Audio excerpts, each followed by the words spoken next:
The world has been buzzing lately because a horror game where reality and hell collide has broken through into our world. This game constantly drags people into a terrifying dimension, forcing them to complete deadly challenges to escape. The winners receive rewards and become stronger, while the losers have their lifespans deducted, leading to instant death. Today, the Hell platform is pulling in a new batch of players, exclusively broadcast by the Eternal Night base.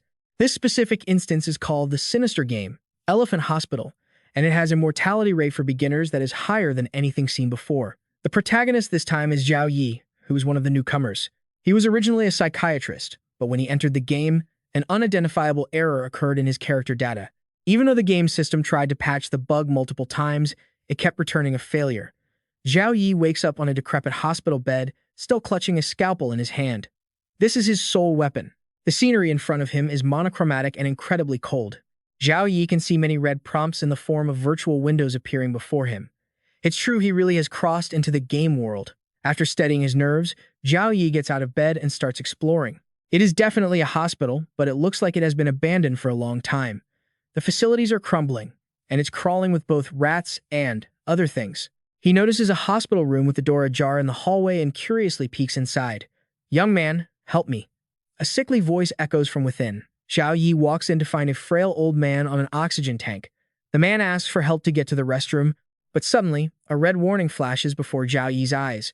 Old man Liu, high danger level, limited mobility, slow speed.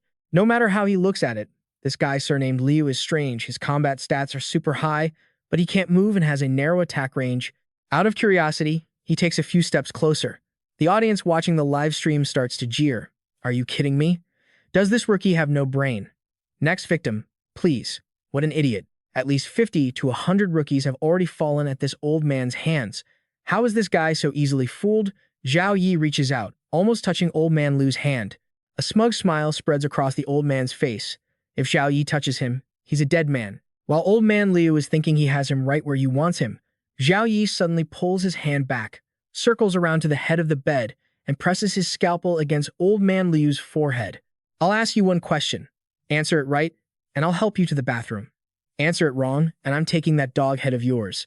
Old man Liu is terrified, his eyes wide open, staring fixedly at the scalpel blade, fearing it will suddenly plunge down. "All right, ask away." "How many leg hairs do I have?" Zhao Yi asks. Not only is old man Liu confused, but the audience is flooding the livestream chat with question marks. This is clearly the kind of question where the person being asked has no chance to answer. The blade in Zhao Yi's hand descends, slicing through the first layer of skin and making blood stream down old man Liu's face. The old man screams in desperation. "Don't, please. Don't take my life. Ask me something else, please. I'll be able to answer the next one. I promise." "Fine then," Zhao Yi presses. "Where are the hospital access cards?" After opening his eyes earlier, Zhao Yi saw a prompt stating he needed an access card to open the doors, so he decided to use this to intimidate old man Liu. The old man is in a pathetic position, so he dares not lie. There are 3 access cards in total, one with the hospital director, one in the logistics department, and the last one. Before old man Liu can finish his sentence, Zhao Yi slashes his throat with the scalpel. There's no way for the old man to survive, because Zhao Yi never intended to let this old monster go.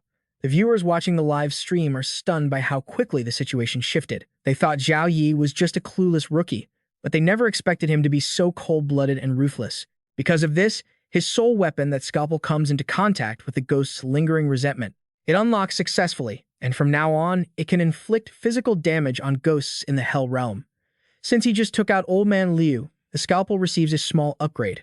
As he prepares to leave the room, Zhao Yi spots a file folder on the table labeled Elephant Hospital. The show's MC is extremely excited. This is because Zhao Yi is the rookie who possesses 101 points of soul power. Most importantly, what's in his hands now is a hidden quest. The hidden quest Zhao Yi has is called Old Man Liu's Final Wish. This quest has a higher difficulty than the main objective. Once activated, one can choose not to complete it, and it won't affect the progress of the main quest at all. As he picks up the file, the old man's soul fragments begin to gather. After being defeated by Zhao Yi as a ghost, the last bit of old man Liu's human consciousness returns. He reveals that the document in Zhao Yi's hand is a property deed, his only life savings. Old man Liu's daughter, Liu Shui, had been secretly cheating with the hospital director to get her hands on that property, plotting to send her father to the afterlife early. But in the end, she lost her own life in an unexpected elevator accident.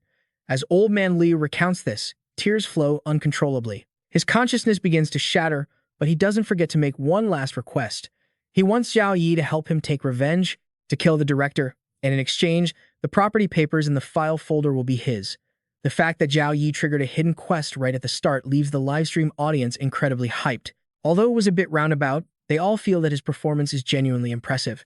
From his insight and judgment to his actions, everything is spot on. Among the viewers, there is Yang Dao, the vice president of the famous Perception Union, who dropped by to watch and evaluate this year's batch of rookies.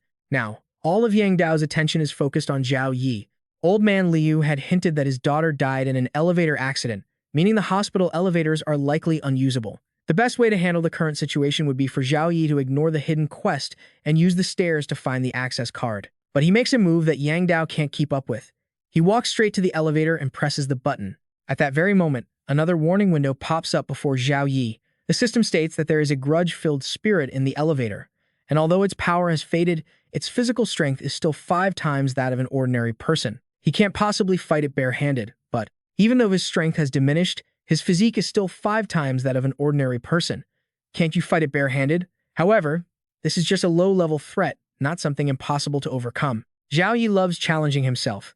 He suspects the 91 vengeful spirits in this elevator belong to Liu Sui, the daughter of Old Man Liu. So, he walks straight in. Then, Zhao Yi presses the button for the first floor, assuming most hospitals have a department floor plan located there. If he wants to find the director, he needs to know the hospital layout first. The elevator starts moving, and the viewers hold their breath while watching the process. Having just heard Yang Tao's analysis, they now think Zhao Yi's decision to take the elevator is incredibly stupid. Halfway there, the elevator lights suddenly flicker out. A second later, they snap back on. Zhao Yi reflexively looks up, only to feel a drop of water land on his forehead. Immediately after, a cold hand rests on his shoulder. Zhao Yi tilts his head, and a vicious-looking vengeful spirit appears right behind him, screaming, "I died so miserably." The terrifying performance of the spirit Liu Sui makes many viewers' hearts leap out of their chests, even through the screen. Yet, Zhao Yi remains remarkably calm. Some even feel his expression isn't quite right. He seems unusually excited. "You're Liu Sui, Old Man Liu's daughter, right?" Zhao Yi asks while wiping blood off his face. The spirit stops screaming and asks back, "I am Liu Sui.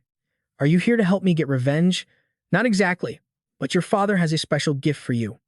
With that, Zhao Yi pulls out a file of property deeds. "Your father set this aside just for you. It seems to be your property deed, and he insisted I deliver it to you personally." Liu Sui grabs the papers, trembling violently. She never expected Old Man Liu to leave her something like this, and perhaps at that moment, Liu Sui begins to regret being unfilial and greedy, which was why she wanted to get rid of her father in the first place. Seeing the female ghost's emotions fluctuating wildly, Zhao Yi begins digging for information, asking why she wanted revenge. As expected, Liu Sui tells him everything. Everyone said her elevator accident was just an accident, but only she knew it wasn't. The perpetrator was the director. He pushed Liu Sui off the roof and staged it as an accident. "Help me get revenge." Liu Sui suddenly grabs Zhao Yi. "If you bring me his head, I will give you a generous reward." Even though Liu Sui says this, the system doesn't send any new notifications to Zhao Yi. This means she's lying. There is no reward here at all. But that's fine. Zhao Yi can still make use of this female ghost. He asks her about the director's weakness. He is the strongest ghost here, but also considered the weakest, Liu Sui says, because unlike the other ghosts, he doesn't know he's already dead. If you can make him realize he has passed on, his obsession will vanish, and his strength will disappear along with it. Zhao Yi gets the information he wants and is visibly happy. He hands the file to Liu Sui, then whistles a tune as he steps out of the elevator. Liu Sui feels something bulky inside the folder, but she never expected what she touched to be a grenade with a pin pulled. Besides his rusty scalpel as a sole weapon, Zhao Yi also carries 3 grenades. And even though Liu Sui is a ghost, she is killed by him once more, paying the price for the unfilial act she committed. Zhao Yi is in an incredible mood, even whistling as he walks, to the shock of all the viewers watching the livestream. Wait, isn't he a psychiatrist? Why does he carry grenades as weapons when entering a dungeon? He isn't some psychiatrist fresh out of a war zone, is he? He looks way too calm. Most viewers are extremely excited. Yang Tao, sitting in front of the computer screen, can't help but smile in satisfaction. Zhao Yi's performance is truly remarkable. That property deed was Liu Sui's obsession. He actually managed to use that to make the ghosts let her guard down. After all, when facing ghosts, most players just want to run away.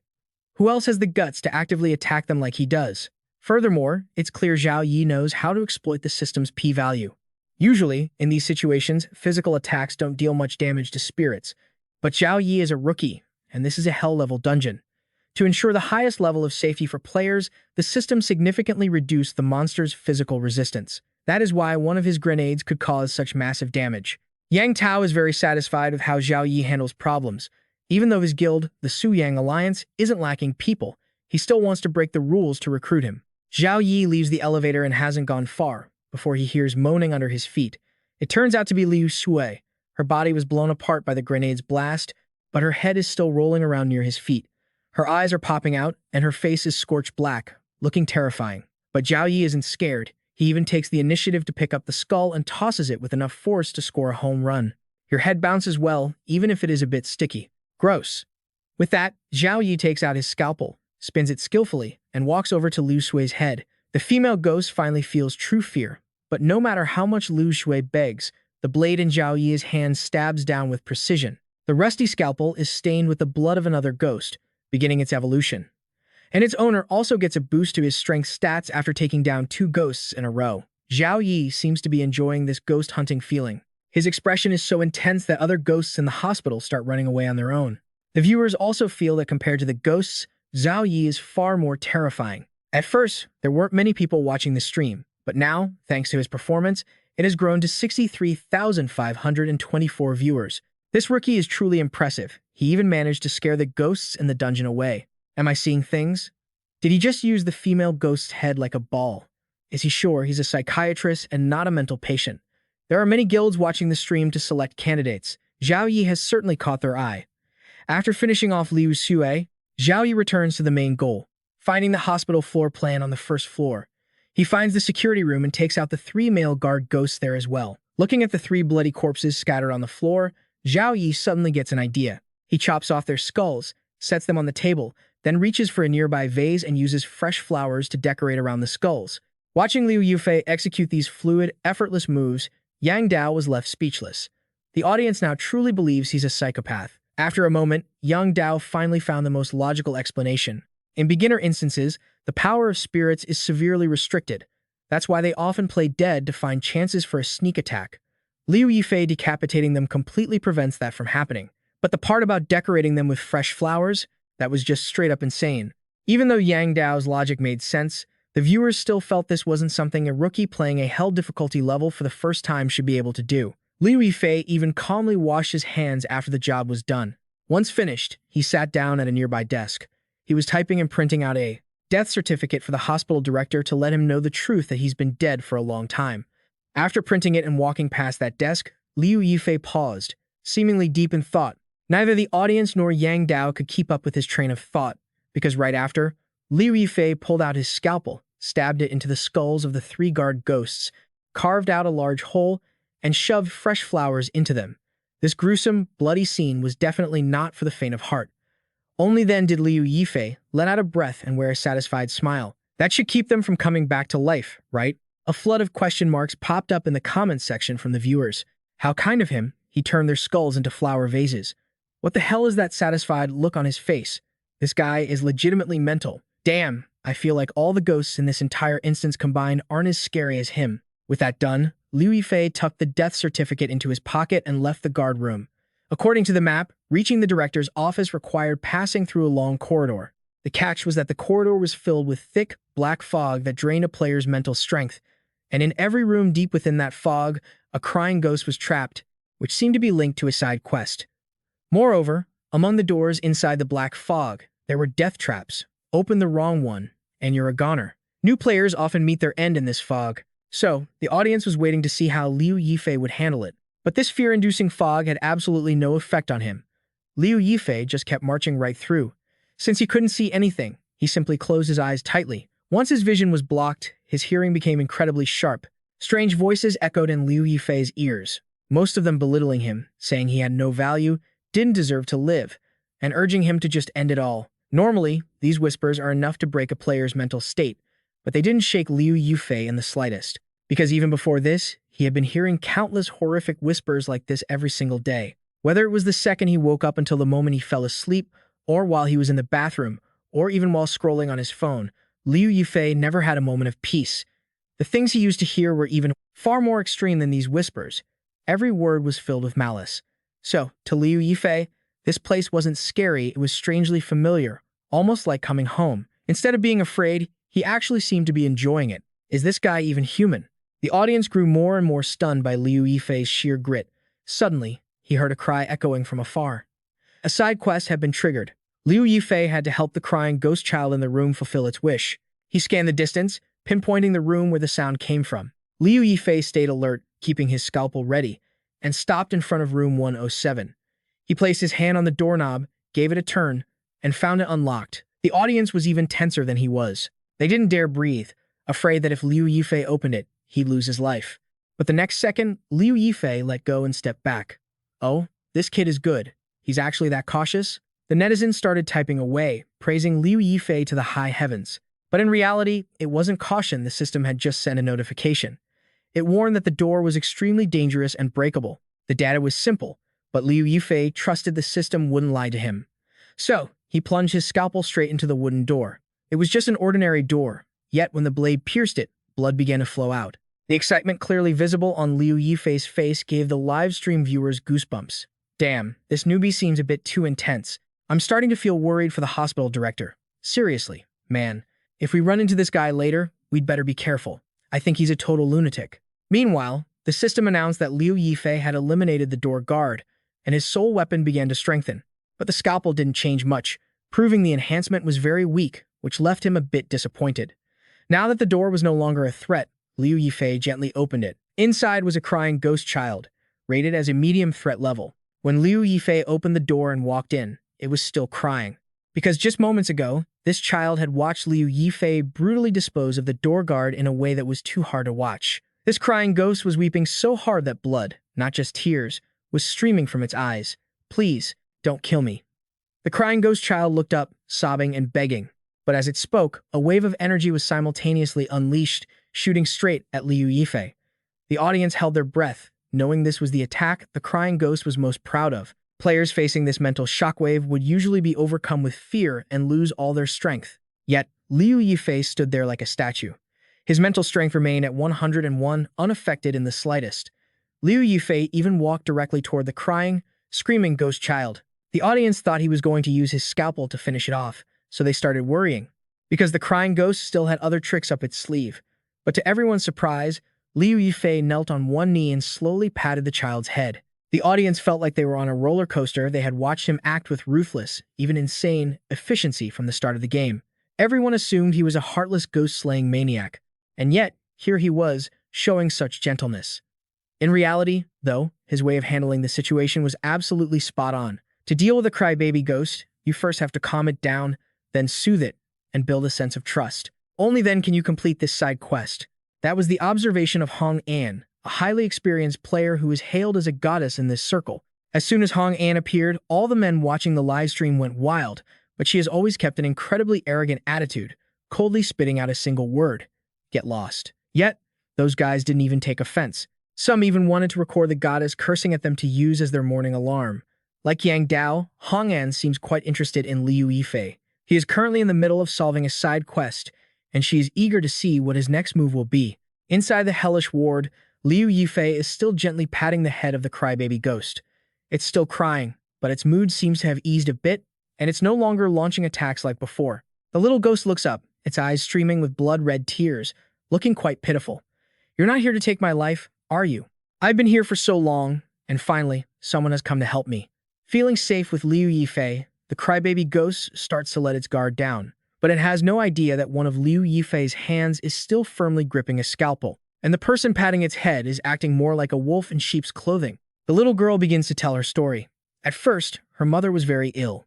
The hospital said they could save her, but the medical bills would be astronomical. Liu Yifei seems to be listening intently, but in reality, he's scouting for the best position to strike with maximum force. The little ghost girl has no clue what he's planning and is completely immersed in her own pain. Her family had always been dirt poor, with absolutely no money to pay the hospital fees. She kept on rambling, and by the time Liu Yifei raised his blade, it was already too late for her to dodge. Liu Yifei's movements were lightning fast. In the blink of an eye, the blade had slashed across the crybaby ghost's throat. To make sure this ghost entity couldn't revive, he stabbed it countless more times until blood splattered everywhere, even staining his pristine suit. The audience stared in shock. They really shouldn't trust Liu Yifei. A moment ago, they were praising his gentle demeanor. Yet the next second, he used such brutal physical force to skip the dialogue with the ghost girl entirely. Though, doing that means he won't get any important information from her. The audience began to wonder, is Liu Yifei not planning on finishing the side quest? Contrary to the viewer's observations, Liu Yifei, who is solving the puzzle himself, isn't overthinking it. He just knows that when the system identified this ghost as a mid-tier danger, it meant it was still hiding destructive trump cards. So, to ensure his own safety, Liu Yifei decided it was better to take its life first and worry about the rest later. Thanks to this feat, his soul-bound weapon, the scalpel, leveled up. Liu Yifei calmly stood up to survey his surroundings. On a nearby table was a diary belonging to the crybaby. He started flipping through the pages. November 12th. Cool weather. Mom's condition has worsened. I'm still typing to earn money. Because I had to take care of Mom, I fell asleep while typing. I didn't meet my quota this month, and I begged the editor to make an exception, but they said there was nothing they could do. So, on the weekend, I have to go out and find more work. I'm skipping a meal every day, hoping to save enough for Mom's surgery. The next day, the diary read that the crybaby ghost had found a food delivery job, though it was quite grueling. By the end of the month, because of heavy, lingering rain and flooded streets, while delivering food, she took a hard spill, and all her wages were lost. And this storm lasted from mid-December until early February. The crybaby ghost lost her delivery job because of it, her mother's condition deteriorated, and the situation became desperate. Liu Yifei flipped quickly through the pages to the 18th, a stormy day, with only a few scribbled lines. What exactly happened to the town? Why did it suddenly change like this? Why is there no one left on the streets? Where did everyone go? Liu Yifei sighed and closed the diary. In truth, there was no useful information for him. But after thinking it over, Liu Yifei suddenly focused on two keywords, mother and surgery. With that thought, he turned and left the room. However, the direction Liu Yifei was heading wasn't the director's office, which left the viewers very confused. Along the way, Liu Yifei kept looking around, making the audience even more puzzled. Only Yang Dao realized that he was systematically eliminating the wrong options. The crybaby ghost mentioned her sick mother many times, so it's likely the side quest is related to her mother. Even though the little ghost is dead, as long as Liu Yifei finds her mother, he can continue with the side quest. After walking along the hallway for a lap, Liu Yifei stopped in front of a turquoise door. Okay, finally found it. Earlier, Liu Yifei had been going room to room to see which ones had women and which didn't, narrowing down the search range to save time and stay safe. That's what Yang Dao explained, and the audience found it plausible. But if that's really the case, then a newcomer like Liu Yifei is way too smart for his own good. Finally, he pushed open the hospital room door. Inside, there was only a sick female ghost lying on the bed, highly likely the mother of that crybaby ghost. Hello, may I ask if you are A. Hugh's mother? The sick ghost on the bed weakly confirmed that she was indeed the mother of that crybaby ghost, but Liu Yifei didn't dare to underestimate her because of her sickly appearance. The system had already warned him that this ghost was also a mid-tier danger equal to her daughter. Liu Yifei put on a happy face, continuing to fish for information. That's great. I finally found you. If I may be so bold, are your husband or any other relatives in the hospital? No. The ghost trembled as she replied, Why are you looking for me? Her voice was shaky and broken, clearly weak, but with every word she spoke, her hair began to grow and stretch toward Liu Yifei. He had already anticipated this long-haired ghost's attack method, but he had also gotten the information he wanted. Within the hospital, aside from the mother and daughter, there was no one else nearby to ambush him. Thinking of this, Liu Yifei pulled the pin on his second grenade and tossed it straight into the hands of the ghost on the bed. Before she could even react, the grenade exploded. Liu Yifei walked out of the room, which had turned into a scene of utter destruction. The audience was stunned, and even the MC was speechless. Yang Dao, who was drinking tea, even had to set a plate underneath because she had already predicted Liu Yifei's actions might shock her enough to spill her tea. After the hospital room fell silent again, Liu Yifei returned. The audience found this series of actions from him deeply confusing. Shouldn't a normal person be busy digging for clues from that female ghost, then finishing the side quest? Yet, Liu Yifei just asked if she had any family left in the hospital, and then proceeded to wipe out her entire family line. Yang Dao stopped sipping his tea, focusing his attention on Liu Yifei. He felt this newbie was truly terrifying. He had preemptively taken out the mother to prevent the tearful ghost's family from seeking revenge. His profile clearly stated that Liu Yifei was a psychologist, but right now, Yang Dao honestly thought he seemed more like a psychiatric patient himself. As for Liu Yifei, The reason he acted so recklessly was simply because he didn't care much about the side quest rewards. After dealing with the mother-daughter ghost pair, Liu Yifei returned to his main task, finding the dean's office. On the way, no ghost dared to make a sound in front of him, because they all sensed that this human was even more terrifying than their own kind. Liu Yifei went up to the second floor, passing by a room. Through the broken glass, he saw a floating figure, and the system immediately issued a warning. This was the dean of Giant Statue Hospital, classified as extremely dangerous, with a warning not to engage in direct confrontation. Liu Yifei pretended to think for a few seconds. Since he couldn't fight head-on, there was only one way. He pulled out a death notice he had prepared from his pocket. Liu Yifei pressed it against the wall and started scribbling something. The audience was already used to him doing the most unpredictable things, so they just held their breath and watched. It turned out Liu Yifei used a red pen to circle some important information on the paper, then use a piece of tape to stick it to his own face. With preparations done, he kicked the door open and rushed in. He had intended for the boss to see the info on the paper the moment it laid eyes on him. He didn't expect the thing to move so fast. The moment Liu Yifei stepped into the room, he was grabbed by the throat and slammed against the wall. He essentially had no chance to resist. After subduing Liu Yifei, the dean opened its blood-red mouth, preparing to eat his brain. But to do that, it had to look directly at Liu Yifei. He raised a trembling hand to point at the photo printed on the paper stuck to his face. The corpse in the picture looked very familiar. The ghost, Dean's actions quickly ceased, and it began to loosen its grip. Only then did Liu Yifei get a chance to steady his breathing. Am I already dead? The ghost Dean's power rapidly diminished. It asked suspiciously. Then, seemingly unable to accept the truth, it reached out to grab Liu Yifei's throat again. But this time, he was prepared. Not to mention the ghost Dean had already weakened significantly. The scalpel in Liu Yifei's hand plunged straight into the top of the ghost's head. Both the force and the angle were incredibly precise. It was a one-hit kill, sending the dungeon boss on its way. By taking down this boss, his soul weapon was considerably enhanced, and Liu Yifei also gained 3 more strength points, bringing his total strength to 8. As for that rusty scalpel, it had absorbed enough hatred from the vengeful ghost that it had officially awakened, possessing a hint of chaotic damage. Liu Yifei didn't know what this chaotic damage meant, guessing it was just some high-level attribute. After retrieving his weapon, Liu Yifei began searching for clues in the dean's office. Earlier, while reading the tearful ghost's diary, it was clear this hospital had been swallowed by a mysterious dark force, though it wasn't clear what that force was. Since this dean was an important boss in the dungeon, surely there had to be some other information in its room. After searching for a while, Liu Yifei only found a blood-stained letter with an unknown sender. The content read, "Old Chen, I have contacted the authorities and paid off the guards in town to help you. Gushuan town is no longer safe. Pack your things quickly, within 2 to 3 hours. Head to the bus station at the south gate. A black car is waiting for you. If you are any later, disaster will strike." Liu Yifei read the letter over and over, subconsciously furrowing his brow. This document was sent from the outside. The writer knew exactly what would happen to Gushuan town, but things had clearly spiraled out of his control. He called the dean Old Chen, yet the old man ended up dead in the hospital anyway. There were still too many mysteries here. Liu Yifei didn't find any other information-carrying items, so after grabbing the access card, he turned and left the hospital. The sky outside had turned pitch black, thick, and murky like dried blood.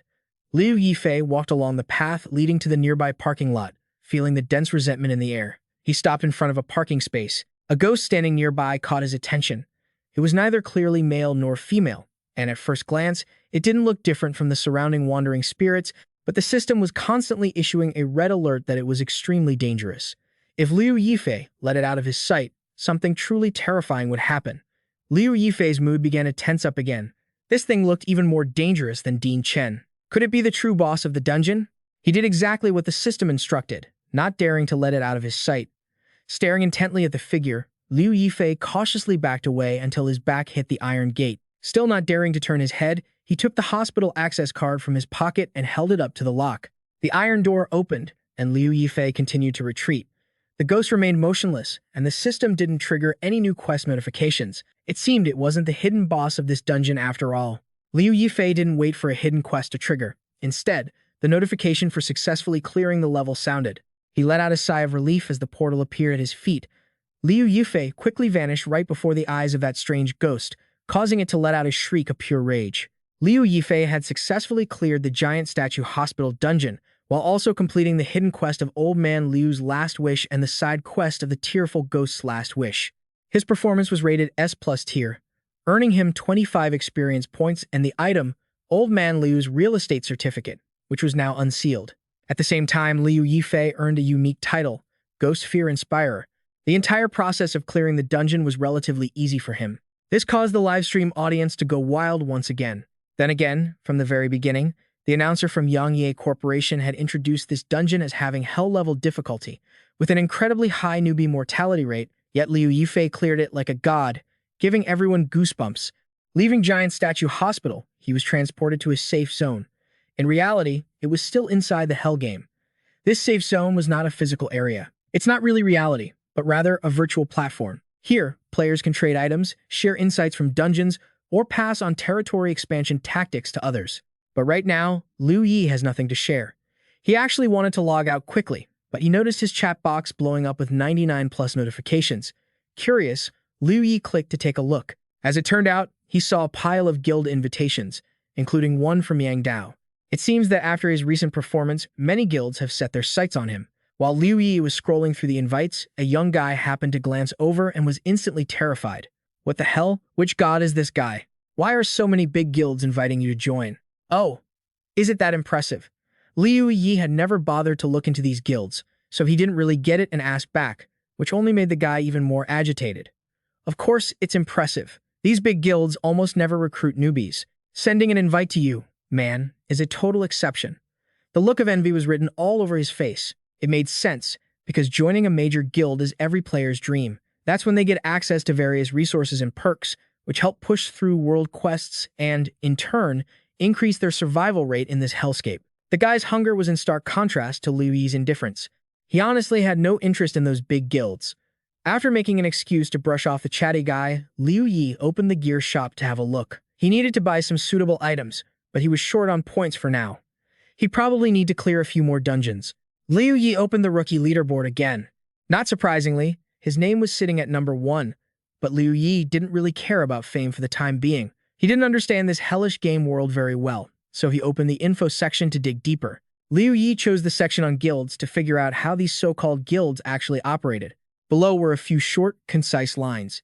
After entering this hellish game world, players can never return to reality and are instead transported to a chaotic world. It's a place that can be incredibly dangerous, barren, desolate, and devoid of light. Players must adapt to various dangers, build homes, expand territory to store resources, and head toward the center of the world. The only way to increase the odds of survival is to join a guild and work alongside teammates. Liu Yi felt a slight sense of disappointment knowing he could never return to the real world. As for joining a guild, it didn't really mean much to him anyway. Liu Yi put that thought aside and opened the world map to take a look. The first location that caught his eye was Guxuan Town, which was quite a distance from his current safe zone. This was the exact small town mentioned in the letter Director Tran received before he hung himself. And Guxuan Town was located very close to the base of a guild called A Bunch of Jerks. That's why Liu Yi ignored countless invites from top-tier guilds and proactively requested to join this one. After sending the request, he quickly received a reply from the guild. "We're a trash guild. We have no resources." Whether they were being honest or just trying to chase him away, Liu Yi remained calm and replied, "I'm interested in Guxuan Town." As soon as that message went through, the person in charge of A Bunch of Jerks couldn't help but smile smugly. "Interesting. You're the number 1 player on this year's rookie leaderboard, yet you insist on joining our guild. Good heavens, is this guy not getting invites from the top-tier guilds? Or is this year's batch of rookies so bad that even the number 1 player can't impress them?" The A Bunch of Jerks guild seemed to consist of only 4 people. Besides this beautiful, curvaceous girl, there was an old man who looked like a Taoist, a fortune teller, and another beauty who rarely showed her face. The sarcastic comment about the rookie assessment came from the Taoist. "He's the rookie who received an S+ rating in the Giant Hospital dungeon. You tell me if he's bad or not." The fortune teller, who had been mocking him, changed his expression instantly upon hearing that, his mood shifting into confusion. A player like that would definitely be hunted by major guilds, so why would he insist on choosing a dump like theirs? He said he's interested in Guxuan Town. "Quan, stop being silent, give us your take." The girl spoke again. The one they called Quan was the other fortune teller. After hearing her call his name, he closed the book he was reading. Guxuan Town was a place linked to their world quest, but the members of A Bunch of Jerks were currently only focused on fighting and killing, neglecting the world quests. That's why the guild was steadily declining, and rookies were running away. No one dared to join. Therefore, Liu Yi's request to join was like a piece of cake falling from the sky for them. Quan had no reason to refuse, so he told them to accept him. The announcement that Liu Yi had joined a bunch of jerks was quickly broadcast on the World Channel. In the comments, a series of question marks appeared. Everyone was baffled by his decision, because everyone knew a bunch of jerks was just a trash guild, established for 2 years and still unable to clear even the common wasteland dungeon. At the same time, Yang Dao saw the news. Even though he already knew Liu Yi wasn't like other rookies and didn't act according to logic, he still couldn't help but feel disappointed. Before this, Yang Dao had ordered his subordinates to find files on Liu Yi's life in the real world. His secretary had now brought the pile of documents back. The file stated that Liu Yi was very famous in the industry. Throughout his psychiatric practice, he had cured nearly 1,000 people suffering from severe mental illnesses, and more importantly, he cured them completely without leaving any lasting trauma. Regardless of whether the person was depressed or had violent tendencies, no matter how severely disturbed, once they were in his hands, they would be cured. It's just that everyone who passed through Liu Yi's hands would forget the treatment process. Although they were truly cured, they could never remember how they were treated. All information regarding Liu Yi's treatment methods mysteriously vanished. Because of this, no one in the industry called him by his real name. Instead, they called him by a different nickname, Liu Yi, the Forgotten. The more he heard, the more interested Yang Dao became in Liu Yi. He then told his secretary to summon the Ma Banken division. But the creatures known as Banken fiends are inherently vicious. Last time, they wiped out every player in the dungeon. Now, because their damage output is just too high, the system has locked them away, and they won't be released for another 3 days. Liu Yifei let out a long, weary sigh and glanced at the calendar on the desk. Oh well, she thought, I still have time, I can wait a bit longer.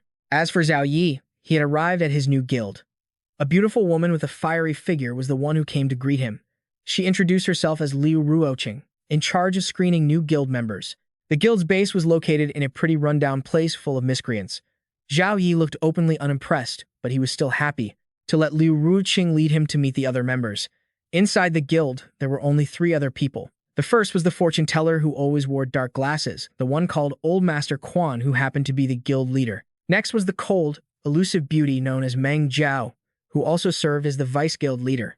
Finally, there was the old Taoist priest named Jiang Xiao. According to Liu Ruoqing's introduction, his specialty was cheating and swindling. Jiang Xiao jumped up the moment he heard that. Liu Ruoqing, this Taoist master knows everything from astronomy to geography. I've never charged a single cent for my fortune telling. What kind of nonsense are you spouting? Mid-sentence, Jiang Xiao rushed over, pushed Liu Ruoqing aside, and tried to cozy up to Zhao Yi. He wanted to take Zhao Yi to his room. He was assigned to room 404 in the building, while all the veteran members lived on the 7th floor. However, Jiang Xiao's ambition to curry favor with the newcomer didn't last long because he got kicked away by Liu Ruoqing halfway there. She took over the responsibility of escorting the new recruit to the dormitory herself. The two stopped in front of room 404. Once confirmed, this place would become his safe room. Unless he gave permission, no one else would be able to enter. The smart lock on the wall began scanning Zhao Yi's soul signature, creating a lock that only he could open. The two went inside to check it out. From the outside, the room looked run down, but it was very spacious inside, complete with a private bathroom and unlimited hot water. As for food and water, he'd need to go to the train station 2 kilometers away to scavenge for them. Oh, wait, not scavenge. It's more like collecting supplies. You need to be at least level 3 to enter that place. Since you're not at that level yet, Big Sister can help you get an advance. Thanks, Sister Liu. Seeing how enthusiastic Liu Ruoqing was, Zhao Yi suddenly felt this rundown guild wasn't so bad after all. After getting his room settled, Liu Ruoqing reminded him to come to the lounge tomorrow night for a briefing on the Hell Game procedures. Additionally, she warned him not to wander outside the guild area for now because it wasn't safe. The following evening, Zhao Yi arrived at the lounge on time to hear about the Hell Game rules. To his surprise, besides him, there were a few other rookies joining the guild. Once everyone had gathered, Old Master Quan introduced the 4 core members before explaining the world of the Hell Game. After entering the game and successfully clearing their first dungeon, they were all teleported to a world of chaotic laws, a true age of chaos. This world was incredibly dangerous. Within the vicinity, only the guild's high-rise building was absolutely safe. Therefore, if these rookies wanted to survive, they shouldn't go running around outside. From this moment on, these rookies were officially players of the Hell Game. They had 2 types of missions to complete. The first was the dungeon mission, and the second was the world mission. Dungeon missions had to be completed at least once, and at most twice, every time they won. Therefore, it was highly likely that the players here would be matched with others in the same dungeon. Because of this, robbing others was a common occurrence. Even though it was a game world, their lives were real, so they had to be extremely careful and never trust anyone easily. Furthermore, after entering a dungeon, the Eternal Night Camp platform would broadcast it exclusively. During that time, putting on a good performance would attract fans. Once the live stream ended, fan donations would be converted into accumulated points for the player. Although it wasn't much, it could catch the attention of some major guilds, making things easier for them down the road. When Old Master Quan reached this part, the rookies looked at each other and started whispering. He's even telling us how to get noticed by the big guilds. It seemed they didn't care at all whether the newcomers stayed in the guild or not. Old Master Quan heard those remarks but pretended not to notice. He continued by explaining how to carry out world missions. These were even simpler than dungeon missions. Every player's system had built-in guides for them. If they were interested, they could follow them. If they weren't, or if they were scared of dying, they didn't have to. The guild wouldn't force them. Does anyone have any other questions? Old Master Quan finished his speech and asked. He thought no one would have any more questions. To his surprise, as soon as he asked, the rookies started raising their hands, all eager to speak. Old Master Quan sighed heavily, pushed up his glasses, and continued to play the blind and deaf card. If no one has any more questions, the meeting is adjourned. With that, Old Master Quan and the others, including Meng Jiao, turned and left, leaving the bewildered rookies behind. After a long while, they finally grasped the situation. The veterans in this guild seemed to have no sense of responsibility toward the rookies. They were basically leaving these newbies to fend for themselves. Damn it, I have a feeling I just boarded a pirate ship. You wanted to join this guild yourself. Don't blame anyone else. Contrary to the anxious appearance of the other rookies, Zhao Yi looked exceptionally relaxed, calmly sipping his cola, acting as if he were on vacation. He knew that many of these people had signed up for this guild full of miscreants just to follow his lead, so he felt a bit conflicted. In truth, all information about the Hell game could be found through this system. Whether Old Master Quan taught them or not made no difference. Still, the attitude of these guild members was a bit too blunt. They didn't even bother to pretend they cared. More importantly, they themselves didn't even bother with the world missions. The guild had been established for 2 years, but they were still stuck on the introductory missions and had never once entered an official world mission. However, to Zhao Yi, this might actually be a good thing, as he could experience the storyline from the very beginning and clearly see what had happened to Gukshu in town back then. He clicked on the guild's world mission. Since it was still at the tutorial stage, the content of the mission was quite simple. Zhao Yi had to go to the train station to search for food and water. The reward for participants was 2 free attribute points. From the guild's location to that abandoned train station was only about 2 kilometers. This 2-kilometer road isn't particularly long, but 80% of the train station is swarming with ghosts. What's worse, you could run into other dangers along the way that are far beyond the capabilities of a level 2 player like you. So, Zhao Yi reluctantly closed his mission menu for the time being. Continued. A level 2 player like you. So, Zhao Yi reluctantly closed his mission menu for the time being. Anyway, the guild warehouse is packed with food, so there's no need to worry about starving. The next priority is to focus on leveling up and accumulating points to trade for essential gear in the shop. With that decided, Zhao Yi chose to dive into a dungeon. Before long, the system matched him with a suitable one. Continued. Matched him with a suitable one. He was paired with 3 other players, Yang Linlin level 4, Zhen Tao level 2, and Lu Bai level 3. The dungeon is called Ghostly School, with a difficulty rating of Hell. The main objective here is to survive for 7 days within Shishan School, with a reward of 75 experience points. The side quest is to break the school's curse, which rewards the player with a death substitution puppet. Among the 4 players in this run, Yang Linlin is a gorgeous girl who is also quite popular. She has only cleared 4 dungeons, but she's already gathered a decent fanbase. As soon as she entered the dungeon and opened her eyes, she realized she had been dropped into a Hell difficulty map. Her mood plummeted instantly. After all, her previous dungeon was only standard difficulty, and she almost lost her life there. Now that it's Hell difficulty, how on earth is she going to survive? Yang Linlin is only level 4, with 10 health points and 95 mental strength points. She originally had 25 health points total, but she lost 15 points after dying 3 times in the last dungeon. If she dies again this time, she'll only have 5 health points left. And if she's unlucky enough to die twice, her health will hit 0, and she'll be done for. Yang Linlin clutched her head, trembling with anxiety over her fate. Then, it suddenly occurred to her. She wasn't alone in this run, right? There were 3 other people with her. In that case, she could just rely on her teammates to survive. Thinking this, Yang Linlin excitedly turned around to find her teammates in the classroom, but the names above their heads made her go blank immediately. Because of the 3 remaining people, 2 were level 2 and 1 was level 3, everyone was a lower level than her. There was absolutely nothing to rely on. Yang Linlin was also annoyed by Zhao Yi's demeanor, because while she was panicking, he still had the composure to look left and right. After a moment of gloom, Yang Linlin decided to rely on herself. She glanced at the clock on the chalkboard. It was 1:20 p.m. on May 14th, 2032. It looks like it's lunchtime. If her guess is correct, the afternoon classes should start in 10 minutes. Yang Linlin decided to take this opportunity to round up the other three and exchange information. Since she had the highest level, she appointed herself the leader. Listen up, we are facing unprecedented danger. Over the next 7 days, we must unite and cooperate if we have any hope of staying alive. Then, Yang Linlin asked everyone for their thoughts on this dungeon. Even though she was quite pretty, the guy named Zhen Tao didn't even seem to give her the time of day, answering bluntly. We just got into the dungeon and have zero intel. What kind of brilliant ideas do you expect us to have? Although Lu Bai had a gentler personality, he hadn't discovered anything about the classroom either. Only Zhao Yi had already noticed something strange. The classroom was weirdly spacious. Each desk was designed for two, yet only one student was sitting at each one. Assuming there were 46 seats in the classroom, that meant there were no more than 23 students. This was clearly abnormal. But Zhao Yi hadn't yet figured out what the spare seats were for. Seeing that Zhao Yi was the only one who hadn't spoken, Yang Linlin proactively approached him. Zhao Yi, do you have any ideas? We need to coordinate and share information if we want to survive. Zhao Yi hadn't even answered yet, but Zhen Tao started looking confused, as if the name sounded familiar. About 2 seconds later, he realized where he had heard the name and shouted, "Wait, are you the top player on the beginner leaderboard who got an S+ rating in the Giant Elephant Hospital Hell-level dungeon?" As soon as Zhen Tao spoke, it wasn't just the other two who were shocked. Many viewers watching the dungeon livestream were stunned as well. Most of them hadn't even memorized Zhao Yi's face after his first dungeon, yet he was already in his second one. The person with the most complicated feelings right now was probably Yang Linlin. A moment ago, Zhao Yi was the teammate she looked down on the most, and yet he was the #1 beginner who achieved an S+ rating in a hell-level dungeon.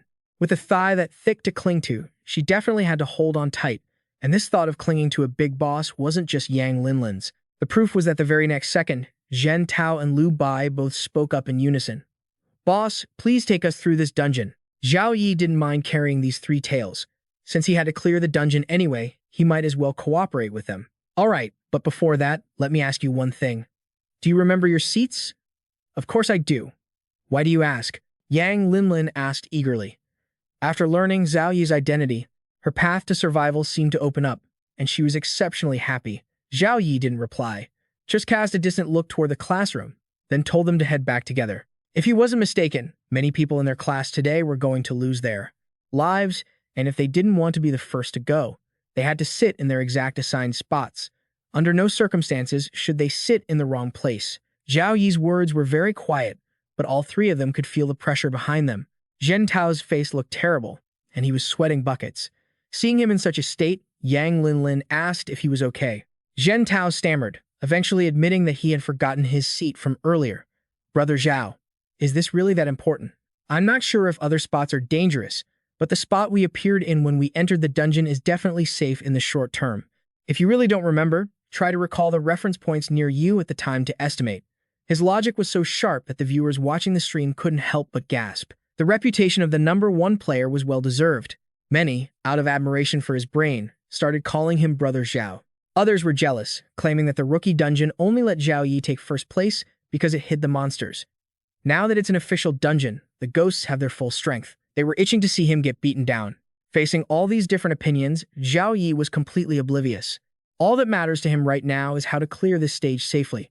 The clock has ticked, and the afternoon exam session has begun. Like it or not, they all have to head back to the classroom. After settling into his seat, Zhao Yi relies on the system to realize that all his classmates are actually intermediate-level demons. It's a relief they're only intermediate level. Even though there are many of them, he can manage to deal with them if he has to. Once the whole class stands up, the homeroom teacher walks in and, of course, she's a demoness too. She's carrying a stack of exam papers and announces that they'll be having a pop quiz today.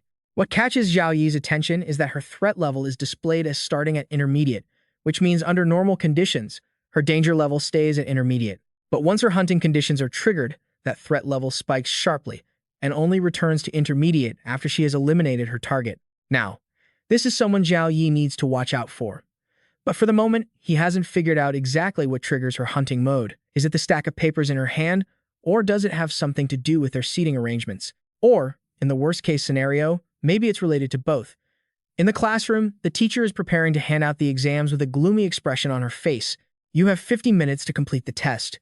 No noise allowed during the exam. Zhao Yi boredly rests his chin on his hand, watching the chubby guy sitting in front of him, who is trembling. He doesn't understand why the guy is acting like that. He glances at the teacher handing out the papers, wondering what exactly the boy is so afraid of.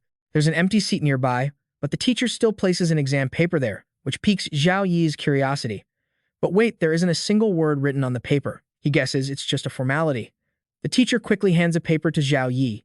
Seeing her get closer, the person in front of him starts shaking even harder. He bites his pen and calmly reads the questions on the paper.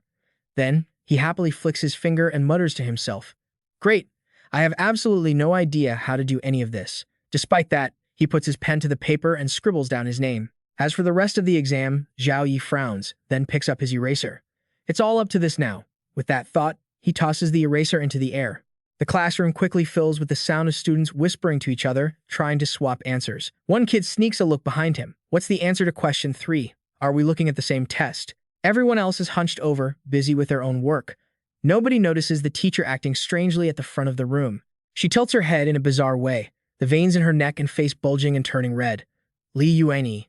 Seat number 7, row 1. No, wait, seat number 2, row 3. Zhao Yi is confused, the room is so chaotic, yet the teacher doesn't seem to care.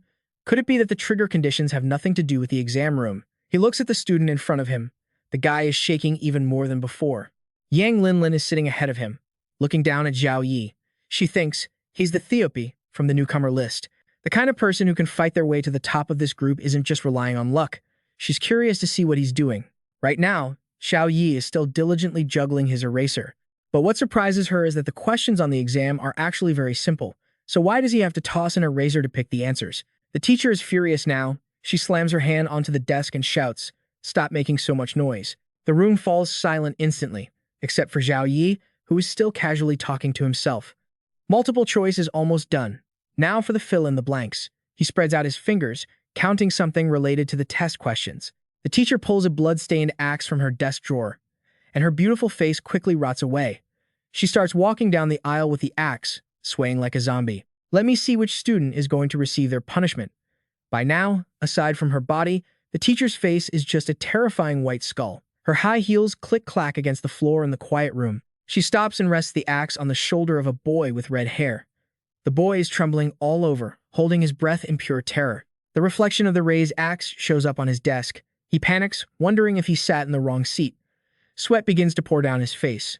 No, that can't be it. I remember the desk arrangement exactly. The boy's mental strength is rapidly dropping to 68. If this keeps up, there's no way he'll survive the first day. Most of the newcomers are like this. Zhen Tao continues to shake uncontrollably, begging silently, "Please, don't kill me." Yang Linlin's mental strength is also dropping to 83. Damn, I'm worried about my goddess. Zhao Yi's mental strength is still at 100. Are people saying he's a monster in the comments? I admire Zhao Yi's mental fortitude, but his math skills. Haha. I just came over from Zhao Yi's channel and took a look at his test. Not a single answer is right. The bone-faced teacher is still standing next to Zhen Tao. His mental strength has plummeted to 43. Zhen Tao's hands are shaking so hard he can't hold his pen anymore. He looks up with a pale face, and finally, unable to take the fear anymore, he collapses onto his desk. The teacher continues walking with the axe toward Zhao Yi's desk. Seeing him sitting perfectly still as if nothing happened, she uses her old trick again, bringing that hideous thing up to his face, stretching her ugly, decaying features forward, trying to give him a good scare. Contrary to everyone else, Zhao Yi turns to look at her and flashes a bright, flowery smile. The system alerts. Note: female teacher's neutral status has been activated. Even after causing all this trouble, she's still neutral. It seems breaking classroom discipline isn't enough to trigger her killing intent. So, even if this demoness wants to kill, if the conditions aren't met, she can't actually do anything. From one perspective, she's the safest demon in the classroom. But being safe now doesn't mean it'll stay that way forever. While calculating this, Zhao Yi pulls something out. Zhao Yi looks at the ugly woman in front of him and can't help but frown. What are you looking at me for? Get back to grading. The system starts showing her identity card. Scary as hell. Her true appearance is becoming increasingly grotesque. He puts his weapon back into the desk drawer. Never mind. Forget it. I'm not even sure if I could kill her anyway. She continues to press her face against his, sticking out her long, slimy tongue. What are you looking at? Is there something on my face? Zhao Yi stays calm and smiles. Nothing at all. I just think you're so beautiful. Seeing another demoness die with a rotting face earlier really left a huge scar on my fragile little heart. Strangely, the teacher's demonic face quickly shifts back into its beautiful form. She touches her face gently. Really? You're truly beautiful. Wait, no, this demon is way too moody. She transforms back into her hideous form. It's exam time. Quit playing games with me and hurry up and finish the test. Zhao Yi puts on a pitiful act. Miss, your hand is a bit cold. Suddenly, the guy at the desk in front, unable to take it anymore, lets out a cry.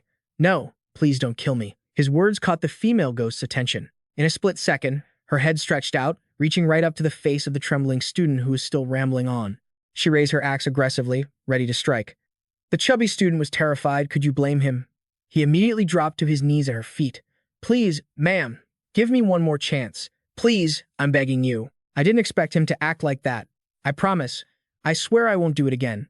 Before he could even finish his sentence, a clean, sharp slice cut through the air. Bright red blood sprayed against the classroom wall, creating a gruesome scene. The chubby student's head hit the floor and rolled right to the feet of Liu Yifei. He stared down at the head, calm and collected, with a slight furrow in his brow. Suddenly, he moved his leg and kicked the head away with a clean, decisive motion, like a soccer ball. It flew through the air by some twist of fate and landed right on Zhen Tao's desk. He shrieked in terror, tears streaming down his face. Unable to handle the sight before him, Zhen Tao vomited and then collapsed, passing out cold. I'm dying of laughter. Both the human and the ghost are over the top, but only Zhen Tao is getting hammered. Is this your idea of being polite, Zhen Tao? It's lucky he passed out, otherwise his mental state might have dropped so low that he wouldn't even get the chance to die, but might turn into a dungeon monster instead. Suddenly, Zhen Tao walked up to the ghost teacher. He held up his exam paper and smiled brightly. Ma'am, I'm done with the test. She took it from him and scanned it briefly. For someone like Liu Yifei, keeping him around was just a headache. Get out. If you disturb the exam order again, I'll revoke your right to take the test. Yes, ma'am. Yang Linlin watched his straight-backed figure walk away. Is he really just walking away like that? Liu Yifei kept his cheerful, smiling mask on as if nothing had happened, but as soon as he stepped out of the classroom, his face quickly recovered its composure, becoming serious and sharp. I think I've figured a few things out. 40 minutes after the exam ended, Yang Linlin had something to say. Can we be a bit more stable while playing a hell difficulty dungeon? That's right, boss. What you did earlier was way too dangerous. You almost scared the life out of Zhen Tao. He smiled. I just wanted to test that teacher. The truth is, as long as we don't trigger a death point, those NPCs are actually quite lenient with us. All three were surprised and didn't quite understand, asking in unison, death point. Lu Bai's eyes lit up, his mouth watering with excitement. Boss. Explain that a bit more. Liu Yifei carefully turned to observe the surroundings. Everything was dead silent, not a single teacher was passing by. Didn't you guys notice? That ghost teacher kills according to a specific set of rules. Lu Bai impatiently interrupted. Rules? What kind of rules? Don't you think it's just some random person getting unlucky and getting their head chopped off? Words couldn't express how ridiculous that sounded. Liu Yifei gestured for everyone to follow him out to the schoolyard.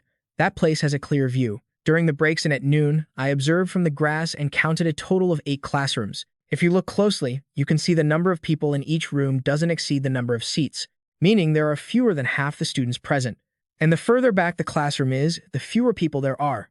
For instance, this room has 18 people, but the one behind it only has 15. Just now, I handed in my paper early and went up to the second floor to check, and the results were just like the first floor, and our class is the furthest one on the 3rd floor. There were many empty seats, and there weren't many people in the classrooms behind them. Yang Linlin rested her chin in her hand. She still didn't understand what he was getting at. Let's just assume that the students' deaths are caused by some kind of curse. The curse starts spreading from the 1st floor like a virus, infecting one classroom after another. By now, it just so happens to have reached our class. Liu Yifei looked gloomily toward the other classrooms. This curse has created certain rules, and only those who break them will die.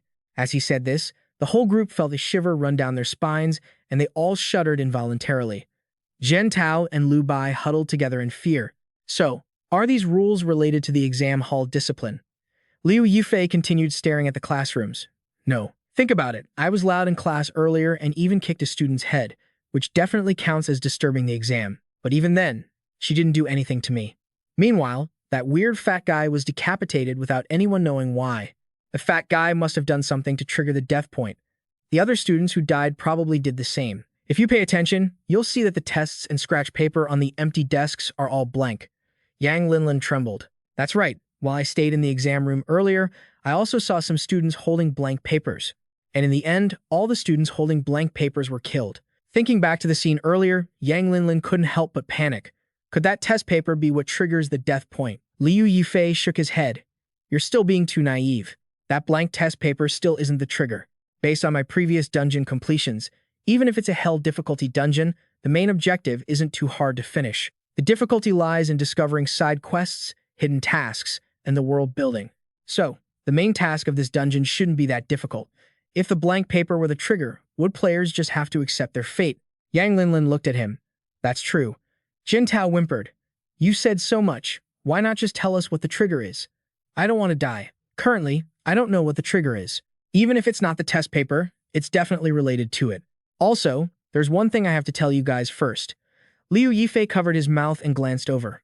I'm not joking. It's possible that in this entire school, we four are the only living humans left.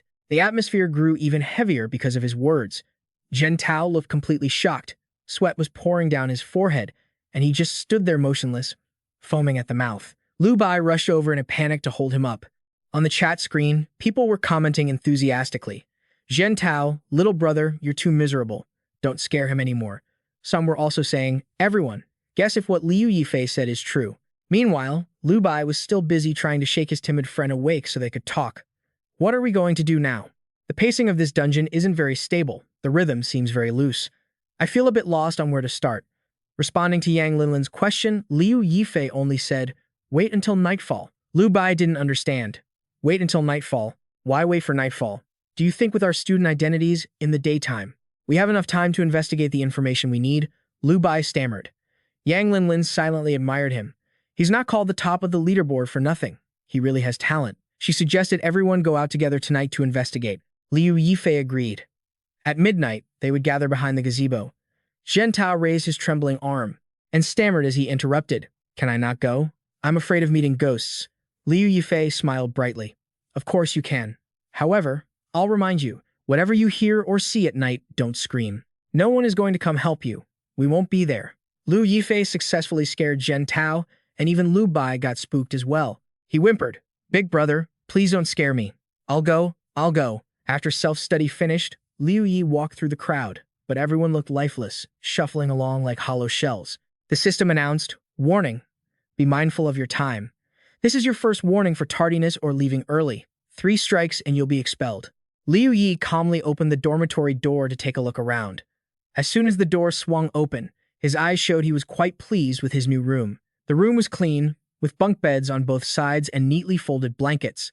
As expected from such a prestigious high school, the dorm conditions were actually not bad. The system remarked that after such a stressful day, he could finally relax a bit now that he was back in the dorm. You begin to drift off and have a rather unpleasant dream. Liu Yi thought to himself, it seems the system wants me to sleep. He couldn't help but pass out, unable to control his own body. In the dark of night, the moon hung high and round, glowing a deep red. Liu Yi was still sound asleep on his bed. It felt like he hadn't slept this well in a long time. Suddenly, he slowly opened his eyes. The room was empty except for him. In the quiet of the night, a sound seemed to echo. He jumped up, startled. Something was wrong. He grabbed his phone and checked the time. There were only 3 minutes left until the meeting. Panicked, Liu Yi threw the door open and sprinted to the meeting spot. By the pavilion, a girl's figure stood perfectly still. It was Yang Linlin. She looked around in fear. Everything was deathly silent. She was relieved to see Liu Yi arrive. But where are the others? I don't see anyone. Everyone is gone. I actually thought you weren't coming either. Yang Linlin hid behind Liu Yi, trembling. He said he didn't know what that thing was, but it definitely wasn't human. He stepped forward, trying to investigate what was going on. Yang Linlin grabbed his hand, trying to hold him back. She scolded him. You know it's not human. Why are you still walking towards it? Do you have a death wish? If it's a mid-level entity, it might have the information we need. Yang Linlin was still terrified, stuttering. And if it's not? He pulled out a utility knife from his pocket, gripping it tightly. Liu Yi's expression darkened. Then I'll just turn it into a mid-level entity. Yang Linlin worried. How is that possible? Could it be? Liu Yi comforted her. Don't overthink it. For now, it seems none of us have triggered a fatal point yet. They must still be alive. Judging from the 4 corners of this scene, we've entered something like a parallel world. Think of it as one side being reality and the other being a virtual world. It's actually a good thing. It makes it easier for us to investigate the school. Liu Yi took the lead. Come on, let's go see what the current school looks like. Yang Linlin followed obediently. They walked together, him leading and her timidly trailing behind. From a corner, something emitted a dark, evil aura.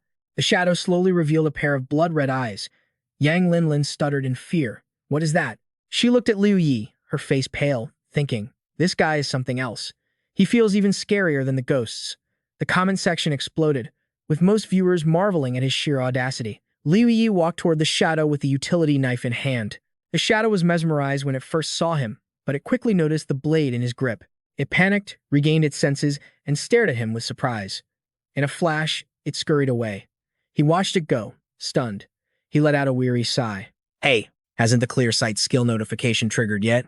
Hey, don't go, let's talk. Liu Yi quickly gave chase. Yang Linlin watched him run off, wondering what on earth he was trying to do. Liu Yi kept chasing it relentlessly. He ran up the stairs, the atmosphere around them turning eerie. Yang Linlin asked, are you always this brave? Not always, I'm actually very cautious. She thought while catching her breath, cautious. And yet today. You caused a scene in the exam room right in front of the female ghost proctor. He picked up his pace but patiently explained to her that he was 100% sure the female ghost wouldn't attack him. Didn't you watch the afternoon exam carefully? Yang Linlin asked, surprised. What do you mean? Some students were cheating right under the proctor's nose, but when she caught them, she only gave a warning. That proves that breaking exam rules doesn't trigger a death sentence. Yang Linlin hadn't noticed that at all. As they were running at full speed, he suddenly braked hard. Yang Linlin couldn't stop in time and slammed her head into his back. She held her forehead and asked, why did you stop without saying anything? Liu Yi seemed to have discovered something and raised a finger to his lips, signaling for Yang Linlin to be quiet. Even though she didn't know what was happening, she obeyed immediately, covering her mouth with both hands. Yang Linlin looked in the direction Liu Yi was pointing. His face darkened. She didn't know what she saw, but her eyes widened, and the veins in them turned red. Through the small glass pane on the classroom door, they watched for a long time. Inside, there were nothing but shadow figures shaped like humans, sitting perfectly still at their desks. Yang Linlin whispered, trembling, what are these shadow figures? Liu Yi replied coldly, not sure. Let's go check our own classroom. In the gloomy hallway, they quickly arrived at their own door. Liu Yi sneaked a peek inside to investigate. Just like before, their classroom was filled with similar shadow figures. The teacher was lecturing, and the students. He quickly realized that the seats of those shadow figures matched the students who were killed this morning. While he was deep in thought, Yang Linlin suddenly turned pale and grabbed Liu Yi. She pointed toward the door. He looked where she was pointing, and a blood-red eye was staring directly at them. They didn't know how long it had been watching. The eye flickered, looking incredibly eerie. Suddenly, caught like this, neither of them knew how to react. They stood frozen. Finally, noticing they had seen it, the shadow quickly moved toward the door. Yang Linlin asked, terrified, how are we going to get past it? Her mental energy was starting to drop. Just run past it. Liu Yi said it so lightly it surprised Yang Linlin. He grabbed her hand and pulled her along. The two ran for their lives. The shadow fully manifested now, looking incredibly grotesque and demonic as it stood there, sticking out a long tongue to scare them. Liu Yi spun the knife in his hand with his sinister grin. He threw the blade, and it struck the ghost shadow right in the center of its head. Before it could realize what was happening, blood gushed from the wound. The ghost quickly collapsed to the ground. The system notified him that because he killed the ghost, his soul weapon had been strengthened. Finished. Liu Yi stepped forward to retrieve his knife from the ghost's head. Yang Linlin followed close behind him, and they both quickly got out of there. Once they made it back to the ground floor, Zhao Yi urged Yang Linlin to hurry, warning that he couldn't leave the teaching building. Yang Linlin was surprised. We can't leave the teaching building? That's great. That means we can just run out. But before she could finish her sentence, a hand snaked out from behind her neck. It was another ghost. It gripped her throat aggressively, and all Yang Linlin could manage was a short, sharp gasp. Just like that, the monster dragged her back into the depths of the building. Zhao Yi turned around, realized Yang Linlin wasn't following him, and caught sight of the scene. He immediately hurled his knife at the ghost. Because he was so close, the blade grazed her ear, slicing it clean off. She stood there, frozen and dazed. The knife struck the female ghost directly in the shoulder. The ghost released her in a panic and stumbled back a few steps, but the creature's screech snapped Yang Linlin out of her trance. She let out a loud scream and scrambled toward Zhao Yi with everything she had. She clutched his arm, trembling. Yang Linlin's face was deathly pale, and her shoulders couldn't stop shaking. A truly pitiful sight. Between the initial terror and what just happened, her legs gave out. She slumped to the floor, and a warm puddle began to spread beneath her. Seeing her like this, he comforted her with a heavy heart. It's okay, it's okay, it's gone now. It's gone.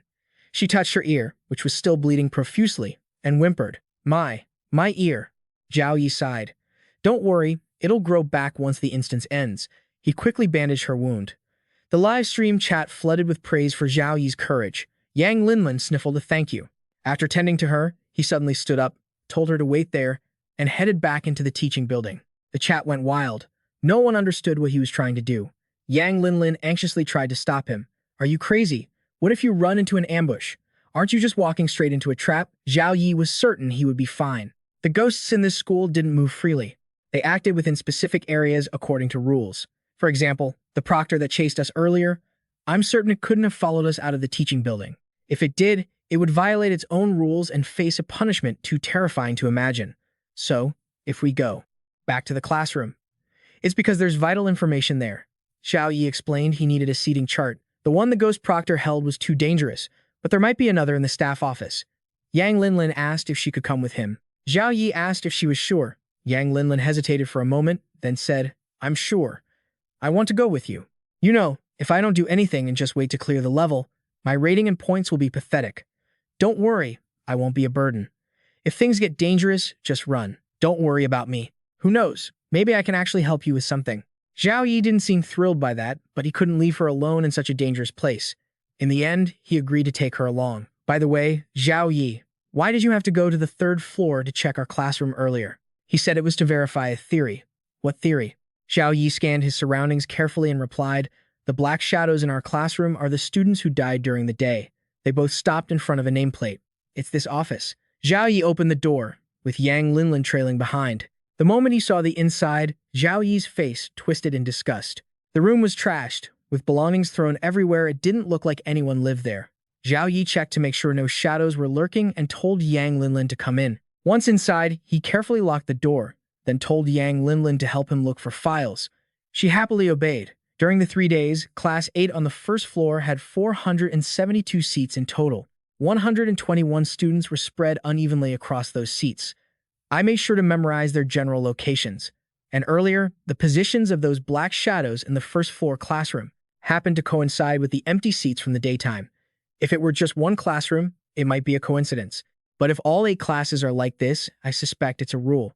To be sure, I went to the 3rd floor. I saw the fat guy who sat in front of me. He was killed by the teacher during the day, and sure enough, a shadow appeared in his seat. So, we have our basic conclusion. The shadows are the students killed during the day. Yang Linlin asked in shock, You mean you memorize all 472 seats and the positions of the 121 students in all 8 first-floor classrooms? But you only glanced at them for a second, she said, watching him closely. Zhao Yi looked at her, confused. Was that not enough? Yang Linlin wondered aloud, What's the use of knowing all this? What's the use? Zhao Yi replied, Based on this rule, we can deduce another. People during the day are alive, while the shadows at night are dead. The living and the dead cannot occupy the same seat. Otherwise, it's a violation of the rules, and you'll be dealt with. Yang Linlin was still confused. Didn't those shadows already die once? Can they really die a second time? Her question left him deep in thought. Zhao Yi reached out and picked up a paper from the desk. It was a document folded neatly on top of the pile. He unfolded it. It was the seating chart for Class 11. 8 for September 14th. The dates matched the clocks from the daytime. Look, there's no name here. Zhao Yi pointed to the empty slots and explained, This means that according to this test, no one should be sitting here. But that fat guy sat in front of me. Truth be told, he knew he was sitting in the wrong place, but he didn't know where he was supposed to be. That's why he was so scared. He knew sitting in the wrong spot meant death. Yang Linlin got excited. So if we just take this list with us, we'll know where to sit for the next few days, right? Then we can clear the level. But Zhao Yi didn't think it was going to be that easy. We enter the instance on the 14th and have to survive in school for 7 days total. Theoretically, if the days are continuous, the instance ends on September 20th. But on this chart, all the seats for the 20th are empty. It looks like things are getting complicated. Yang Linlin trembled, stuttering, What? What does this mean? Zhao Yi remained calm, his voice level as he continued. It means that every one of us, on the 20th, he slowed down to emphasize every word, is going to die. Yang Linlin's face turned ghostly pale. Hearing that, her mental strength plummeted. She looked completely petrified, as if turned to stone. Zhao Yi picked up another envelope from the desk. It was sealed tight. He opened it slowly. Inside was a thick stack of cash. Zhao Yi let out an intrigued, "Oh," but inside the stack of money, there was another piece of paper. Curious, he pulled it out. It was a note addressed to the principal, and this money was apparently a bribe. Read the letter and analyze it. This letter was sent to the principal, but it's been edited and revised so many times. A lot of crucial information has been crossed out. It's clearly way too late to send it. Just then, the system returned your weapon. Since your gear is back, let's head to the principal's office. Yang Linlin nodded blankly, just going along with it like a machine. As he turned to leave, an idea struck him. Liu Yifei immediately grabbed the stack of cash on the table. Standing next to him, she was speechless, not knowing what to say to this guy. She curiously asked him what he needed the money for. Liu Yifei looked at the cash in his hand and smiled, saying it was in case of an emergency, like with Lam. Lam was still curious. "Could you explain that a bit more clearly? I still don't understand why you took that money. Regardless of whether the people in this school are human or demons, they all follow their own rules. Teachers on duty can't leave their posts unless there's a special situation. But the principal is different. The principal is less busy than the teachers, so if he's in his office, we have to find a way to lure him out." Yang Linlin finally understood what he meant. But what does luring him out have to do with that money? Very quickly, the two stood in front of the principal's office. Liu Yifei signaled for silence. Yang Linlin jumped and quickly covered her mouth with her hand. The two peeked into the office through a broken pane of glass on the door. The system warned that this target was extremely dangerous and impossible for a rookie to approach, but his movement was heavily restricted. Even though he was no longer human, the principal was still obsessed with money. He was still busy counting money inside the office. Yang Linlin realized it. Because he was money crazy, Liu Yifei wanted to use the cash to lure him out. She finally understood his way of thinking wasn't half bad. "You stay here and keep an eye on him. I'm going to lay out the money." Yang Linlin obediently listened. From the office entrance, Liu Yifei began laying out the bills, one by one, in a neat line leading outside. Soon, the trail of money stretched quite far from where they were hiding. Once finished, Liu Yifei dusted off his hands. "After I knock, follow me up the stairs to hide on the roof." Yang Linlin nodded. Liu Yifei quickly reached out and knocked on the door. The principal heard the noise and turned his head toward the sound to investigate. Liu Yifei and Yang Linlin quickly dashed toward the stairs leading to the roof to hide. The demon principal wheezed heavily as he went to open the door, turning his head to sniff around. He didn't see anyone, but he smelled the scent of urine in the air. He rushed out of the office to investigate and immediately stepped on the money under his feet. The principal looked down to see what he'd stepped on, and his eyes lit up. Money. So much money. He laughed wildly with a demonic voice, busily scrambling to pick up the cash on the ground. Liu Yifei told her to wait until he moved to the other corner before sneaking into the office to find a specific file. Yang Linlin asked confusedly, "A file? What kind of file?" The letter showed that a student's mother had a conflict with the school, and the school caused her serious harm. They might have even killed her. The two stayed in their hiding spot, watching the principal. He was still obsessed with picking up the money and not paying attention to them. The moment has come. "The principal is far enough away. Follow me." They moved quietly.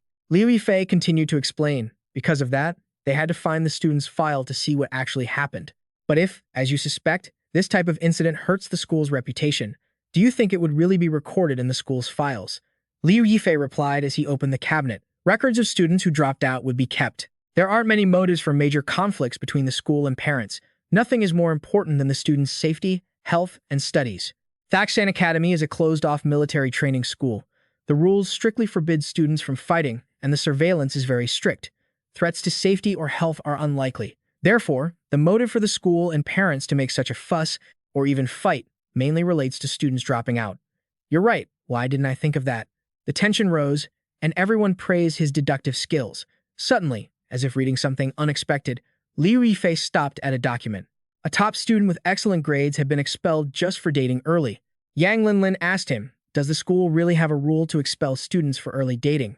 "I've looked through the files of other students who were punished. The punishment for early dating is usually suspension for both parties and a meeting with parents, but this female student, Chen Qiang, was the only one expelled. Under normal circumstances, a student as brilliant as her would receive a lighter punishment than the others, unless, while dating, she provoked someone she shouldn't have." Yang Linlin asked if the person she was dating had a powerful background or if her romantic rival did. Liu Yifei personally leaned more toward the latter. After all, someone with such excellent performance usually has a lot of self-respect. If she had been rejected while dating, she wouldn't have continued to pursue it. We have to investigate things related to Chen Qiang. We might find a good lead. But Yang Linlin asked where she could search, since the school provided their phones, which couldn't access the internet and could only set alarms. Going to the computer room was an option, where there was a network connection, but Yang Linlin quickly spotted a dark shadow behind him. She screamed in panic, pointing toward it. Liu Yufei was behind her, but unlike Yang Linlin, he wasn't panicked. Instead, he slowly turned his head to look behind him. Damn it, did the principal come back already? He frowned, starting to think of a plan. It's not the principal. This shadow looks thinner. A sinister figure slowly opened the office door and hunched his way inside. Cockroaches were crawling on the walls all around him, and the person emitted noisy, chilling sounds. He mumbled, "You all deserve to die, repeating it over and over. Liu Yufei felt that the demon's voice sounded very young. He wondered, could it be? As if remembering something, Liu Yufei froze for a moment, then he stepped forward, his mind racing, and he pulled out his prop, the real estate certificate of Liu Lao Han. He stood in front of Yang Linlin. Are you Chen Qiang? We came to find out the truth about what happened to you and your mother that year. The shadow laughed loudly with a mocking tone. He asked suspiciously, the truth? Suddenly, he grabbed his head with both hands and screamed. Yang Linlin couldn't handle the screeching and covered her ears. Her mental state was also dropping. Yang Linlin tried to step forward. She took out her weapon, intending to risk it all. But the shadow, presumed to be Chen Qiang, seemed to be possessed. He clutched his head, screaming and rambling. Suddenly, the shadow's head became deformed and lumpy, and blood began to pour out violently. In an instant, countless long tentacles, looking like octopus feelers, erupted from his brain. They grew rapidly, thickening until they completely enveloped his entire body. Zhao Yi and Yang Linlin stood facing him, stunned by the sight. Zhao Yi had regained his composure, but he kept muttering to himself, damn it, everyone's going to die. Yang Linlin gripped her weapon with trembling hands, shouting, what the hell is that thing? The monster's body convulsed as it trudged toward them with difficulty. The distance between the human and the monster closed rapidly. The creature bellowed, damn it. Yang Linlin stood frozen, unable to react. Zhao Yi quickly retreated to get into a better stance. Yang Linlin screamed, run, I'll hold it off. She raised her gun, aiming straight at the creature. The tentacles lashed out toward her face. Sensing the danger, Zhao Yi snapped, get out of the way, and shoved Yang Linlin aside. The spot where Yang Linlin had been standing was shattered as the tentacles smashed into the floor. She tumbled to the ground, still clutching her gun, and let out a pained cry from the heavy impact. Now targeting Zhao Yi, the monster attacked relentlessly. He struggled to dodge its strikes, unable to think of a countermeasure just yet. Zhao Yi bit his lip in frustration. The tentacles on the creature's head shifted around, hunting for their prey. In the live comment stream, viewers were growing anxious for him. At this rate, one solid hit would mean certain death. The creature stood some distance away from Zhao Yi, then turned and whipped its tentacles directly at him. Suddenly, a gunshot rang out. A bullet tore right through the creature's abdomen. The tentacles veered off course, allowing Zhao Yi to escape. It was Yang Linlin, still holding her gun, shouting, Zhao Yi, run. I'll cover you. The chat room erupted with praise for how cool Yang Linlin was. Stung by the attack, the creature shifted its focus to her and glared as it rose. Even though the bullets weren't killing it, the impact kept Zhao Yi safe.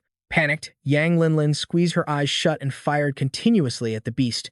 It stood there, completely unfazed. The bullets passed right through it without doing any real damage, but the constant barrage only served to infuriate the monster.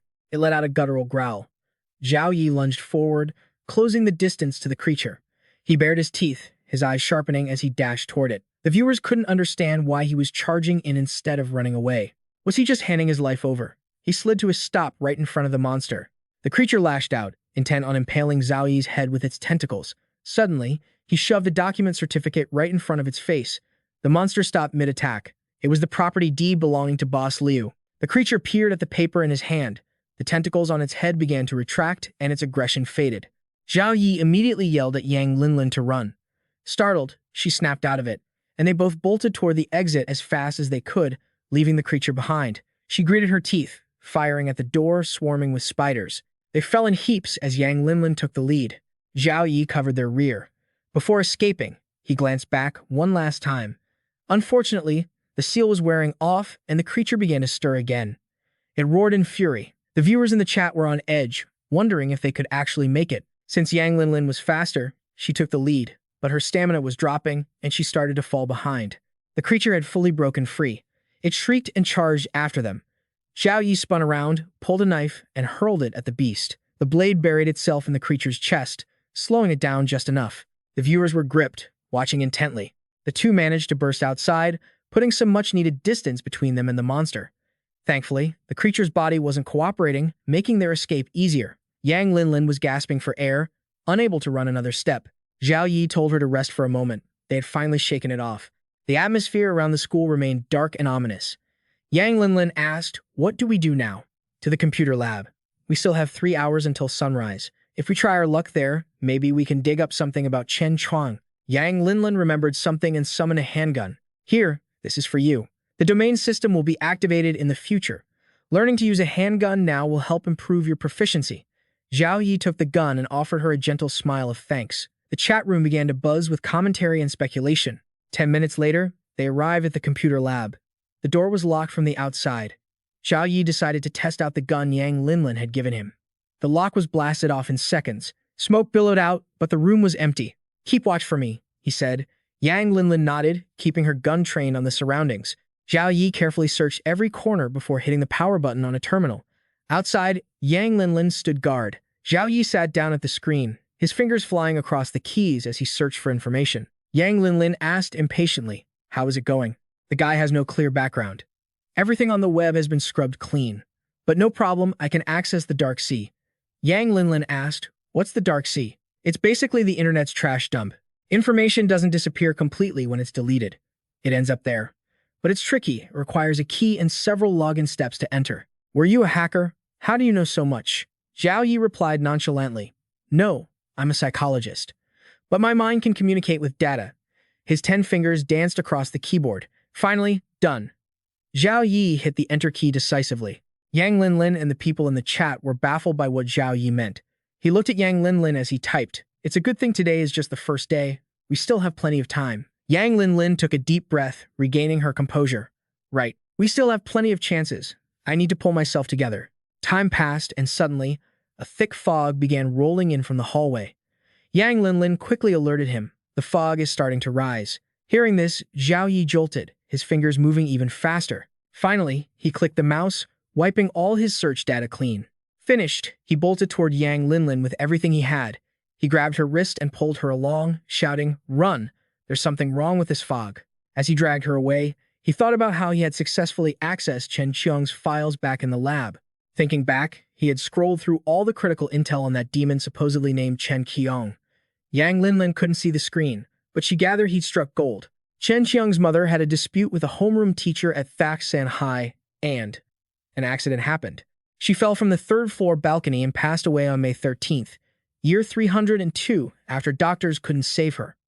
Cause of death, severe brain trauma. A week later, Chen Qiang trashed the school, wielding a kitchen knife. She literally split the homeroom teacher in two before fleeing the scene.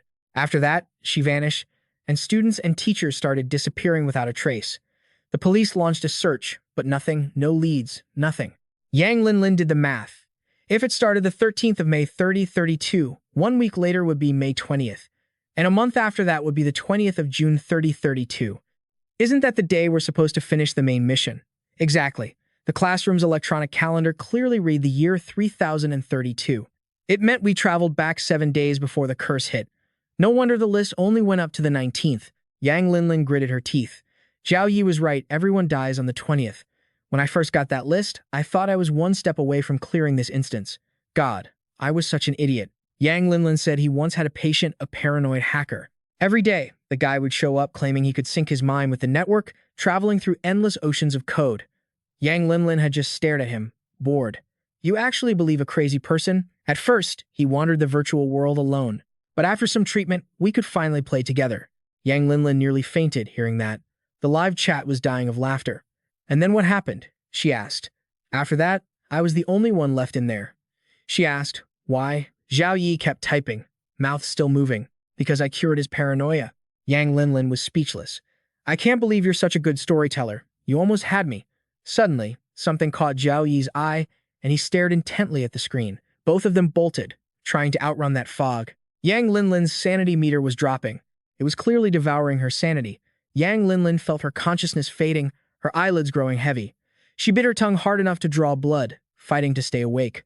The viewers were freaking out. Zhao Yi saw she was reaching her limit. Even the biting wasn't working.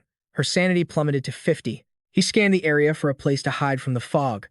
A water tower stood ahead. They wouldn't make it to the dorms, so they had to duck in there. But the door was locked tight with two heavy chains. Zhao Yi pulled out his gun just as Yang Linlin was about to black out. He blew the locks off, dragged her inside, and gently lowered her against the corner. He carefully sealed the door, leaving nothing to chance. He even jammed something into the gap. Yang Linlin slumped there, exhausted. As expected of the boss, she thought, the fog won't get in now. Someone in the chat praised him. He peered through a crack in the wall. The fog outside was still thick. The system warned of high danger, full of bizarre entities. If you don't want to run into them, find a hiding spot. Zhao Yi checked on Yang Linlin, and she seemed to be pulling through. Yang Linlin let out a breath as her sanity meter ticked back up. Thank you. You saved my life again. Suddenly, his face hardened, his eyes turning fierce. Zhao Yi aimed his gun directly at her. Looking like a grim reaper from hell, Yang Linlin panicked, stumbling back with her hands up. Zhao Yi, why? There was a rustle behind her. That's where he was aiming. A figure crawled out, and Yang Linlin screamed in terror. It was that scruffy bearded guy. Yang Linlin jumped, scrambling to hide behind Zhao Yi. The man raised his hands, rising slowly. Zhao Yi kept the gun trained on him, looking genuinely surprised. The system chimed, "Congratulations, you found a survivor in the school." The man stammered, "Don't shoot. I'm not one of them." Zhao Yi slowly lowered his gun, but he couldn't just trust a stranger. "Who are you?" Hearing that, the man gave a vague reply. "It's a long story. It's not safe here. Monsters are going to swarm in any second. Follow me to the underground bunker." Even though he seemed proactive, Zhao Yi remained on guard, though he decided to follow him anyway. "Let me introduce myself. I'm Li Kang, a former undercover investigator for the City A Police Department." He must have known they wouldn't buy it, so he flashed his ID. Zhao Yi scrutinized his details. Yang Linlin quickly spoke up. "I'm Duong Yang Linlin." Zhao Yi asked, "Just you?" Meanwhile, he swiped his finger across the table. He checked it for dust clean. The man sat down. About 3 months ago, the police targeted Thaksan High. Students and teachers had been vanishing mysteriously. The police sent in search parties, but found nothing. The mayor was forced to turn to us under pressure from the public. After some prep, I arrived with a special task force to investigate. I never expected that first night to go so wrong. We split into 3 teams of 9. While we were investigating, a fog rolled in. One of my guys, Xiao Wang, was swallowed by it in an instant. When we turned back, he was gone without a trace. Watching that, Li Kang could only stare in horror. We were surrounded, still desperately looking for Xiao Wang. Another teammate screamed he'd been dragged off too. Li Chang panicked, realizing the fog was lethal. He shouted, "Run," and scrambled backward to avoid the mist. I didn't know what it was, just that there were monsters inside. Eventually, I hid in the dorms with the 6 other survivors. But when the fog cleared, we found we were trapped. The school gates were swallowed by that terrifyingly thick mist. So, the 7 of us have been stuck in this nightmare ever since. Li Chang buried his face in his hands, weeping. Zhao Yi stood there, listening intently. I tell the story while keeping a close watch on Li Kang's expressions. Zhao Yi picks up his pen, slowly looking into this guy's background. "If you don't mind me asking, what about your other 6 teammates?" Hearing this, Li Kang stops crying, looking completely shell-shocked. Then, his face darkens, he hangs his head, and says in a low voice, "They're dead. Based on what you've said, you've been at this school for at least 3 months. What have you been eating?" Zhao Yi's questioning only makes the man more anxious. "Can we not talk about that?" Zhao Yi's suspicions about this guy only deepen. He eyes Li Kang with a piercing gaze. Suddenly, the light in the basement flickers, and all 3 of them glance toward the same direction. The ground begins to shake more violently, and the light bulb swings even harder. A massive foot emerges from the fog, and everywhere it steps, the ground trembles. Below, the swaying continues, and the light bulb wire creaks loudly. Zhao Yi turns and signals for everyone to stay silent. The support pillar in the basement seems like it's about to give out. He quickly uses his hands to hold it steady so it doesn't collapse. Up above, that foot seems to have noticed something, and it starts stomping harder to probe the area. Yang Linlin is too terrified to even blink. She holds her breath, watching the situation. The light above shakes more intensely, looking like it could fall at any moment. That foot stomps heavily right over the basement exit. Li Kang also looks up to track the movement. He doesn't dare to breathe, struggling to swallow a lump in his throat. The footsteps continue pacing back and forth above. A moment later, that large black foot shifts back into a normal human skin tone. Flashback to a few minutes ago, Li Kang slumps into a chair and sighs. "Back then, I was hiding in the water tower, and I accidentally found this basement, which is why I've been safe." Yang Linlin seems to realize something and exclaims excitedly, "I've got it. The water tower must be a hidden safe zone. If we just stay here and don't wander off, we can survive the 7 days." Li Kang quickly cuts Yang Xiaoshu off. Things are much more complicated than she thinks. Yang Linlin looks upset and asks, "What do you mean?" Li Kang grits his teeth. The power of this school is spreading non-stop. The water tower used to be a safe place. The demons didn't even bother with it. But then, they started wandering outside the tower. Zhao Yi and Yang Linlin grow tense as they listen. Not only that, but they've started knocking on the doors to see if anyone's inside. After that, they started using force to break in and search everything. On the 7th day of the last rebirth, I almost got caught while hiding in the basement. If we keep hiding here this time, I'm afraid. Before he can finish, there's a loud, rapid pounding from above. There are footsteps. It's clear there isn't just one demon up there. If they get discovered, they'll be like turtles in a jar, certainly dead. To be honest, Zhao Yi hasn't found a solution yet. The sound of footsteps grows louder, making everyone more terrified and unsettled. There's no connection under the entrance tile. The pounding sounds hollow. Zhao Yi quickly rushes to the support beam to hold it up. He has to keep it pushed up so the floor tile looks like the rest. Zhao Yi uses his back as a brace, using both hands to press firmly against the lid. The demon above is incredibly heavy, and it keeps stomping down to probe the area. Yang Linlin and Li Kang quickly run over to help. They hold the beam tight so Zhao Yi doesn't fall. When the feet prove useless, the demon quickly uses its hands to pound down hard to keep probing. Zhao Yi is struggling to take the force of these heavy blows. He lets out a pain moan. Everyone is trying their best to hold on, trembling and biting their lips to keep from losing their grip. Finally, it gives up and stands up. There are indeed many demons up there probing every corner. The fat one keeps pounding other parts of the floor. Everyone sinks to the floor. Breathing a sigh of relief, they survived another close call. See, I told you the water tower isn't safe anymore. To survive this curse, we have to find the next shelter or break the curse. Zhao Yi climbs down, asking Li Kang, "Do you have a way to break the curse?" Li Kang replies, "I know how to break the curse, but all in all, it's extremely difficult. I can't do it alone. I need your help." Yang Linlin says, "We can help you," while Zhao Yi stands in the corner, observing him. Li Kang hesitates for a moment, his face extremely tense. Finally, he relaxes, resting his hands on the ground.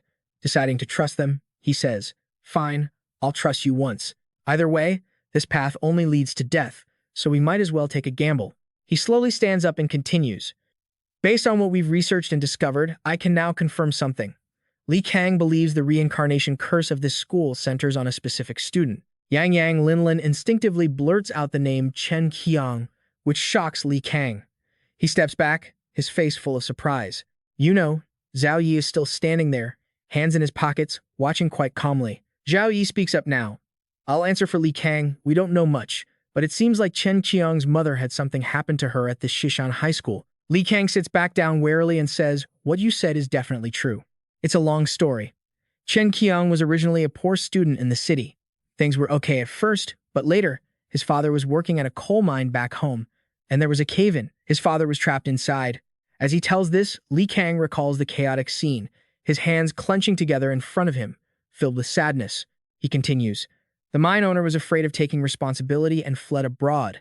Not a single penny was paid in compensation, leaving only a sick, frail mother to stay alive. It was a tragic situation. The mother had to amputate a leg and struggled to sew clothes just to earn money. They had nothing.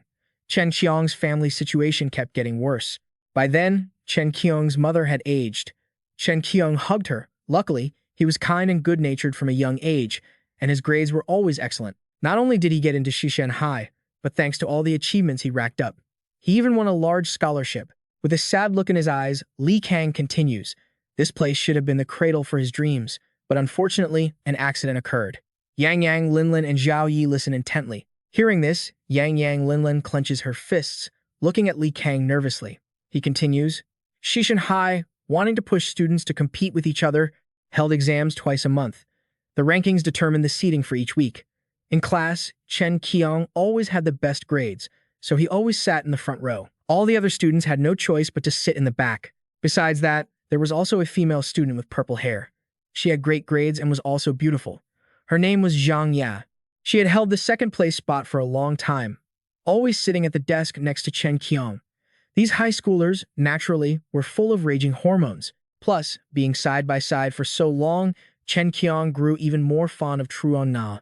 The two would glance at each other, their faces flushing with shy, adolescent affection.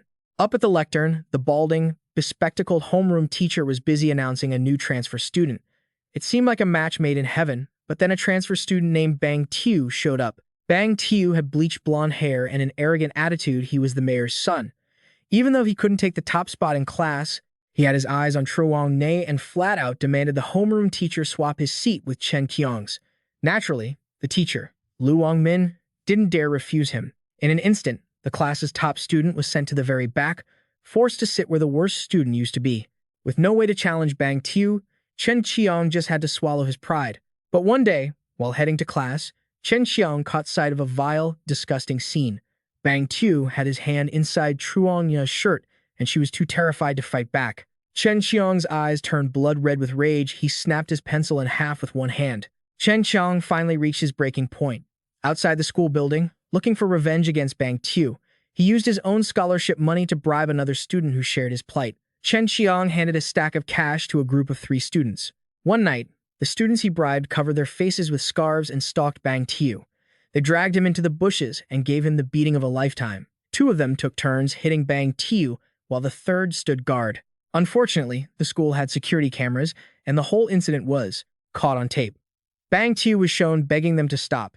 The head of the grade called the 3 students in for an investigation. After intense interrogation, one of the students couldn't handle the pressure and sold Chen Qiang out. Chen Qiang was expelled immediately. The teacher handed him the expulsion notice, and as he took it with both hands, his expression went ice cold.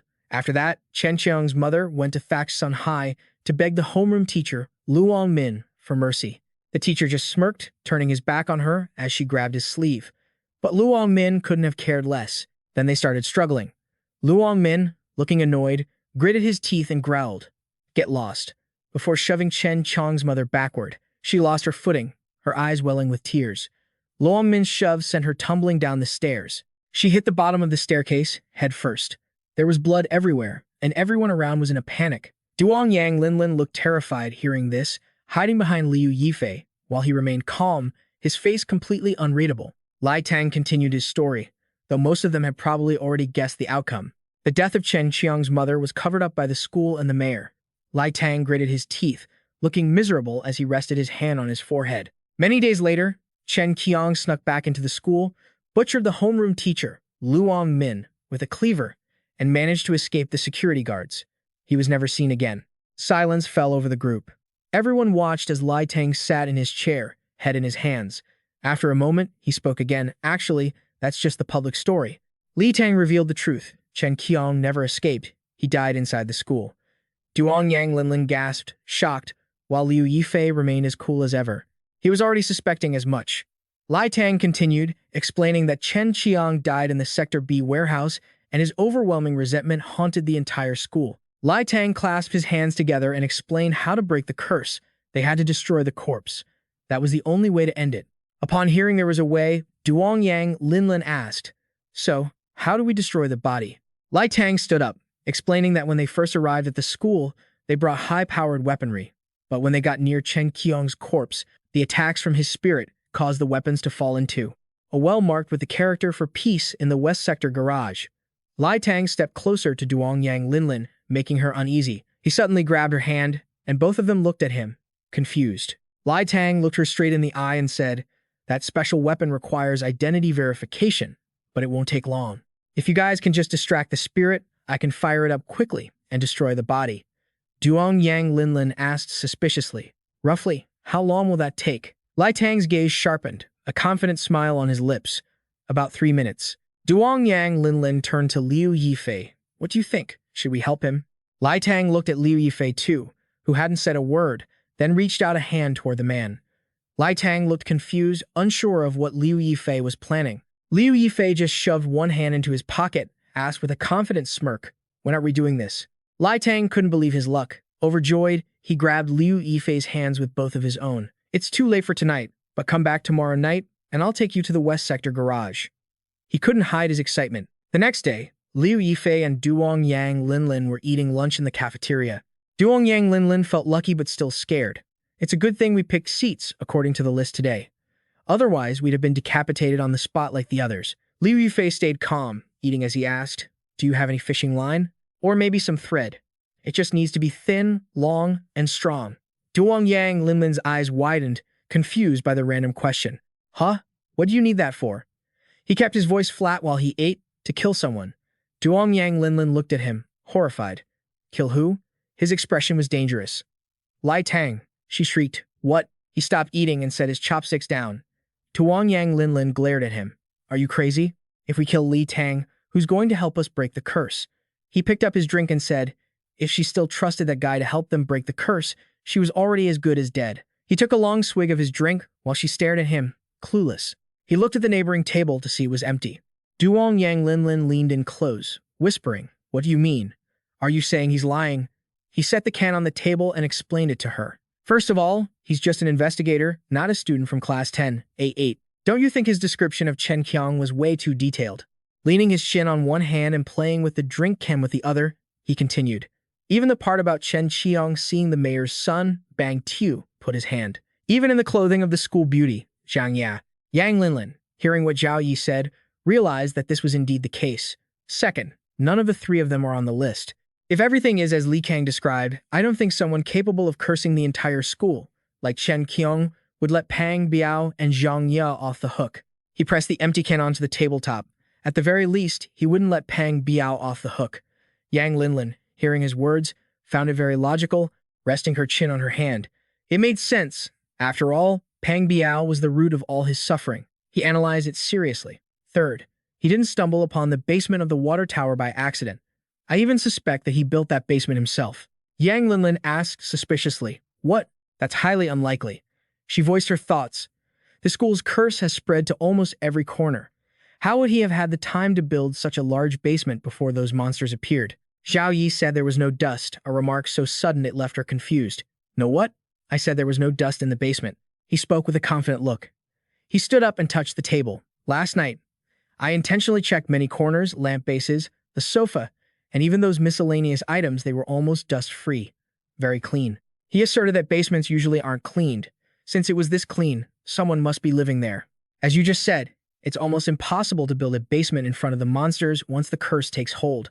Therefore, the basement must have been built before the curse began. The entrance to the basement is hidden and lacks light. Do you think it's more likely that Li Kang stumbled upon the basement while being hunted by the monsters, or that he knew about its existence long before? Yang Linlin thought to herself, Zhao Yi's observational skills are absolutely terrifying. She bowed her head to the table and stammered, But, if he's lying to us, what's his goal? Yang Linlin didn't know who was truly behind Li Kang's friendly facade. Zhao Yi rested his chin on his hand, thinking deeply. According to psychology, lies with an agenda are usually half true and half false. To make a lie more plausible and authentic, you usually need to add some factual elements. He held up a finger in front of Yang Linlin to give an example. Even without Chen Qiang's body in the West Underground parking lot, there are definitely dangers beyond our imagination there. She listened to his analysis with a bewildered expression. Li Kang really did want to enter what he called the fire purgatory. Then, he crossed his arms and continued. It's just that, once you go in, you don't come out, so he lied to make us risk our lives to help him lure the monsters outside. Chat windows popped up after his analysis. Viewers admired his deductive ability, though some wondered why he didn't just kill Li Kang now that he knew the truth. After hearing him, Yang Linlin couldn't hide her fear. He is truly treacherous. He remained seated, while Yang Linlin opened her equipment menu to search for items. There were many things available, such as ammo, duct tape, and canned goods. She selected the fishing line. A spool appeared, which she took and handed to Zhao Yi. She asked him, This is fishing line. What do I need to do tonight? He took the spool she handed him and said she didn't need to do anything tonight. With a look of extreme interest, he wrapped the line around his finger and pulled it tight to test its strength. Whether we succeed depends on tonight. He told Yang Linlin that if they were lucky, they might be able to break the curse tonight. The two walked outside, the sky appearing blood red. Zhao Yi kept his hands in his pockets, walking confidently, while she still didn't quite understand the situation. She leaned close to Zhao Yi and glanced at him, asking suspiciously, Do you want to use the fishing line to choke Li Kang to death? He raised his hand to signal her. A hush. We're near the water tower. From now on, stop the nonsense. She looked at Zhao Yi in confusion. He was vigilantly watching a certain direction. She covered her mouth tightly with both hands, thinking, He definitely has a secret plan. I can't be a burden. Her silly actions left Zhao Yi at a loss for words. The two continued walking in silence. He thought to himself that he still needed to be wary of her, lest she ruin his plan by accident. The sky remained a gloomy, blood-red color. On the other side, Li Kang was pacing back and forth, wondering why the two of them hadn't arrived yet. Finally, they showed up, and Li Kang was delighted to see them. Looking toward the two approaching, he said, "Why are you guys so slow?" Li Kang continued, sounding annoyed. "Get to the location as soon as possible. We don't have much time left. After midnight, that mist will fill every corner of the campus again." Walking up, he looked at Li Kang and urged him, "Then let's get to that spot now." He walked ahead while looking back, saying, "Follow me to the west underground parking lot." He pointed in that direction, and the two followed him, Zhao Yi in the middle and she behind him. Li Kang led the way. There were 3 entrances to the west underground parking lot. The 3 walked forward 100 meters and turned right into the parking lot. Li Kang turned back to warn them, "That demon is roaming by the entrance." He stopped in front of the entrance to explain the plan to them. "My plan is this." The two entered the entrance and intentionally made noise to lure the monsters, then split up to escape through Gate A and Gate B so the monsters would be led out of the parking lot. He sat behind the door and said, "I'll hide here and wait for you two to lure the monsters away. Then I'll run in and activate the weapon immediately." Zhao Yi looked at where he was sitting, deep in thought, then gave an agreeable and cheerful nod. Li Kang, seeing this, happily hid behind the door without saying another word while he began to walk inside. He kept his hands in his pockets as he walked in, and Yang Linlin followed right beside him. In his hand was the fishing line, already hooked up. He hid it in his pocket so Li Kang wouldn't notice. He had previously attached the fishing line to the pin of a grenade.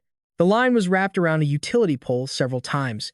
He kept his hands in his pockets and walked forward calmly, showing no signs of suspicion. Zhao Yi was already inside, with the grenade waiting behind him. All it would take was a tug of the line, and it would detonate. Zhao Yi was now a good distance inside, and Yang Linlin quickly followed, while Li Kang was tensely hiding behind the door, observing them. He gritted his teeth, watching them intently from afar, thinking to himself that this time he would definitely succeed. Sweat began to bead on his face, and he gulped audibly. On the stove, a pot of water was boiling over, the liquid inside as red as blood, emitting thick, red steam. He gritted his teeth, his face tense, his gaze fierce.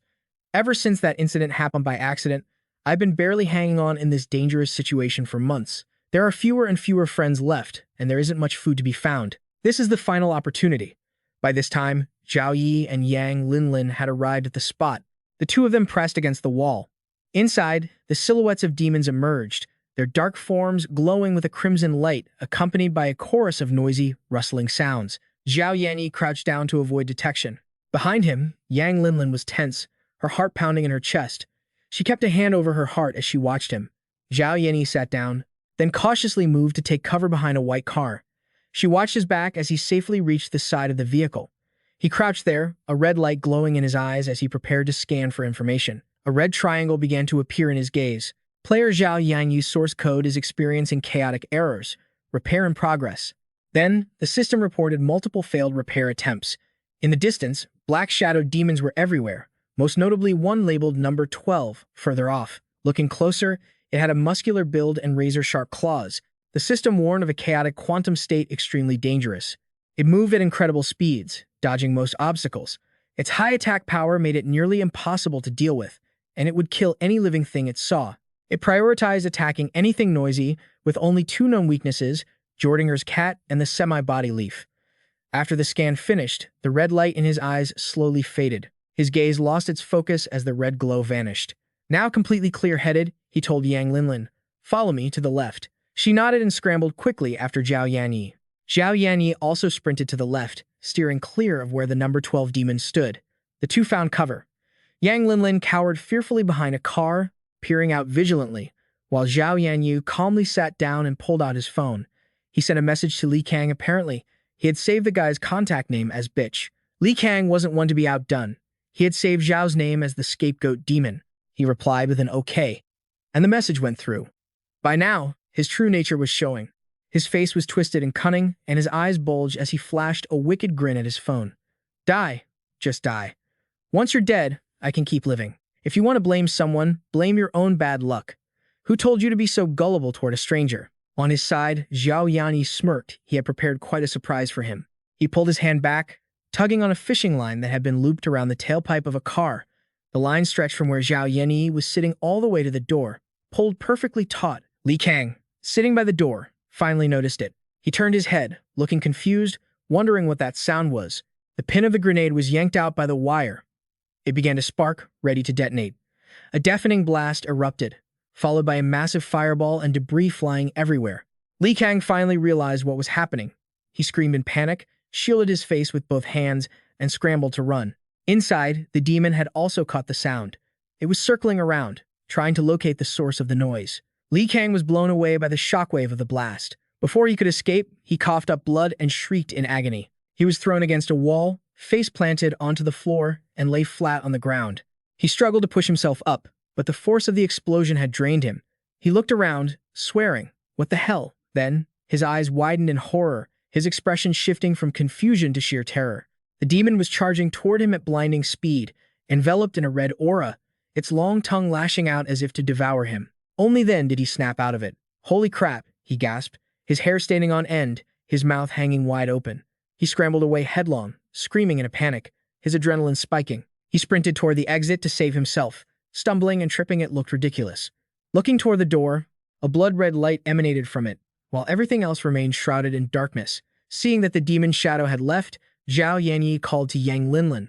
"We're heading to the Wuhuo well." They both hurried toward the exit. Yang Linlin looked at Zhao Yi, confused. "Wait, where did you even get a grenade? Doesn't the newcomer dungeon lack any point shops?" Zhao Yi explained, "I had a patient who dealt in weapons before. I promised to cure his bloodlust, so he gifted me a stash of arms and ammo as a thank you." He tossed the grenade casually in his palm. "When I'm bored, I usually carry a few grenades on me. If I've got nothing to do, I just pull them out to play with." She was so shocked, her eyes rolled back and she nearly turned purple. The chat channel erupted, with viewers commenting that Zhao Yi was definitely a psychopath. Arriving at the spot, he used an iron bar to pry open the well cover, tossed the bar aside, and the way was open. Yang Linlin opened her inventory to give him a flashlight while she held a gun. It was pitch black inside. "Here, take this." The two descended. He climbed down slowly, scanning with the flashlight. The walls were impeccably clean, without a speck of dust, just like the tunnel where Li Kang had been staying. He reached the bottom, where the floor was also pristine and dust-free. He led the way, Yang Linlin following closely with her gun. He walked to the wall and shone the light, and they made a discovery. On the massive wall in front of them, there was a single red button in the center. Everything else around it was completely empty. Yang Linlin pointed at the button and asked curiously, "What's this button for?" "If I had to guess, it's an elevator." He decisively pressed the button without even knowing what it was, leaving her sweating nervously. An elevator? The doors slowly slid open. Yang Linlin raised her gun, on guard. Inside, it really was an elevator, just as he had said. She looked around, puzzled. This is a sewer system, how could there be an elevator here?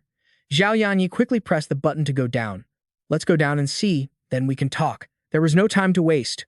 They didn't know when that dark shadow might return. The gears began to grind, sending the elevator down. The sound of the gears grew louder as they descended. The elevator was almost there. The doors slowly opened, and the two looked out, curious about what would appear. Outside was a long, gloomy hallway, filled with that same crimson mist. Yang Linlin stammered, Where are we?" He replied that it was likely some kind of strange laboratory. The corridor stretched out infinitely. They stood in the elevator observing. The far end was pitch black, impossible to see what was hidden in the depths. "A lab base?" she asked. They stepped out of the elevator. He said, "Ever since I met the principal, I've felt like something was off." He stared straight ahead, talking as he walked. Normally, the stronger a demon is, the more its attacks lean toward mental damage, using methods that are incredibly hard to resist. He recalled the demon he had defeated earlier. The principal in the instance had been powerful, but its attack methods were entirely rational. This means the principal isn't a demon at all, but some other kind of creature. He closed his eyes to reflect, then smiled as he reached his conclusion. Obviously, this panic secret room isn't just some weird, run-of-the-mill dungeon. Its scope is far bigger than anyone anticipated. Suddenly, Yang Linlin called out to him, her voice frantic. "Zhao Yi, look up ahead." He looked where she was pointing, confused. On the floor lay a body face down, with blood pooling out from its head across the ground. Another one was sitting slumped against the wall. This person was wearing protective gear, but the face shield was shattered. The bodies were absolutely mangled. What on earth could have happened to them? The dismembered remains, limbs, and body parts were scattered all over the hallway. A rustling sound echoed from all around. Yang Linlin trembled, pointing at the corpses. She was terrified by the gruesome sight. Zhao Yi shone his light toward the bodies, walking straight toward them without a hint of fear. His footsteps echoed through the hall. Although they didn't know what they were facing, one thing was certain. This place was not safe. She quickly hurried behind him. Reaching a turn, Zhao Yi told her, Stay close. They spotted another door, its glowing control panel catching their attention. He placed his hand on it to unlock it, but it failed. The door required Face ID. Yang Linlin sank into thought, asking anxiously, "What do we do now? If we turn back, we might run into the black shadow." Suddenly, Zhao Yi pulled out a scalpel.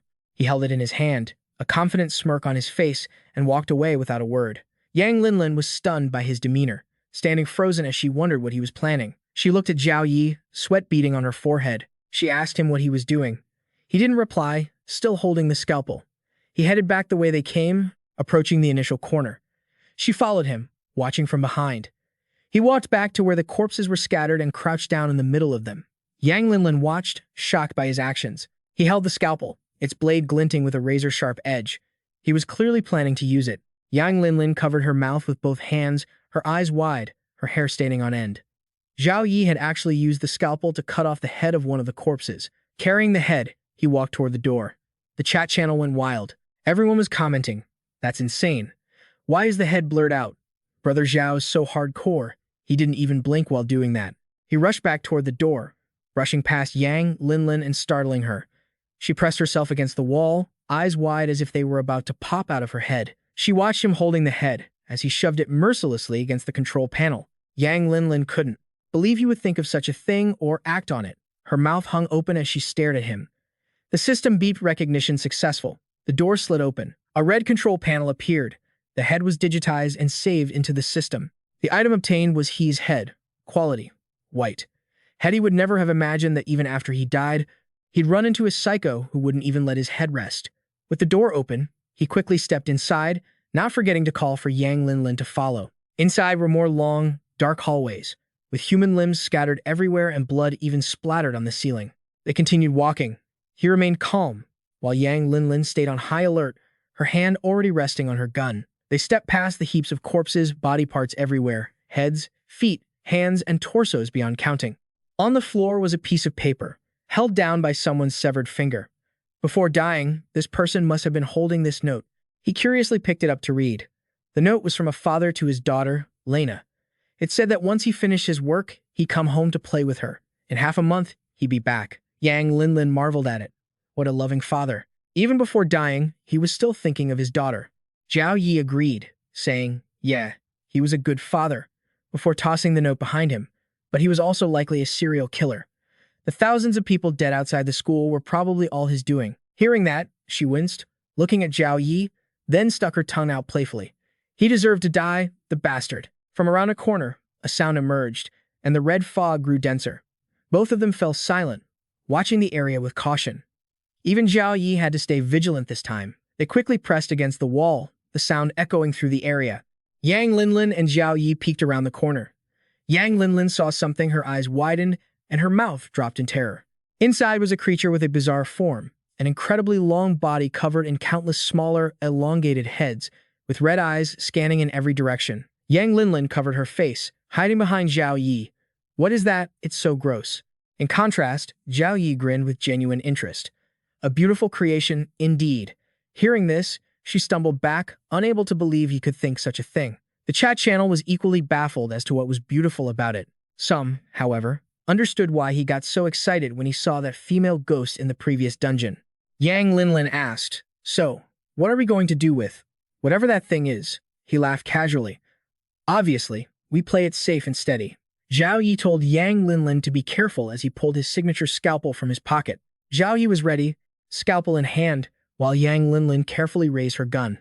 "All right, then I." Before she could finish, Zhao Yi charged straight inside, giving no signal, leaving her unable to react. She yelled from behind the wall, "I thought you said safe and steady. Is this really okay?" Zhao Yi, wearing an excited expression, lunged at the monster. He confronted it head-on. The system prompted, "Mutant boss, mid-level danger. Warning, a half-baked product.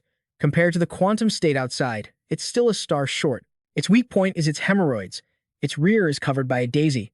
Apparently, when those maniacs were conducting their insane experiments, the mutant developed hemorrhoids from sitting too long. It lunged at Zhao Yi, and he lunged right back. He smirked confidently, staring straight at the charging demon. Zhao Yi pulled a piece of paper from his back pocket. As the monster charged closer, its true form became clear. It only had a human lower body, Its mouth was located at the waist, and its legs were covered in countless small heads like worms. Zhao Yi held up the paper, Old Man Liu's Red Book, an item that could seal a monster within 5 meters for 10 seconds. The cooldown for the freeze was 1 day. The monster was sealed, frozen in place. Zhao Yi slid across the floor toward it. He maneuvered behind the creature, searching for something, then swung his scalpel in a lightning-fast, precise arc. With a series of incredibly swift and clean movements, he swept past the creature once more. The sealed monster stood motionless, unable to counterattack at all.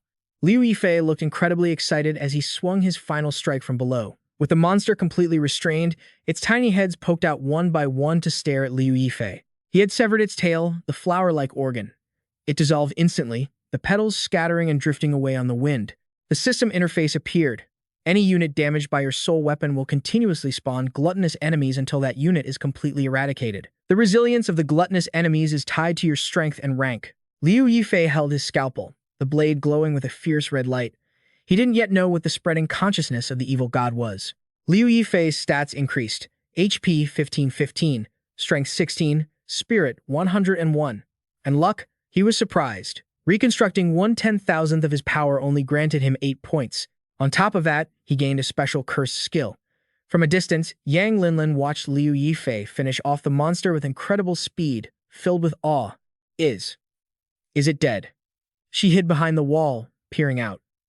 Liu Yifei turned back and answered, "Yeah, that's right."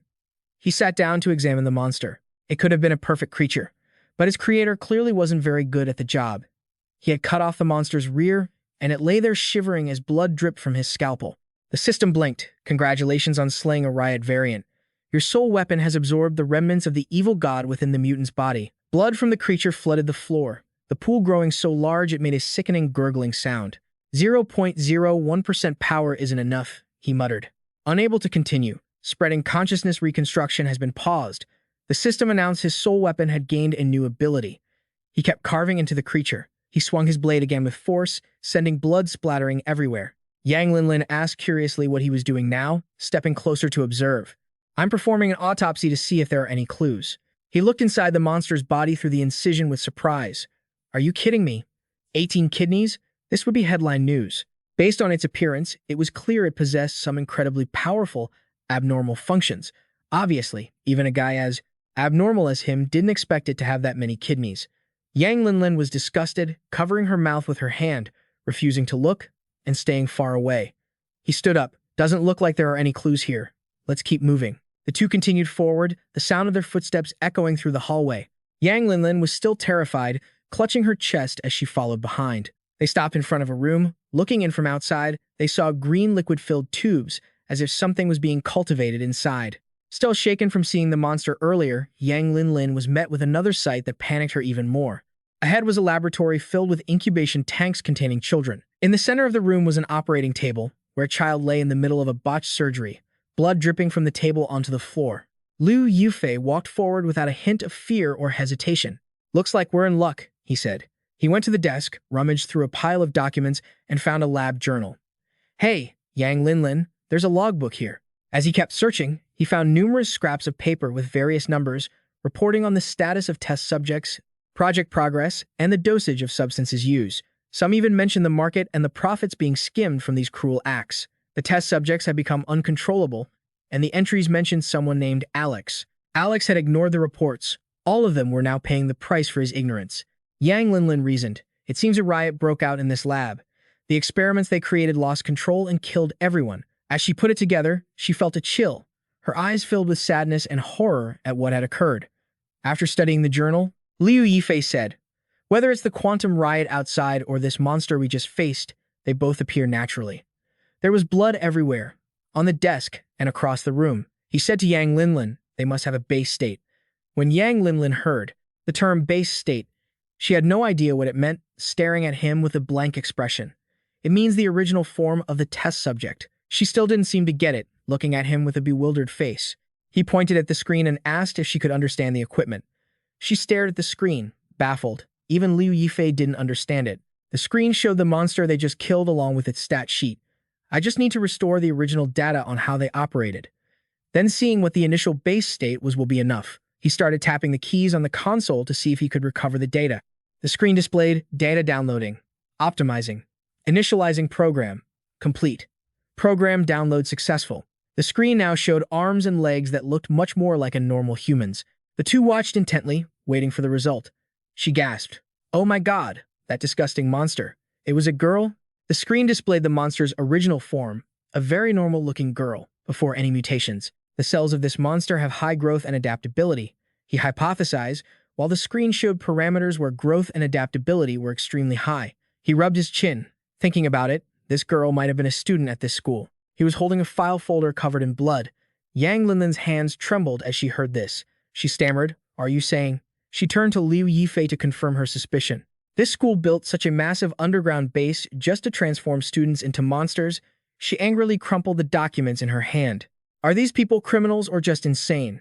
He continued his deduction. The monster from earlier had 18 kidneys, and each one was perfectly healthy.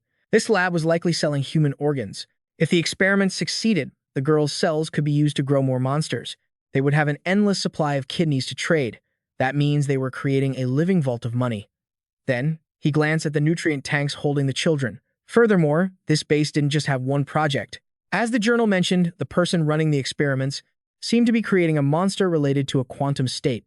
Journal entry 826. Those lunatics successfully created a quantum state, and they actually pulled it off. He hypothesized.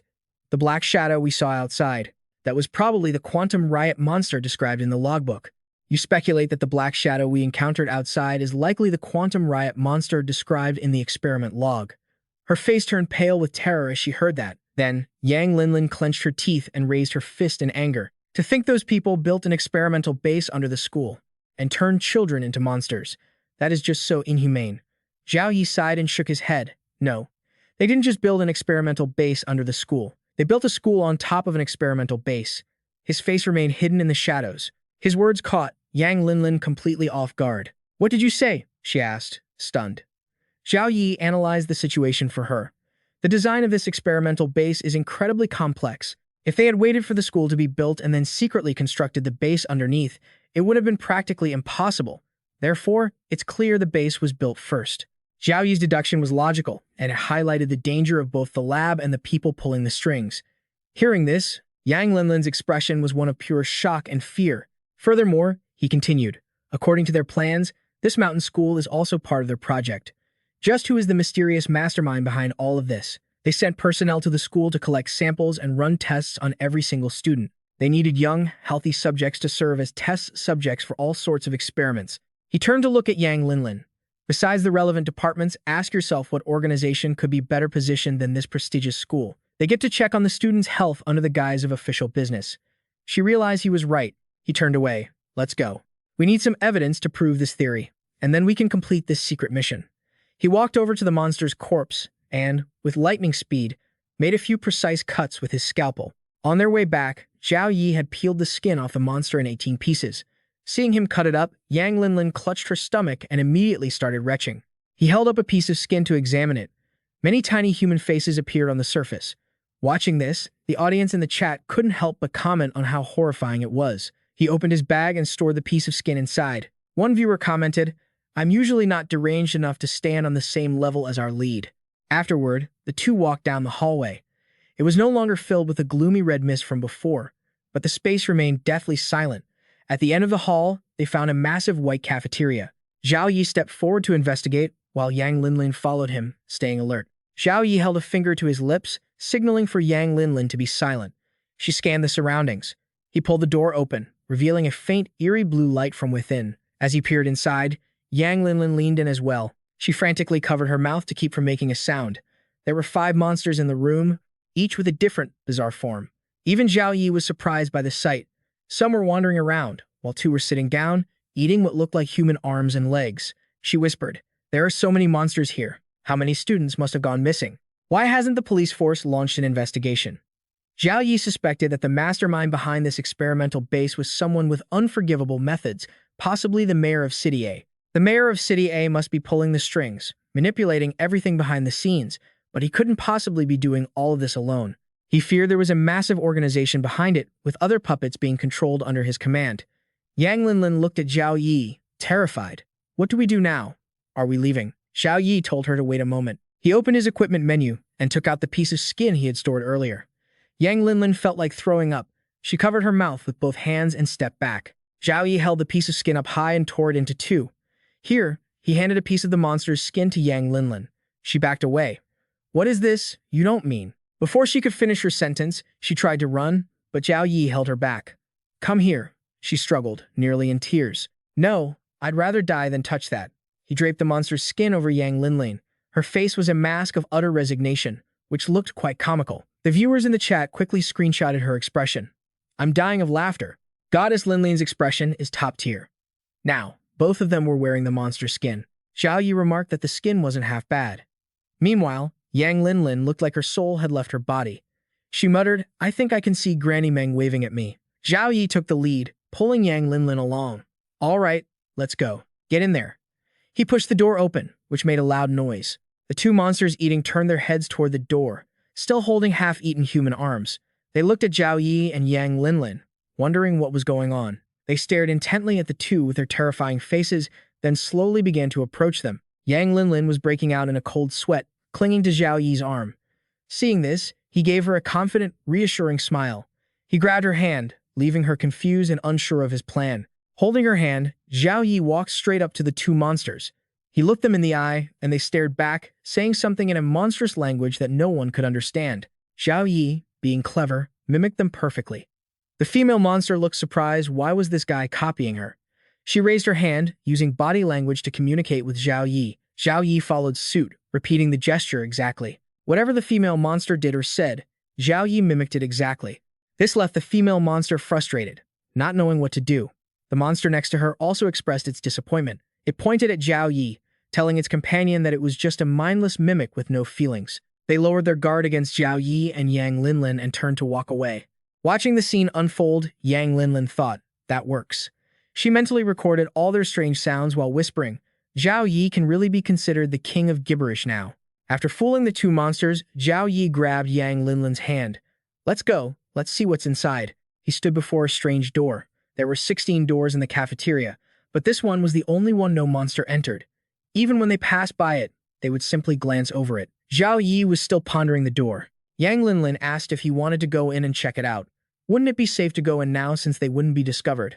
Zhao Yi decided not to enter just yet, as he had no idea what was behind that door. He and Yang Linlin checked the rest of the cafeteria for other clues. Zhao Yi suddenly noticed a spot elsewhere on the floor, covered in blood and various junk. Two monsters were eating someone. As soon as they saw Zhao Yi and Yang Linlin, they looked up. One of the monsters noticed the two staring and held out a bloodied arm, offering, do you two want to eat as well? A monster, seeing the two of them staring, held out a blood-soaked arm, gesturing, do you want to eat too? The monster invited them to join the meal, leaving Zhao Yi and Yang Linlin completely speechless. The creature gazed at Zhao Yi with pure enthusiasm and a look of intense anticipation. He stared at the maggots wriggling in its hands. Zhao Yi thought to himself that he didn't eat meat, but the overwhelming atmosphere of the situation had already swallowed him whole. He sat down, took the blood-stained, maggot-covered arm, and matched the monster's hospitality. Zhao Yi chose a live white maggot, raised it to his mouth, and took a bite with an expression of pure enjoyment. Beside him, Yang Linlin's jaw dropped. She was absolutely horrified to see Zhao Yi eating a maggot so nonchalantly, while Zhao Yi himself actually thought it tasted like chicken, with a bit of a crunch to boot. The monster broke into a smile, thinking Zhao Yi knew how to eat properly, as if that were the tastiest part. Yang Linlin, meanwhile, couldn't stop shivering. After that display, Zhao Yi guessed that the monsters were no longer on guard against him. He observed the corpses being chewed on, while Yang Linlin remained paralyzed with fear. Zhao Yi spotted a letter and picked it up. As he unfolded it to read, Yang Linlin leaned in to look, just as curious. The letter contained lines about a failed integration and the destruction of the portal. The Shishin experimental base had followed the same tragic path as the town from years ago. The author's deep frustration bled through every word. Zhao Yi scanned the lines, guessing that these events were all connected to Guyuan Town, but information about that town was incredibly scarce. Suddenly, the system notification popped up. Congratulations, player Zhao Yi. It issued a secret mission for him and Yang Linlin. The mission was to investigate the truth behind the high school on Shishan Mountain. The reward would be granted upon completion. Zhao Yi looked at the letter and a smile spread across his face. Just as expected, these drafts confirmed their hypothesis. The school was built specifically to serve as an experimental base. Excellent students recruited from City A were all gathered here, only to become test subjects for this facility. Previously, in the hospital instance involving the giant, he had caught a glimpse of an ugly dark shadow. Judging by these fragmented notes, that shadow was likely number 11. It also meant that the experimental base probably wasn't limited to just two locations, the hospital on Statue Mountain and the high school on Shishin Mountain. Zhao Yi turned to look at Yang Linlin. He felt he should share this with her. Suddenly, he panicked, realizing that Yang Linlin was weeping softly beside him. The monster seemed to notice this, too. It raised its head to search for the source of the sound. Zhao Yi quickly dragged Yang Linlin away, leaving the confused monster behind, unable to understand why the two had just taken off. Zhao Yi and Yang Linlin ducked into a nearby doorway where there were no monsters. She was gasping for air after being pulled along by him. Zhao Yi asked, "What are you crying for?" Yang Linlin sobbed, "I know the secret mission is already finished, and even if I died on the way back to the base, it would still be a huge win. But seeing so many students still in the cafeteria like that, I just can't be happy." She pointed inside toward where the monsters were gathered. Zhao Yi was rendered speechless by her words. Yang Linlin thought of the students who had once sacrificed everything to strive for success and continued. They once held so much hope for the future, pouring out so much sweat, blood, and tears just to get into this high school, never imagining they were actually walking into a living hell. They were being cruelly turned into all kinds of monsters. She looked at the sight of a monster tearing through flesh, its mouth drooling with hunger. It's hard to imagine the absolute despair they must have felt when they were lying on those operating tables. Yang Linlin remained trapped in her own emotions. Zhao Yi heard her out, then gripped her shoulders tightly. "Listen to me. Being sympathetic for them now won't change a thing." He urged her to use this time to find the main clue, saying that they might even be able to uncover the mastermind behind this experimental base. Hearing this, Yang Linlin realized he was right. She wiped away her tears, looked Zhao Yi straight in the face, and asked, "So, what should we do now?" Seeing that Yang Linlin's spirits had improved, he laid out the plan. "First, we have to find a way to get the black shadow from the garage area to converge here." Yang Linlin heard that, and a flurry of question marks filled her mind. "You want to bring that thing here? Are you crazy?" Zhao Yi stroked his chin. From the moment the black shadow chased down, "That guy, Li Kang, we could tell it's likely the final creation. Number 12, of this lab. It's in a quantum riot state, completely unstable, and incredibly powerful." Yang Linlin was terrified. He actually wanted to be in the same room as it. She feared she'd be dead before she could even try to speak to it. Zhao Yi looked at her. "It possesses that much power, yet it has always stayed within the experimental base causing chaos. Don't you find that strange?" Yang Linlin guessed that maybe it had nowhere else to go, so it just hovered here. Zhao Yi shook his head. Instead of saying it has nowhere to go, it's more like it's guarding the entrance. Zhao Yi added with a serious look, "It chased Li Kang down as soon as it heard movement, which proves it wants to stop anyone from heading straight into the base. Furthermore, the monsters inside the base would rather eat rotting corpses than go outside, which proves there's something out there that terrifies them. Obviously, what they fear isn't number 12. If 12 wanted to go in and kill them, it would be as easy as snapping its fingers. So, if my guess is right, what they're afraid of is the curse, the unknown monster hidden in the thick fog." Hearing Zhao Yi's analysis, Yang Linlin vaguely caught on that he meant the monsters and the thick fog were enemies. Zhao Yi agreed, handing her a piece of paper. The paper contained information about how the city's mayor didn't want any test subjects escaping, so they planned to destroy the entire facility. Yang Linlin suddenly grasped the key to the problem. "I get it now. That thick fog is exactly the method they came up with. They want to use the curse to wipe out every trace of the experiments here." Seeing she understood, Zhao Yi smiled confidently. "Exactly. The unidentified monster in the fog, that is the true killer of this instance. It's the core of both the main and side missions." Yang Linlin was still confused, though. "Even so, that fog is even harder to deal with. Why are you so happy?" Zhao Yi's grin widened. "The enemy of my enemy is my friend." He was already thinking about forming a partnership with the Black Shadow. Yang Linlin was left speechless. She wanted to shake him out of that insane idea. But Zhao Yi believed that if they could find a way to communicate with it properly, they might just extract critical information about the curse from it. That if we can talk to it properly, or perhaps find some crucial information regarding the curse from it, and it might even help us finish our side quest faster. Liu Yifei reached out to touch Zhao Yi's forehead, then touch her own. "No fever, so why are you talking nonsense today?" Zhao Yi was speechless. He pushed her away and started walking. Explaining things to her was just a hassle. "Just follow me later." She still looked like she didn't get it, but she agreed to follow him anyway. A few hours later, the two reached another location. Zhao Yi and Liu Yifei were standing outside a massive door. Liu Yifei asked, "Hey, what are we waiting for?" Zhao Yi calmly replied, waiting for the monster in the cafeteria to take a break. Even if those things were created from humans, they're still based on some kind of biological core. They have to get tired, and when they're tired, they'll sleep. We'll sneak in and check while they're resting. Zhao Yi pointed to the door behind them. He stared at the locked door, thinking, if I'm not mistaken, what's inside is related to 12. Liu Yifei pointed at the door, but how are we getting in? There's a keypad lock. Before she could finish, she screamed in horror as she saw Zhao Yi holding a severed head. He held it up to the lock to scan it, and the machine beeped as it processed the identification. Zhao Yi recalled the information about the dark shadows. When I saw one of their weaknesses, it was the main body. If I'm lucky, the main body is inside. As soon as he finished the thought, the verification beeped success, and the door began to open automatically. He tossed the head aside and headed into the room behind the door. They stepped inside a fairly spacious area with something in the center still active, emitting a green glow. Looking closer, they were both shocked. It was a storage lab chamber. It was filled with fluid, and the thing inside seemed to be alive. The object looked like a brain but larger, with two enormous eyes. It had many wires intertwined, forming something that looked like a human body. Liu Yifei covered her mouth in shock. What the hell is that thing? Zhao Yi looked at it. This could be considered a work of art. Hearing that, Liu Yifei got goosebumps. Meanwhile, he touched the storage tank. It's kept only the most essential parts of the human body, the nervous system. It uses nutrients to keep the cells alive while replacing the organs with external stimuli. Then, it completes a full cycle, performing surgery to extract every single nerve cell. I only know one person who could pull that off. At this, a flood of comments popped up. Is he bullshitting? How could that surgery even be performed in reality? I graduated from that academy. I'll take responsibility and tell you all that this kind of surgery is possible in real life. It could be finished, but the academy would use corpses, not living people for experiments. Exactly. I'm a surgeon with 23 years of experience. At that level of precision, anesthesia wouldn't even work anymore. The process seems to be done while the patient is fully awake. That is just too cruel. That's totally illegal. Oh my god. Liu Yifei still hadn't recovered from what she heard. Zhao Yi, you mean it's still alive?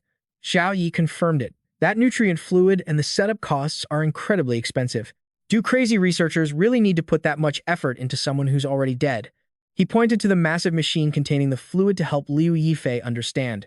She wasn't scared anymore. She looked into the tank. It's actually still alive?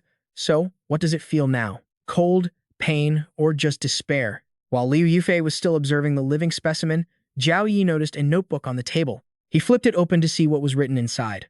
One page read, God says focus is a necessary quality to bind the spirit together, and kindness is the lock to seal power, anger and fear are the keys to the lock. He stroked his chin, wondering if it was some kind of philosophy or theology. Suddenly, Liu Yifei called him over to look at something. She pointed at the electronic screen above the tank. The screen read, Subject, Chen Chang, 16 years old. Adaptation rate, 96%.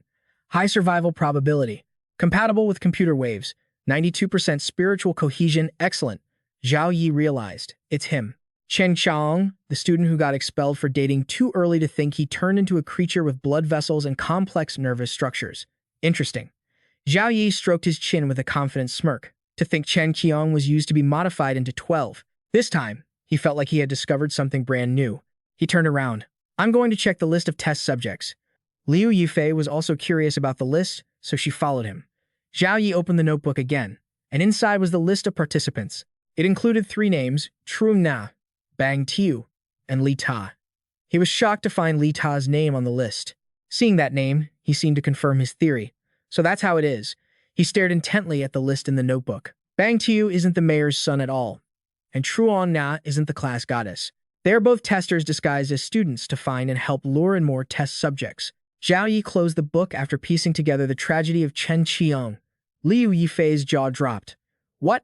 Zhao Yi had already visualized Chen Qiang's situation. Bang Tiu and Truong Na were playing different roles, intentionally getting close to Chen Qiang with the goal, according to the notes, of making Chen Qiang's kindness fade away and releasing the evil hidden deep within. Logically, the higher a student's grades, the higher their focus. Indecisive people can't really accomplish much. Hearing this, Liu Yifei couldn't help but look closer at the tank, while Zhao Yi continued with his deduction. This is the best school in the city.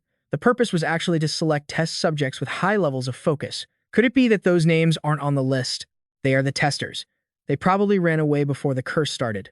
A voice suddenly rang out, cutting off Zhao Yi's train of thought. You didn't guess wrong at all. You didn't guess wrong. A man stood in front of them holding a gun. He was none other than Lai Ta. He wore a wicked grin. But those two idiots didn't run away, they became sacrifices instead. Didn't expect that, did you?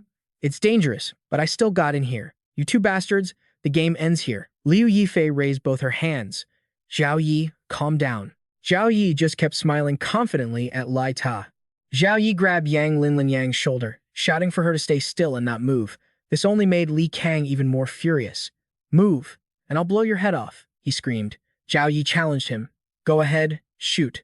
Yang Linlinyang looked absolutely terrified when she heard that. If you actually had any bullets, you would have shot by now. I don't believe you can hold back. Li Kang couldn't take it anymore and pulled the trigger. The gun was loaded after all. However, the bullet didn't hit Zhao Yi. It hit Yang Linlinyang. The spectators watching them were shocked and left comments. Can't believe he missed? That's wild. Yang Linlinyang was furious after getting shot. I wasn't even provoking you. Why did you shoot me? Li Chang saw this and immediately apologized. This time, I'll definitely aim straight, he yelled, pointing the muzzle at both of them. But his vision started to blur, and he couldn't keep his focus. The entity inside the containment chamber watched the scene unfold. A second shot rang out, and once again, it hit Yang Linlinyang. The comments flooded in.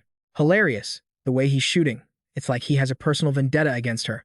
Is this gun even named? People felt heartbroken for the goddess Yang Linlin. Seeing that Yang Linlinyang was injured, Zhao Yi took off his monster disguise outer layer and told her to take off her clothes too. Yang Linlinyang covered her chest with her hands, unsure of what he was planning. Another comment popped up, laughing. Are you seriously worried about that in a situation like this? Zhao Yi used his teeth to rip off his shirt sleeves. He used the fabric to bandage Yang Linlinyang's wound. It seemed like her injury was quite severe because she was in a lot of pain. Li Kang was still watching them. Zhao Yi, while bandaging Yang Linlinyang, spoke up. All right, you set us up once, and we set you up once. Let's call it even. You owe us a favor now. Li Kang looked at them, full of suspicion. But before he could even finish his thought, Zhao Yi came to collect. Tell me, how can you help us? Li Kang gritted his teeth in anger. What do you mean, call it even? I owe you a favor. If you weren't still useful, I would have shot you already. Li Kang swallowed hard, struggling to suppress his rage. Since you've made it this far, it means you two basically understand what's going on here. Zhao Yi helped a trembling, pain-stricken Yang Linlinyang to her feet. Li Chang walked past them. That's right, we did all of this, including the curse on this school. If you want to get out of here, you have to find a way to break the curse. Li Chang walked over to the active computer terminal. Zhao Yi watched him. What are you trying to do? Li Chang smiled confidently. Just shut down the X2 life support chamber and let the X2 manifestation die. Once that's done, the remaining basic entities won't be a threat anymore. The organization will quickly send people to lift the curse and clean up this place. Zhao Yi stopped him immediately. Stop lying to yourself. The organization isn't coming to save you.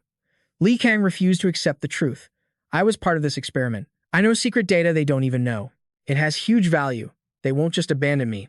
Zhao Yi didn't offer comfort. Instead, he was brutal. If you were really that important to them, they would have sent someone to rescue you a long time ago, instead of leaving you in this hellhole to rot for so long. Relying on the organization to come save you, you'd be better off trusting us. At the very least, our boat can manage to squeeze in one more person. Zhao Yi tried to balance the pressure with a bit of hope, but Li Kang wasn't having it.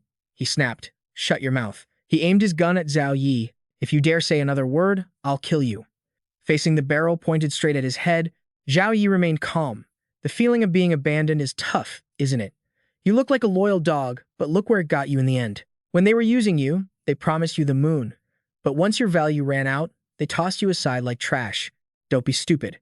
If you want to live, there's only one way out. Zhao Yi smirked, cool as ever, asserting that they were the only ones who could help him now. If you kill me, it's basically suicide. Li Kang heard this and grew so frustrated he couldn't control himself. His limbs began to shake, and he replied slowly, "Shut your mouth." Witnessing Li Kang's trembling, Yang Linlinyang's look of terror, and Zhao Yi's calm confrontation, the spectators left comments like, "Holy crap, that's terrifying. He actually fell right into that trap." Others commented that it looked like this level was about to be cleared, as many riddles were being solved. It would be such a shame to die here. Finally, Li Kang slowly regained his composure. His limbs relaxed, and he decided to lower his gun. He sat down heavily in front of Zhao Yi, as if he had accepted the reality of the situation. Li Kang looked distraught and gave up on everything. He slumped against the nearby wall. Yang Linlinyang, hiding behind Zhao Yi, felt a sense of relief, thinking she almost got scared to death by Li Kang. In that dark room, Li Kang took out a cigarette, brought it to his lips, and lit it. Li Kang's face turned sorrowful. He took a deep drag, exhaled a thick cloud of smoke, and said, "I look pretty pathetic right now, don't I?" Yang Linlin Yang heard this and snapped. "You've done all these things and you have the nerve to say you look pathetic." Yang Linlin Yang calmly challenged him. "The students you tortured for experiments, the families you tore apart, and those neural cell experiments, don't you think those people were more pathetic?" Li Kang slowly took another drag and answered her. "Do you think I wanted this? My daughter is in their hands." As he spoke, Li Kang remembered the last images of his wife. She was struggling to breathe, and his daughter was crying, knowing she was about to lose her mother. Li Kang continued, "5 years ago, cancer took my wife away.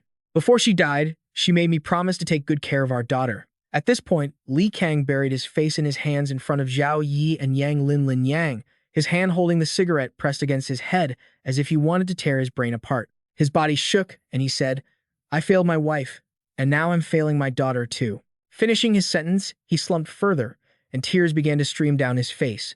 Yang Linlin Yang heard this and suddenly recalled a memory in which she clearly read a handwritten note that also mentioned a daughter. "My dearest Lena, I heard the Bobby amusement park is finished. I promised I'd come play with you. The current project is almost finished. In 2 weeks at most, I'll be home. Don't worry, this time I'm really coming home." Yang Linlin raised a hand to her chin, lost in thought. Could it be? While Zhao Yi remained silent, deep in contemplation, Yang Linlin spoke up and asked Li Kang, "Your wife and daughter, they're being held hostage by that organization, aren't they?" Li Kang kept his head bowed and slowly replied, "And what if they aren't?" Li Kang slumped against the cabinet on his right, looking exhausted. Murderers are just one blade stroke away from death anyway. Besides, the students who come here are treated no better than pigs. Looking at Zhao Yi and Yang Linlin, Li Kang asked, "You think our crimes are unforgivable, but in reality, do we even have a choice?" Li Kang's eyes turned hollow as he gazed at Yang Linlin. "If you had to choose between your own family and a total stranger dying, would you really choose the stranger?" That question left Yang Linlin so rattled and fearful that she couldn't find the words to respond. Deep down, Linlin thought, he's right. If I were in Li Kang's shoes, I'd probably have to make the same choice. Yang Linlin clenched her fists, silently admitting to herself, it's true, everyone is selfish deep down. The three of them sat in the dim, gloomy silence for a while before Li Kang finally spoke again. "All right, since we're talking about cooperation, I've seen that you two managed to make it this far, so you clearly aren't average people. If you want to help me, I'll tell you how to break the curse." Zhao Yi finally spoke up, addressing Li Kang. "The help you want from us is to save your daughter, isn't it?" Li Kang looked up at Zhao Yi, offered a faint, cynical smirk, and replied, "With your current abilities, you wouldn't even be able to get close to the organization's outer perimeter. You'd be spotted in a heartbeat and taken out on the spot, let alone rescuing my daughter." Li Kang answered Zhao Yi with a heavy dose of contempt. Then, Li Kang turned his gaze toward Yang Linlin and added, "Of course, if you weren't dragging this idiot along, your skills and deductive abilities might actually keep you alive a little longer." Feeling insulted by Li Kang's judgment, Yang Linlin shouted back, "You're the idiot. Your whole family is full of idiots." Zhao Yi took a step toward Li Kang and calmly asked, "So, what is it you want us to do?" Zhao Yi looked steadily and slowly at Li Kang. Li Kang used his remaining arm to brace himself against the ground, slowly stood up, and moved to the left. "Let me show you something." Li Kang walked forward slowly.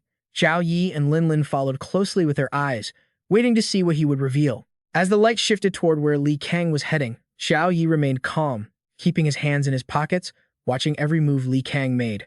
Linlin stood timidly behind Zhao Yi, looking to him for protection. In the corner of the room, Li Kang dropped to one knee beside a cabinet. He used his remaining arm to open the cabinet door. Once it was open, he leaned in, peering deep into the darkness inside. Tucked inside was a brown cloth concealing some kind of secret. Li Kang grabbed the cloth. Seeing that Zhao Yi and Linlin had approached, Li Kang swiftly whipped the cloth away, revealing the contents to them. Both were caught off guard. Zhao Yi finally took his hands out of his pockets as he saw what was inside. Behind the cloth was a high-tech security device, cleverly installed inside the back of the cabinet. Li Kang pressed his thumb against the security device to scan his print. Within seconds, the device beeped to signal a successful scan. Zhao Yi and Linlin watched from behind as Li Kang crouched halfway into the cabinet, digging around for something. A moment later, Li Kang pulled out a test tube containing a mysterious solution. He turned back toward Zhao Yi and Linlin, leaned his back against the cabinet, let out a breath, closed his eyes, and said to Zhao Yi, "Take it." Zhao Yi reached out and grabbed the vial. Linlin stared at the solution with curiosity. Zhao Yi asked, "What is this?" Li Chang leaned against the wall, breathing heavily, and replied, "This product belongs to a different project. It's still unfinished, but its effects are just as dangerous. It's called X2. Li Kang took a long, shaky breath, opened his eyes slightly, and answered Zhao Yi. Seeing that Zhao Yi had a firm grip on the solution, Li Kang faced them and revealed that the organization would never let this go. Even months or years from now, even if this place is reduced to rubble, they will definitely send people to scour every inch of this place to find it, once this solution falls into the hands of the organization. As he spoke, Li Kang's eyes began to glaze over, and sweat poured down his face. The images of Zhao Yi and Yang Linlin in his vision were becoming blurry and faint. Li Kang shook his head slightly, trying to steady his sight. Then, Li Kang slowly sat down opposite Zhao Yi and Linlin. He slumped his head against the wall and revealed to Zhao Yi that the origin of the curse was a box. Using his remaining strength, Li Kang lifted his head, struggling to keep his tired eyes fixed on Zhao Yi. Just turn that box off, and the thunder source will be broken. With his final reserves of energy, Li Chang pointed toward an exit, telling them the box was in the center of the fog. Zhao Yi and Yang Linlin turned to look at the exit in the direction Li Kang pointed, listening closely to his instructions. The fog doesn't attack things that are lifeless. If you can control your emotions, you might just have a chance to reach it. They have no eyes, no noses, and no ears. After saying that, Li Kang let his hand drop, signaling he had completely run out of steam. Zhao Yi and Linlin looked back at Li Kang, who was growing weaker by the second, but they didn't stop listening to his crucial intel. They used brainwaves to detect signals and judge whether a living object is within their attack range. At this point, Li Kang had collapsed to the floor. His weary eyes and bloody wounds had drained him of all vitality. He tried to give the most accurate info to them. Remember, no matter what you see in that fog, don't be shocked, and don't show any fear. Because once they detect a change in your emotions, the monsters nearby will. They can smell the scent of raw meat. Li Kang's tone turned grave as he slowly warned them of the terrifying consequences, ensuring Zhao Yi and Linlin were paying close attention. Facing Li Kang, whose body was completely drained of energy, Yang Linlin quickly suggested, "Zhao Yi, you need to bandage him up, quickly." But Zhao Yi just looked at Li Kang coldly and replied to Linlin, "Don't waste any more effort or time." Seeing how Li Kang is getting weaker by the second, Zhao Yi could easily guess that he hadn't eaten for a long time, so his body had reached its limit. During that last escape, adrenaline had already kicked into his system for the second time. In front of Yang Linlin, Zhao Yi seemed indifferent, but his analysis was completely accurate and well-founded. As he stood before Li Kang with his hands in his pockets, he explained, "With this much blood loss, unless there is a hospital nearby large enough to give him a blood transfusion immediately, even if the legendary Dr. Hua Tuo were reincarnated, he couldn't save him." Hearing that diagnosis, Yang Linlin felt a void open up in her heart. Seeing the confusion on her face, the viewers started commenting, "Look at the goddess Linlin's expression. She must be feeling terrible." Then another comment popped up, "True. Even though Li Kang isn't a good person, his story makes him feel so real. I almost forgot he's just an NPC in this dungeon." Yang Linlin looked at Zhao Yi and asked shyly, "Do you think his words are trustworthy?" Zhao Yi was silent for a moment before replying, "From a psychologist's perspective, I believe he's telling the truth." Zhao Yi pulled the vial Li Kang had given him out of his pocket and said to Linlin, "But obviously, the system wouldn't leave us an easy way out." The vial was now in Zhao Yi's hand. He then said to Linlin, "There might still be a simpler way to break the curse. If we don't follow the path," Li Kang pointed out, "even a newcomer who knew this method would only have a 1% survival rate." Hearing this analysis and the 1% survival rate from Zhao Yi, Yang Linlin suddenly felt weak in the knees and had to lean against the wall beside her. Linlin looked at Zhao Yi and asked, "So, we still have to find another way to break the curse?" Zhao Yi brought his hand to his chin, thinking for a moment after hearing Yang Linlin's question. Looking at the dark path ahead, Zhao Yi told Linlin that worrying about the difficulties of the road ahead wouldn't help. The dark paths, though not easy, were surely more effective. Linlin felt a bit terrified. "It's too dangerous. Even if you stay calm in the fog, once your emotions are triggered, the demons in there will attack you."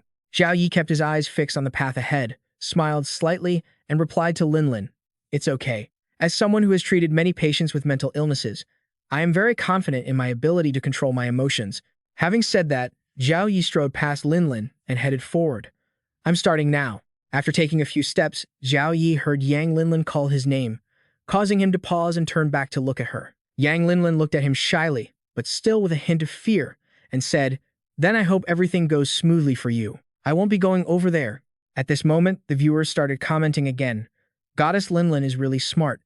She clearly realizes that controlling one's emotions and staying as calm as Zhao Yi is completely impossible. If she went with him now, she would likely just be a burden and essentially be walking to her death. Other comments suggested that finishing the secret mission alone could already earn a huge reward. In the pitch-black scene, comments kept scrolling by, but the final one was, "Now we can only watch and see what Zhao Yi does."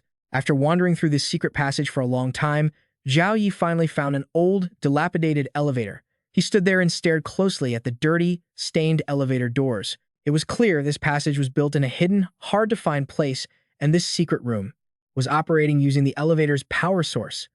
Zhao Yi slowly stepped inside. He understood that this shaft wasn't like the straight one that the X2 creature was guarding. The operation of this shaft was only for authorized personnel. That was why the monsters outside couldn't get in or out. So, Zhao Yi took out Hide's head to use. He quickly held Hide's head up to the elevator's facial recognition scanner and thought to himself, they wouldn't just sit on the ground, digging hundreds of meters of tunnels anyway. Even though they are monsters, they have their own awareness. They are killers, hunters, not excavators. After holding Hide's head to the scanner for a moment, the system signaled successful identification. Right then, the viewers started commenting again. Holy crap, it's so rotten even his own mother wouldn't recognize him. And it still scanned successfully. Inside the elevator, there were rust stains mixed with dried blood that no one had cleaned up in ages. Zhao Yi stepped into the elevator. At that moment, Hide's head vanished. Zhao Yi leaned against the wall and waited for the elevator to start moving down. The old gears screeched loudly whenever the elevator moved. After a while, the elevator stopped, and the doors slowly opened with the shrill sounds of an aging system. Zhao Yi was a bit startled to see a monster with long white hair standing with its back to him. This monster was a scarlet specter, rated as extremely dangerous. The thing to note is that this was once a terrifying spirit that was cruelly cursed. Fear was the sustenance it loved most. As for the weaknesses of these specters, they are blind to the sixth senses due to the rules, and can only rely on the emotional fluctuations of living beings to find food. But when facing a cold, stoic man like Zhao Yi, they would just treat him like a rock. A beautiful female ghost like that. Actually, I don't want to see what happens next. When the viewers saw the monster's arm, they immediately commented, "Wait, that clothing. Isn't that Li Kang's arm?" Zhao Yi stood behind the monster, realized that the arm belonged to Li Kang, and thought to himself, I already predicted this. Li Kang would rather risk being caught by X2 than use this secret passage. There's definitely something extremely terrifying wandering around here. Zhao Yi focused all his attention on the monster and seriously planned his next move.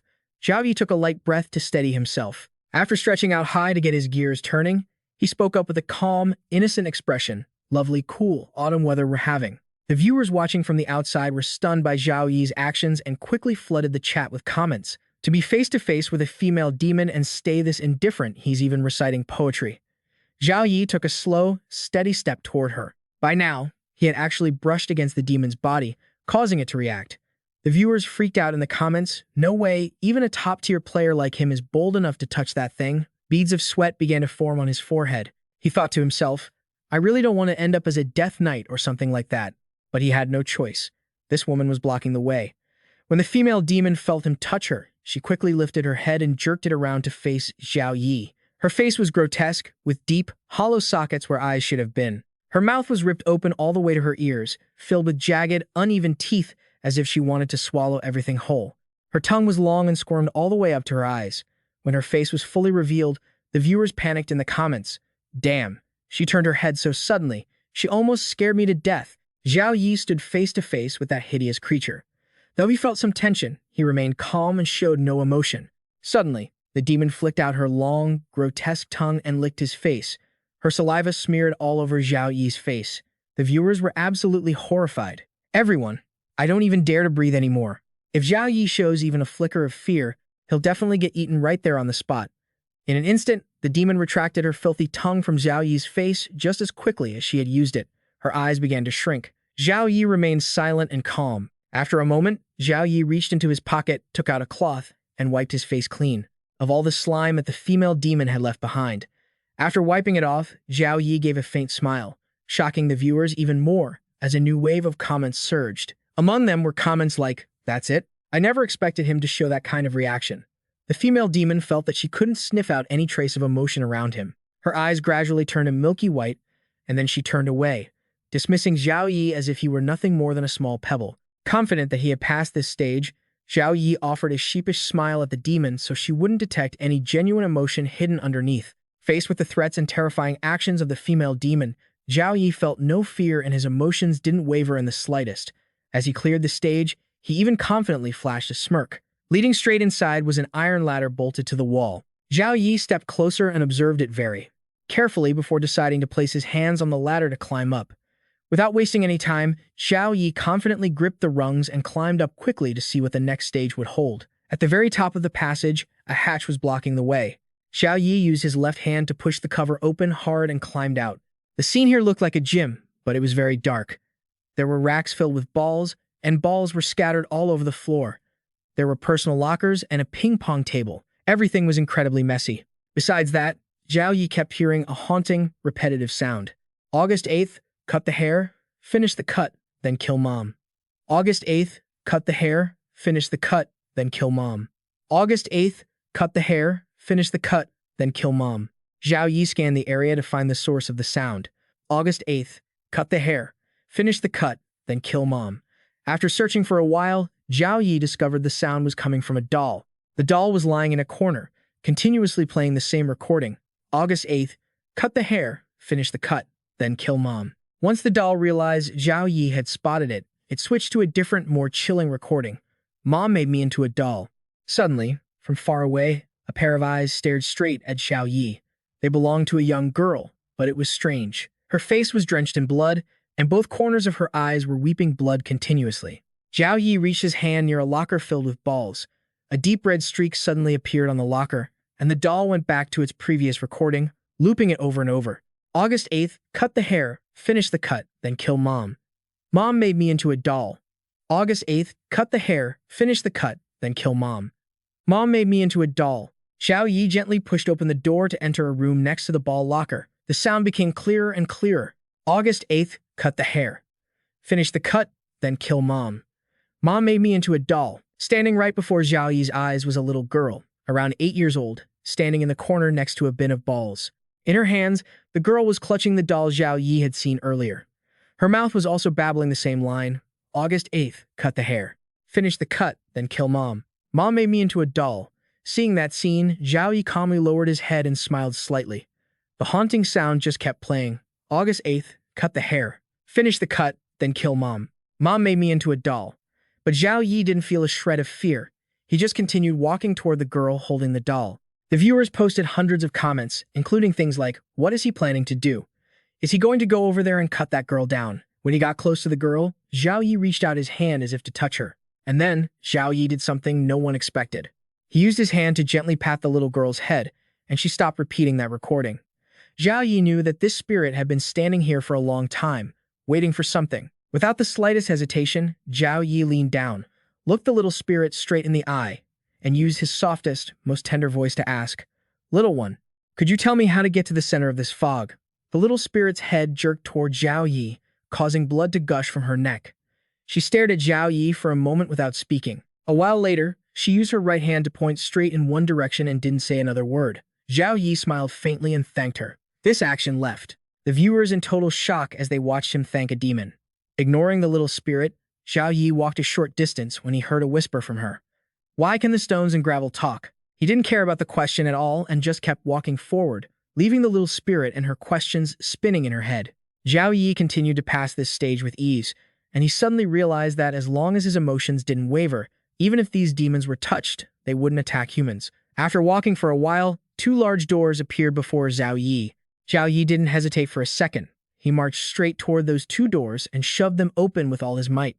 And there it was, everything Zhao Yi had been searching for lay right before his eyes. Inside the room, thick, swirling fog choked the air. The place was filled with eerie, unsettling sounds, and the walls were splattered with dried blood. Zhao Yi could hardly believe his eyes. Everything here was far more terrifying than what Li Kang had described. Demonic guardians roamed through the mist, including some horrific creatures with no heads.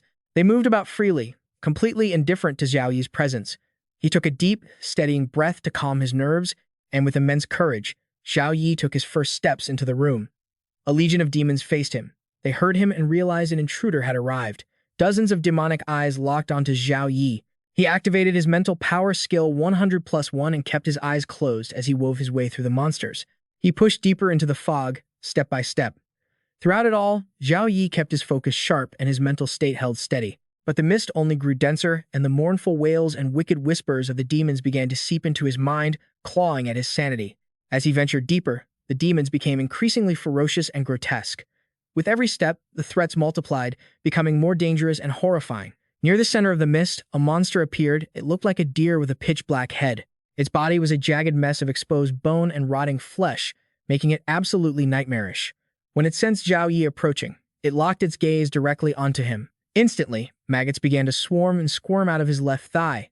The infection spread rapidly from that spot, and the flesh began to rot away. Blood started streaming from Zhao Yi's eyes and mouth. The right side of his face began to change, the skin turning hard, rough, and reptilian. Even so, Zhao Yi maintained an impassive expression, calmly continuing his trek forward.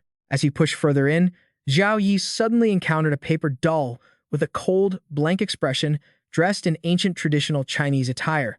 There was no emotion on the doll's face, only stark, striking features. Rosy cheeks and lips painted a deep, blood red.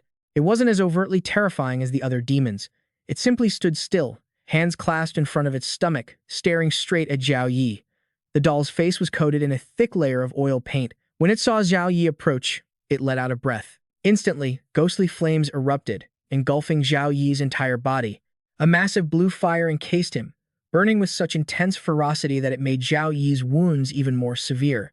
Despite the overwhelming hardships on his path, his eyes remained resolute, staring straight ahead without showing a hint of fear. The spectators watching the stream commented, "Guys, I can't keep watching this. It's just too brutal." He stood in the middle of the fog, his body covered in lacerations. Yet from the very beginning, Zhao Yi's emotions had not wavered once. Not a single trace of agony showed on his face. His unwavering determination sparked more chatter among the viewers. Even though these wounds will heal once the instance is over, going through such torture is just too cruel, right? If it were me, I definitely wouldn't be able to take it. I'm honestly starting to wonder if he's even human. He's in so much pain, yet he hasn't made a single sound. If that were me, I would have given up ages ago. Suddenly, the fog dissipated, leaving behind an empty space with Zhao Yi standing in the center. The viewers' comments flooded the chat. "Look, the fog is clearing up. Has he reached the destination?" It's also possible the boss just stopped moving. Zhao Yi halted his steps, and before him sat a truly bizarre sight. The corpses of a man and a woman were twisted together, lying in a large pool of blood. The body of a young girl in an office uniform was somehow coiled around the body of a young man, and the man's face was contorted in extreme pain. Facing such a gruesome scene, a thought flashed through Zhao Yi's mind. Maybe these two are Zhang Ya and Pang Xiao. But regardless of who they are, it doesn't really matter. Zhao Yi crouched down, examining the wound on his left leg closely, where maggots were greedily devouring his flesh. His right hand reached for a small knife. With his other hand, Zhao Yi grabbed the largest maggot, the one clinging hardest to the wound, causing blood to spray everywhere. He pressed the blade against the maggot and sliced it away from his leg. The creature's body suddenly swelled and turned a vibrant, glowing red. Fringed tendrils sprouted from its sides as it writhed in agony. After a moment of thrashing, the maggot's body began to shrivel up, and a small leaf sprouted from it. Watching this, the viewers commented, "What kind of plant is that?" Another user explained, "You can tell you haven't been watching the live stream closely. That's a malice tree, grown from the influence of an evil deity, also known as a carnivorous plant. From the leaf that sprouted on the maggot's body, it quickly transformed into a flower as red as blood. The process happened rapidly. A short while later, the flower withered away." Zhao Yi looked at the wound on his left leg again and comforted himself. At least the wound isn't rotting anymore. He took a piece of white cloth and gently bandaged the injury to keep it clean and prevent further infection. Zhao Yi stood up and continued his journey. He left behind the remains of Zhang Ya and Pang Xiao, lying in a tangled heap, dead in a pool of blood. After just a few steps, a golden box appeared before Zhao Yi. The exterior of the box was covered in mysterious, intricate carvings. It sat silently in a quiet, yet chillingly cold space. Zhao Yi focused his gaze on the box, lost in deep thought. After considering it carefully, he decided to crouch down and reach out to touch the mysterious box. He lifted it and opened the lid to see what was inside. The moment it opened, the box emitted a sound, like a melody. Inside the box was a golden miniature pagoda. Suddenly, the space around Zhao Yi became. The spinning sensation left Zhao Yi feeling completely disoriented. Overwhelmed by the tension, he focused every ounce of his energy on regaining his composure. Zhao Yi quickly slammed the box shut and jumped to his feet. In the distance, a thick mist appeared right before his eyes, but this mist had strange shapes and colors. Zhao Yi froze, steadying himself to get a better look. As the mist began to swirl and coalesce, it took on a terrifying form. A demonic face began to emerge, starting with sharp fangs and a savage cackle. That laughter grew louder and more distinct with every passing second. A clear demonic visage appeared. Its eyes were blazing with fire, and the horrific patterns on its face sent the audience into a frenzy, flooding the chat with comments. Holy crap, it's a summoned demon. It began gathering power, opening its massive maw as if to swallow everything in sight. It exuded a red fog, quickly dragging every corpse from the ground into its grasp. Zhao Yi held his arm up to shield his face against the intense gravitational pull. He watched the scene unfold in silence, as if calculating his next move. Suddenly, a brilliant, glowing golden chest appeared before him with a message. Congratulations to player Zhao Yi for completing the side quest. Lift the curse of the high school on the stone mountain. He still maintained that cool, godlike aura. As Zhao Yi received the secret reward, a pre-placed Pandora's box. At that moment, the surrounding landscape collapsed into a scene of ruin and devastation. The sky turned a ghastly shade of red, the world descending into chaos. The scene shifted to an office with a steaming cup of coffee. Yang Dao sat there with a solemn expression, clearly waiting for someone. Suddenly, there was a knock at the door. Hearing it, he told the person outside to come in. The man who entered was Ba, his tall, hulking frame filled with an air of mindless ferocity. He approached the desk and asked why Yang Dao had summoned him. Instead of answering right away, Yang Dao told him to sit down first. Only then did Yang Dao mention he wanted to introduce someone to him. Ba sat down slowly, leaning back with a creepy grin and an arrogant, unpleasant posture. Without a moment's hesitation, Yang Dao replied, Zhao Yi. Ba looked puzzled. Then, Yang Dao slid a file on Zhao Yi toward him, adding a single sentence. Zhao Yi is the forgotten one. Ba's expression faltered, his face darkening instantly. He then blurted out in a panicked tone, He's back too. Yang Dao continued, asking if he knew about Zhao Yi. Ba's expression shifted to one of pure annoyance. He bit his lip as if deeply frustrated. He began to recount his history. Chairman, you know my family has this condition. But I wanted everyone to call me a genius. In those fantasies and desires, Ba wanted to be a supreme demonic lord, with a bloodlust for slaughter coursing through his veins. That was why his father became an arms dealer, because weapons are forever tied to blood and crime. His talent was the most incredible thing I'd ever seen. In his story, Kapan had participated in countless wars and slaughtered so many people. Even in those wars, he killed tens of thousands of women, children, the elderly with a brutality that was utterly inhumane. The philosophy of killing to climb the ranks became so deeply ingrained that people couldn't help but be in awe. Even Ba admitted that since he was small, his only goal was to surpass his father. That was his life's mission. Ba's face darkened as he quietly continued, until one day, he met that forgotten man, Zhao Yi. Yang Dao seemed to have guessed it, cutting him off with a question. So, that's why his sickness was cured, isn't it? Ba didn't answer, just kept his head bowed, trembling uncontrollably. His heart was filled with indignation, seeing it as a humiliation. Ba was frantic, unable to believe it was true. The urge to kill is in our genes. How could it possibly be cured? He slammed his hand on the desk, losing his temper in a fit of rage. I cannot accept that my father, once the king of armaments, the dark hand of war, the one at the very top of the world's food chain, suddenly turned into some kind old man who just spends his days fishing and playing chess. Ba continued to lose control, pounding the table repeatedly as his pent-up fury boiled over. Yang Dao remained silent, listening as he struggled to continue.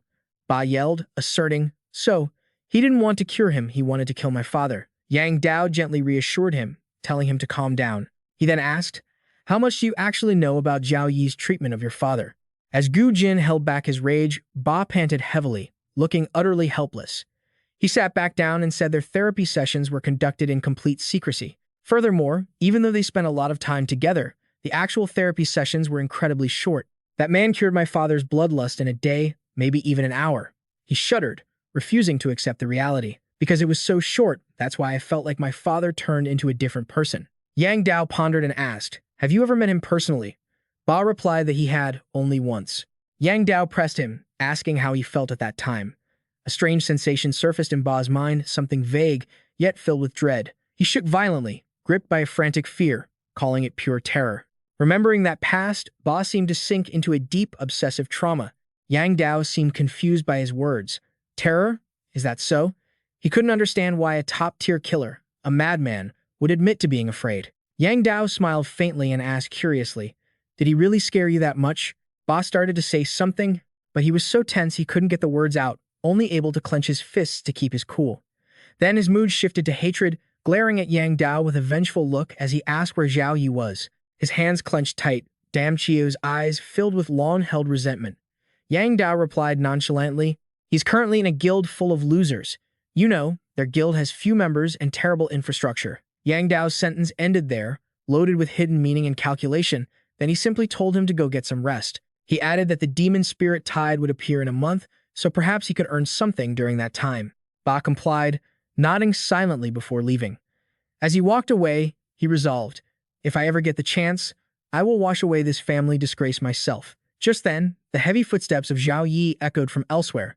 His figure stepped into view, catching the attention of Yang Linlin. She heard him and turned around with a look of relief. "You're back," I actually thought. Before she could finish, Zhao Yi wobbled over and told her he was fine. He had returned with several surgical tools to remove his own rotting legs. Seeing the array of cutting instruments he brought back, Yang Linlin was so horrified she couldn't believe her eyes. "You're cutting off your own legs." Zhao Yi's expression remained perfectly calm as he prepared for the gruesome task ahead. Step by step, he propped his legs up on the table, bracing himself for the self-amputation. Then, Zhao Yi gripped the saw and acted with cold, decisive precision. Without any anesthesia, he performed the entire amputation from start to finish without even blinking, truly acting like a lone wolf. As Zhao Yi, a genuine devil, performed surgery on himself and calmly bandaged his stumps, the goddess Yang Linlin kept gagging. Unable to stomach the sight, Zhao Yi chuckled softly, seemingly satisfied with the operation. Now, he could finally focus on preparing to communicate with number 12. Yang Linlin was baffled. "Isn't the mission over? Why risk interacting with him like that?" Zhao Yi replied to her innocent question with a sarcastic tone. "They set up such a nasty curse for me. It would be rude not to return the favor with a few gifts of my own." Yang Linlin seemed to grasp Zhao Yi's intent. He wanted to use number 12 to deal with the organization behind Li Kang. She didn't think it was possible to fight back, considering that the force behind someone capable of creating such a terrifying curse must be unfathomably powerful. Zhao Yi agreed, adding, "That's exactly why I want to teach him a lesson through his own avatar." Yang Linlin hesitated, slightly confused by his words. "Teach him? What exactly?" He replied with an innocent smile. "I'm just teaching him some common sense." 3 days later, the main quest ended 15 minutes early. Number 12 unexpectedly returned to the laboratory. Yang Linlin panicked the moment she saw him. She pointed her gun at 12, but he swept past her without the slightest bit of interest. 12 stayed silent, simply walking toward Zhao Yi before bowing respectfully, as if greeting his master, while a horrified Yang Linlin watched on. Zhao Yi beamed with genuine satisfaction at 12's actions. The entity stood there, silently watching him. Zhao Yi hadn't taught 12 any complex combat techniques. He had taught him how to smile. He was becoming truly human-like. Despite being a clone, his capacity for emotion was being refined with ease. Zhao Yi gently reminded him, "No matter what happens, don't forget to smile." 12 wore a satisfied grin as his state gradually shifted, and he slowly began to fade away. And then, 12 vanished completely into thin air. Just then, outside at the C1 zone, troops led by a commander arrived to surround the area. He had sent in an A squad to scout and report on what was happening inside. A commander stepped up to hear the briefing from his subordinate. They learned that, based on preliminary investigations, the curse at Shishan High School had actually been sealed off beforehand. Scanners showed no signs of life inside. After hearing the report, the commander calmly took off his glasses and ordered the A squad to enter the lab to investigate, with strict orders to report any situation immediately. Following the command, the A squad quickly shouldered their rifles and headed inside to search. The sky outside began to show strange phenomena. Dark smoke swirled, and the clouds turned a mysterious, bruised red-black. The hazy silhouette of 12 appeared in the middle of the dark sky. He let out a chilling, horrific laugh, feeling a thrill now that he knew others had arrived. A gloomy, murderous aura now loomed over Shishan High School. 12 floated above the A squad, darting back and forth, making it impossible for them to track him. The squad panicked, staring at each other in terror as they faced the unknown creature. Then, shrill screams rang out. No one knew what had become of them. Zhao Yi gradually reappeared at Shishan High School. A notification popped up. "Congratulations to player Zhao Yi for clearing the terrifying ghost school." Zhao Yi looked pensive. "Why is my world exploration at 100%, but my story exploration is only at 60? He wondered if it was because he had ended the dungeon so early. Outside, darkness was settling, and a large crowd had gathered, whispering amongst themselves. Beside him, Liu Ruoxing was sipping a glass of wine, looking quite at ease. Seeing Zhao Yi, she immediately congratulated him on finishing the dungeon. She complimented him. "I watched your stream. You did a great job." Zhao Yi replied with humble words. "It was a simple enough dungeon. You could do it in your sleep." The crowd outside was still noisy. Liu Ruoxing said with a bored tone, "Stupid kid, the website is old news." Zhao Yi was curious. "What's going on over there, Sister Liu?" She replied with total indifference. "Nothing much. Just another dead body, it's a common occurrence." He thought to himself that she must have seen these things many times before. Zhao Yi bowed his head slightly and said he wanted to go take a look, to which she happily agreed. He walked over and squeezed into the noisy crowd gathered around something. Zhao Yi heard confused murmurs. How could this happen? It's such a miserable death. He stared blankly at the distorted remains of the person lying on the ground. The body was bizarre, only the head, arms, and torso looked human. The rest of the body was deformed into a spiral shape, fused together and coiled into long, twisted strands. He reasoned silently that this couldn't be a normal death. It was clearly caused by that eerie energy. Red mist hung around the corpse, surrounded by countless scratch marks and blood. Zhao Yi stepped closer and lifted the body with his hand to investigate. Then, he decided to flip it over for a closer look.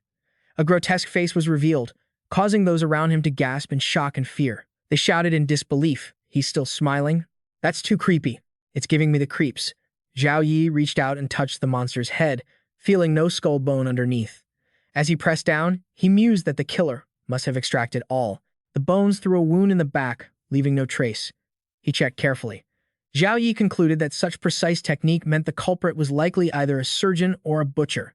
But judging by the way the blade incisions were open and closed, the perpetrator seemed to be a butcher. While Zhao Yi was focused on investigating the body, the people around him were staring at him with terrified eyes. He turned and asked someone standing nearby, "Miss, could you lend me that bottle of soda?" Without hesitation, perhaps thinking he was a detective, she agreed immediately. Zhao Yi noted that one bottle of soda wasn't enough. He needed a boiled egg as well. Someone outside cheerily said, "I just finished boiling some eggs. Let me get you one." People around were gossiping, nervously curious about why he needed soda and eggs. Zhao Yi popped open the soda, pursued by questions about how on earth soda would help solve the case. He then began peeling the egg in a leisurely manner. After peeling it, Zhao Yi examined the egg under the curious gazes of the crowd. People started whispering mockingly, "Did you see that guy? You better learn from him." Zhao Yi stared at the egg, then opened his mouth wide and swallowed the whole thing without a second thought, followed by sips of soda, totally relaxed. Why was he so calm after a full meal in front of thousands of eyes? Watching the scene, they stood frozen in silence.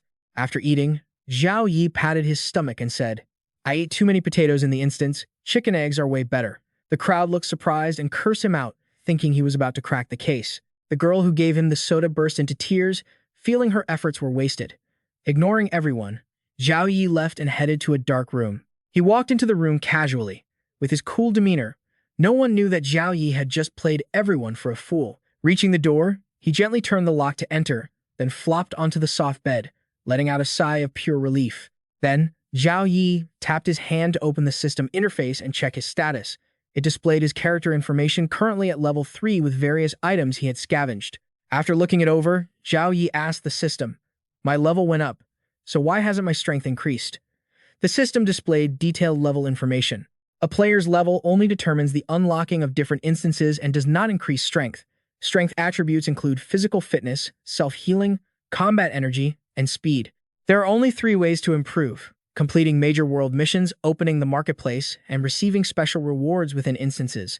Zhao Yi realized the problem. It turns out level and combat strength aren't really related. The system brought up domains, a type of special ability used to increase the upper limits of a player's various aspects. It showed mental domains, weapon domains, followed by elemental domains, and basic body strengthening domains. Domain levels are divided into 8 ranks. Higher branches can only be upgraded after the domain reaches rank D. The thought of a special ability domain flashed through Zhao Yi's mind. Curious, he stood up and searched for data on the special abilities he had read about in previous analyses. The information window displayed 2 entries on special abilities, generally stating that the firearms domain is the most suitable choice for beginners, potentially evolving into mechanical mastery. Once again, the system provided Zhao Yi with a key piece of data. "Your mental power is very high. Would you like to choose the psychic domain?" Zhao Yi pondered the information the system had provided. He sat drinking his soda, thinking about the info stating that once strength reaches rank S, it would be fully unlocked. He asked the system, Can a person only choose one domain?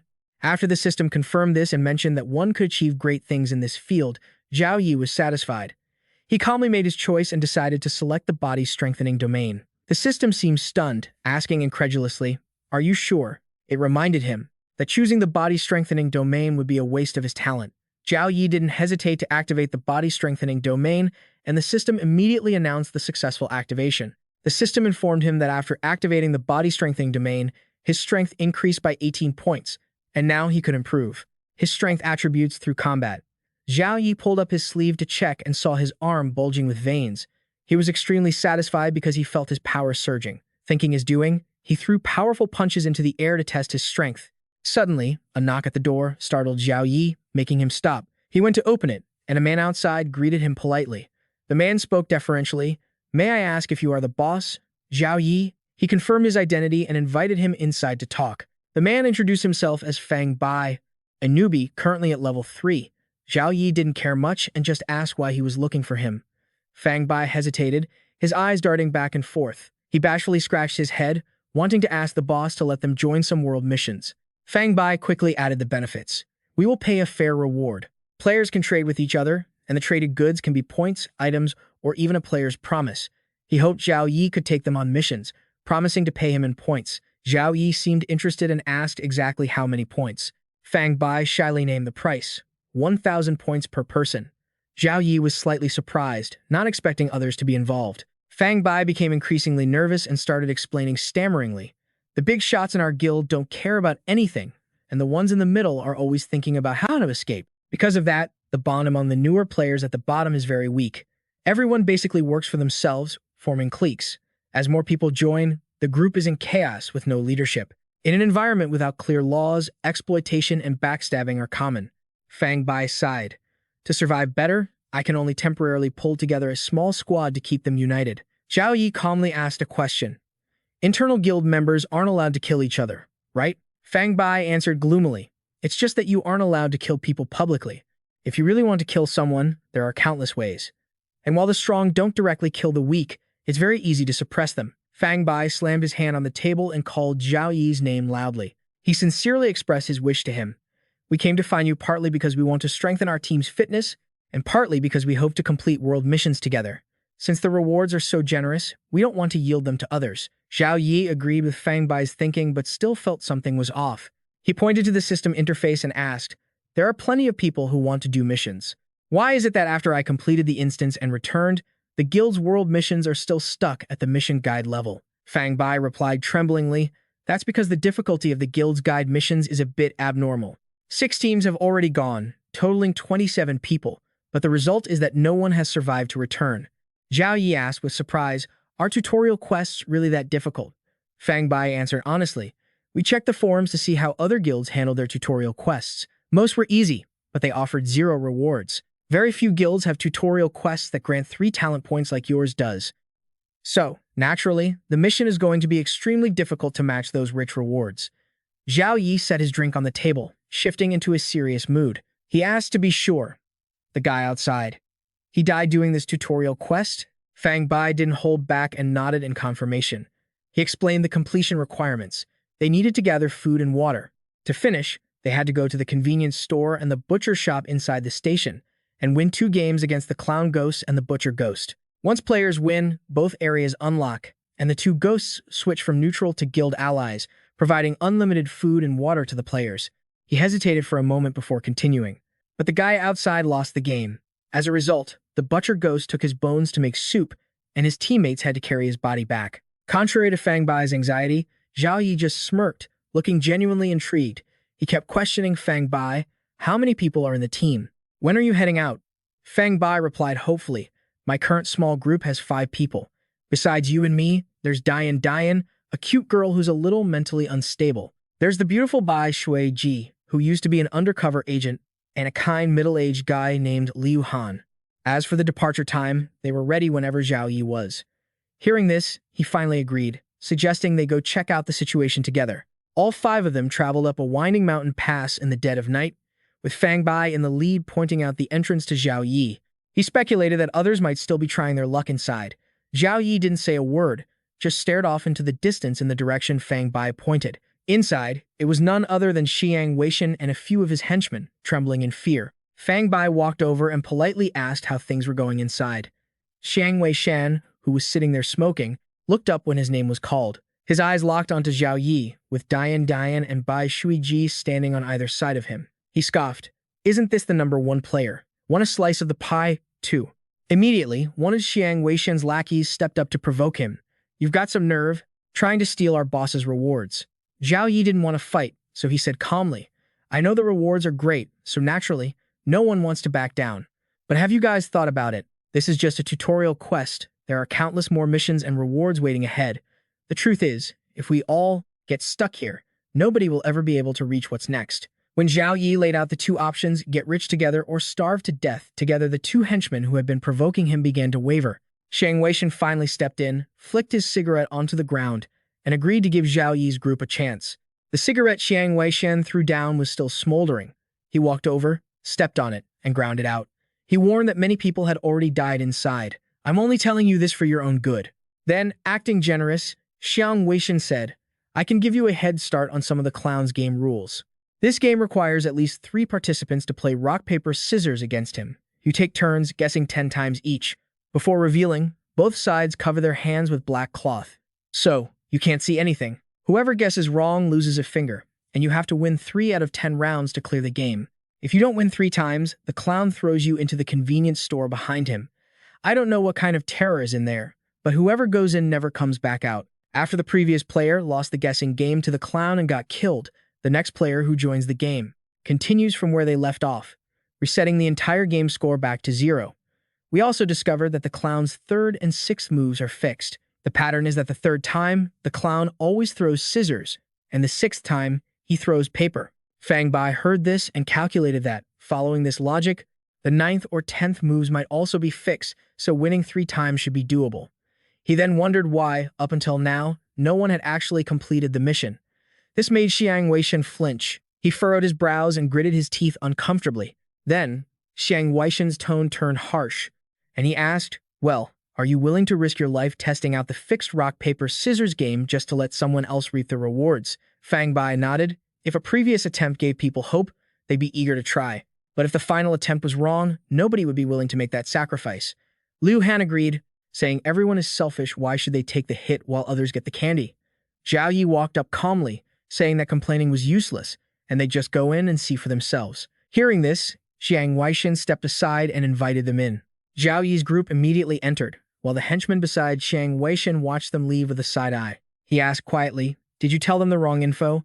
I remember the clown's fixed rock, paper, scissors moves aren't scissors and paper. Seeing how dim-witted he was, Xiang Weishan gave him a sharp scolding. He analyzed the situation, that Zhao Yi is the number 1 on the rookie leaderboard. Didn't you notice the strange way Liu Ruoxing looked at him? As long as a guy like that is alive, do you think the guild manager will ever let us move up? The henchman nodded blankly, as if he finally understood. He pulled out a lighter, lit a cigarette, and fawned over him. The boss is truly brilliant. Xiang Weishan took a drag and blew out a small ring of smoke. The two of them stood there smoking, clouds of smoke swirling around. The henchman silently thought that Xiang Weishan really lived up to his name as a twisted murderer, full of sinister tricks. It'd be great if Zhao Yi died. It would mean one less competitor for the rewards and the women. Zhao Yi's group went deeper inside, surrounded by a dim, eerie light. After walking for a while, they finally saw a sign, and the deeper they went, the more signs appeared, all stained with blood. Bai Shuiji asked nervously, Brother Zhao, the look in that guy's eyes wasn't right. I think he lied. But Zhao Yi just replied indifferently that he already knew. She patted her chest, relieved. If you already knew, then I'm not worried. Fang Bai chimed in with flattery. As expected of the number 1 player, you saw right through them. He led the way toward the convenience store ahead, and then all 5 of them stepped up to the front of the shop. The clown waved happily. Welcome to the Ghost Spirit convenience store. Tell me, what would you like to buy, or are you here to play a game? Liu Yifei got straight to the point and asked what the benefits of playing the game were. The clown explained, my dear guests, if you'd like to play a game of rock, paper, scissors with me, and you manage to beat me 310 times, I will provide you with unlimited, free items from the general store. Liu Yifei nodded and then asked, and what happens if we lose? As soon as he finished speaking, the clown flashed a sinister smile. If you lose, you'll just have to pay a very small price. The clown added gleefully, you know, a game without any stakes just isn't any fun at all. Liu Yifei didn't hesitate for a second. We'll play. Hearing his answer, the clown beamed. Then please, allow me to explain the rules. A few minutes later, after hearing the clown explain the rules, Liu Han whispered, "These rules are exactly as Xiang Weishan described. Is he really that kind?" Fang Bai didn't think so and advised them to stay on guard. The clown spoke up again. "I want to emphasize one thing to you all. Don't even think about breaking the rules by trying to kill me or chop off my fingers during the game." As he said this, he pointed to a door behind him that was radiating a murderous aura. The door creaked open, revealing what seemed to be countless eyes staring at them from within. To their horror, the clown signaled for it to be closed. Diane saw it too, but she didn't seem the least bit afraid. She just calmly reached down to pet her teddy bear. The clown continued. After a player wins a game, they receive 3 talent points. Those who entered the game alongside them but didn't get a chance to participate will receive 1 talent point. Once he finished, the clown gestured and said, "If you decide to form a team to play, please go and sit at the round table in the shop. Our game will begin immediately." Looking confident, Liu Yifei didn't hesitate and walked in first. Watching him move, Diane's face scrunched up for a moment, feeling a bit reluctant, but she quickly followed right behind him. The remaining 3 stood still. And Liu Han asked hesitantly, "Should we go in together?" The more he thought about it, the more terrified he became. This game is guild-sanctioned territory. If you die in there, there's no respawning. Fang Bai was horrified, cold sweat pouring down his face. He quickly shared his theory. If Liu Yifei wins, we could get a talent point. That stuff is precious, especially in the early stages. The power boost you get from each point is visibly clear.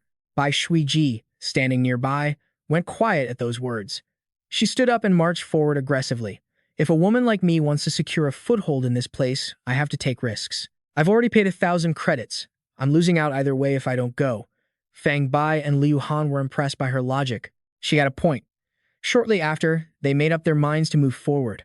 Whether they thrive or crash and burn, it all comes down to this. The clown stood at one end of the large table, waiting for everyone to arrive. He flashed a wicked grin. "Please, have a seat, dear guests." The clown picked up a remote, flicked on a TV, and gleefully announced he'd play something to entertain them. As soon as the TV turned on, shrieks of agony echoed through the room. On screen, a man was crawling on the ground, clearly in immense suffering. Swirls of black mist were aggressively invading his body. Seeing this, the group was terrified, and their mental health stats plummeted. Unlike the others, Diane and Liu Yifei remained completely calm, their mental stats stable. Liu Yifei glanced at her, surprised this cute little girl didn't seem afraid at all. The clown suddenly grinned craftily. "Now, who will play first?" Liu Yifei spoke up. "Clown, I'll play against you." The clown chuckled. "You are a very straightforward man. I like you." He then laughed out loud at Liu Yifei and declared that the game had begun. Fang Bai jumped as the chair he was sitting on began to move away. Not just him, but everyone was pushed away from the main table, leaving only Liu Yifei and the clown. Suddenly, a light from the ceiling shone down on Liu Yifei, and the clown began explaining the game's mechanics. For the next 3 minutes, you can discuss with each other to decide what to play. Once you've made your choice, place your hand into the black bag in front of you. He pointed to a robotic arm on the ceiling and continued. Then, the bags will be pulled simultaneously by the machine. He stared intensely with a smirk. "Of course, I can guarantee that there are no surveillance devices inside the bags. I don't even have the time for such things." Liu Yifei listened, his expression still supremely confident as he smiled. "I believe you." Immediately, he turned to Fang Bai and asked what he should play, which took the other man by complete surprise. Seeing Fang Bai look like he hadn't heard him right, Liu Yifei smiled. "That's right, I'm asking you." Fang Bai started thinking seriously. Asking for help right at the start didn't seem like Liu Yifei's style. Does he have some hidden motive? Maybe he's trying to confuse the other side? He thought it over and whispered, "I'm telling you, if you lose, don't blame me." Getting an affirmative nod from Liu Yifei, Fang Bai was still hesitant, but quickly decided on scissors. After hearing the answer, Liu Yifei reached into the bag on the table. He smiled slightly at the clown. "I'm ready." The clown looked surprised, seemingly lost in thought. Right after, the clown also put his hand in his own bag. The robotic arm whirred to life, and a voice rang out. "Both sides have made their move. The results are about to be revealed." A countdown began, leaving everyone waiting in suspense. The bags were opened, and everyone was shocked. Liu Yifei had thrown scissors, while the clown had thrown rock. The onlookers behind them were devastated. Oh no, he actually threw scissors and lost. The clown looked at him and smirked. "My apologies, your luck seems to be a bit poor." The clown looked at the machine on the table and invited him to pay the penalty. Liu Yifei remained perfectly calm and signaled to the clown that he was ready. He immediately placed his finger into the penalty machine. With a swift, merciless motion, blood splattered everywhere. Liu Yifei complained quite nonchalantly, "Good thing I prepared plenty of bandages before I came here." Right after, he called out to Fang Bai, making him jump. Turning to him with a dead calm face, he asked, "What should I throw for the second round?" Fang Bai waved his hands, stammering, "I don't know. You decide for yourself." Even though he had just lost a finger, Liu Yifei pulled the black bag back with indifference. He spoke to his opponent calmly. "Next, I'm going to throw rock." The clown watched him with a sinister look, sizing him up. This man seemed different from the prey they'd had before.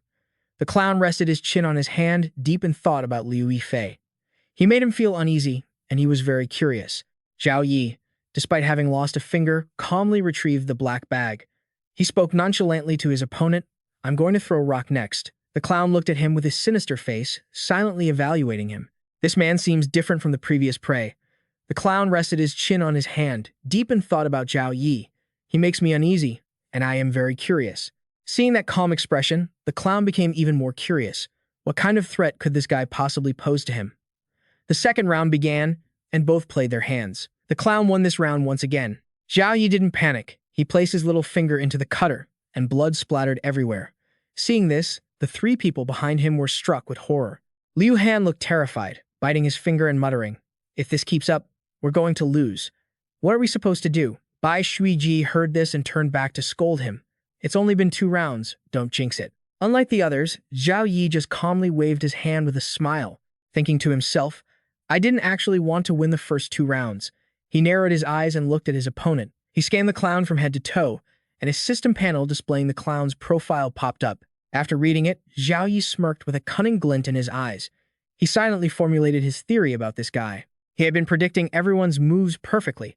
It definitely wasn't just a lucky guess. He was using his own ability to cheat. But to win this game, the goal wasn't to expose him, but to use this trick to back him into a corner. Fang Bai clenched his fists nervously. We're at round 3, and according to the intel from Xiang Weishan, the clown is definitely going to throw scissors this time, but his intel might not be reliable. Bai Shuiji thought heavily. If they could confirm what Xiang Weishan said was true, their odds of winning would increase significantly. If he was wrong. Amidst the tense atmosphere, Zhao Yi leaned back in his chair and even cracked a smile. He lounged back in his seat, smirking. "When I first got here, someone told me you'd play scissors in the 3rd round, right?" The clown replied, "I'm not supposed to tell you the rules of this game." The clown looked at him with amusement. "But I really like you, so I can give you a little hint. I'll be playing fixed moves for rounds 3 and 6, but I can't tell you exactly what they are." Zhao Yi nodded, looking satisfied. "That's enough for me." Round 3 started, and they hid their hands under the black fabric, ready for the new round. The 3 people behind him were tense, their hearts pounding. This is it, this is it. Zhao Yi has a chance to beat the clown this time. He has to win. Liu Han bit his nails in fear, his whole body shaking uncontrollably. Amidst everyone's trembling, the robotic arm slowly descended. It quickly grabbed Zhao Yi's black cloth to lift it. The clown's cloth was lifted at the same time, revealing his triumphant paper gesture. The 3 of them watched anxiously to see what Zhao Yi had played. As the black screen was lifted, he confidently raised his hand, which was in a scissors position, for everyone to see. Diane cheered happily. "That's awesome. Big brother Zhao Yi won." Fang Bai and Bai Shuiji both breathed a sigh of relief and silently admired Zhao Yi. The clown wasn't afraid. He calmly put his hand into the machine, smiling and congratulating him. The clown then exposed the other guy, saying it seemed the person outside had lied to him. Zhao Yi smiled brightly. "I'll settle the score with him later." Fang Bai and Bai Shuiji looked awkward, thinking to themselves, "You let that slip, big brother." The clown wiped his hands and asked, his tone slightly condescending, "Are you sure you'll make it out of here alive?" Zhao Yi didn't back down and fired back. "So why are you so sure that I won't?" The clown nodded, impressed. "You really are interesting." Zhao Yi's gaze turned crafty. He propped his chin on his hand and stared deeply at the other. "You love a good gamble, right? Let's add some new fun to this game." The clown froze for a moment, looking up at him. Then he threw the blood-stained handkerchief to the ground. Hearing the word gamble, the clown asked excitedly, "What kind of fun?" Zhao Yi put on an inscrutable expression. We'll talk about that later." The game continued, and the 2 went on with rock, paper, scissors. Zhao Yi lost round 4, but he stayed calm. He lost round 5 and ended up losing another finger. But by round 6, the clown lost. The game kept going. Zhao Yi lost round 7 and round 8. His ring finger was taken. Zhao Yi lost round 9. At this point, Dian spoke up excitedly. It's round 10 already. The clown tapped on the table leisurely, mocking him. It seems like you're having trouble deciding which finger to cut. The clown analyzed that with the remaining fingers on both hands, Zhao Yi could only play scissors or rock. Bai Shuiji heard this and leaned over to Fang Bai, confusedly asking what that meant. Fang Bai explained. If Big Brother Zhao had kept 3 fingers on his right hand, he could still have played paper. He continued rambling, his tone full of anxiety. But now, when he stretches his fingers out, it's scissors. If he keeps them curled, it's a fist. Zhao Yi remained indifferent to their words. He had already lost the ability to play paper. A haggard-looking Liu Han finally spoke up. According to the rules, if both players play the same thing 3 times in a row, the clown wins. That means the clown only needs to play rock 3 times in a row now for Zhao Yi to lose. The clown, certain of his victory, looked thrilled. Zhao Yi spoke up. Remember what I said earlier? Adding some fun to the game, the clown quickly acknowledged it. The clown propped his chin, putting on a wicked face. This is the final round of rock, paper, scissors. Even though I like you, rules are rules. The clown set a condition. If Zhao Yi had an idea that didn't violate the rules but increased the fun, then after the game ended, he would let Zhao Yi choose how he wanted to die. Zhao Yi stared at the clown and uttered 4 words. Let's make a bet. The clown, surprised, asked, What do you want to bet? He was full of confidence, holding up his 2 remaining fingers as he replied, I bet I'll win the next round. The clown was stunned, unsure of how to respond to the situation. The clown said dismissively, Mr. Zhao Yi, I think you still don't understand your current situation. With your current situation, you can't beat me. Zhao Yi smirked confidently. This bet has a condition. He proposed his terms to the clown. I want you to keep your eyes closed. An item appeared in the space, and he slowly made his request. If I win, you owe me a favor, and you have to do a few things within your capabilities for me. The clown looked surprised at the fake Pandora's box in front of him, and the system displayed a brief introduction of the item to him. Zhao Yi's gaze was cold, affirming his words. If I lose, not only is my life yours, but I'll also give you this. The clown stared at him, stunned. He was finally starting to waver. Suddenly, he squinted his eyes with a cunning smile. The clown leaned forward. No problem at all, Mr. Zhao Yi. I accept your bet. Heading into the final round, Zhao Yi asked, You can only open your eyes after the black cloth is lifted. Any objections? The clown didn't hesitate for a second.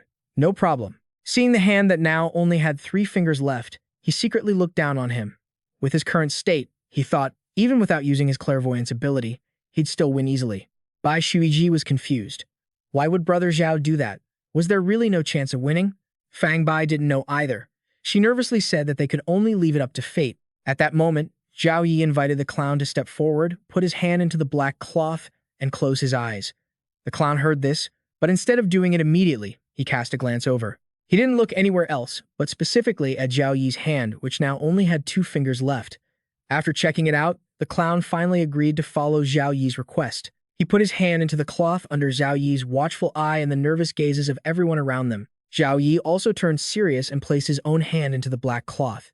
Behind him, Bai Shuiji and Fang Bai sat there, incredibly anxious. Suddenly, Zhao Yi smiled slightly.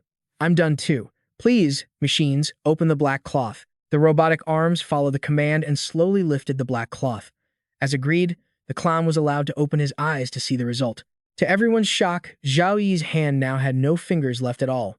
Everyone was stunned, except for Dian, who laughed happily. The clown couldn't believe his eyes. Zhao Yi chuckled and declared, Sorry, I won. Bai Shuiji exclaimed, never expecting he would actually cut off his own fingers. Next to her, Fang Bai continued.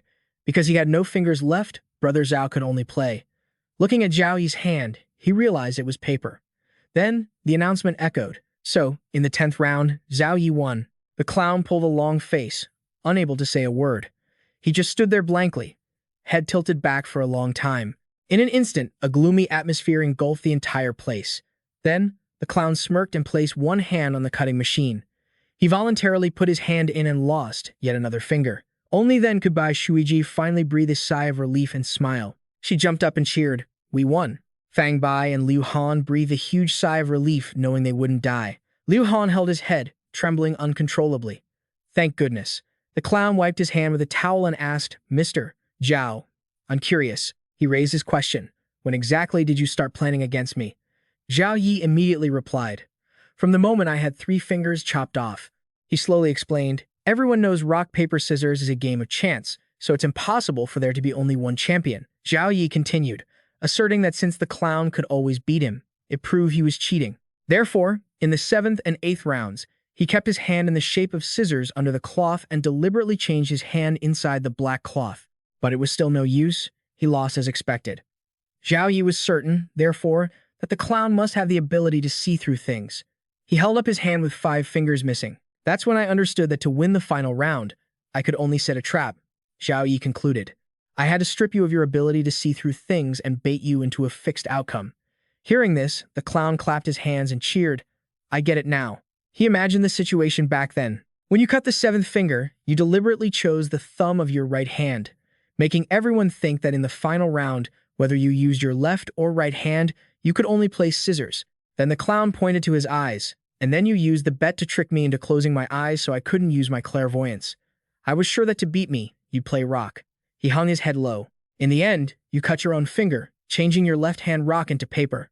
Zhao Yi winked at the clown's correct deduction. Immediately, the clown began to applaud him. He looked up, full of admiration. I am genuinely amazed by Mr. Zhao's actions. This is the first time I've had so much fun playing rock, paper, scissors. Then the clown stood up. I will keep my promise. He put his hat back on and announced, from now on, this grocery store will provide all goods to you and your guild for free, without limits. The clown added, besides, when you leave this grocery store, I will grant you 1 million talent points, according to the game rules. Each individual will receive 1 talent point. Hearing this, Fang Bai was surprised. A personal gift? Does that mean these 3 talent points aren't part of the main world mission? Bai Shuiji was equally thrilled. I really hit the jackpot this time. It's time to add these talent points to my strength to boost my physical stats and overall skills. On the other side, Diane happily rubbed Nini's head and said, smile a little. The clown took off his hat, showing respect, and addressed Mr. Zhao Yi. I owe you a personal favor. If there is anything you need help with, just ask. He bowed, and Zhao Yi immediately replied, actually, there is something I need to ask you. Looking upward, Zhao Yi wondered, do you know what's going on with the butcher shop upstairs? The clown answered honestly. There's a madman up there. He doesn't follow the rules like I do. His hat slowly began to vanish. Zhao Yi asked another question. So, what is he trying to do? The clown didn't hide anything and replied, the butcher is looking for his daughter. The system announced that Zhao Yi's group had successfully unlocked the new guild setting. Grocery store. The 10-meter radius around this area in the station is now a safe zone. Everyone was shocked and disgusted. To think someone actually solved it. The newcomer this year is so elite, they actually defeated the clown, Sabi. It seems that's Zhao Yi, ranked number 1 on this year's rookie leaderboard. People were still buzzing with constant discussion about Zhao Yi. Meanwhile, Xiang Weishan was incredibly agitated, gripping his fist tightly as a series of questions raced through his head. Why isn't Zhao Yi dead? I clearly leaked false information. So how did he win? Did he figure out my plan? He called his henchman over. Come here, quickly. The henchman asked, what are your orders, boss? He whispered quietly. The henchman nodded. Don't worry, boss. He told the other thugs, I have something to tell you guys. At that moment, Zhao Yi's group walked out of the grocery store with beaming faces. Diane saw his hand and was deeply worried because it was bleeding. Standing on the left, Fang Bai was also concerned. Brother Zhao, there's no need to rush to the office base. The wound on your hand is too serious. Bai Shuiji agreed. Regardless of whether the wound was caused by a dungeon or a mission, it needs to be treated. Suddenly, Zhao Yi glanced ahead, noticed something, looked up at the sky, and smiled, saying, they've all arrived. Zhao Yi's face was full of anticipation. Don't head back yet. Let's go unlock the butcher shop. Zhao Yi's group stood in front of the elevator, eyes fixed on the door, waiting for it to open. Fang Bai, having some free time, couldn't keep his mouth shut. Brother Zhao even managed to defeat the perverted clown. I have total faith in him. The other two didn't hesitate to say they shared the same sentiment. While they were chatting away so intensely they forgot about everything else, the elevator door opened. Zhao Yi, who had been waiting for a long time, didn't hesitate to press the control panel. Just as he was about to step inside, a hand appeared and roughly blocked his way. A cold, provocative voice rang out. Liu Yifei, you guys have finished the game and grabbed the rewards, right? Shouldn't you leave this mission for others? Before Liu Yifei could answer, someone else spoke up indignantly on his behalf, distracting the group of thugs that had just arrived.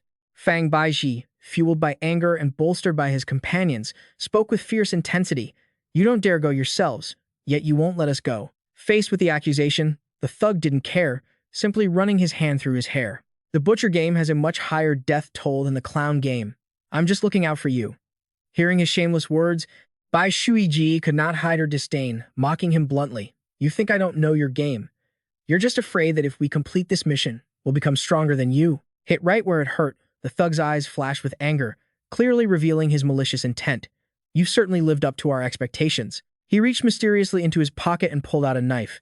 Its metallic shine glinted coldly, making the atmosphere instantly tense. He twirled the blade, acting like he was the king of the world and looking down on everyone. Today, I'm just not letting you guys leave. Liu Yifei didn't bother engaging the thug, simply giving him a friendly middle finger. He then offered a smile that was 30% cold and 70% contemptuous. Right now, it would only take one finger to take your life. Being looked down upon infuriated the thug, his ugly face twisting with resentment. He suddenly realized he had no reason to hold back, so he roared and lunged forward with his knife. Seeing the blade closing in, Liu Yifei maintained a calm, fearless posture. Do you know? My strength is already at 21 points. With those words came action as fast as the wind, agile and decisive. Liu Yifei used absolute power to crush him. While elbowing the thug in the waist, he lazily added a sarcastic remark. Taking advantage of the thug clutching his stomach and howling, Liu Yifei continued to raise two fingers and struck, leaving the guy no chance to counter. The villain got what he deserved, having just escaped the elbow nightmare.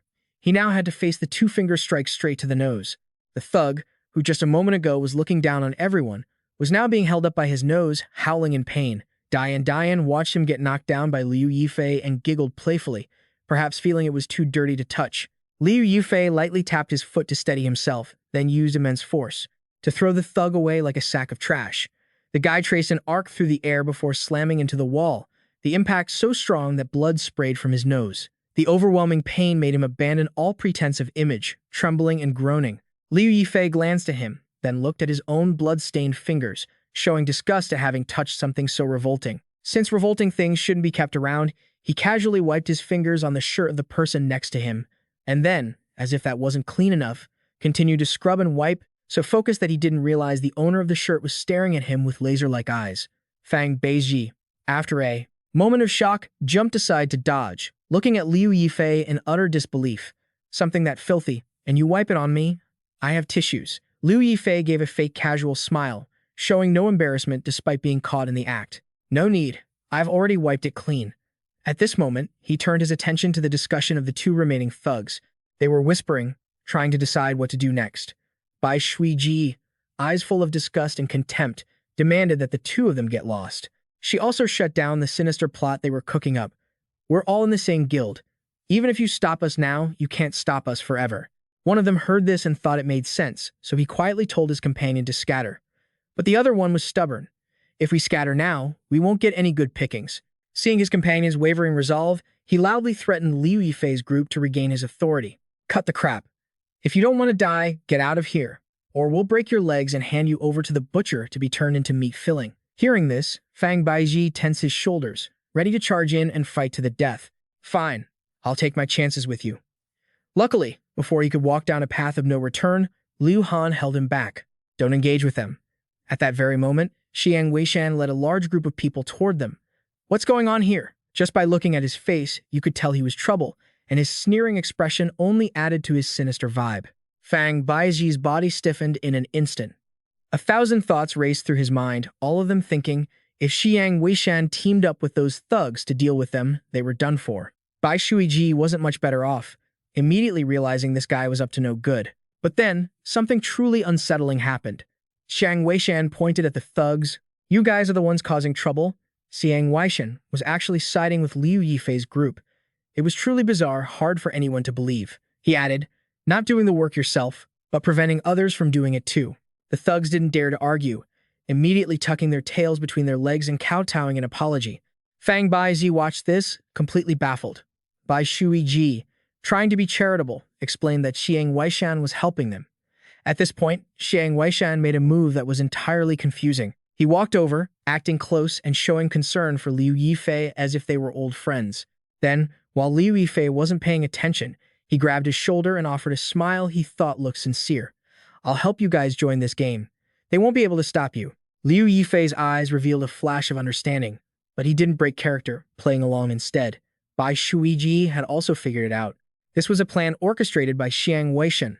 Have his people cause trouble first, then step in to save the day, and use that to join their team. She discreetly reached out and gently tugged on the hem of Liu Yifei's shirt. She intended to tell him what she was thinking once she had his attention, but Liu Yifei didn't seem to care at all, enthusiastically reaching out to shake Xiang Weishen's hand. "Big brother, come with us.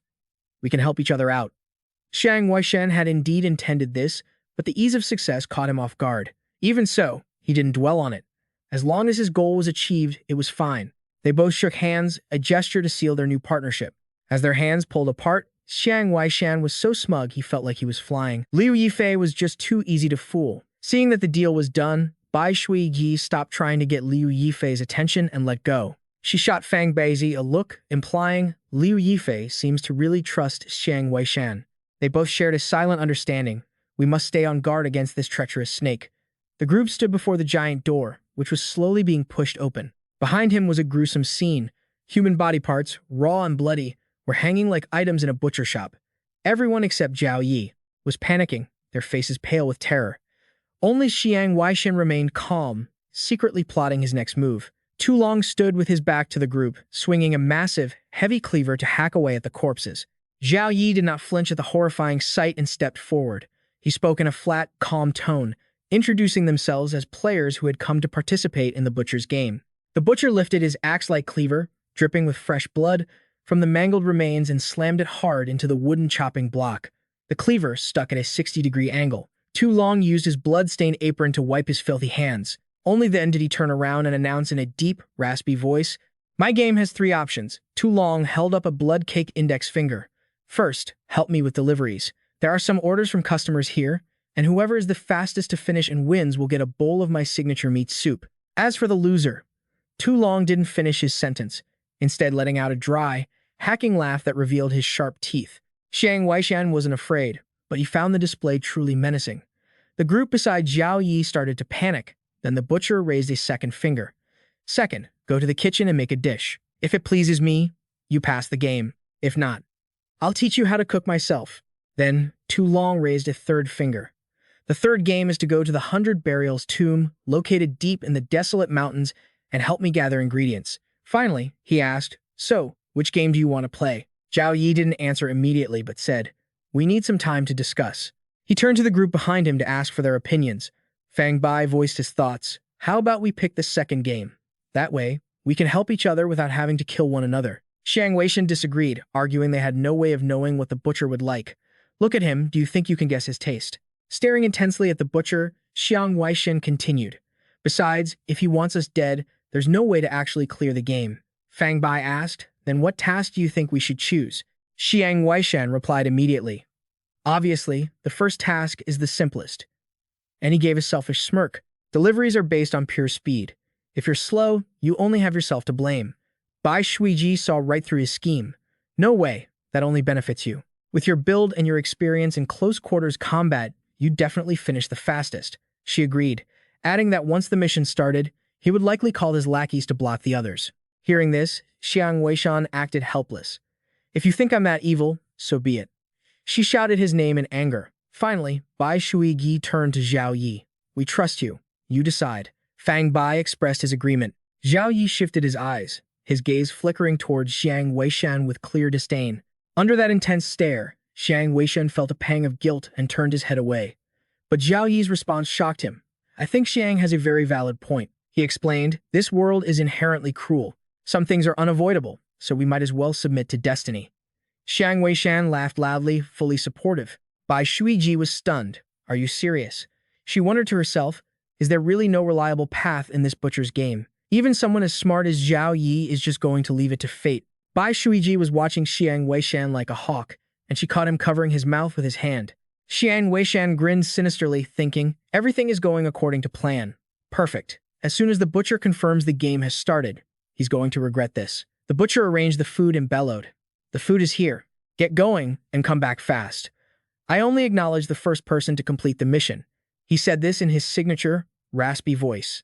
Xiang Weishen and Liu Han were so surprised they were speechless. Both quickly got to work, each trying to use every second to pack their boxes. The others also scrambled, eager to be the first one done. Meanwhile, Dian stood there calmly, watching everyone bustling about in chaos. Zhao Yi glanced at the steaming hot rice on his table. Fang Bai sighed, feeling the tension after packing one portion. Taking a few seconds to rest, he scanned his surroundings. Seeing Zhao Yi just standing there, Fang Bai asked, "Big brother Zhao, why aren't you doing anything?" He realized belatedly that Zhao Yi only had one hand, so he couldn't pack the boxes. Fang Bai felt a bit hesitant, but after a moment of consideration, he chose to go over to Zhao Yi and help him pack. Bai Shu Ji and Liu Han were watching the big picture, so they noticed his actions. She glanced over, filled with contempt. Is this guy Fang Bai still not used to the rules of survival in this place? Helping Zhao Yi now is just hurting himself. Liu Han felt smug, thinking, being as stupid as Fang Bai is a good thing. It just increases my own chances of survival. Shang Weishan felt confident in the neat box he had meticulously packed. The three of them took advantage of everyone else being busy and slipped away quietly. Fang Bai turned his head just in time to see them leaving. He said to Zhao Yi, "Zhao Yi, you're on your own now. I can only help you this much." After saying that, Fang Bai grabbed his box and ran after the other three.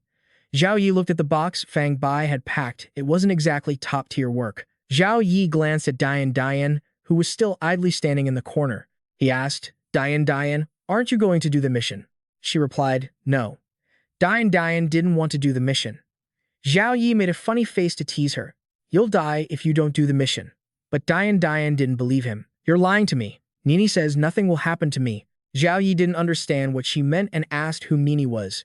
Dian held up the teddy bear in her arms. She hugged it tightly and introduced it happily. "Nini was the first friend I made when I arrived in this world." Zhao Yi observed the strange bear carefully and silently called out to the system. The system prompt appeared. "Nini. Neutrality activated. Warning, if you attempt to harm this girl, it will become hostile. If you cause her injury, it will go berserk. Weaknesses. Unknown." Zhao Yi patted Nini's head and praised, "What a cute bear. I've never seen such an adorable bear." Dian beamed with happiness. "Thank you. Brother Zhao Yi, if you keep praising Nini like that, she'll get shy." Seeing the girl glowing with such a bright smile just from a little praise made him chuckle. Zhao Yi stood up and slowly walked over to the table in front. He sat down heavily, not caring at all about the mission. Zhao Yi spoke calmly. "Butcher, do you have any braised beef? Cut me off a piece." The butcher didn't quite get what he was aiming for and stared at him, confused, but then something shifted. For no apparent reason, the butcher suddenly got angry. He reached out, grabbed a massive cleaver from nearby, and barked, "Get out. You're not a customer here." Liu Yifei tilted his head, calmly crossed his arms, and replied, "The clown told me you have a daughter. How long have you been looking for her?" The butcher froze, stunned by the mention of her. Perhaps overwhelmed by the sudden emotion, he couldn't speak for a moment. His hand, still gripping the heavy cleaver, tipped slightly, the shiny blade slick with animal blood. He loomed over him and growled, "What's it to you?" Liu Yifei raised a hand. "I have a deal to make regarding your daughter." The butcher shot him a chilling glare with his bloodshot, milky eyes. Liu Yifei continued, "Obviously, you can't leave this butcher shop for too long. A rule-breaking maniac like you still has rules you're forced to follow, don't you?" The butcher's hand trembled as he tightened his grip on the cleaver. Liu Yifei circled his hand, and in an instant, a seemingly severed finger reappeared. "I can go places you can't and help you find her," he added seriously. "For example, you might find clues in Gu's Shuen town." The butcher glared. "You think I'll just let you off the hook for that?" Liu Yifei answered nonchalantly. "Of course you will. I completed the clown's game. That proves my worth." He asked casually, "Killing one more person, or one less? For a butcher who spends his life bathing in blood, what's the difference?" Sure enough, hearing that, the butcher's resolve wavered. He lowered his arm, placing the cleaver back onto the wooden cutting board. Then, he brushed past Liu Yifei and walked into the room that was always kept shut behind the counter. Who knows what he did in there, but there was a long, heavy silence. A while later, the butcher returned with a bowl of fresh meat. "If you manage to find my daughter and bring her back to me, you will be handsomely rewarded."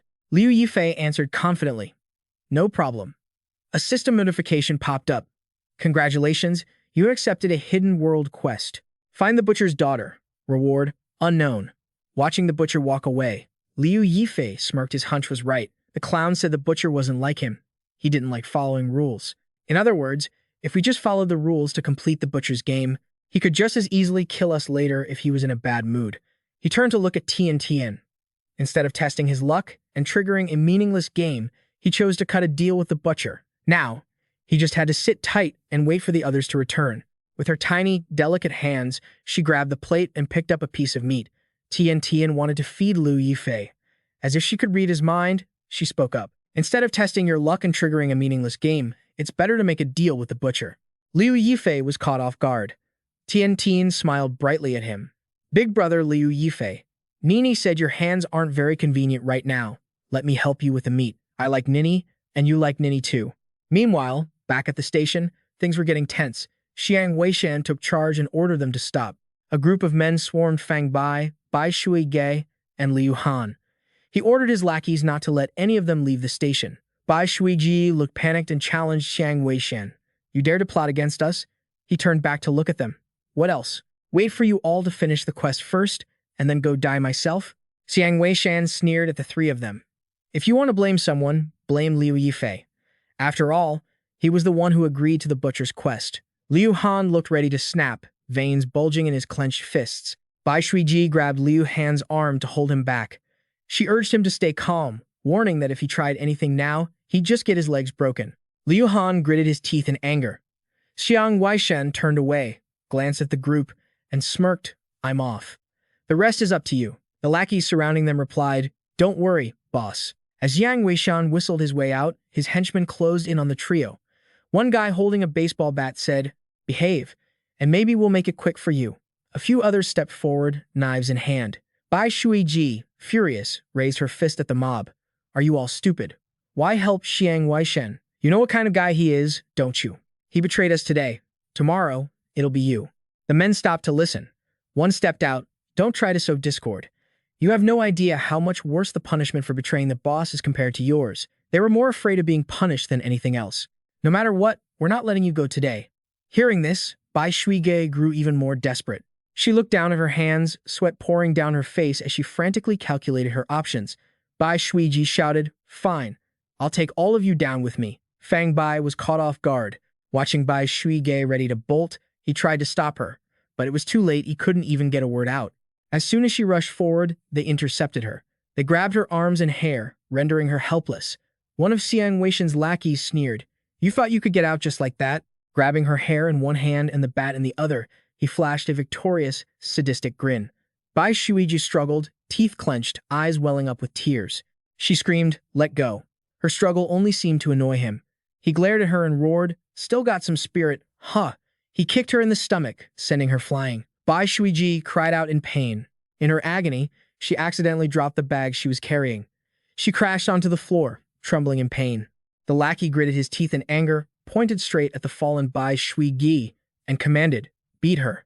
Don't stop until she's broken. The whole mob swarmed her, raining kicks and punches down on her. She curled up on the ground, shielding her head, screaming for help. The bag she dropped lay on the ground, its contents shattered, spilling a thick, blood-red liquid. Fang Bai and Liu Han watched from afar, both terrified and furious as Bai Shuige was surrounded. Fang Bai balled his hands into fists and roared, That's enough. Stop. Don't you dare kill her. He was shaking with rage, his eyes turning cold. If you want to kill, go to the front lines and fight. A few of the men on the periphery glanced over, genuinely unnerved by Fang Bai's intensity. The crowd parted slightly. Bai Shuige lay on the ground, clutching her head, still whimpering for help. Fang Bai rushed over to check on her. One of the thugs muttered, Damn, she's trouble. Almost made us have to go kill on the battlefield. Fang Bai knelt to support Bai Shuiji. Are you okay? Let me help you sit over here. Bai Shuiji was covered in wounds. Thank you, Fang Bai. Fang Bai helped Bai Shuiji sit back against the wall. Liu Han stood guard in front of her. We're done for. We're all going to die. Xiang Weishan was right. This is all Zhao Yi's fault. Liu Han was tense, his face turning pale. If he had just picked number 2 or 3, maybe we wouldn't be dying right now. Fang Bai stood behind Liu Han, fuming. What kind of garbage are you spewing? His face was twisted with terrifying rage. Liu Han snapped his head around. Did I say something wrong? If he hadn't gone on about fate, would we even be in this mess right now? His eyes were bloodshot and bulging with intensity. Liu Han glared at Fang Bai.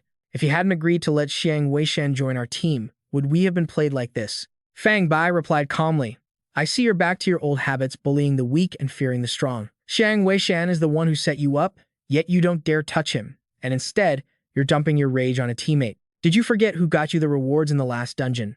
Fang Bai's gaze darkened as he stared straight at Liu Han. Stung by the truth, Liu Han stumbled back, unable to counter Fang Bai. Suddenly, Liu Han grabbed Fang Bai's collar so fast that he couldn't react. They locked eyes. Liu Han hoisted Fang Bai up by his collar, but Fang Bai didn't struggle. Liu Han stared intensely at him and roared, "Say that again." Liu Han's hand trembled as he kept his grip on the collar. Fang Bai, now visibly sweating and anxious, looked up at him. This guy is scared out of his mind, Fang Bai thought. Better not provoke him. Liu Han's face relaxed, and he let go of the collar with a twisted grin. "Why are you quiet now? Do you agree with what I said?" Fang Bai looked at him, confused, not knowing what the hell the old man was rambling about. Liu Han summoned his weapon and declared decisively, "That's it. I'm going to kill Zhao Yi." Clutching his weapon, he looked manic, driven by the fear of death. "As long as I kill Zhao Yi, Xiang Weishan will surely let me leave. He has to." Liu Han began plotting. "I'll use the excuse of delivering goods to run to the guild headquarters. No matter how strong the butcher is, he can't kill me in the hostel." Liu Han rushed out, feeling smug about his plan. "Yes, that's it. I'll just do that," he muttered excitedly. Upon arriving, Liu Han yelled, "Zhao Yi, get out here." Inside, the two were sitting down for a meal. Zhao Yi and his guest turned their heads toward the door. Liu Han strode inside, radiating killing intent, his weapon drawn to finish Zhao Yi off. Zhao Yi, his hand now missing fingers, pointed to a chair. He asked calmly, "Care to join us for some beef?" Liu Han pointed his weapon right at him. "Get out here, now." Zhao Yi smiled at him.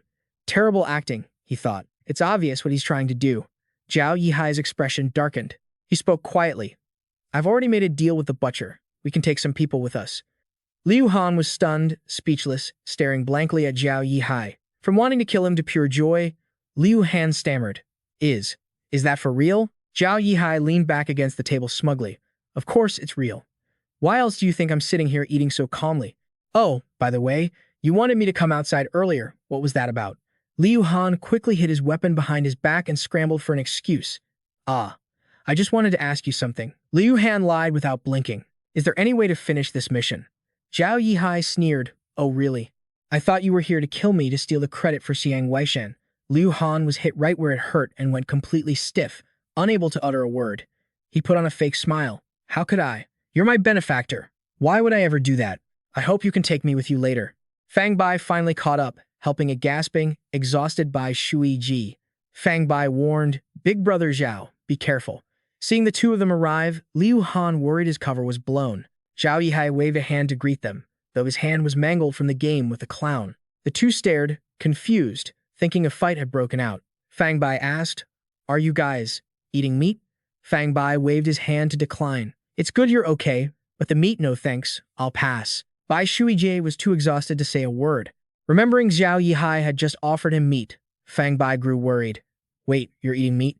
He glanced back at Liu Han, confused as to why the three of them were just sitting there. Fang Bai helped Bai Shui Gi to a chair. They were both drained. Fang Bai called out, "Big brother Zhao, have you found a way to clear the butcher's game?" Zhao Yi smiled and shook his head. He hadn't, but he looked remarkably relaxed and cheerful. Hearing this, the two looked devastated. Fang Bai hesitated. "So, are we just waiting to die then?" Zhao Yi remained calm. He put one hand in his pocket and pushed a bowl of meat toward Fang Bai with the other. "Don't rush. Eat some meat first." Looking at the bowl, Fang Bai frowned, thinking to himself, looks like he's given up too. Without bothering with chopsticks, Fang Bai grabbed a slice of beef with his hand and shoved it into his mouth, eating ravenously. "Screw it," he thought. "If I'm going to die, I'll die on a full stomach." Half an hour passed. Suddenly, a loud shout from outside made everyone in the room turn around in surprise. The person outside laughed wildly. "I won. You're all going to die. Die for me." Bai Shuige, feeling a bit better, propped her chin on her hand and looked toward the door. Zhao Yi just offered a confident, faint smile. Fang Bai panicked. "Oh no. Xiang Weishan is back." The door burst open, revealing Xiang Weishan.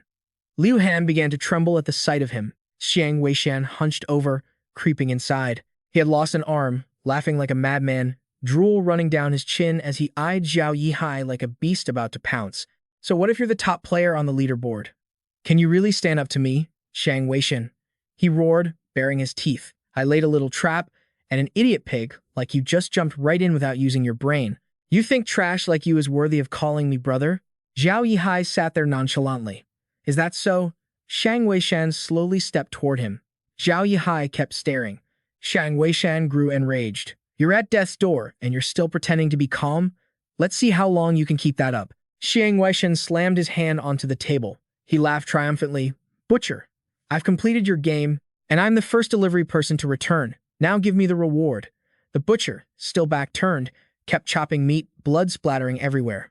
Xiang Weishan held out his hand, but the butcher just kept on chopping, completely ignoring him. After finishing the job, he stopped and looked up, his body covered in blood.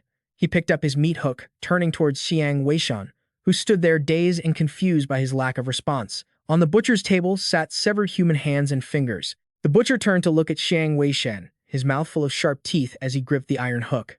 His henchmen watched from outside, admiring their boss. Incredible. Xiang Weishan is about to finish this mission. Once Brother Suan gets stronger, we'll all be riding his coattails. Maybe we'll even get to hook up with some pretty girls. Triyu Nut smiled, sitting casually in his chair, while the little girl sat calmly playing with her teddy bear. Bai Shuiji rubbed her forehead. It's over. It's all over. We're all going to die. Xiang Weishan stood facing the butcher, feeling a bit terrified, but he still put on a brave front. Bring it on. Tell the whole district that I, Shang Weishan, will be the top existence among the newcomers. I want everyone to know that what you guys couldn't do, I can. And that Liu Ruoqing, she'll finally see me in a different light, right? The butcher stood glaring at him, purple aura radiating from his head as he prepared to strike. And once I drag her into bed, won't she be crawling at my feet? Before he could finish, he spat out blood. A wave of excruciating pain caused the veins in his face to bulge. He couldn't even process what was happening. The butcher rammed the hook straight through Shang Weishan's body. The sudden move left him no time to react, and blood kept gushing from his mouth. Pressing his face right against him, the butcher widened his blood-red eyes and grinned with sadistic glee. He lifted Xiang Weishan off the ground with the hook still embedded in his flesh. Shang Weishan eventually fought through the pain, his expression settling into a grim calm. The butcher let go of the hook, leaving it stuck deep in Shang Weishan's gut. He slumped his head onto the table, blood dripping from both corners of his mouth. Why kill me? I was clearly the first one to finish the mission. Those 5 people with Triyu Nut are the ones who should have died. It should have been them, not me. Turning to look at Triyu Nut, he trembled while calling his name. Triyu Nut just sighed and smiled, not even bothering to turn around. He glared at the man in anger, the pain making his limbs shake. It had to be Triyu Nut's doing. Blood pooled all over the table where he collapsed. Triyu Nut glanced at him, casually picking up some meat with his chopsticks as he ate. Shang Weishan's face turned ghastly. Fang Bai and Bai Shuiji were horrified by the scene. Shang Weishan reached out weakly toward them, crying for help. Save me. He crawled toward them, blood still streaming from his mouth and his wound. Shang Weishan collapsed, his face turning ashen. Triyu Nut stood up and walked toward him. Shang Weishan held out a weak hand. Triyu Nut shoved his hands into his pockets and walked up to him. He looked down at Shang Weishan's pathetic state. The man's eyes were glassy, as if he were losing consciousness from blood loss. Xiang Weishan looked up at Triyu Nut. Triyu Nut looked down at him with a scornful smile. Regretting it now, Shang Weishan, trembling all over, struggled to raise his hand. I was blind to the truth. Save me. Spare my life. Triyu Nut used his hand, which now only had 2 fingers, to flip him off. Behind him, the murderous butcher tugged hard on the chain. Xiang Weishan's eyes bulged, blood vessels bursting in his eyes as he stared at Triyu Nut. The group Fang Bai, Bai Shuiji, and Liu Han were terrified by this gruesome murder, none of them daring to look. The little girl hugged her teddy bear and giggled, clearly amused. Shang Weishan rolled onto the floor, flashing one final smile as he struggled to draw a breath. The butcher yanked the chain again, his muscular arms bulging, his mouth hanging open in a jagged-toothed grin. With a swing of his arm, Shang Weishan was hoisted into the air. Fang Bai looked up at him. The wound seemed to tear open further, and he let out a piercing scream. Shang Weishan hung suspended in the air, surrounded by the severed human limbs the butcher had hung up earlier. His blood dripped all the way down to his feet. The henchmen were terrified, their hair standing on end, watching their boss get killed in such a brutal way. What's happening? Didn't Xiang Weishan complete the game? Why is he the one dead? Why? Liu Han covered her mouth in fear. Bai Shuiji and Fang Bai turned pale. Fang Bai thought to himself, even Xiang Weishan finished the mission, and he still got killed. Who's next? Is it going to be Triyu Nut, who's standing right next to him? Once the task was done, the old butcher turned away, his murderous expression completely gone. Fang Bai and Bai Shuiji watched from afar. The butcher walked off, heading into another room. Fang Bai didn't understand what would happen next. Did you finish my task? The butcher's voice boomed as a bowl of blood-red liquid was held out in front of Trio Nyet. He curiously peered into the bowl. It turned out the butcher had gone inside to get a reward for Trio Nyet. This is your reward. Trio Nyet was indeed the one who completed the mission. He held the bowl with both hands, happily thanking the butcher. The system displayed the item as butcher's soup, a consumable item. Even though he was just a butcher, his cooking was impeccable. But for some reason, everything he made was infused with his resentment. It was pure bitterness. The item's effect forced the body into a state of berserk for 5 minutes, after which the user would lose all combat capability for 12 hours. Trio Nyet happily stored it in his inventory. This is pretty good. It has a huge side effect, but the effect is significant, and in special cases, it might be a lifesaver. Outside the building, the sky was gray, surrounded by a red aura. The system announced, "Congratulations to player Trio Nyet for unlocking a new setting in the Butcher's Guild. This area remains neutral. Players can buy meat at the shop, but will receive no protection in the vicinity. Warning, do not provoke the butcher shop owner." Inside the building, many people stood listening to the announcement. Trio Nyet received 3 talent points, while Fang Bai's group each got 1. The world mission had been updated, resolve the grudges on the train. Everyone was impressed that this newcomer was actually quite skilled. One guy clenched his fist, grimacing.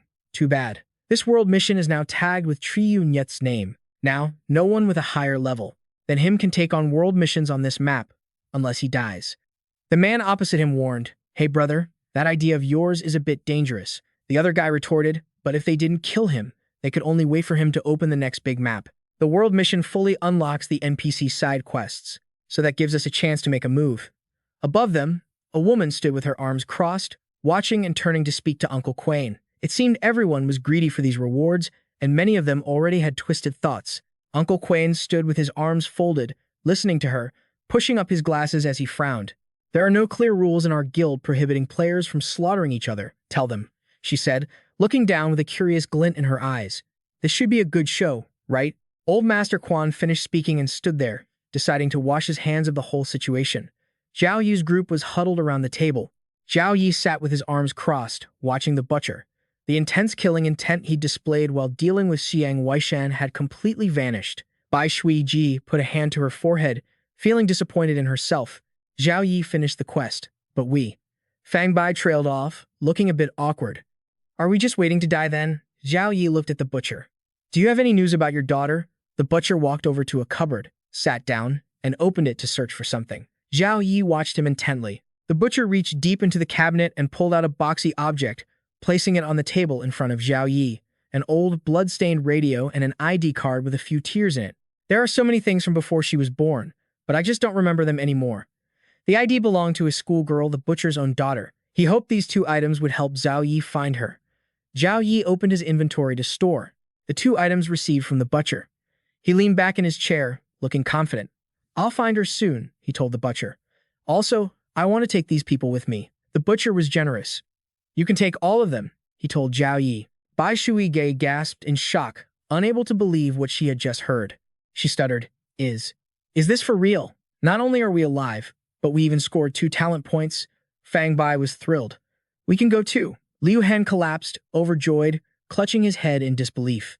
Zhao Yi glanced at Liu Han, who panicked and immediately lowered his head to hide his smile, desperately avoiding eye contact. Zhao Yi seemed pleased, looking down and muttering, "That's great. We survived." He looked back up at the butcher. "Actually, no. I don't intend to take all of them. There's a little matter I can't handle myself, but you can help me." The butcher frowned, wondering what he was asking for. The 3 of them heard Zhao Yi talking to the butcher.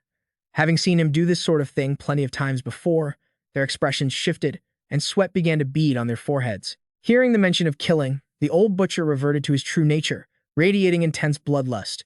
He gripped his knife, eyes turning blood red. "He isn't planning on taking us all. He wants to use the butcher to get rid of someone." Zhao Yi smiled at the butcher. "The person I don't want to take is Liu Han." Upon hearing this, Liu Han was terrified, his hands trembling as he clutched his head. He screamed, spiraling into a panic-induced breakdown. "No, you have no reason to kill me." Liu Han pointed at Fang Bai and Bai Shui Gi. "I never did anything wrong to you. I'm the same as them." Bai Shui Gi and Fang Bai watched him, growing increasingly unsettled. Zhao Yi raised a hand, closed his eyes, and said calmly to Liu Han, "I never minded sharing a meal with others, but there are 2 things I just can't tolerate. Zhao Yi gestured while speaking to Liu Han, leaning back in his chair like a boss. His gaze was icy. Second, if someone relies on me to get fed, but then tries to bite the hand that feeds them, just because I don't have a passion for killing doesn't mean I won't do it. Hearing this, Liu Han knew his fate was sealed. He stood frozen in despair.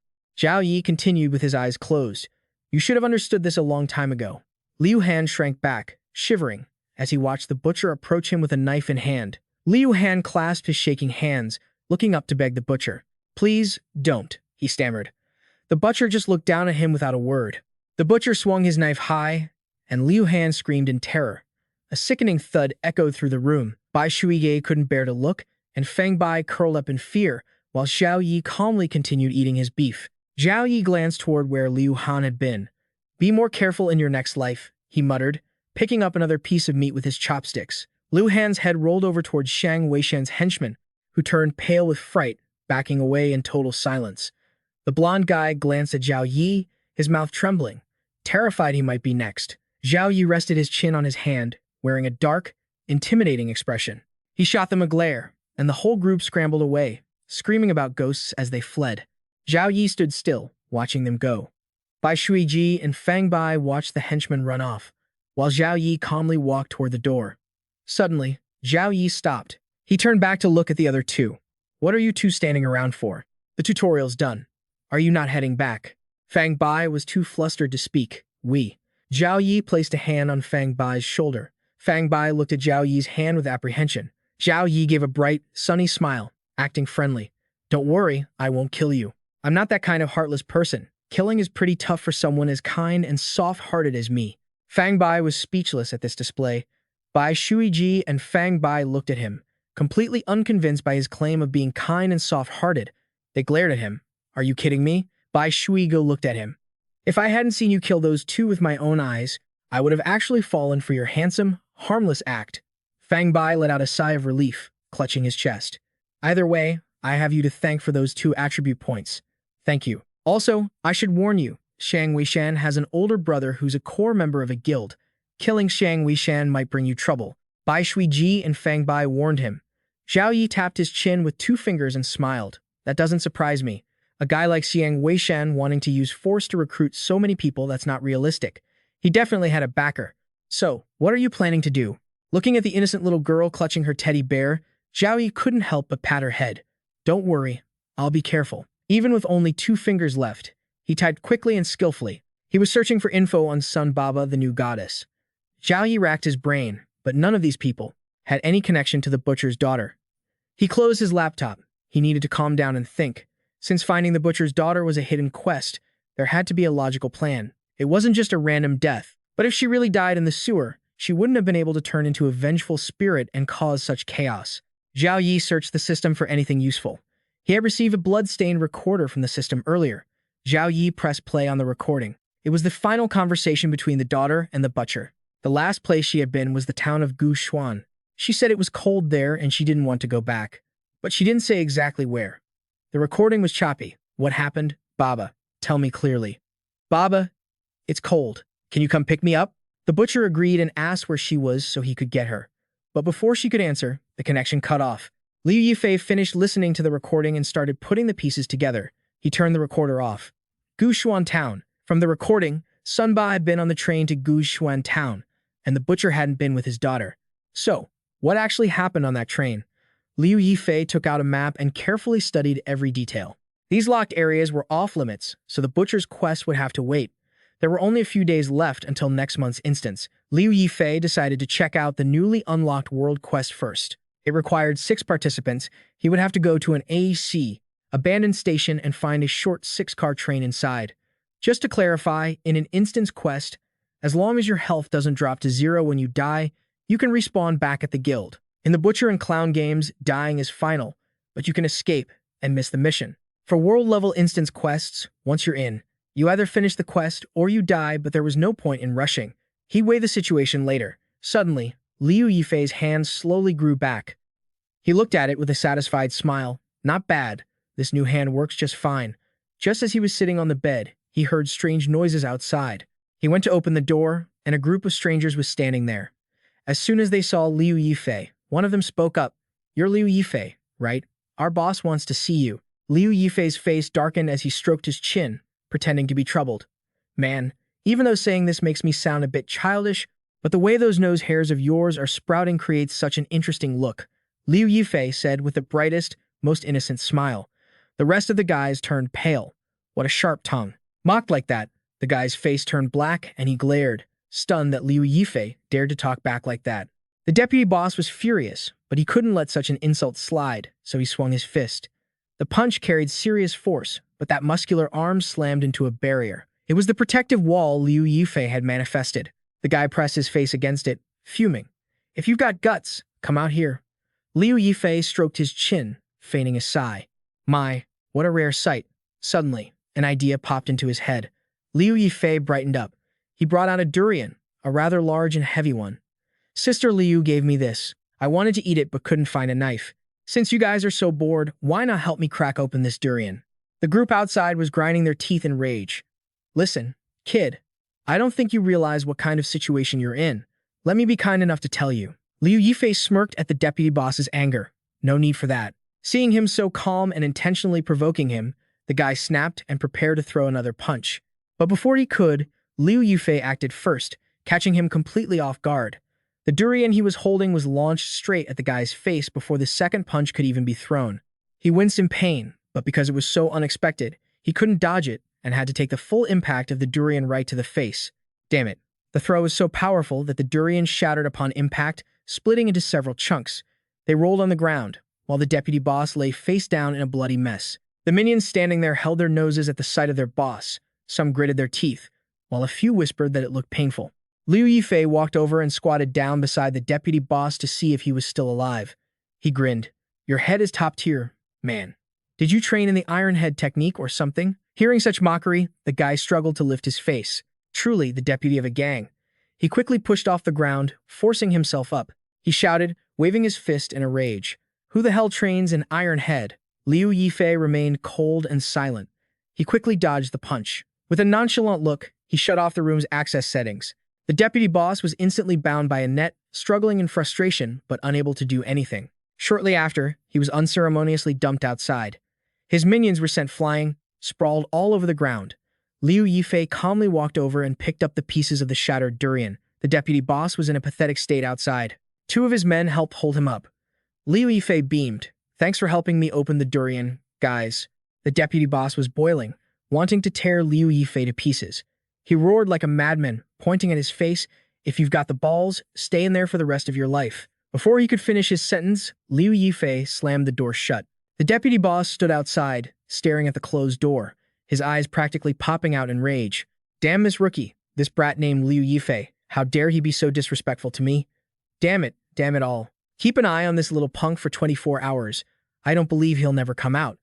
The minions scrambled to obey. That evening, as Liu Yifei was out for his usual stroll, he was cornered and taken to room 511 of the guild facility. Another member of their gang was sitting there pouring tea. This guy appeared to be the leader. "So, you played the butcher game with Vason." Instead of being scared, Liu Yifei calmly replied with one word, "Yes." Unlike the snot-nosed guy from earlier, this one seemed much more composed. He set down the teapot and slowly asked Liu Yifei one more thing. "How did the kid die?"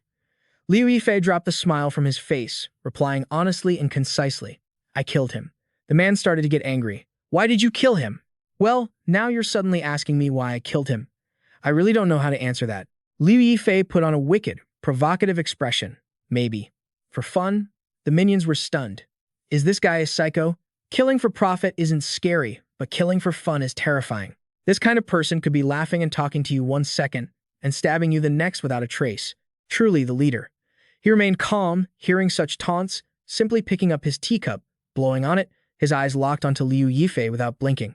"Do you know who I am?" he replied. "Let me guess." At this point, his face had returned to its normal expression. "You're the older brother of Xiang Weishan." "That's right. If you've ever heard of me, then you should know exactly what kind of person I, am." Liu Yifei waved his hand dismissively. Nah, I really haven't heard of you, and honestly, I doubt you're his biological father. If old Wang hadn't stuck his nose in, your father really shouldn't have given you a name so full of grudges." The minions broke into a cold sweat. Their boss hated anyone messing with his name more than anything. At this point, dying for Liu Yifei would be a mercy. It seemed he had truly provoked him. The teacup in the man's hand cracked under his internal pressure. His face went black as he glared at Liu Yifei. "Do you think you're funny?" Liu Yifei smiled. "If I use the word handsome to describe myself, it would honestly be an understatement." Suddenly, the atmosphere turned heavy. None of the lackeys dared to even breathe loudly. Liu Yifei stepped forward toward the leader's chair and said, "You've been talking a bit too much, haven't you?" He casually sat down right next to him. The gang leader could barely keep his cool anymore, his face darkening. Liu Yifei acted as if he were right at home. He slowly picked up the teapot and poured himself a cup. The boss looked at him, deep in thought. Having roamed the other world for so many years, this was the first time he'd seen such an arrogant newcomer. Suddenly, one of the lackeys raised his gun and pointed it at Liu Yifei. "Boss, this brat is way too cocky. Just say the word, and I'll blow him away right now." The others joined in. "Yeah, boss. Even though you can't actually die inside the guild headquarters, you can still feel pain. Let's drag him out and grind him down." The leader of the Pei gang looked unhappy with his lackey's behavior, but he didn't answer them. Liu Yifei lifted the steaming teacup in front of him, sighed, and said, "I understand that he could kill me, but I can't kill him simply because he has a good brother, and I don't." After saying that, he exhaled again. The leader stared at him and asked curiously, "If you already understand that logic, then you shouldn't have killed my brother even more." Liu Yifei slammed his teacup onto the table and asked him, "Want to know what I'm thinking?" He grinned sinisterly. "I don't need to know the thoughts of a madman, but you'll know what I'm thinking very soon." His gaze turned even darker as he looked at Liu Yifei. "I'm thinking, if I had a shotgun in my hand right now, I could blow your head off with a single shot." Liu Yifei's reaction caught him off guard. The boss froze. He never imagined a newbie like this would dare say something like that. "TSK, you look like a pathetic reptile, too poor to even afford a gun." Before he could even say another word, his head was blasted to pieces, not a trace left behind. The cigarette in his hand, which he hadn't even had a chance to smoke, slowly fell to the ground. Liu Yifei wore a wicked smile. He had moved so fast in the blink of an eye that no one could react. He said coolly, "Sorry, I actually do have a shotgun." The lackeys hadn't even processed what was happening before it was already over. They started clamoring in panic. "What's going on?" That maniac actually opened fire. Inside the guild headquarters, players can respawn even if they're burned to ashes. Thinking this, the deputy boss wasn't too worried, but that wasn't the point. The point was that a level 3 player had managed to pull a gun out in a room full of level 22 players and blow someone's head off. Seeing how terrified they were, he glanced over. "Why are you all so surprised? If I had just fired casually, he definitely would have dodged." Of course, I had to use words and acting skills to distract you all. Then I let him experience the taste of taking a bullet for me. Liu Yifei's eyes had a hint of madness as he said this, but he had successfully terrified them. Hearing such a twisted confession, the guy couldn't help but tremble. "You twisted psycho." After saying that, he shakily pointed his gun at Liu Yifei. Finally, he aimed straight at his head and pulled the trigger. Liu Yifei's head exploded just like the boss's, but he seemed to enjoy dying. A look of satisfaction remained on his lips. He missed this familiar feeling. Elsewhere, a tower was tightly bound by chains. Inside a narrow passage, just wide enough for one person, the surroundings were bathed in an eerie red light. A shadowy, humanoid figure was tied to a bronze pillar. It looked human, but also like a dog with a tail. And it wasn't just one, there were many others in various shapes fixed all around. They were all screaming, lifting their massive jaws with rows of jagged teeth, a truly gruesome sight. Among those thousands of black demons, a small beam of blue light descended from above. That shadow gradually took form. It was Liu Yifei, and this place was likely the hell reserved for the demons he had killed. As soon as they saw him, they recognized him, but for some reason, they looked absolutely terrified. He's back. The demons stared at him with jaws agape in shock. It seemed this place didn't exactly welcome Liu Yifei. He was the one who had dragged them here from the bodies of the mentally ill. He slowly manifested completely, but a strange, flickering shape appeared above his head. It cast a golden light, quite unlike the demons. To their eyes, Liu Yifei had no true form. He was an indecipherable secret, a mystery yet to be solved. And more importantly, he was the master ruling over this undefined borderland. Angry, jealous, brutal, bloodthirsty, stubborn. Those were the words the demons used to describe him. They couldn't understand how he could name every demon and monster here so clearly. Wherever he walked, even the most terrifying monsters here would bury their heads and pretend to be dead. A beam of golden light, like a ray from heaven, shone directly onto Liu Yifei's face. He happily looked up to enjoy the moment. Resurrected so soon, looks like Liu Yifei prefers dying. He opened his eyes, back in the same spot with the gang leader. But it seemed the leader had respawned first. He had grabbed him and chained his hands to the chair. To him, a crazy kid like this was a serious threat. So, he stood and watched him from a great distance. Damn it, I got blown away by a level 3 brat in front of all my lackeys. If word gets out, where am I going to put my face? He gritted his teeth, determined to make him feel such excruciating pain that he'd cry and beg for mercy. The gang leader held a remote in front of Liu Yifei and asked, "Do you know what this is, brat?" Instead of being afraid, he smiled brightly. Liu Yifei excitedly guessed that the chair he was sitting in was an electric chair, and the thing in his hand was the remote. Hey, for normal people, this is an incredibly painful punishment that one might not survive, but for me, it clearly doesn't have much of an effect. His eyes widened, veins popping from pure rage. The boss was so provoked he was shaking all over. He clenched his fists, stuttering, "You." Then he quickly flipped the switch and pressed the button to start the electric chair. Liu Yifei was hit with what seemed to be the maximum voltage. His whole body flashed, his hair and skin seemed to surge with high-power electricity, making his hair stand straight up. Very quickly, Liu Yifei started smoking, his hair fried and disheveled, but he just sat there motionlessly. Seeing him being tortured so brutally, the lackeys turned pale. Some couldn't help but cover their mouths to stop from screaming. Liu Yifei dropped his head, his body charred like a piece of coal, continuously emitting smoke. The deputy boss laughed heartily, feeling immense pleasure. Let's see if this brat can still talk tough after getting zapped like that. But just a few minutes later, Liu Yifei was able to return to his original state and form. He even cheered excitedly. The furious boss, as if finally venting his rage, held up the remote and excitedly asked how he felt. "Not bad. A strong electric shock can cause pain for a short time, but I've already adapted to it." Hearing this, the boss was so angry he wanted to pounce on Liu Yifei and beat him to a pulp for Hada. Liu Yifei smiled brightly and continued, "Actually, it feels pretty comfortable. Why don't you do it a few more times?" The boss's face now looked as blank and dumbfounded as a grumpy bulldog. He couldn't understand why nothing seemed to affect this kid. The boss was so puzzled that he even wondered if the guy had a masochistic complex. Clenching the remote, he gritted his teeth, feeling unsatisfied with the previous round of torture. But he still provoked him. "You must be in a lot of pain, right? Why pretend? If it hurts, just say it." By now, Xiang Peibang had lost his initial composure. His true colors were fully exposed. Liu Yifei remained as cheerful as if nothing had happened. "Hey, can you give me the remote?" The boss laughed wickedly. "How come you were acting so tough before? Scared now?" "No, I just feel this test product isn't bad. If you won't press it, I'll do it myself." The boss and his deputy stared blankly, confused by what he meant. Liu Yifei smiled devilishly. "Actually, just playing with the electric chair is a bit boring. You guys could add a few more tricks," he explained with an intrigued expression. "Take the boiling a frog in warm water trick, for example. But do you know what the most interesting one is?" Both of them stared at him wide-eyed. Hearing Liu Yifei say that, they shook their heads vigorously. Liu Yifei then started playing mind games. He suddenly stood up a bit, and even though he hadn't done anything yet, they were genuinely terrified to the point of turning purple. The boss panicked, pointed his weapon at him, and screamed, "Don't move." The boss was truly rattled now. Liu Yifei seemed to notice his anxiety and lowered his voice. "Don't worry. I just want to tell you." "Okay." The most unique method was something a patient told me about once. A way to kill someone and skin them. His face twisted into a demonic, dark, and cunning look as he continued. "You prepare a vat of mercury, use a knife to carve a cross on my head, and then pour the mercury over my scalp. The weight of the mercury will continuously peel the skin away from my muscle tissue. By the end, a complete human skin would be successfully created." As he spoke, Liu Yifei became increasingly excited. "I probably wouldn't even be dead yet at that point. I could jump out of my own skin and dance a little jig for you all." After hearing him describe the process of his own torture, the other two men looked like they had seen a ghost. The one sitting kept his back straight and didn't dare move. The one standing remained rigid and submissive, like a nervous bride on her wedding day.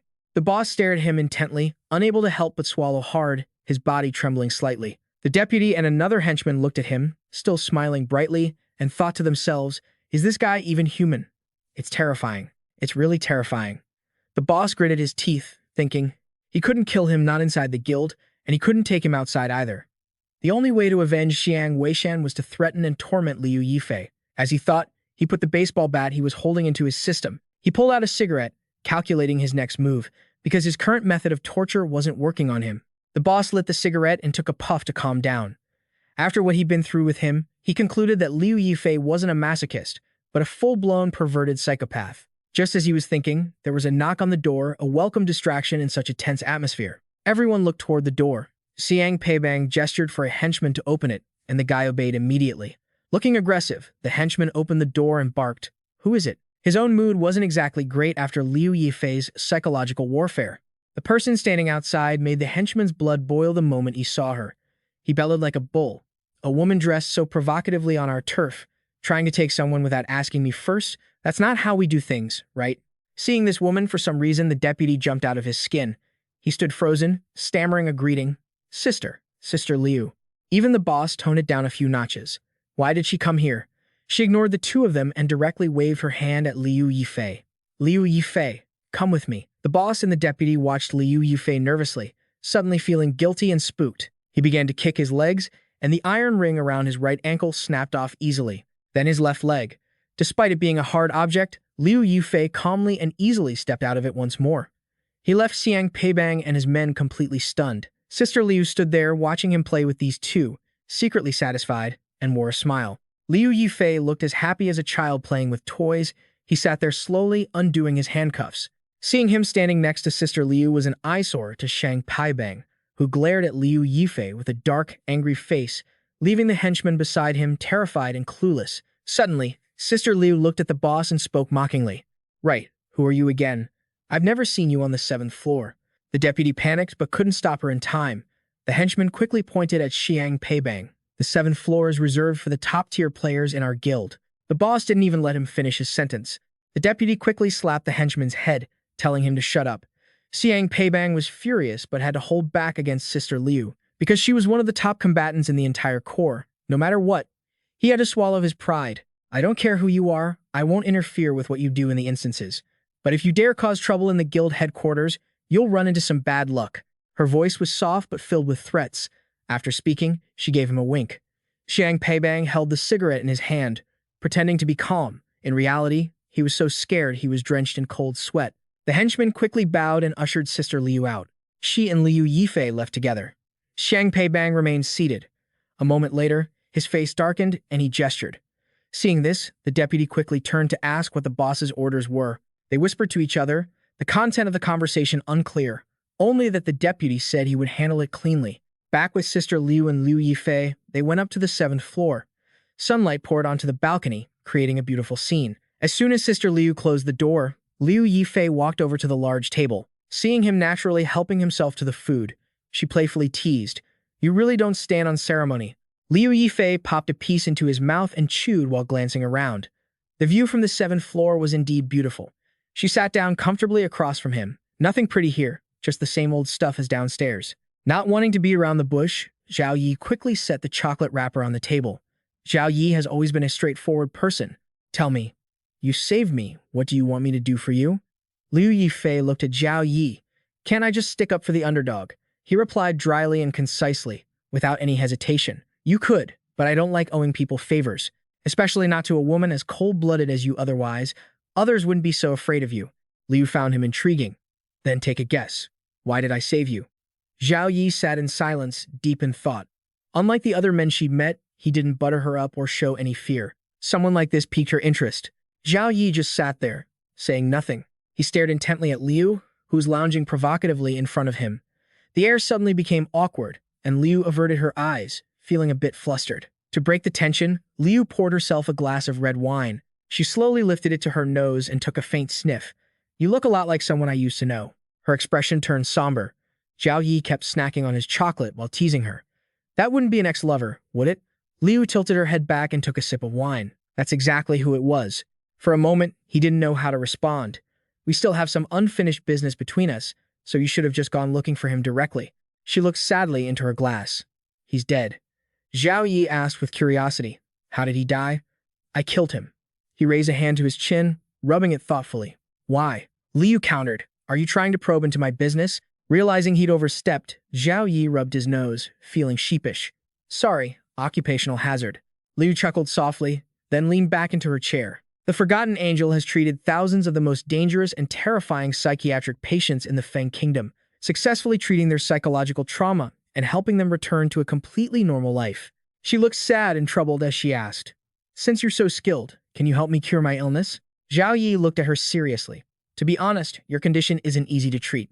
Liu watched him, her face impassive. You haven't even asked what my illness is.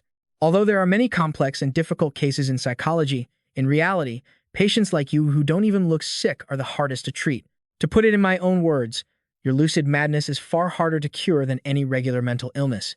It seemed Zhao Yi had truly seen through her. Liu leaned forward, dropping her arrogant facade, and asked Zhao Yi honestly, Dr. Zhao, you can definitely cure me, right? He pondered for a moment. It will take some time. So, she really did have a condition he could treat. What I don't lack is time. If you can cure me, I can give you a valuable gift as payment. Although he couldn't guarantee a 100% cure, he was very interested in such a severe case. He stood up. Fine, I'll figure something out.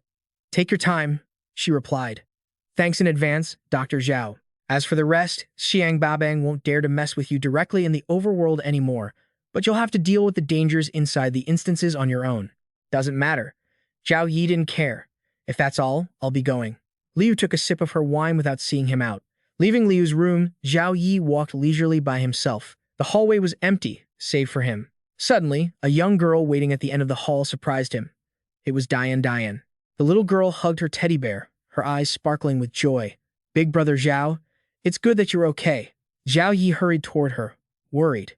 Diane, why are you here? She innocently held the bear out in front of her. Nini said you were in danger and told me to come check on you. Zhao Yi looked at little Ingatho before him and couldn't help but smile gently. Zhao Yi reached through the bear's head to pat Diane's hair, saying softly, thank you. Diane was overjoyed. You're welcome. Nini is happy you're okay, too.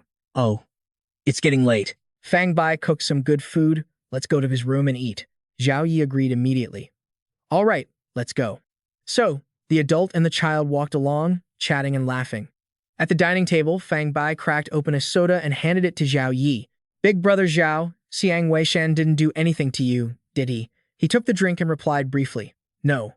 While pouring a drink, he asked Fang Bai, you were the one who spoke to Liu, right? I saw you get taken away and got worried.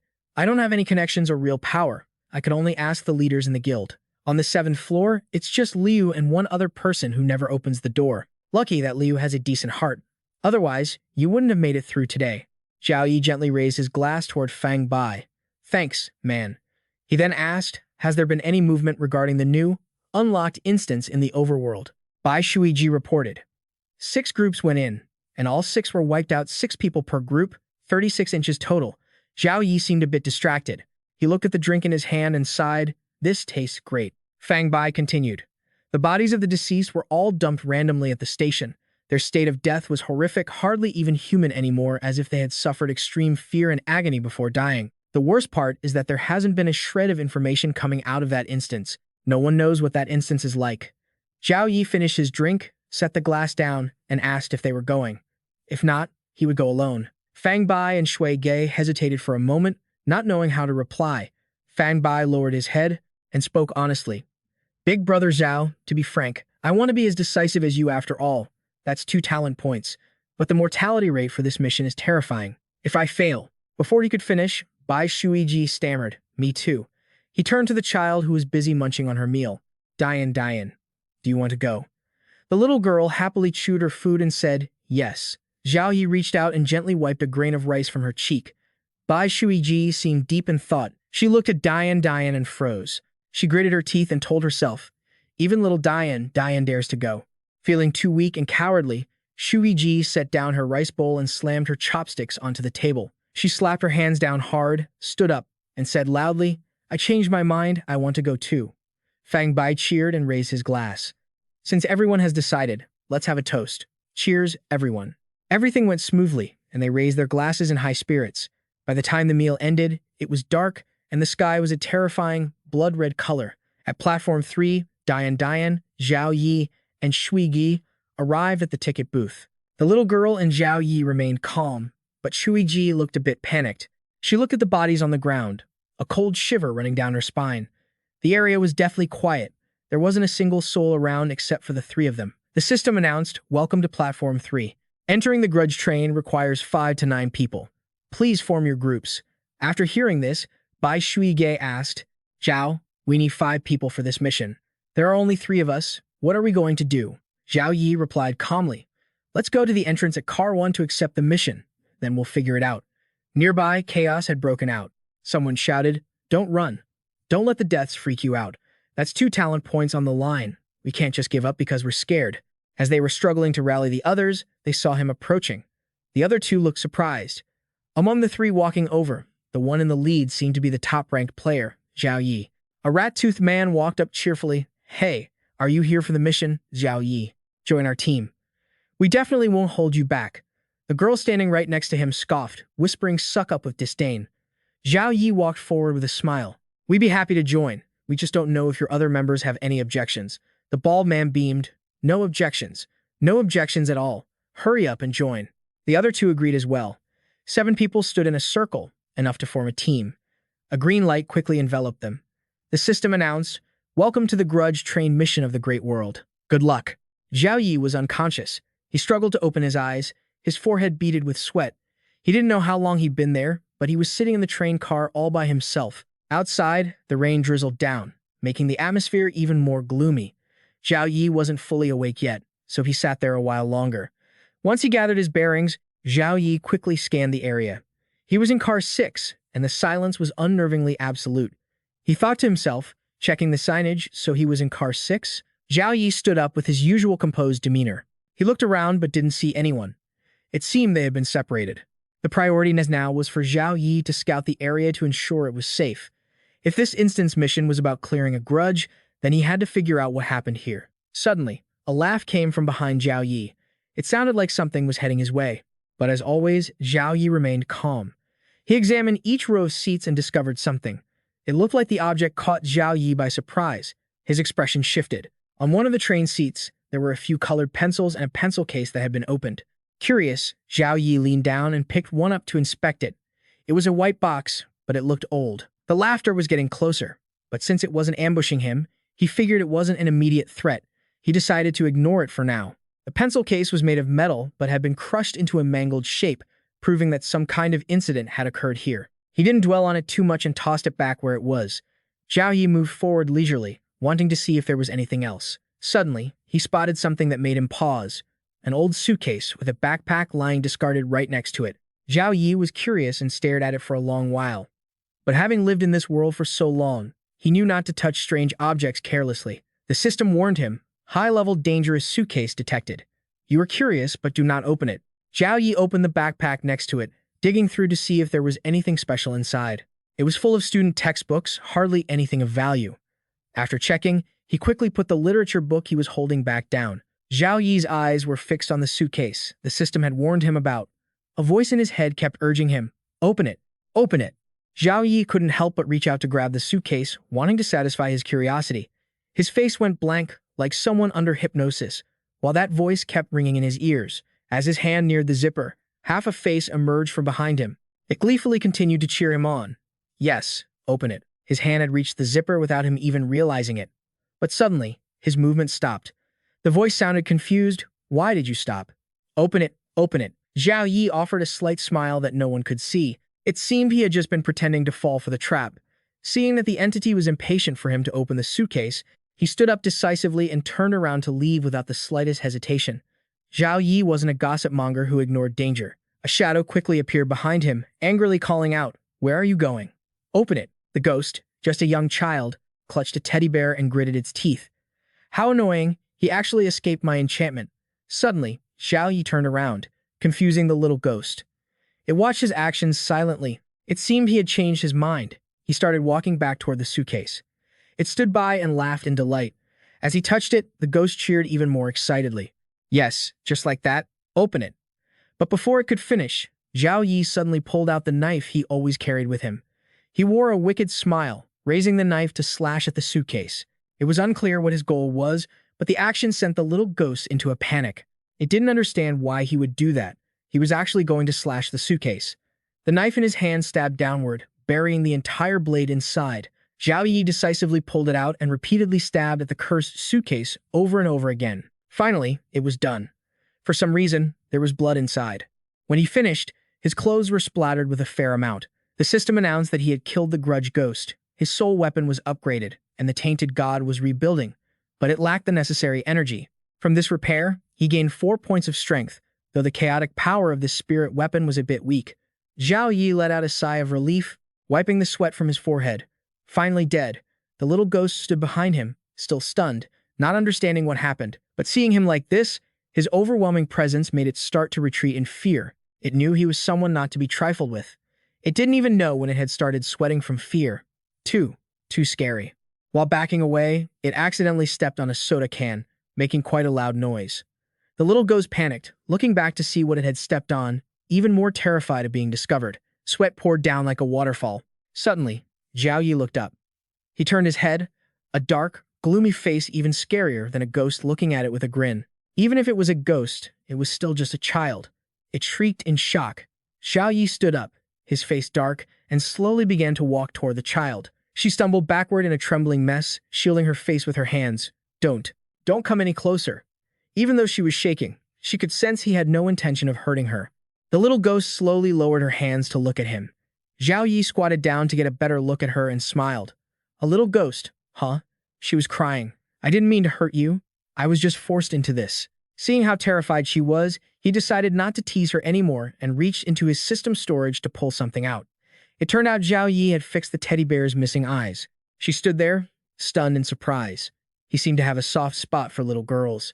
Zhao Yi gave a bright smile and reached out to pat her head. "Don't be afraid, I'm a good guy." The little ghost looked up at him, her eyes still brimming with tears.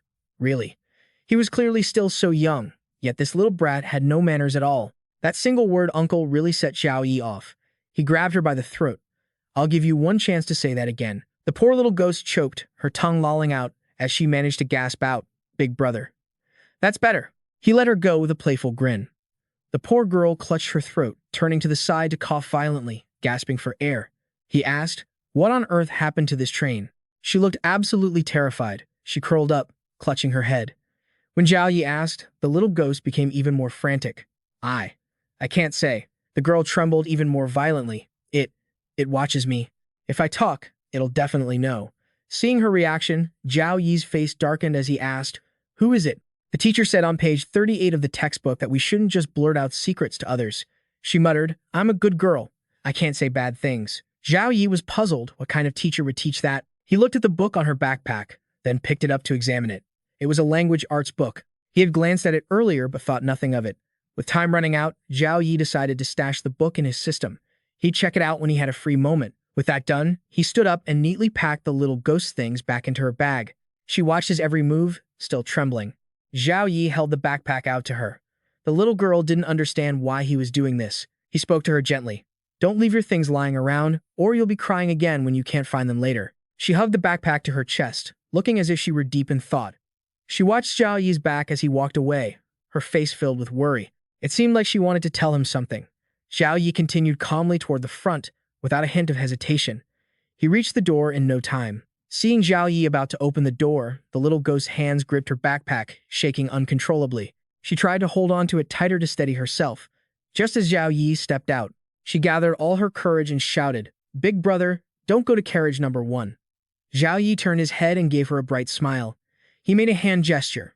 "Okay, got it." She hugged her teddy bear, reaching out as if she wanted to say something else. But in the end, she couldn't find the courage to speak. Tears suddenly streamed down her face as the train door slowly began to slide shut. The little ghost couldn't hold it in anymore, and the tears just kept flowing down her cheeks. She just watched him silently and cried. By the time the door closed completely, no one knew what she had been through, and no one knew what it was that made her cry. Zhao Yi started pulling the book out of his system to study it more closely. He thought back to when the little ghost mentioned her teacher, so he flipped through the pages to see what was inside. There was indeed a section titled, "What the Teacher Said," which read, "The 4 circled spots contain, the control room has the morning report and the latest map. To start the train, you need diesel. Don't go to the cockpit." And the last circled spot contained the most terrifying detail. "It will always be staring at you." Zhao Yi closed the book, thinking to himself, who or what is it? What kind of thing could make that little ghost cry in such terror? Because the little ghost had warned him not to go to carriage number 1, Zhao Yi chose door number 5. He stood in front of the door for a moment, then finally pushed it open and walked in. Everything inside was in total chaos, and in the distance, a few figures were gathered together. It was Wang Tu and Li Yao Yao, huddled next to a fire, with 3 ghosts standing before them. Seeing him, Both the group and the ghosts were startled and turned in the same direction. Li Yaoyao acted tough despite his arrival, while Wang Tu was sycophantic and desperate. "You came just in time. Please save us." The fattest ghost spoke up first. "Outsiders are forbidden from joining this game, unless you're willing to use your own life as a wager." Zhao Yi stroked his chin, a sinister smile creeping onto his lips. "Using my life as a wager, huh?" Li Yaoyao shrieked. "What are you hesitating for? We're all in the same boat now. It's selfish to just stand by and watch us die." Seeing her aggressive attitude, Wang Tu spoke up quickly. "This game won't be hard for someone with your skills. You'll definitely win." In truth, he was curious to see what game they were playing, so he agreed. "Fine, I'll play." Li Yaoyao let out a sigh of relief. Wang Tu whispered to himself, "Thank God Zhao Yi agreed. This princess has such a bad attitude. If she offended him, we'd be done for." He quickly approached the three ghosts. "What's the game? How do we play?" "This game is called Guess, Guess, Guess. You have 10 minutes to figure out the cause of our deaths." The ghost in the middle explained the rules. "You can ask us 3 questions. We won't lie to you, but you absolutely cannot ask about the cause of our deaths." It pointed to the other 2 people. "When the task ends, we're taking their arms." Then, it pointed a sinister finger at Zhao Yi to tell him the price of losing. "And you'll die." Zhao Yi remained calm, looking at the ghost with a smile. Far from being afraid, he was completely at ease. "Is that so? I understand." Li Yaoyao snapped. "What's with that attitude? Can you be serious?" "I don't want to lose my arms." Wang Tu pleaded desperately as well. Zhao Yi smiled, thinking that these 2 really didn't know their place. Besides, they had already used up all their questions, leaving only one left, so he needed to think carefully before asking. He stroked his chin, thinking quickly, and said, "All right, I'll ask." Then, Zhao Yi dropped his playful expression and asked them seriously, "Do you have a desire for freedom?" The 3 ghosts were confused, wondering why he would ask something so irrelevant. "Are you sick or something?" Wang Tu said. "I already wasted 2 questions, and now you're wasting another one? I don't know how you managed to reach the top rank." Wang Tu felt a pang of guilt. She's the one yelling at him. Why drag me into this? Zhao Yi didn't bother arguing with them. He looked at the ghosts with a straight face and repeated, "Answer me. Do you have a desire for freedom?" The 3 ghosts looked at each other, nonchalant, and began to chuckle. This guy must be insane. Didn't he care about his life, asking such a ridiculous question? The 3 demons stared at each other calmly, giggling. This guy must be crazy. Doesn't he value his life to ask such an absurd question? They all answered in unison, with a desperate, intense longing. One of them clenched a fist that was still shaking slightly. Unfortunately, there was no longer any hope for freedom. Zhao Yihai smiled inwardly. "All right, you've finished asking. Now tell me the reasons for our deaths. If you're right, you can be safe for the time being. But if you guess wrong..." The ghost smiled deviously, thinking there was no way he could possibly figure it out. Wang Zi broke into a cold sweat, biting his lip in fear. This was it. How could they possibly guess? Li Yaoyao shrieked in a panic. "Don't kill me. It was those 2 who guessed. It has nothing to do with me." The ghost thought the same. Its hands began to transform into blades. "Can't guess? Huh? Then you can all die together." The 3 ghosts quickly turned their hands into sharp weapons. Suddenly, Zhao Yi's eyes lit up. He pointed at the fattest ghost. "When you died, the others killed you, aiming to feed on your flesh. As for the skinniest ghost, you died of an asthma attack. There was no medicine on the train, so you suffocated. And the last one, you committed suicide, sobbing in despair before the end." All 3 were stunned, wondering how on earth he knew that. They stared intently at Zhao Yi. Finally, the suicide ghost announced, "You have completed the game. You are safe for now. Even though we are ghosts, we have principles. We never break our word." Li Yaoyao and Wang Zi cheered. They'd actually succeeded. He was truly worthy of being top one. Suddenly, Zhao Yi reached out and grabbed the hand of the suicide ghost, his expression darkening. "Thank you. You and I share the same desire for freedom, and we are both willing to pay any price for it." These were his honest feelings. The 3 ghosts looked at each other in surprise. Since they died, no one had ever spoken to them like that. Looking toward the door of the 4th carriage, they had passed 2 doors already. Suddenly, Zhao Yi approached the suicide ghost, who seemed to be the smartest of the 3, right? "I want to know what happened on this train." Hearing his question, the ghost startled. All 3 stammered. It seemed this was a difficult topic. The little ghost girl even started crying when he mentioned it. The ghost hesitated for a long time. By their rules, he couldn't speak of it, but perhaps that handshake had touched the deepest part of his ghostly heart. "The answer you want isn't on this train. You have to go outside to find it," the wood ghost added. "But the outside world is very dangerous. You need to find the ghost candle to survive out there." He recalled the little girl warning him earlier not to go to the 1st carriage. The ghost candle. Zhao Yi mused to himself that the ghost candle he needed must be in that first carriage. The three ghosts watched his back as he smiled his thanks and prepared to step out, but a hand quickly reached out to hold him back. Hey, hey, hey. Brother Zhao Yi, where are you going? He replied coolly. To find the freedom that belongs to me. I'm going with you. Li Yaoyao scrambled to follow. You're all leaving. What about me? Wang Zi shot her a look of contempt. You're useless, and you've got a princess complex. It's annoying. You can come with us, but being on a team with someone like you is just rotten luck. She didn't want to stay behind, but going with them made her demand. Are you trying to make me die with you? Wang Zi, clutching Zhao Yi's arm, was left speechless by her words. I finally found a safe place to hide. Do you think I'm stupid?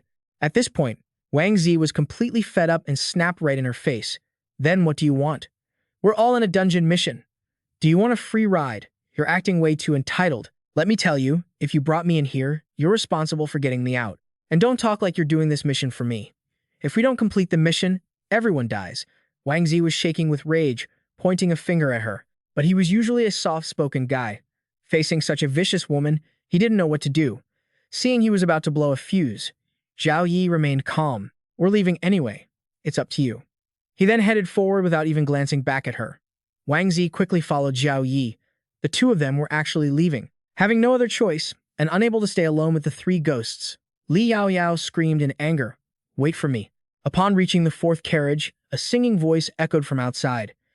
As Zhao Yi's group entered, the singing grew clearer, and they saw a few shadows shifting at the far end. Diane was sitting there. It was her voice, but her expression was a bit different from usual. Zhao Yi approached and saw the shadows trembling uncontrollably. The little girl quickly noticed them, and upon seeing Zhao Yi, she beamed with joy. Big brother Zhao.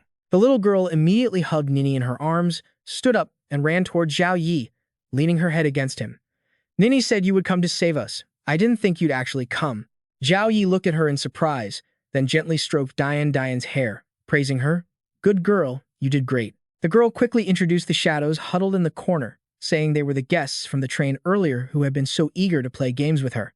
Then she pouted sadly. It's just that they stopped playing halfway through. Disgusting. The shadows kept trembling.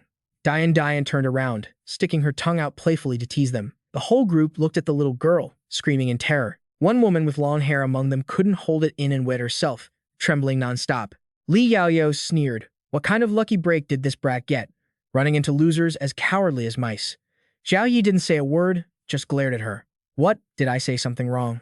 Suddenly, he looked up at something, then turned and walked away. Both of the others fell silent. A small red light flashed in his eyes like a camera scanning the surroundings. It seems these doors won't open. The mission doesn't want us to take shortcuts. In other words, the system's rules are protecting us. Zhao Yi fell into deep thought. He had to get the ghost candle before he could find a way to leave this train. He looked at the people crying and trembling on the ground. All right, you guys, stop shaking. I'm taking the little girl to the first carriage. You guys play by yourselves. All 6 of them, hearing he would take the girl, knelt down in unison, moved to tears. Kind soul, we kowtow in gratitude. The 2 figures, one big and one small, quickly headed toward the next door. Seeing Zhao Yi leave, Wang Zi shamelessly begged to go along. Zhao Yi didn't seem to have much affection for this rat-toothed man. Li Yaoyao turned to look at the group still huddled in the corner. She triumphantly spat at them, spitting on those cowardly wretches. Oh, she didn't notice, but that group had long since returned to their true forms as ghosts, and the spit landed right on the leader's head. The female ghost gnashed her teeth in fury. He spun around, staring right at her, and the rest of them followed suit. Liu Yifei shrieked in panic, stumbled as she lost her balance, and took a hard tumble to the ground. Right behind her, Liu Yifei turned around and accidentally face-planted straight into the butt of Wang Tu, who was walking ahead. As Liu Yifei slammed her face into Wang Tu's backside, she turned pale and quickly pulled herself away. Zhao Yi asked, "What's wrong?" Wang Tu blushed, "Nothing." He forced a smile. "Let's keep going." Soon after, Zhao Yi ran into Wenlang and Bai Shui Gei in the second carriage. They found Qin Shufang in the third carriage, and all of them had completed their respective devilish carriage games. With the number 1 printed on the door, all 7 of them, not a single one missing, stepped into the first carriage. Bizarre, severed heads were resting on a table, each with a candle stuck into its brain. A girl with a severed head appeared. "Welcome, everyone. Welcome to the G19 night train." Wenlang jolted, his face deathly pale, and demanded to know what kind of game this was. She explained, "There's no game in this carriage. You were split into 5 carriages earlier, and after finishing those games, you were supposed to uncover hidden clues. Now, you can use those clues to explore further. There are 6 ghost candles here. Each one only burns for 1 hour once removed from the skull. While holding a ghost candle, you won't be attacked by other spirits on the train. The candles can also push back the darkness outside the train to a certain extent, making those extremely hostile spirits in the shadows mistake you for one of their own. Of course, that doesn't mean they won't attack you at all. The candles suddenly flickered and went out. The severed-headed girl raised her hand. Once all the ghost candles are burnt out, the seal in the cockpit behind me will be broken. Wen Lang asked what would happen if the seal were broken. She replied that it wouldn't be a big deal, just that the conductor and another guest who couldn't speak would be coming out. Shuiji spoke up. Sounds like that conductor and the silent guest are really dangerous. We better not let them out. The severed-headed girl added, also, I need to remind you of one thing. The door to the first carriage is the only one on the G19 train that can be opened. Once you choose to open it, you can leave, but things from the outside can get in, too. All right, you can start choosing your ghost candles now. He observed the candles placed on the table for a moment, and Bai Shuji quickly realized the problem. But there are 7 of us. Wen Lang thought, 7 people and 6 candles, only those with a candle were protected, which meant we have to abandon someone. Without a doubt, the best choice is to ditch the oldest woman. They all shot a glance at Qin Shufang. She suddenly pulled something out of her pocket, and they backed away. She threatened, I want a ghost candle. If I don't get one, I'll kill everyone who does. Zhao Yi smirked. This old lady is ruthless. How interesting. He feigned fear. What are you doing, ma'am? Can't we just talk this over? Wang Tu trembled. Exactly. Even if she's old, she's still part of the team. How could we possibly abandon her? Qin Shufang asked. Then how do you plan to split the candles? They seemed caught off guard. Bai Shui Gei asked. Zhao Yi, do you have any good ideas? He brushed it off, saying no matter how you divide them, someone is going to be left without a candle. But if we do it the other way around, it's a better plan. Regardless of how the remaining ghost candles are split, anyone who leaves the carriage to search for clues needs a candle. He seized the opportunity. I think Brother Zhao is right. Those who contribute to the team should have priority for a ghost candle. Wen Long went along with Wang Tu. Liu Yifei sneered. Who knows if he's actually contributing to the team or just looking for an excuse to grab a candle and hide. I bet he just wants a candle for himself but was too embarrassed to ask, so he's making up excuses. She cursed angrily, but Zhao Yi calmly reached into his pocket. That's right. He pulled the trigger, shooting her in both legs. Liu Yifei's legs were soaked in blood, and she fell backward. Liu Yifei shrieked in terror, begging for help. Wen Lang broke into a cold sweat. He never expected Zhao Yi to have a gun, let alone a shotgun. He wondered to himself, how many thousands of points would a gun like that cost? How could a newbie like him have one? Zhao Yi put the gun away. He walked over to Liu Yifei and knelt down. Zhao Yi mocked her. Oh my, look at you. So clumsy. You fell and broke your legs all by yourself. The 3 people behind him froze. Zhao Yi scratched his face. She wailed. He wants to kill me. Why aren't you guys stopping him? They ignored Liu Yifei. Wang Tu gave a sinister smile, thinking that even if Zhao Yi actually killed Liu Yifei, they wouldn't stop him. If one person died, the candles could be divided evenly. He signaled for silence, his face filled with murderous intent. No need to scream. I'm performing surgery on you. I'm not going to kill you.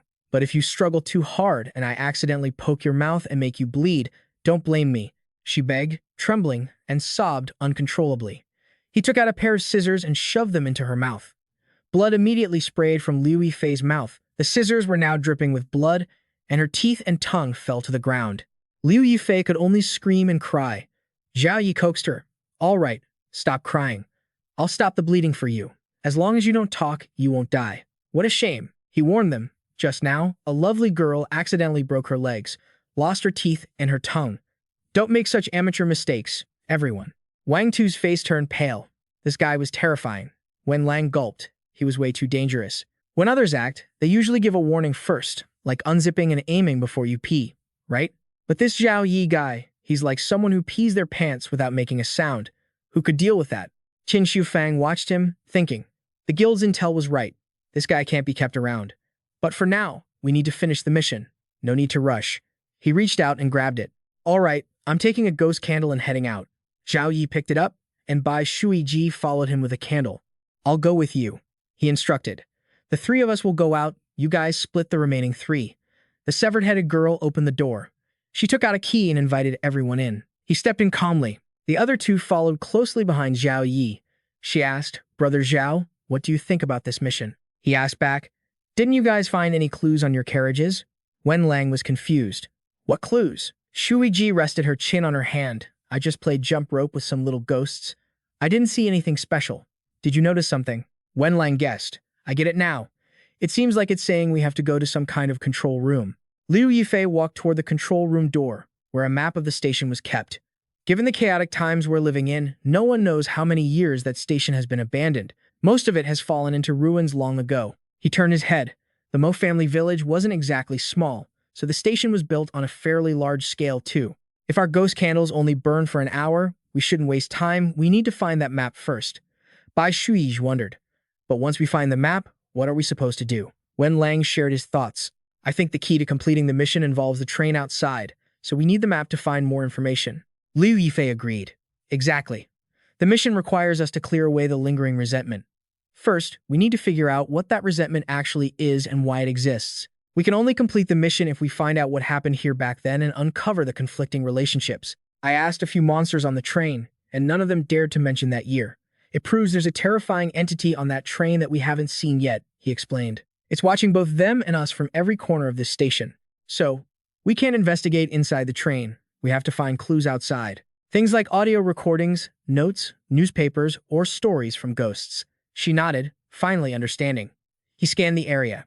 After observing for a moment, Wen Lang concluded that the station was fully mapped out and the control room should be in that direction. Liu Yifei immediately walked toward where he pointed to check it out. Bai Shuiji stood hidden behind a wall. The control room should be right around this corner, right? Suddenly, a ghost appeared out of nowhere and cursed, startling the two of them. Their faces turned pale. One of his eyes suddenly lit up, and information about the ghost instantly appeared. Guardian Ghost. Extremely dangerous, no known weaknesses. Do not look into its eyes. It's actually sleeping. Unless it suffers a major impact or injury, it won't be forcibly awakened. Most monsters around here are afraid of it. If it spots you, run as fast as you can. Liu Yifei gave a sinister smirk that left her feeling uneasy. Why is this guy smiling? What is he planning? Seeing him approach it, Wen Lang warned, be careful. That ghost is vicious. It might attack us. Liu Yifei held the candle close to the guardian ghost's face and calmly explained, no, it won't. It's sleeping. Wen Lang asked, how do you know it's sleeping? Liu Yifei touched its nose, hair, and gave it a sharp yank, causing the guardian ghost to flinch. Both of them panicked and shouted, are you trying to wake it up? Liu Yifei reassured them, it's fine. It hasn't woken up yet. The two breathed a sigh of relief. Wen Lang asked, how are you so bold? Liu Yifei warned him not to talk nonsense, claiming, I've been a very timid person since I was a kid. That's why I'm so cautious. Wen Lang choked on his own spit hearing that. Cautious? You just yanked someone's nose hair. Where exactly is the caution in that? Wen Lang just let it go. Forget it. At least it's not awake. I'll go open the door. He grabbed the handle, but no matter how hard he twisted, it wouldn't budge. Wen Lang turned back. Liu Yifei, the door is. He was shocked by the scene before him. What the hell are you doing? Liu Yifei replied casually, can't you see? I'm undressing it. Wen Lang backed away slowly, whispering, should we just run? This guy is playing with fire. The guardian ghost is going to wake up. Bai Shuiji didn't seem to agree with Wen Lang's suggestion. Liu Yifei became even more excited, struggling to peel its clothes off. The guardian ghost was now down to its underwear. She thought to herself, even if it's a ghost, it's still very sensitive. If Liu Yifei keeps playing like this, the guardian ghost is definitely going to wake up. Shuiji stopped him. Hey, that's enough. Let's leave it alone. We still have important work to do. Liu Yifei finally listened, and she sighed in relief. Wen Lang asked, seriously, man, we just need the key. Why do you have to strip it completely? Liu Yifei took a key from the pile of clothes. He handed the ghost's clothes to him, leaving Wen Lang confused. It smells so bad. Why don't you wear it? He explained, I'm too skinny. It won't fit right. Your build is similar to the guardian ghost's. Wear its clothes, and you'll even have its scent. Liu Yifei reached for the ghost baton and grabbed the guardian ghost's hand. He handed it to him. Take this baton and hit anyone you see. System notification. You have received the item Stinky Demon Baton. Originally just a normal baton, this guardian ghost always liked using it to poke other monsters in the butt. Every time it saw the grimacing expressions of other monsters, it felt extremely satisfied, as if it were compensating for its own insecurities about being small down there. Effect: hitting the butt increases damage by 500%. A direct hit to the chrysanthemum is guaranteed to be a critical hit, dealing 10 times the damage. Serious warning. For players with mental instability, Please do not attempt to put such foul items into your inventory and bring them out of the instance. Wenlang's face turned pale. He covered his nose. A weapon that looks this imposing is actually a butt-poking stick. Liu Yifei stood in front of the door. All right, let's go in. We don't have much time left. Bai Shuij covered her nose. Stay away from me. Liu Yifei inserted the key into the door and turned it. He opened the door, and all three of them stepped inside. A dark, terrifying atmosphere instantly overwhelmed them, visible only by the flickering light of the red candle. Not far away, a horde of ghosts was aimlessly wandering around. The stench of rotting corpses was thick. Bai Shuij and Wen Lang nervously scanned the room. With that many monsters, the best bet was probably to run. But Liu Yifei was the exact opposite. He remained calm, a confident smirk hidden on his lips. He suddenly pretended to be enraged, pointing at the crowd and barking orders for them to take off their pants. Butts against the wall, faces to the wall. The boss is here for an inspection. His voice echoed through the room, immediately drawing the attention of every monster, leaving his teammates in utter confusion. The ghosts swarmed toward them aggressively. Wen Lang went pale and trembled, screaming, thinking Liu Yifei had finally lost his mind. But to everyone's shock, the monsters actually lined up in an orderly row and turned toward the wall. Before they could even process what was happening, a row of tight, exposed buttocks was staring them right in the face. All those demons and monsters were actually following Liu Yifei's orders. Every set of buttocks was exposed, with their pants dropped down to their thighs. The shy, blushing looks on their faces were incredibly grotesque. Wen Lang's jaw hit the floor at the sight, and seeing him still standing there blankly, Liu Yifei gave a smug smile and urged Wen Lang to go ahead and start hitting them, not forgetting to remind him to make sure the hits were heavy, accurate, and steady so they wouldn't get caught. He reluctantly picked up the baton, his eyes still filled with absolute confusion about this whole situation. Wen Lang was drenched in cold sweat at that moment, and he turned to ask Zhao Yi once more, unsure, as if to confirm he really had to personally spank a demon. Zhao Yi squinted cunningly, and instead of answering, he countered by asking his burly teammate if he meant to disobey him. Wen Lang gulped hard. Fine, if he wanted them hit, he'd hit them. He swung the baton high above his head, his eyes complex as he stared at the first taut rear end. With a loud thwack, Wen Lang gritted his teeth and swung the iron rod with all his might against the demon's butt. The demon couldn't help but let out a lewd, grating sound of pleasure. The rest of the ghouls all turned their heads simultaneously to watch the one enduring the opening strike. After confirming the guy was shivering and gasping, they wore bright, satisfied grins, their eyes unable to hide their anticipation for their own turn. Seeing the reaction of these mindless monsters, Wen Lang twitched his lip and cursed. What was so enjoyable about this, anyway? He ordered them to bow their heads so they weren't allowed to watch anymore. The scene suddenly became chaotic but remained under control, and it seemed there were no issues. Zhao Yi took the chance to check the computer for any more clues. Shuige heard this and volunteered to go with him. A moment later, both of them were in the computer room. The room was unusually quiet since there wasn't a soul in sight, but the equipment was still running. Zhao Yi placed the half-burned ghost candle on the desk. He chose a computer, sat down, and meticulously typed away to search. They quickly discovered a floor plan of the station. Gigi stood by his side, frowning as she followed along. The diagram of the station appeared with full, detailed dimensions and information for every location. But suddenly, they spotted an anomaly. She leaned closer to the screen, wondering why the general floor plan noted architectural heights when standard blueprints usually included a front-view elevation. Yi heard this and tried looking it up, but the result was non-existent data. She cursed under her breath, "Is this architect sick or something? It would be better to mark the height data all over the floor plan instead of refusing to make a front-view map." He paused, lost in thought. These figures definitely had a purpose. He had to memorize them. Then, a flash of inspiration hit him. Wait, why was it that only the storage room in the basement lacked data in the diagram earlier? Zhao Yi realized something strange and said blandly that something wasn't right. Bai Shuiji tilted her head in curiosity. What exactly is wrong? He pointed the diagram to explain.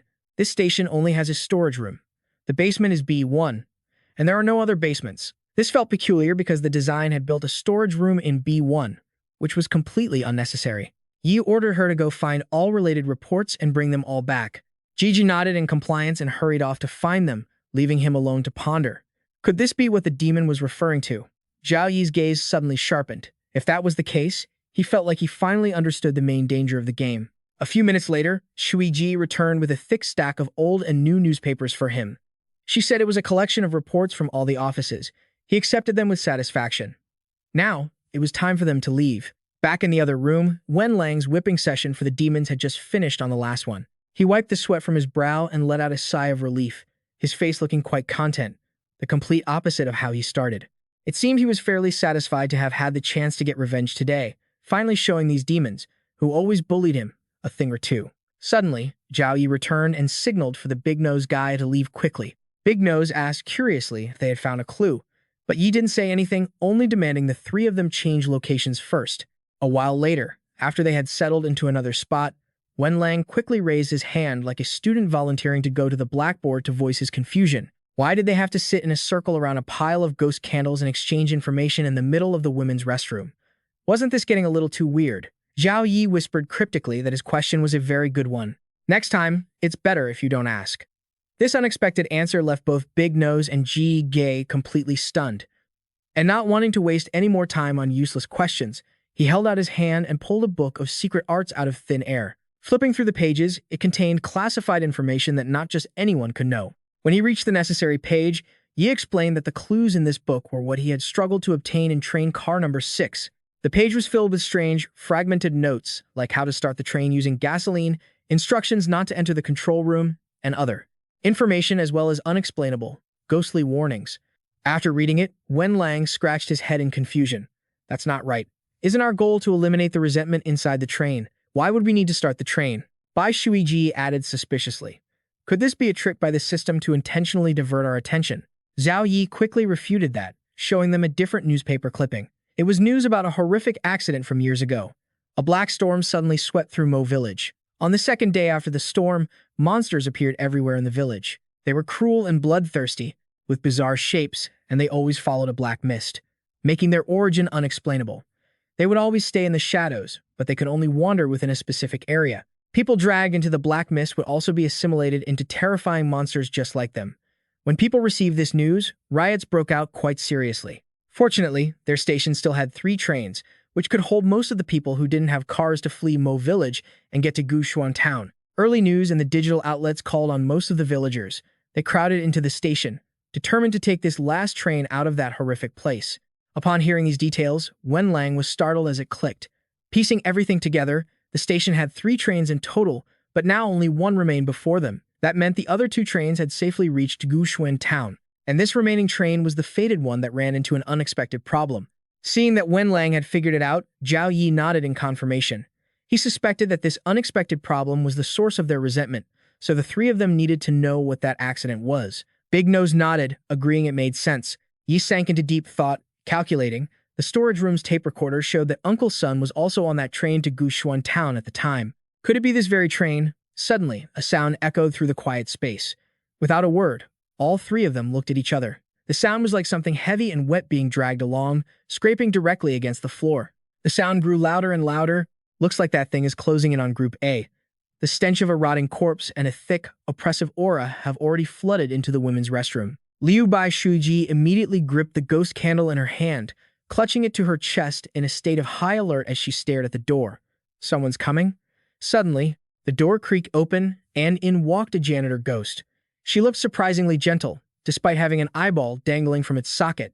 So, that sound was just her mop hitting the floor. She quickly sensed the presence of the guy wearing the security captain's uniform. And it turns out, she wasn't just gentle. She was a massive coward. Panicked, thinking the guy was the actual security captain, Ryan, she bolted for the door to hide. So desperate, she even dropped her mop. Zhao Yi, quick on his feet, realized what was happening and shouted for her to stop, making her jump out of her skin. He puffed out his chest and sternly warned her that the guy with the big nose sitting next to him was the new security captain. He added that if she dared to run, the captain would use his baton to beat the crap out of her. The old woman froze, slowly turned around and whimpered, begging them not to hit her. Wenlang took the opportunity to act tough, snorting like a bull and coldly ordering her to come over and sit down. She didn't hesitate. She scrambled over, sat down in the middle of the room and waited, ready to listen to their every command. Zhao Yi then shifted his tone to a friendly, conciliatory smile, patted her shoulder, and said, "Stay calm, don't be so tense. The new security captain just wants to ask a few questions." He didn't forget to add his sharp, warning that she better tell the truth, which made the poor old lady tremble in obedience. So, he slowly asked what exactly happened in this station at the beginning. Upon hearing that, she suddenly grabbed her head, trembling in fear, and stammered that she didn't know anything. Seeing this, Wenlang tapped his baton against his hand as a threat, shouting, "You're asking to be beaten to a pulp. Just tell us. But the old lady was stubborn, clutching her head and refusing to talk, desperately screaming that she couldn't say a word even if they killed her. The three of them just stood there, speechless, not knowing how to react. Zhao Yi frowned. It seemed his theory was right. It was monitoring them constantly, even here. He changed tactics and asked where the gas storage room was. The janitor finally calmed down once she heard that question. She explained that the station originally had a fuel depot, but it was a bit of a walk away, and after some renovations, it had been dismantled. She timidly added that there were still a few barrels of gas in the basement, but the supervisor down there had a terrible temper, and if they wanted to get gas from him, it would be a huge headache. After hearing this, Zhao Yi waved her off, telling her she could go. That was all she needed. She bolted, running for her life without ever looking back. Bai Shuige and Big Nose hadn't even processed it before she disappeared. Confused, they wondered why he let her go so easily. She still felt the janitor could have been useful. Zhao Yi calmly picked up his ghost candle, stood up, and said there was no need. The main quest line for this mission had already been revealed. Wen Lang and Bai Shuige exchanged blank stares, completely lost. The two of them quickly grabbed their own candles and stood up, turning to ask the captain what this main quest line actually was. The three of them then made their way toward the basement. Zhao Yi led the way, explaining that the resentment in the train came from the passengers who died inside, and what they wanted to do was get out of there. To resolve their lingering resentment, they needed to start the train. And starting the train required 3 mandatory conditions. First, the conductor had to control the engine from the cabin. Second, they had to go to the basement warehouse to get gas. He stopped there. Wen Lang, growing impatient, pressed him. What's the third thing? Zhao Yi kept walking but said he couldn't say any more. Big Nose and the others fell silent. She looked around nervously, asking if there really was some ghost watching them. Zhao Yi smirked, confirming it, but added that the good news was that it wasn't fully awake yet. With an uncannily indifferent tone, he casually added that once it wakes up, they're all dead. Engrossed in the conversation, they quickly reached the basement storage area. Bai Shuiji nervously mentioned that according to the janitor, the warehouse manager had a really nasty temper. Should they really be barging in there like this? Zhao Yi reassured them, saying it was the exact opposite. He calmly explained. If they knew who was watching them, they'd understand that the basement warehouse was actually the safest place to be. The two of them got even more confused. Why was that? Suddenly, chaotic, blood-curdling screams erupted from the floor above, grabbing everyone's attention instantly. Zhao Yi quickly did some mental math and concluded that the time was about up. He turned around and, without any preamble, told Wen Lang to hide in the station as fast as he could, leaving him completely baffled. Why do I have to be the one to do that? He didn't answer immediately. Instead, he waved his hand, and a long weapon appeared out of thin air. Xiao Shuai pulled back the bolt. It was a high-end shotgun. He handed it to Wen Lang, and then, with a calm smile, confirmed that the security ghost had woken up. Since they had stripped the ghost, stolen his baton, and even plucked his nose hairs, he definitely wouldn't forgive them. Right now, only following the rules could save Wen Lang's life, so he had to rush back to the station, grab the ghost candle, strip off his clothes, and return all the stolen items. The big-nosed guy was so terrified he was stuttering, but he tried to cling to a shred of logic, arguing, didn't Zhao Yi do all that? Zhao Yi ignored him, shoved the gun into his hands, and cut him off, warning him that there was no time left and he had to borrow this weapon for now. He also warned him to remember to keep at least a little bit of the ghost candle as much as possible and never, ever let them run out. Wen Lang's face went pale as a sheet, his lips trembling as he tried to say something.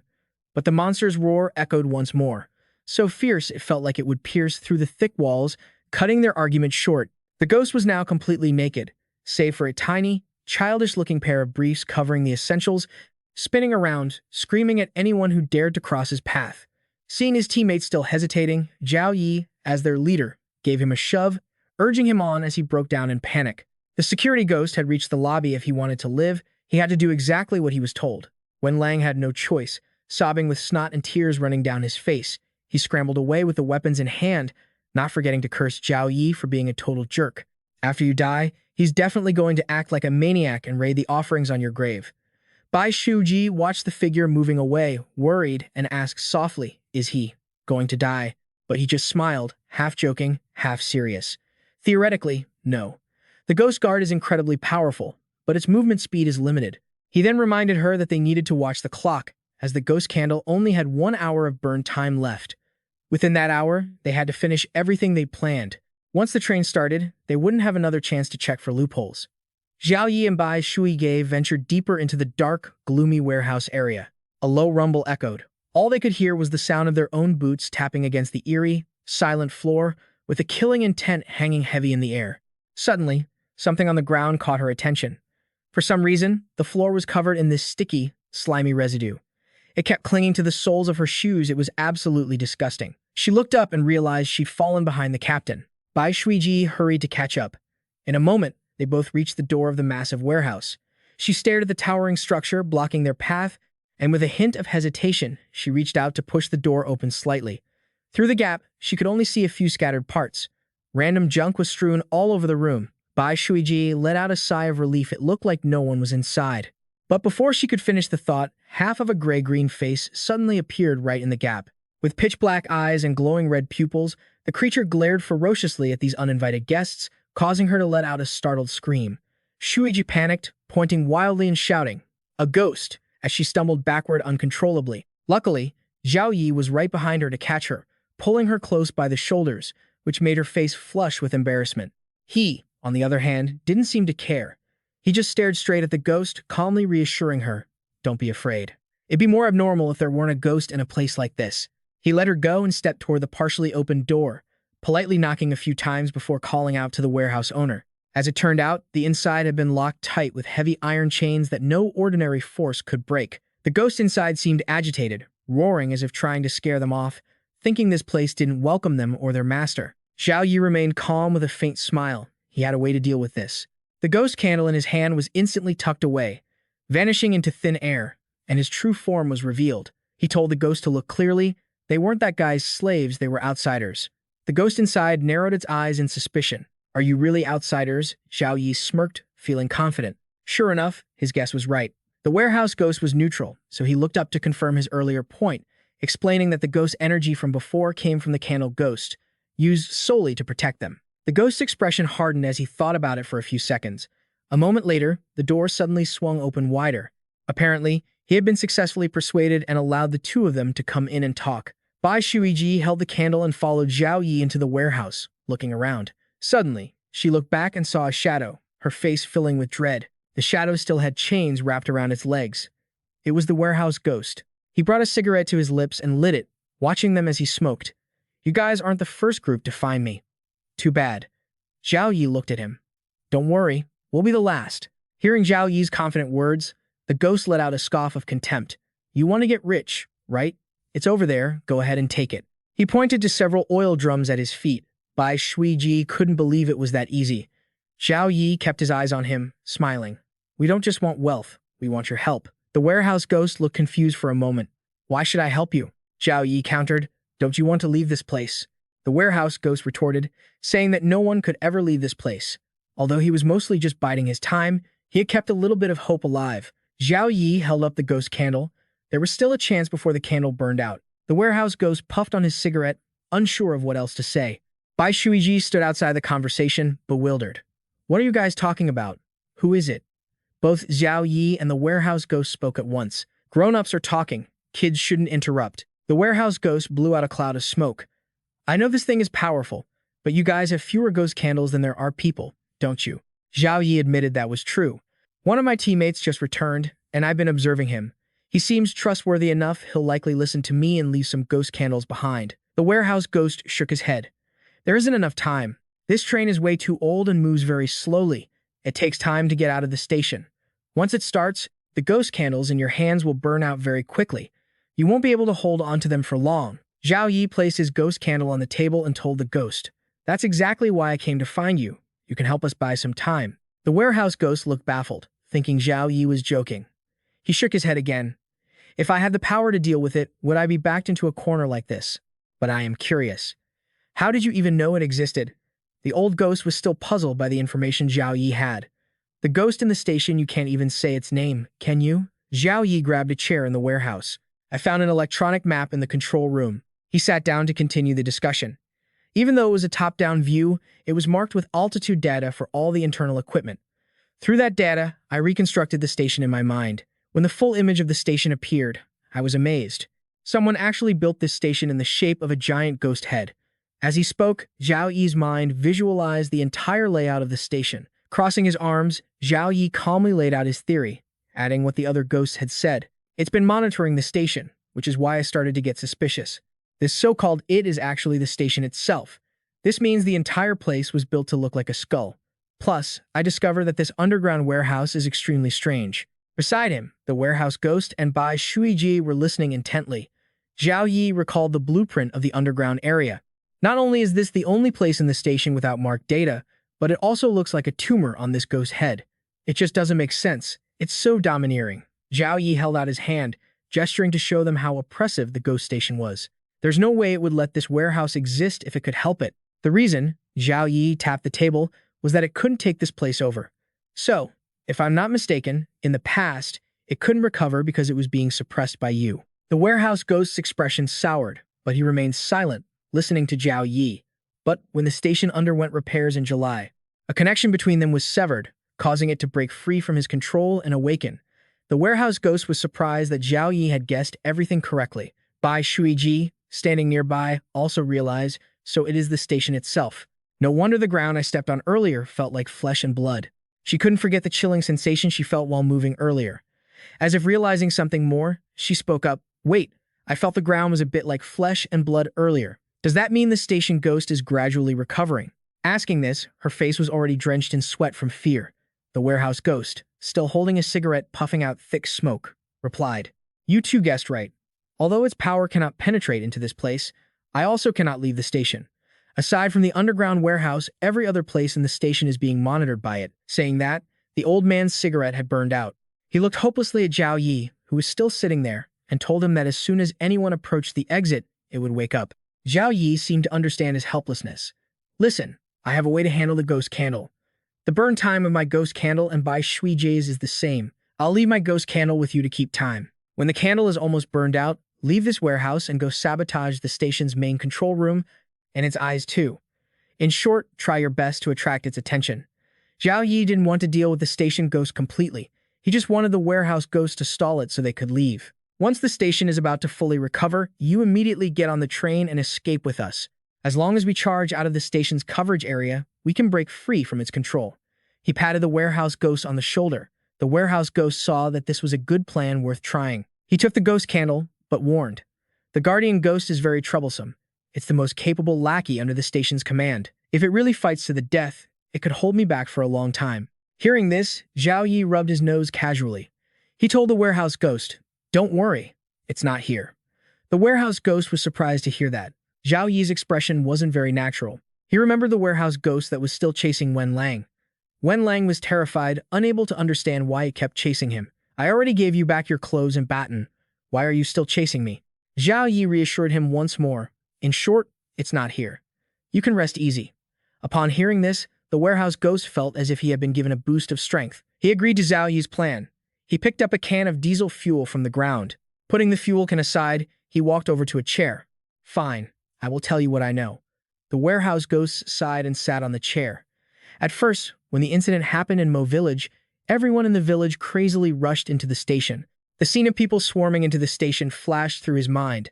They knew that once this train left, it wouldn't return. So not only did the monsters slaughter the villagers, but many incidents of people killing each other occurred as well. It turns out this station was the site where many people died unjustly while fleeing the monsters. One by one, they killed each other just to fight for a spot on the train. They squeezed into every carriage, but the train still wouldn't run. The crowd was dissatisfied with the conductor. There was only one last train left. The monsters had already started chasing them from the village to here. "Conductor, hurry up and start the train." "That's right. Why aren't you starting the train yet?" The conductor turned back to look at the people crowding the train. "Until my mother gets on the train, I will not start it." The crowd was extremely angry out of fear of death. "Are you going to harm all the villagers just for your mother alone?" "We don't want to die. Hurry up and start the train." But no matter what they said, the conductor remained silent. One of them pulled out a knife from the crowd. He cursed, "Let me go make him start the train." That guy held the knife to the conductor's throat. He threatened, "Start the train now, or I'll kill you." But the conductor remained firm and unafraid. "If you kill me, you'll have even less of a chance to escape. I won't start the train until my mother arrives." The guy was furious but couldn't do anything, only leaving a warning. In the crowd, there was a terrified scream. "There's a monster." A massive, pitch-black monster appeared at the door, making the villagers extremely scared. But they knew they had to fight it to be safe, so they fought it together. Everyone worked together to knock the monster out of the carriage. In the distance, an old woman was walking slowly, her legs trembling.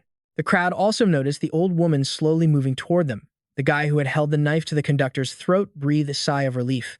The old hag finally arrived. Hearing the news that his mother had arrived, the conductor turned and smiled. Seeing the old woman walking too slowly, that guy urged her to hurry up, and he even flew out to support the old lady. Perhaps because he was too hurried, the old woman couldn't keep up. She complained, "Hey, go easy on me." A black shadow flashed by, grabbing the guy's leg and making him jump in shock. Reacting on instinct, he cursed, "Get out of here." The conductor saw his mother was about to board the train, so he went to the door to welcome her. But just as he reached the door, he saw the guy who had just held the knife to his throat push his mother toward the monster. The monster couldn't distinguish between people. Seeing the old woman flying toward it, it quickly swallowed her whole. The conductor screamed for his mother in agony, but it was all too late. Zhao Yi remained emotionless after hearing the story about the station. So, his mother turned into a ghost? The warehouse ghost nodded in confirmation. Although, it's different from the normal ghosts you've seen. He lit another cigarette and added, "People killed by it." People who turn into ghosts not only lose all their memories and consciousness, but they also fall into a state of mindless slaughter. Zhao Yi stood up. Where is she now? The warehouse ghost puffed on his cigarette. I know what you're thinking. The conductor's mother is his obsession. You want to find her to remove the conductor's obsession, right? But right now, she's just a crazed killing weapon. Moreover, there are many powerful ghosts in the south waiting hall of the station. If you don't have a ghost candle, going there is just asking for death. The warehouse ghost tried to dissuade him and warn Zhao Yi about the danger, but he only smiled gently. With a friendly face, Zhao Yi said he had a way. Zhao Yi pushed 2 barrels of fuel, and Bai Shuiji held the candle, following him. He held out his hand, asking her to give him her ghost candle. Bai Shuiji covered her candle and handed it to him. And what about me? Zhao Yi, still pushing the 2 fuel barrels, looked at her. This train still has the scent of the warehouse ghost. The strength of the warehouse ghost is even greater than the guardian ghost. The monsters on the train won't mess with you. After you pour the diesel fuel into the train, use this cart to block the door. That way, it will be temporarily safe inside the train. The ghost candles can be plugged back into those places. Just leave one in Wenlang's hand to keep time. No need to waste them. Bai Shuiji was still worried. You aren't lying to me, are you? Zhao Yi shrugged. If not, then I'll just push the cart back. She was to go to the south waiting room to find the conductor's mother, who had degenerated into a murderous monster. Hearing this, Bai Shuiji gasped in fear. She shoved the candle into his hand. You should go. You're talented and brave.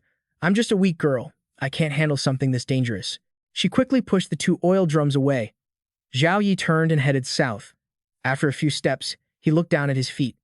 His steps felt sticky, and the ground was getting more viscous with every move. The station is about to wake up. He had to make every second count. Reaching the southern waiting area, Zhao Yi walked in and found the place crawling with monsters. They were scattered everywhere. He turned his head and saw one doing something it had just slashed the throat of its own kind. A head flew through the air, forcing Zhao Yi to duck and dodge. Suddenly, he glanced into the corner and spotted a creature with multiple hideous heads. It was massive, and worst of all, it was eating its own kind. That monster was the train conductor's mother. Another head was yelling, "My turn. It's my turn." But the hairy head, currently busy eating, was extremely grumpy. Get lost. I'm not done playing yet. While the 2 heads argued, Zhao Yi crouched down on one knee to observe. He summoned his weapon and waited for the right moment. Realizing his opening, he smiled. Zhao Yi flicked his small surgical scalpel toward the hairy-headed monster. With one swipe, the hairy head was severed from the monster's body. Where it had been cut, flesh began to clump together, blooming into the shape of a flower. Since they shared a body, the other heads suffered too. They felt immense pain and groaned. It hurts. Zhao Yi just watched calmly and offered a simple, sorry. The monster was furious. It lunged at Zhao Yi, intent on killing him. Zhao Yi turned to leave, grabbing the severed head on his way out. I don't have time to play with you guys. See ya. Seeing Zhao Yi brush it off, the monster grew even more enraged. It gave chase, determined to take his life. One head lunged forward, screaming toward Zhao Yi, but it only managed to snag a few strands of his hair. Annoyed that his hair was ruined, Zhao Yi got angry, bit down on the ghost candle, and smoothed his hair back. Suddenly, he saw a red-horned monster ahead and dashed right past it. The monster trying to bite him ended up biting the red-horned creature instead. It bit right onto the red-horned monster's backside, causing it to howl in pain and embarrassment. Unable to take it, the red-horned monster turned to fight the big monster. When words failed, they broke into a brawl. The big monster wanted to kill Zhao Yi, but the opportunity was gone. Zhao Yi felt relieved to have finally shaken them off. He bolted out of the station area like the wind. Glancing at the ghost candle in his hand, Zhao Yi saw it was almost burned out. He looked down and realized the ground under his feet had become incredibly slimy. Clutching the head, Zhao Yi picked up the pace. He could feel the station beginning to awaken. White skeletons were emerging from within the walls. He sprinted toward the stairs. He had to get on the train fast. As he headed down, the station's guardian ghost was rushing up toward the control room in a panic. Which blind fool is attacking the control room? The master is starting to get unhappy. I have to go fix this right now. Zhao Yi and the guardian ghost passed each other in opposite directions. The ghost paused and turned back. What just ran by? It only caught a glimpse of Zhao Yi's back. He turned around and glared at it, scaring the ghost into turning away. This guy is too terrifying.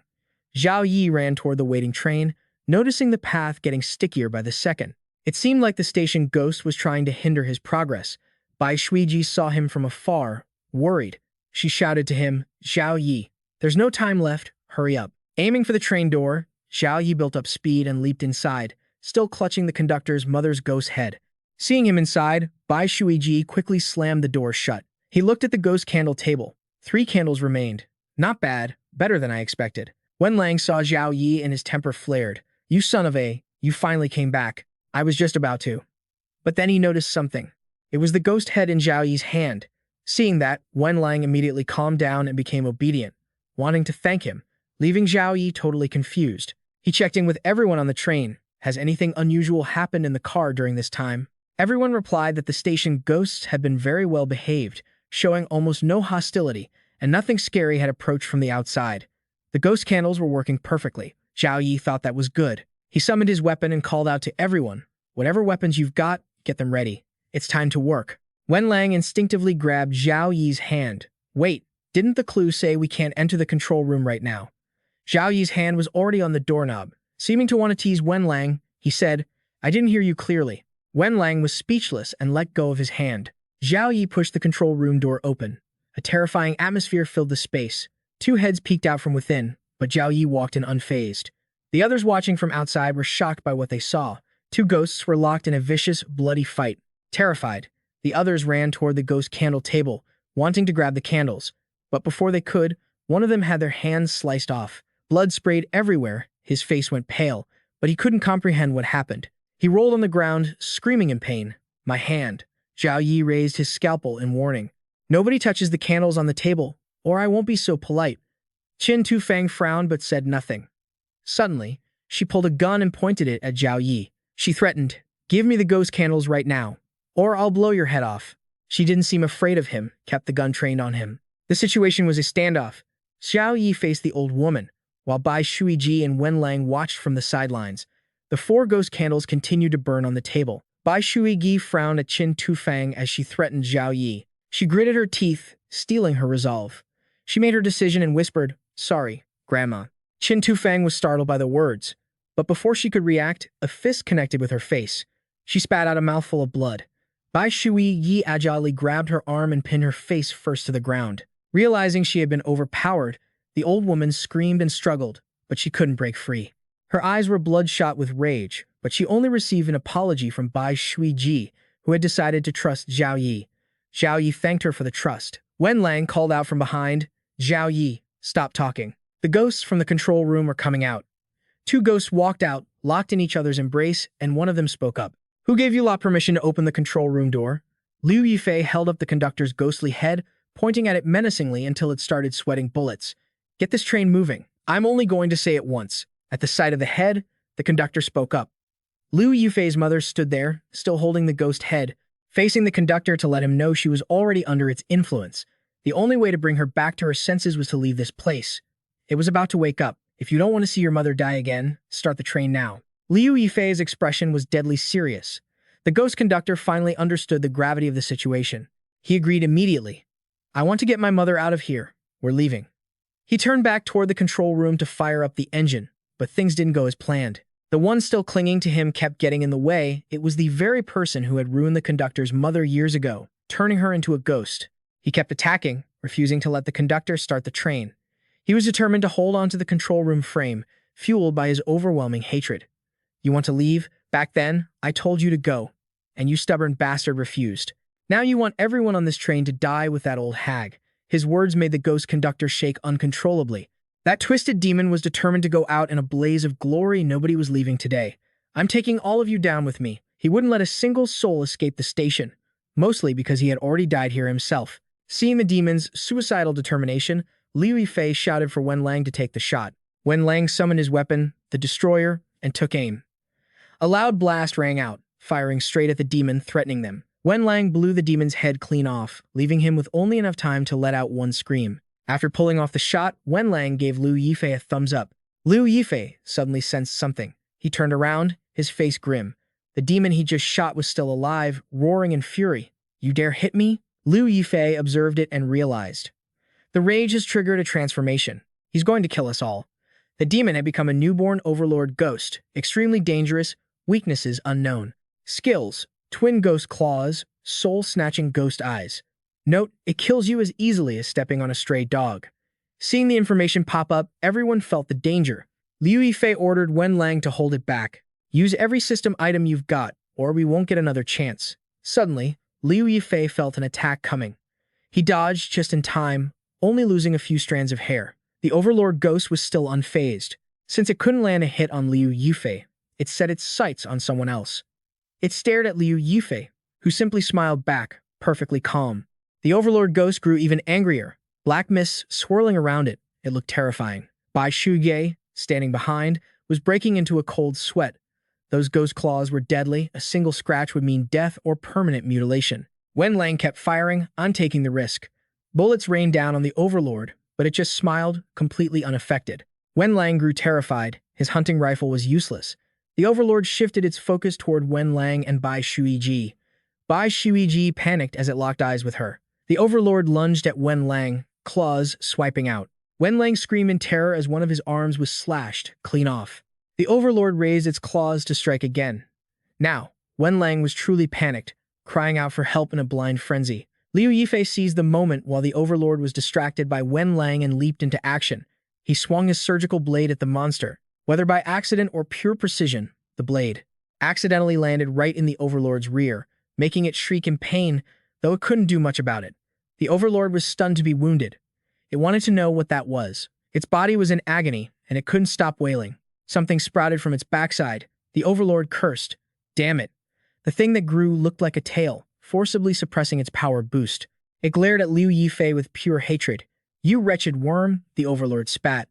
It lunged toward Liu Yifei, who was still laughing mockingly. "I'm going to kill you." Liu Yifei stared at the demon silently. He summoned item T-202. He gripped the syringe-style T-202 and injected it directly into his own neck. A notification appeared. "You have used consumable item T-202. Description: a project created by a mysterious organization. They risked everything and paid a heavy price, but only achieved half the desired effect. Dark personality manifestation. Note, perhaps you never truly understood your own inner self. Do you know how terrifying your true nature can be?" Wen Lang and the Overlord watched Liu Yifei, both sensing the danger of what he'd just injected. Liu Yifei tossed the empty needle aside and looked at the demon. "You're finished." The empty needle rolled across the floor. He threatened, "I'm about to turn into a monster so horrific. I'll strip your skin, grind your bones, and drink your marrow." The Overlord stared at him, stunned. The atmosphere grew suffocatingly tense. Everyone was watching the demon and Liu Yifei. Liu Yifei wore a confident smirk, while the Overlord remained in a defensive stance. Suddenly, Liu Yifei realized the drug didn't seem to be working. The Overlord watched him, its head tilted with a huge question mark. Liu Yifei coughed awkwardly to save face. He rubbed his chin. "Look, to be honest, I'm not satisfied with the T-202 experimental batch. I'll have to lodge a complaint with their R&D team later." The Overlord was even more furious now. "If you've got nothing, why the hell were you posturing like that?" It lashed out, trying to kill him. But before its claws could reach him, a little ghost girl jumped out of nowhere, hugging its arm tight, refusing to let it hurt her big brother. The Overlord was enraged by the interference. It tore both of the little girl's arms off, causing her to scream in agony. Then, it swiped its hand, throwing her aside. The little ghost girl spat out a mouthful of blood. The Overlord sneered cruelly. "You little bitch, you're just as useless as your father, yet you dare to help an outsider against me. I'll deal with you first." It moved toward the girl, curled up in the corner. Suddenly, 3 ghosts appeared, blocking its path. It threatened them. "You all dare to rebel against me?" One of the 3 stood its ground. "No one is stopping us from being free."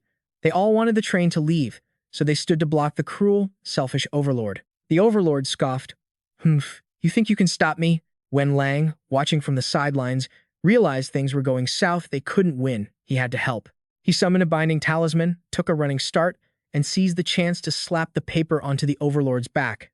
It let out a loud shout. As soon as the talisman touched the Overlord, it froze stiff in its tracks. Seeing this, Liu Yifei called out to everyone, "Now's our chance." As soon as the charm was placed on the demon by Wen Lang, it stiffened and fainted on the spot.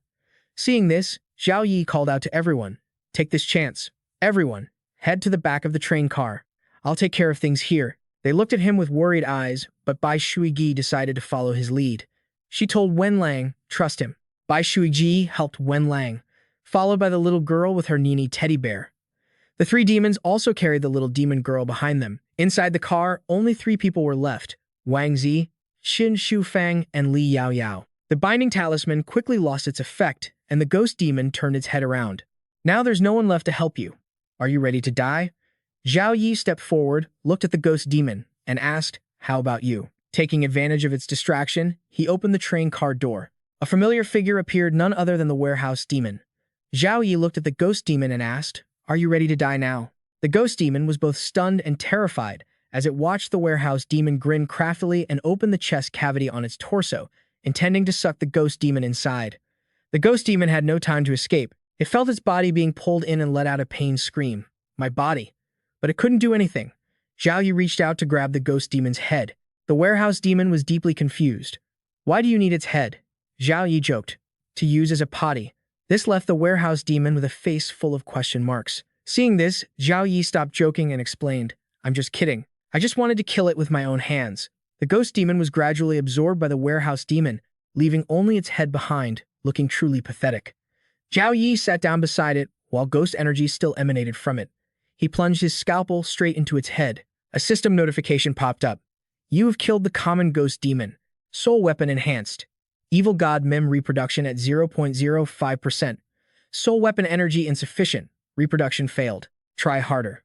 During this reproduction, the host gains the power of the 8. The glutton has evolved into the predator. The predator means that any unit damaged by your soul weapon will have a predator spawn in its wound, which will continuously drain the target's life force until you heal the wound, the predator is removed, or the unit dies. The intensity of the predator is linked to the host Zhao Yi's strength and rank. With the scalpel in hand, the predator would keep draining the target's life force to heal its own wounds. Not bad at all. As long as he kept attacking the enemy, he would receive constant healing. Zhao Yi was extremely satisfied with this upgrade. He turned to the person standing there. "Conductor, get this train moving." The conductor demon quickly agreed. Zhao Yi smiled at him, but before long, his expression shifted. He stood on the train car looking toward the station. A pile of slimy red substance was surrounding the train. Zhao Yi stabbed his scalpel into the slime. The slime reacted quickly to his attack, but it didn't take long before it began to disintegrate. Everything converged toward the train car where Zhao Yi was standing. He absorbed it all into his body and sighed. The feeling of absorbing life force is truly great. Bai Shuiji, helping an injured Wen Lang who had lost an arm, walked toward Zhao Yi. She looked at him with joy as the train started. "Does that mean there are no more problems?" Zhao Yi immediately denied her assumption. "No, the station has fully awakened." A terrifying atmosphere engulfed the train car. The train sped away as the station fully awoke. Waves of blood-red fluid surged forward, and countless human bones rose up from beneath the tide. The station demon had awakened, its eyes emitting a deep blue light as it stared at the train. The train was heading straight toward the light, with nothing but red surrounding them everywhere. The station demon glanced at the train, watching it try to escape. Outside, other demons were giving chase, and the train was almost at the light. The mob of demons was still running behind them, trying to catch up. Suddenly, a hand shot up from below. The station demon's arm emerged right at the tail of the train. A massive hand with sharp claws, the demon used its arm to press the train down, bringing it to a halt. The rear cars began to sway and collide with each other. Inside, the candle lighting the car flickered violently, causing Bai Shuigi and Wen Lang to lose their footing while she was helping him walk. Zhao Yi stood opposite the warehouse demon. He looked outside to observe. Zhao Yi stepped out to get a better look, and the warehouse demon followed suit. No one knew what he was planning. He quickly opened the car door, with the warehouse demon trailing behind. With a serious expression, Zhao Yi shouted to the demons in the rear cars, "Get to the first car now." Upon hearing Zhao Yi, the demons quickly headed toward the first car.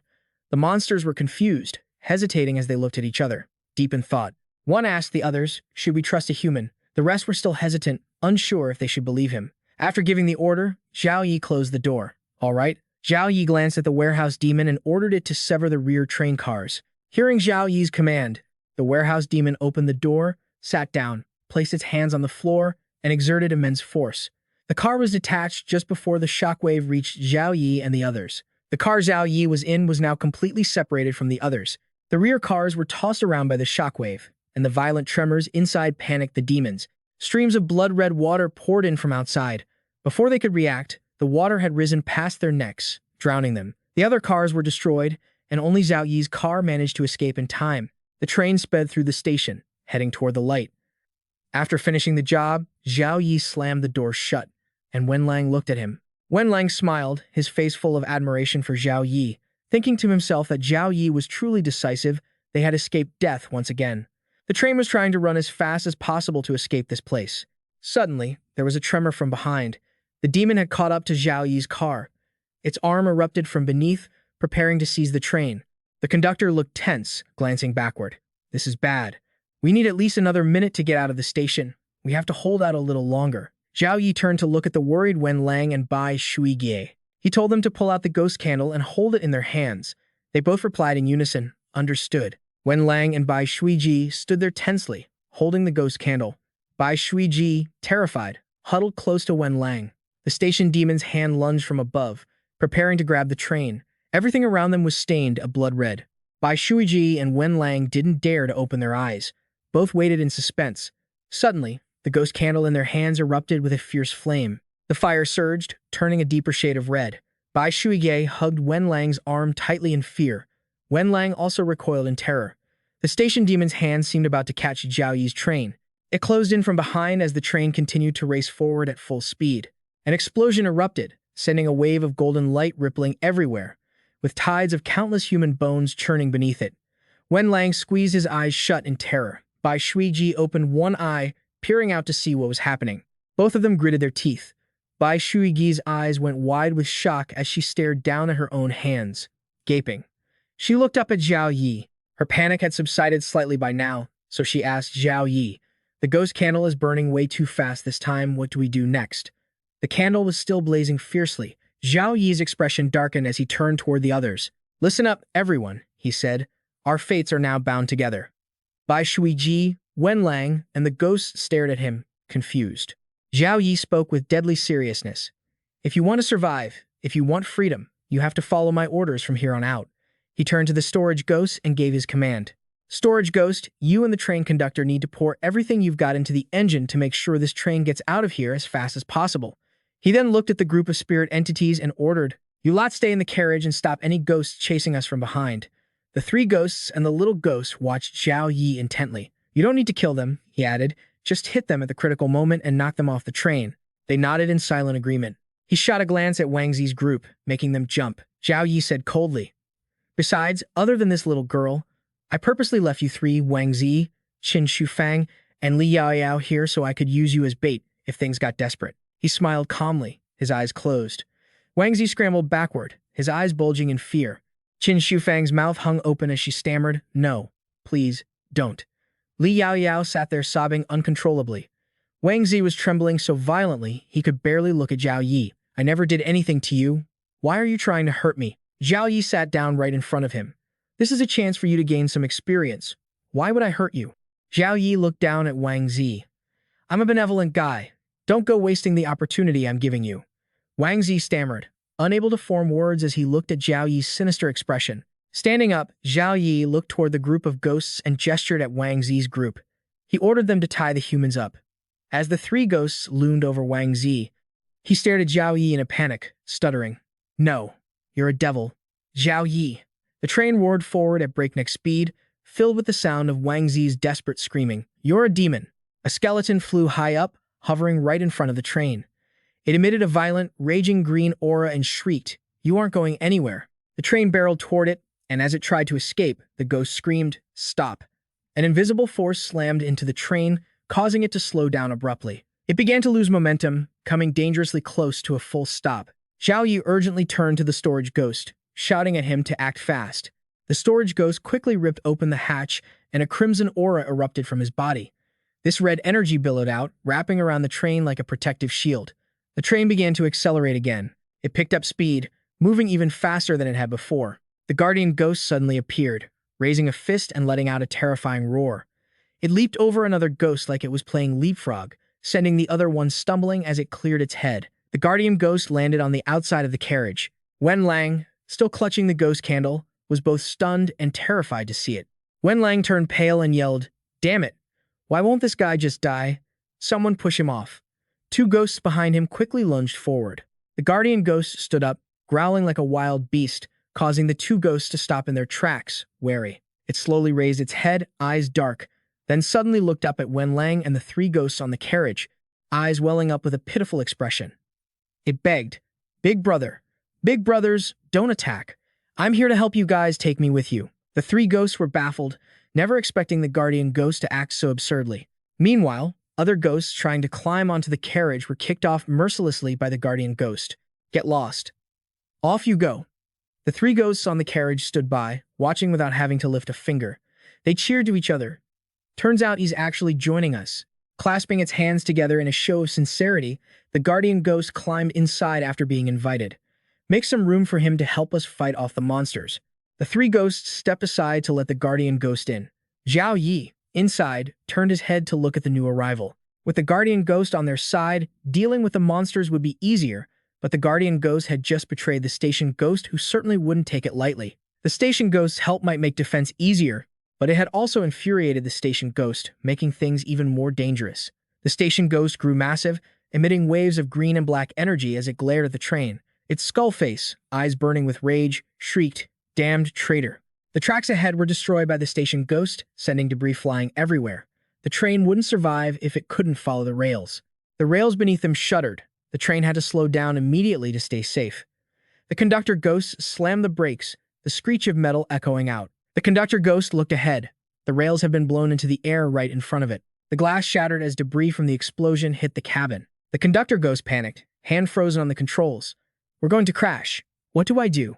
Zhao Yi stood calmly behind him and ordered, "Full throttle. Drive straight through and use all your power to wreck the train." The conductor ghost glanced back at him, face filled with confusion and worry. Zhao Yi said, "It's the only way to trigger the ghost candle's defensive mechanism." The storage ghost was also looking back in fear. Trusting Zhao Yi's word, the conductor ghost slammed the controls forward, deciding to go full speed. A massive explosion erupted, and the rails were completely torn apart, flying everywhere. The train was no longer on the tracks, it was soaring through the air, wrapped in a golden glow emitted by the protective ghost candle. Wen Lang and Bai Shuiji were shaken by the impact, struggling to stand, but they kept guarding the candle, clutching it tightly. The train shot up from the ground, flying over the destroyed tracks, trailing golden light and lightning bolts like a rocket. Beside them, the colossal skull of the station ghost watched them go. The train pulled further and further away, escaping the station ghost. It stood there, screaming in rage, "No! System notification. Congratulations on completing the world-class mission. The grudge train is finished. You may leave this world at will. Rewards will be issued later." Zhao Yi sat down next to Wang Zi's group, smiling in a friendly way. "I'm letting you all go. Are you going to take revenge on me?" All three were still tied up. Li Yaoyao's eyes swirled with dizziness as she shook her head repeatedly, crying, "Don't come over here." Wang Zi glanced at Zhao Yi, stammering anxiously, "We wouldn't, would we?" Qin Shufang kept her head down, not daring to meet his eyes. Zhao Yi decided to spare them. He cut their ropes and said, "Good choice." All three of them scrambled away as fast as they could. The system announced that the players were withdrawing from this world. Zhao Yi stood by, watching the three of them leave one by one. Suddenly, Qin Shufang pulled a pistol from behind her back, aimed it at Zhao Yi, and fired 3 shots in quick succession, catching him completely off guard. He didn't even have time to react, while she gritted her teeth in a rage, screaming, "Go to hell." The 3 bullets flew straight toward Zhao Yi. He stood still, watching them come with a confident smirk, showing no sign of fear. Just as the bullets were about to strike his face, a hand reached out and easily intercepted them. The warehouse ghost had stepped in to block the bullets for him. Zhao Yi stood behind, smiling with satisfaction. Shui Xuan ran up to Qin Shufang, her arm already regenerated. She pointed a finger at the woman, sneering, "You wicked old hag, how dare you try to ambush my big brother?" Shuang Xuan opened her mouth wide, ready to attack, her razor-sharp teeth, and a maul larger than her own head making Qin Shufang panic. Xuan's neck stretched out as she lunged to bite into Qin Shufang's head. Just then, Qin Shufang quickly exited the world. The system announced that player Qin Shufang had left. Seeing her suddenly vanish, Xuan stood there, stunned. Zhao Yi crouched down to inspect the ground and picked up a bullet to examine it. Sure enough, someone had put her up to this, though he still didn't know who. Xuan turned back to Zhao Yi, asking with concern, "Big brother, are you okay?" Zhao Yi looked down at her with a gentle gaze and said cheerfully, "I'm fine. Thanks for the heads up earlier." Zhao Yi stood up. It was time to go. Hearing he was about to leave, Xuan looked sad, staring up at him without knowing what to say. Zhao Yi patted her head to comfort her. Xuan hugged her teddy bear, looked up at Zhao Yi, and asked, "Will you come to visit me, big brother?" Zhao Yi replied, "Of course. I'm heading to Xuan Valley anyway." Hearing this, Xuan broke into a happy smile and reached out toward him. "Pinky promise?" Zhao Yi extended his finger to hook hers. They said in unison, "Yep, pinky promise. And it stays for 100 years. Wenlang walked over to Zhao Yi with his gun. "Zhao Yi, here's your gun." He turned to look at Wenlang. Wenlang thanked Zhao Yi for saving him, then handed the gun back with both hands. "Goodbye, Zhao Yi. I won't be taking on main quests anymore. This is clearly not something I can handle." As Wenlang spoke, he began to fade away. The system announced that player Wenlang had left the world. Zhao Yi looked at the gun in his hand, lost in thought. Bai Shuigi said, "Let's meet on the outside, Zhao Yi." Bai Shuiji and Dian waved goodbye to Zhao Yi. The system announced that players Bai Shuiji and Dian had left the world. Dian waved her teddy bear at Zhao Yi. "Goodbye, big brother."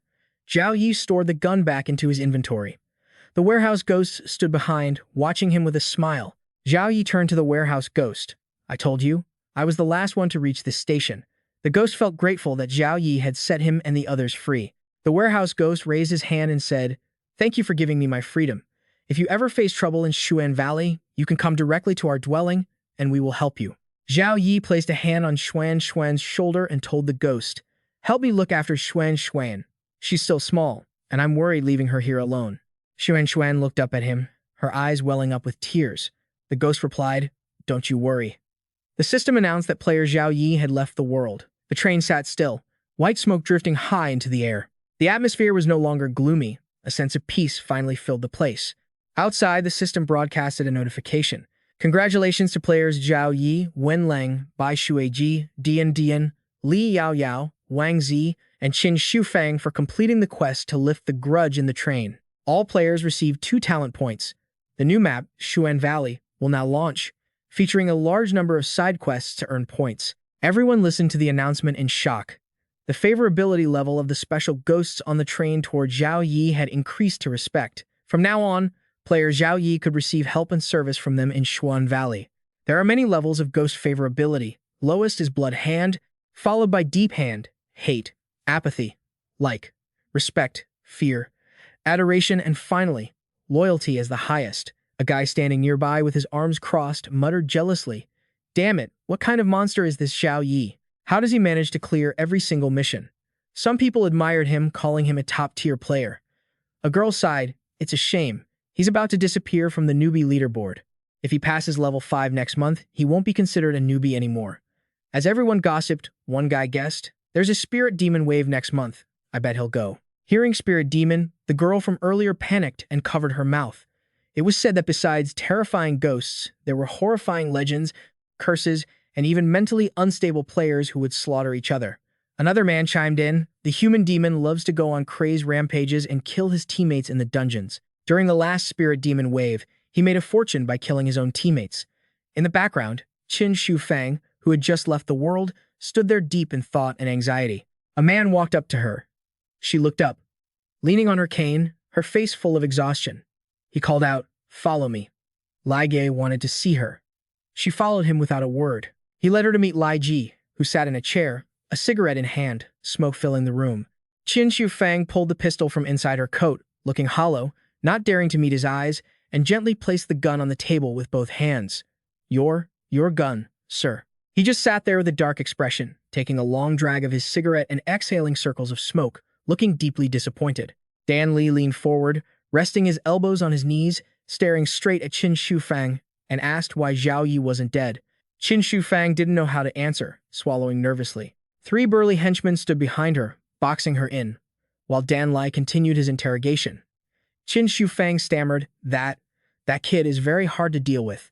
Dan Lai erupted in anger at her response and slammed his hand onto the table. He barked straight at her face. "You shot him. Isn't that supposed to be the end of it? Who would have expected an old woman on the verge of death to be carrying a gun?" Qin Shufang could only bow her head in submission, not daring to resist. She stammered. There was some kind of ghost that blocked the bullets for him. She remembered the scene of the warehouse ghost stopping every single bullet with just one hand. Dan Lai didn't know what kind of ghost she was talking about. He looked confused and speechless. His henchmen looked at her as well, unable to comprehend what kind of horrors could have happened inside that mission world. Dan Li grunted, leaned back in his chair, and crossed his legs. After finishing her report, Qin Shufang continued to stare at the ground. Dan Lai crushed his cigarette. His anger had subsided, but he now realized that Zhao Yi was going to be a difficult target. Dan Lai said to Qin Shufang, "Get your gun back. There's a Maling summoning event coming in the middle of next month. With a jerk like Zhao Yi, there's no way he's missing out on that." His henchmen frowned, confused by what they heard. Dan Lai looked at Qin Shufang and said, "If you kill him, our previous promises will still stand." Realizing he dodged a bullet and been given a new chance, Qin Shufang quickly replied, "Yes, sir." Zhao Yi had already returned from his mission, walking along happily. He'd done a great job this time and even gained some allies for the next mission. Sister Liu, standing behind him, watched Zhao Yi return. She called out, "Hey, baby Zhao," resting her chin on her hand, leaning against the door, and giving him a seductive look. "Make sure you come back again next time." Zhao Yi turned around, feeling awkward, and coughed in embarrassment. He thought to himself, "If people heard that, they'd think I came here to treat an illness. But if they didn't know, they'd think I was here to exorcise demons." As he walked down the stairs, Zhao Yi flipped through his book, searching for information.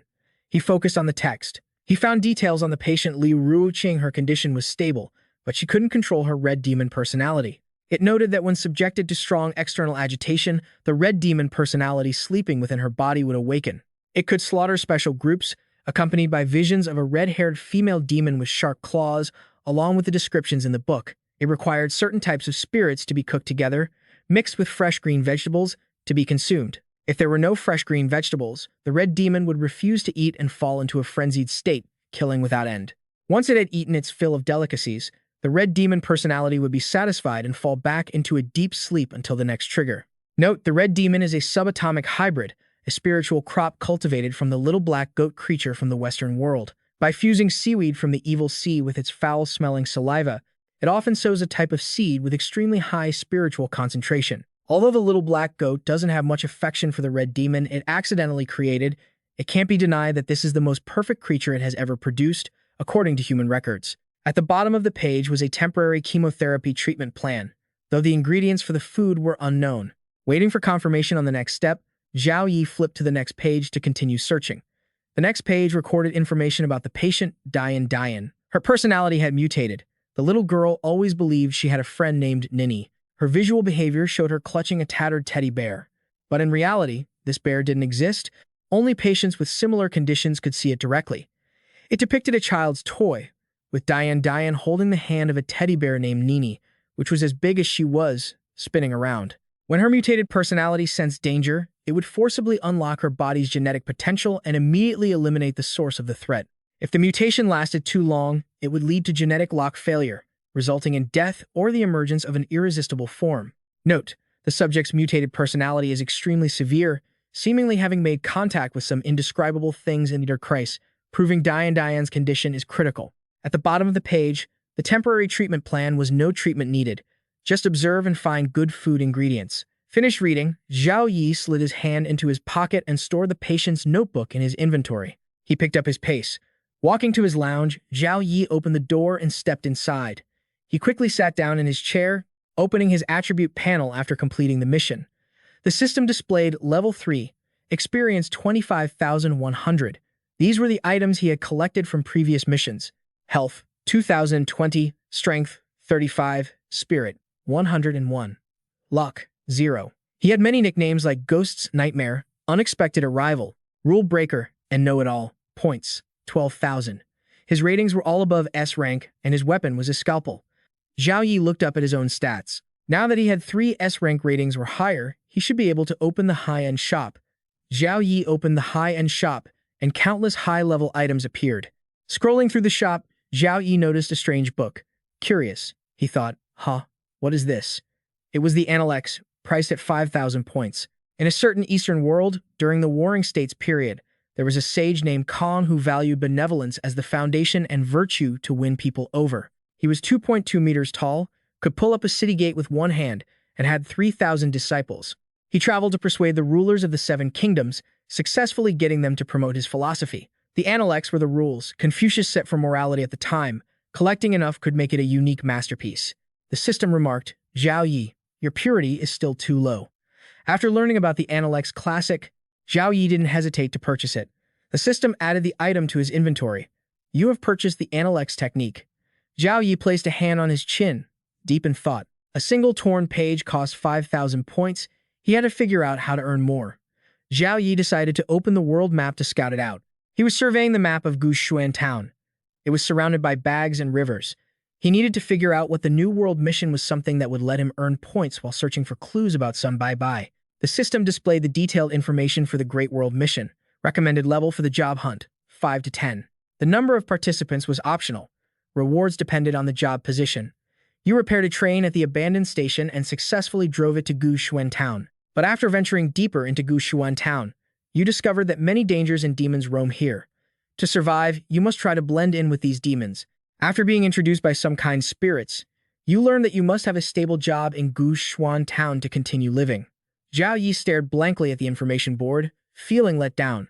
"All right, my level isn't high enough." He waved his hand to dismiss it for now. The notification board slowly faded away. "If I get the chance, I'll ask." The warehouse ghost to help investigate the situation with Sun Bye-Bye. And just like that, the peaceful days drifted by. Zhao Yi lived a quiet life, playing cards with Bai Shuiji, Fang Bai, and Dian Dian during his free time.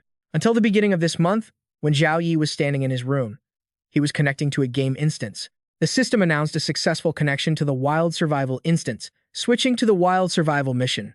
In the middle of a dense forest with high mountains, a man was jumping up and down, happily waving. The system announced the mission details. Participants must survive for 15 days in the Duaco Mountains. Main mission reward, 150 experience points. Side mission reward, Destiny Treasure Chest. Difficulty, Purgatory. Briefing. You have been invited to participate in a show organized by wilderness experts, Bear Grylls and Day, to live together for 15 days. Note, this instance will seal the player's inventory, and all items inside will be unusable. The player's strength will be reduced by 50% until the end. The player stood in the mountains, surrounded by dark clouds. Zhao Yi was teleported here. He lay on a patch of dirt. While he was still unconscious, there was the sound of people talking nearby. The old rule, 1 leader for every 4 people. The voices woke Zhao Yi up. They were arguing. "Baya, I'm the host this time, and I'm the one who found the sponsor. You still want to split the take 550 with me? Is that even fair?" Zhao Yi was curious about what they were talking about. He turned toward the source of the argument. The other guy replied to the one named Yi. "Look, Yi, if it wasn't for me using my connections to find them." He clearly felt that based on his own abilities, he could lead 8 people to the Duba mountain range for the shoot, right? Zhao Yi looked over and saw 2 people sitting in front of a campfire, arguing, one wearing a backpack in a blue shirt and long pants, while the guy opposite him only wore shorts. The 2 were so engrossed in their argument that they didn't notice Zhao Yi had woken up. The guy said, "Damn it, fine, have it your way." Yi pointed at Bia. "You're in charge of scouting the weather." Baya had accepted the compromise, but his attitude remained quite annoyed. "If anything goes wrong with this program, I'm not letting you off the hook." Zhao Yi was busy observing the 2. Baya stood up and turned to leave. Yi sat by the fire watching Bia. That was when he finally noticed Zhao Yi was awake. He glanced at Zhao Yi and gave a bright smile. Yi asked, "You're awake?" The system provided info on Yi. Neutral, no real weaknesses. A former Special Forces soldier who retired and began participating in wilderness survival programs. Because he was good at enduring hunger, the audience dubbed him Class Funger. Zhao Yi scratched his head and looked at Yi. "Are we already in the Duba Mountains?"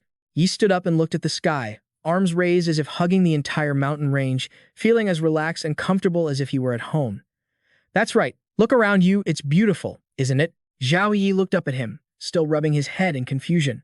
"I've wandered to many places to survive, and every time I come here, I can't help but think this place is definitely the most beautiful." Zhao Yi looked at Yi with a bored expression. He was starting to ramble on again. Just as Yi was about to continue, Zhao Yi raised a hand to cut him off. leaving him hanging. Zhao Yi quickly asked before he could keep babbling, "What did Bia go to do?" He pointed behind him. "Oh, he went over there to get the camera." He crossed his arms, closed his eyes, and started explaining to Zhao Yi. "Sometimes the live broadcast and network signals get interrupted due to weather. So, we usually use recording equipment to document the guests conquering nature with sheer willpower." Yi smiled brightly and put a hand on Zhao Yi's shoulder. "You should rest for a bit. Once Bia returns and the other guests wake up, our program will officially start filming." Zhao Yi just gave a short reply. "Fine." Half an hour passed, and Zhao Yi was leaning against a rock to rest. Bia had returned. He was carrying a massive backpack toward Zhao Yi. The pack was taller than Bia's head, yet he carried it on his back with ease, showing no signs of fatigue. Bia looked at Zhao Yi with a friendly smile and waved. Zhao Yi rested his chin in his hand, observing Bia intently. Bia's speed when climbing the mountain had far exceeded that of a normal person. He smiled, feeling a bit intrigued. It looked like this wilderness adventure was going to be very interesting. Zhao Yi stood by the fire, hands in his pockets, watching Bia. Yi also looked over at Bia. Yi held his hands out toward the fire to warm up. Zhao Yi looked at Yi. Yi did the same. The grass was frozen and the temperature must have been below zero. But he was only wearing shorts. Who knew how much their physiques had improved? Beside Yi, two others had also just woken up, holding their dizzy heads and struggling to sit up. One was in the top 8 of the newcomer rankings, Ji Teng, and the other was Ding Feilong, who was in the top 14. This proved these two had real strength. This mission was a gathering of big shots. No wonder the difficulty was at the purgatory level. A few more people woke up one by one, and the chat channel started buzzing. "I'm a newbie. What does purgatory level difficulty mean? Can some big shot explain it to me?" Someone commented. The difficulty of these missions is divided into standard, nightmare, hell, purgatory, desperate, and unsolvable. 2 more people woke up, a girl and a big guy. Everyone who woke up felt exhausted. The group stood around the campfire, looking at each other. The chat channel was full of anticipation. "Everyone is awake. It's about to start, right?" A guest excitedly commented, looking forward to seeing big shot Zhao Yi pull off some new moves. Yi waved at Bia. Bia set his backpack down and started digging for something inside. Bia handed the camera to Yi. It was compact, perfect for a trek through the forest. He tossed a battery to Yi. Bia said, "Here is your camera battery, but there's only one." Yi wondered, "Why am I missing one battery? What happens when it dies?" Bia looked at him, clearly unhappy. "Budget is limited. Besides, when have you ever run out of battery?" Yi looked at Bia, annoyed, but didn't say anything else. He heaved the backpack onto his shoulders. Yi's backpack was only half the size of Bia's, much smaller and more compact. Fine, being a little frugal shouldn't be a big deal. Regaining his energy, Yi looked at everyone and shouted the announcement. "Everyone, welcome to the show, Wilderness Survival." He held the camera in one hand to record the process. He explained the mission to everyone. "For the next 15 days, you will be divided into 2 groups of 4. You will follow either me or Bia to complete challenges in different areas and make it back to civilization." The whole group listened as Yi explained. "Before that, you have 10 minutes to discuss freely and decide who you want to join for the challenge. If there are too many people on one side, the extra people will be randomly assigned to the other group." Hearing this, everyone looked at each other, sizing up the others. After the announcement, Yi slowly stepped back. "Now, everyone, start discussing." Yi gave them 10 minutes. Bia stood by, waiting as well. Yi focused on filming, documenting everyone, discussing, and getting to know each other. Bia said, "Hurry up. It's getting dark. In these mountains, there aren't just ferocious beasts, but also terrifying venomous insects." After a few minutes of discussion, everyone had finished forming groups. Bia's group included Ruan Hambin, Sengan, Quan Ren, Ning Wenqiao, and Ji Teng. Their advantage was that Bia had sophisticated equipment and military-grade gear. Yi's group consisted of the remaining people: Zhao Yi, Wei Yun, Ding Feilong, and Ying Xiangying. Their advantage was that they had no advantages. Yi's group looked a bit unstable. The two looked at Yi with clear distrust. They had originally wanted to choose Bia, but were randomly assigned to this team. Ding Feilong held his head and sighed in frustration. Afterward, the 2 teams split up to find a campsite for the night because it was getting dark. If they didn't find shelter quickly, they could easily get lost or be attacked by dangerous predators. Yi was walking while filming when a large spider dropped down from a tree branch above. It landed right on Ying Tengying's shoulder. He stared at the massive, dark brown spider. Pointing at the spider, Ying Tengying screamed in terror, his eyes rolling back. Suddenly, a hand reached over his shoulder and snatched the spider right off him. It was Yi. He grabbed the spider and popped it into his mouth, eating it with gusto. Zhao Yi chuckled to himself, impressed by the guy. Looks like he isn't just cold resistant, he's venom resistant too. The other three looked horrified, their faces turning pale as they stared at Yi. He actually ate it, they stammered. Yi wiped his mouth after swallowing the spider. He turned to the group. You all better be careful. This survival show doesn't provide any medicine, water, or food. If you get bitten by a venomous insect, you could very well die. Zhao Yi watched Yi closely, while Wei Yun stared with wide eyes as Yi explained. Listen up. It's almost dark. We need to find a cave and start a fire quickly, or the night is going to be brutal. Everyone, stay close behind me. Ding Feilong pointed around, getting an idea. Yi, I see lots of tall trees and vines around here. Why don't we just deal with the venomous creatures and sleep up in the trees? Yi kept walking as he answered, Ding. In normal circumstances, that would work, but not right now. Yi looked up at the dark, overcast sky. See that? Based on the weather and the air humidity, there's a high chance of rain tonight. We've got heavy rain coming for the next few days. If we don't find a cave to shelter in, once we're soaked, we'll die of hypothermia in no time. Wei Yun asked, her body trembling. Then what about food and water? Yi grinned, don't worry. As long as we find a place to hunker down and survive the night, we'll find protein and everything else easily enough. Wei Yun was still shivering. Zhao Yi walked and observed the terrain. Up ahead, Yi was still focused on recording their journey with his small camera. Zhao Yi glanced to the side and spotted fresh bear droppings. He thought to himself that someone as experienced in wilderness survival as Yi should have seen them, yet he hadn't reacted. Yi kept walking, completely unbothered. Zhao Yi surmised that Yi was ignoring the fresh droppings, which meant a full-grown bear posed no threat to him at all. Zhao Yi smiled. Having a powerhouse survivalist around seemed safe, but this level was still rated as hell difficulty. Could it be that he isn't on our side? Zhao Yi looked at Yi, thinking that things couldn't be as simple as they seemed.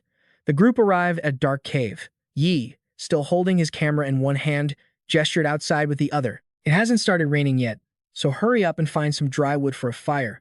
If we get a fire going in the cave tonight, we'll not only sleep well, but have cooked food tomorrow. The group stood dallas there looking at Yi. Ying Tang Ying scratched his head, looking confused. Zhao Yi volunteered to get the firewood, saying he'd go alone and the others could do as they pleased. Wei Yun and Ding Feilong both nodded in agreement. Zhao Yi circled around and managed to gather some dry branches. It was getting dark outside. When he reached a patch of forest, he was surprised to see broken trees, clear signs of a large beast. The broken timber formed a path. Observing for a moment, Zhao Yi found more fresh bear droppings nearby. It was obvious a bear had caused the damage. Zhao Yi smiled. With these clues, finding the bear wouldn't be a problem anymore. After scouting the area, he had all the info he needed. Zhao Yi returned to the cave. Inside the dark cave, the sound of a fire starter crackled, and soon flames flared up. Yi had managed to get a fire going for the group. Ding Feilong and the others sat opposite Yi, huddling around the warmth of the fire. Outside the cave, it had started to rain, and darkness had fully set in. Wei Yun looked outside and let out a sigh of relief. It really is getting colder. Good thing we got this fire started. Suddenly, Zhao Yi noticed something. Yi was clutching his stomach, his face pale, panting heavily. When Zhao Yi asked what was wrong, Yi just said it was nothing. Probably just that spider from earlier. It was a little toxic. A good night's sleep will fix it. Yi forced a smile, sweat pouring down his face. Tomorrow morning we'll figure out food and water. Rainwater has special impurities. It isn't corrosive, but you still can't drink it. As he spoke, Yi rolled over, facing the cave wall, and propped his head on his backpack. For tomorrow's mission, everyone should get some rest. Yi decided to sleep early to recover his strength. Zhao Yi watched him. The toxins from spiders and snakes usually only work if they enter the bloodstream, so eating them shouldn't be a major issue. Looking up at the entrance, Zhao Yi thought to himself, it seems even someone as physically tough as Yi can't handle spider venom. If they cross paths, someone's going to end up a corpse soon. Ying Tang Ying said to Ding Feilong, since Yi said so, let's get some sleep. We'll go look for food early tomorrow morning. Ding Feilong agreed, brushing off the ground to make a sleeping spot. The group decided to turn in early. 2 hours later, Zhao Yi, who had been sleeping on the ground, suddenly woke up and opened his eyes. He sat up and looked outside. The rain had stopped, and moonlight illuminated the scene. Zhao Yi picked up a burning branch from the fire to use as a torch and stepped outside quietly, but Wei Yun spotted him. She had been awake for a while. Wei Yun sat up and watched Zhao Yi walk out. His movements were extremely suspicious. Curious, Wei Yun followed him. Outside, the rain began to fall again. The forest rain made her feel cold. She hugged herself, her legs starting to tremble strangely. She saw Zhao Yi heading this way, but now he was nowhere to be seen. Suddenly, Zhao Yi appeared behind her, holding a surgical blade against her throat. Wei Yun froze, terrified. Zhao Yi's eyes darkened, and he hissed, "Were you following me?" Wei Yun was sweating, glancing back nervously. Although players were forbidden from using their inventory items in this scenario, soul weapons were still allowed. Wei Yun stared at the surgical blade pressed against her neck. She had heard that Zhao Yi was ruthless. If she said the wrong thing, she'd be done for. She scrambled to think of a safe answer. Pale face, she turned around and stammered, I wasn't following you. I just came out to use the bathroom." The chat channel exploded with comments, laughing like crazy. "What do you call that? Being so desperate you can't even hold it?" Zhao Yi frowned at Wei Yun, his look showing he didn't believe her. He let go of her. "Oh, using the bathroom. Huh?" She let out a long sigh of relief. But before she could celebrate, Zhao Yi said, "Do it right here," making Wei Yun's eyes widen in shock. He gestured for her to take off her pants. "If you can't go, I'll send you to your grave." Zhao Yi pointed at a cluster of bushes. Wei Yun looked at him, startled and embarrassed. The chat channel was dying of laughter at his antics. "How can you even say such shameless things?" Wei Yun gripped her dress tightly, blushing so hard she couldn't meet his eyes. "Brother Zhao, I admit I followed you out here, but not because I have bad intentions. I'm just freezing and wanted to borrow some clothes," she shouted, shivering as the rain poured harder. He chuckled, putting his weapons back into his inventory, which made her feel a bit safer. "Want to borrow clothes? Why didn't you say so sooner? Good grief." Wei Yun smiled happily. This top-ranked newbie, despite the scary rumors, actually felt pretty easy to talk to. Zhao Yi held up 3 fingers. Wei Yun was confused. Why was he holding up 3 fingers? He spoke calmly and concisely. 3,000 points. Wei Yun's jaw dropped in shock. "Are you kidding? You're selling a tattered set of clothes for 3,000 points?" Wei Yun trembled, half from the cold and half from fear of his ruthlessness. 3,000 points for rags? Why not just rob her instead? Zhao Yi replied nonchalantly. "Isn't that exactly what I'm doing?" Wei Yun froze, completely stunned. The coldest place wasn't the rainy forest, it was Zhao Yi's heart. Wei Yun was too angry to be scared now. She gritted her teeth. "Zhao Yi, let me tell you, Wei Yun would rather freeze to death or jump off a mountain than spend 3,000 points on your rags." As soon as she finished, a gust of wind made her shiver violently, and her nose started running. Zhao Yi watched her. "You're crying and you're freezing, so fine, 3,000 it is." She transferred the 3,000 points and hit confirm. The transaction success sound rang out. Zhao Yi had received the 3,000 points, bringing his total to 6,000. He was pleased. He just spent 5,000 on a rare item, and now, selling a set of clothes for 3,000 meant he recouped 60%. What a deal! Wei Yun asked if he could hand over the clothes now, as she was freezing. Zhao Yi started taking off his coat, but he hung it on a tree instead of giving it to her, which took her by surprise. Zhao Yi then continued to take off his shirt underneath. Wei Yun watched him, confused, her body shaking from the cold. Zhao Yi handed the shirt to her, but she looked unhappy. She pointed at the coat hanging on the tree. What about the coat? At first, she thought 3,000 points would get her the coat. Zhao Yi turned back and realized she meant the coat. He held up one finger and said, 10,000. The price made Wei Yun scream and fall backward as if she coughed up blood. She screamed loud enough to shake the forest, scaring the birds out of the trees. "Zhao Yi, you are too cold-blooded." Zhao Yi put his coat back on and continued scouting with his torch. He thought to himself, "Thank goodness, I finally got rid of the busty girl. Now I need to follow the clues to find that bear." He walked along, scanning his surroundings. The idea of finding food tomorrow was completely unreliable. Stepping over puddles in the rain, he knew that if it kept pouring like this, it would be hard to warm up even by morning. Over the next 14 days, all the firewood would be soaked and useless. Zhao Yi pushed deeper into the forest. He imagined the group in the cave once they lost their fire. Forget finding food. They wouldn't even be able to survive just waiting to die in the cave. Zhao Yi realized the stakes. Tonight was the most overlooked part of the game. Whether he could hold the initiative in 14 days depended on tonight. Above, the moonlight lit up the forest. Zhao Yi quickly found the bear. To avoid getting blood on his clothes, he stripped down to fight it naked. The giant black bear was nearly twice his height. Zhao Yi easily vaulted over its head. He circled behind it so quickly, it couldn't react. He lifted the bear's head with one hand and held his scalpel against its throat with the other. Zhao Yi sliced across its neck, and blood sprayed from the wound. After a life-or-death battle, Zhao Yi was covered in wounds, but he had finally taken the bear down. It slumped to the ground. Zhao Yi approached the carcass and plunged his scalpel in. He cut a long line across the bear's belly, and blood gushed out. Then, the scalpel's plunderer ability activated. An orange-red mist flowed out of the cut, and the brown bear's life force surged into Zhao Yi. He stood with his arms spread, feeling the life force pouring into his body. Looking up at the moon after absorbing it all, he murmured, "Wow, what a delightful power." Putting his clothes back on, the system notification appeared. After a life-or-death battle, your physique domain has been activated. Body attributes increased. Strength, +1. Currently, his physique domain was at grade F, with a strength value of 18. Zhao Yi zipped up his jacket and prepared to head back to the cave. Zhao Yi looked up, the moonlight illuminating his face. He tied a rope to the bear's leg and began dragging it away. All right, now to find a cave and start stockpiling firewood. Half an hour later, inside a cave, Zhao Yi was storing wood, and he had also stashed the bear carcass inside. A curious person in the chat asked, "Why is Zhao Yi doing this?" With a super wild survival expert nearby, surely there shouldn't be a shortage of food, right? Having stockpiled enough wood, Zhao Yi let out a sigh, feeling incredibly satisfied. He stood up, brushed off his hands, and admired his hard work. Another viewer commented, "I think Zhao Yi is being too cautious this time." Zhao Yi grilled bear meat over the fire. Another viewer sighed, "That looks so delicious." Is Zhao Yi here on vacation? Enjoying the skewers, Zhao Yi ate with great appetite, handling his meal perfectly. Now, what's next? It was still raining outside. Zhao Yi ate by the fire, thinking about how he still needed to find drinking water. The system notification indicated, "Rainwater is toxic and cannot be consumed. Note, if you use a container to boil it and filter it through charcoal, you can drink a small amount. Within 24 hours, do not drink more than 1 liter, or heavy metals of unknown origin will accumulate and cause kidney failure."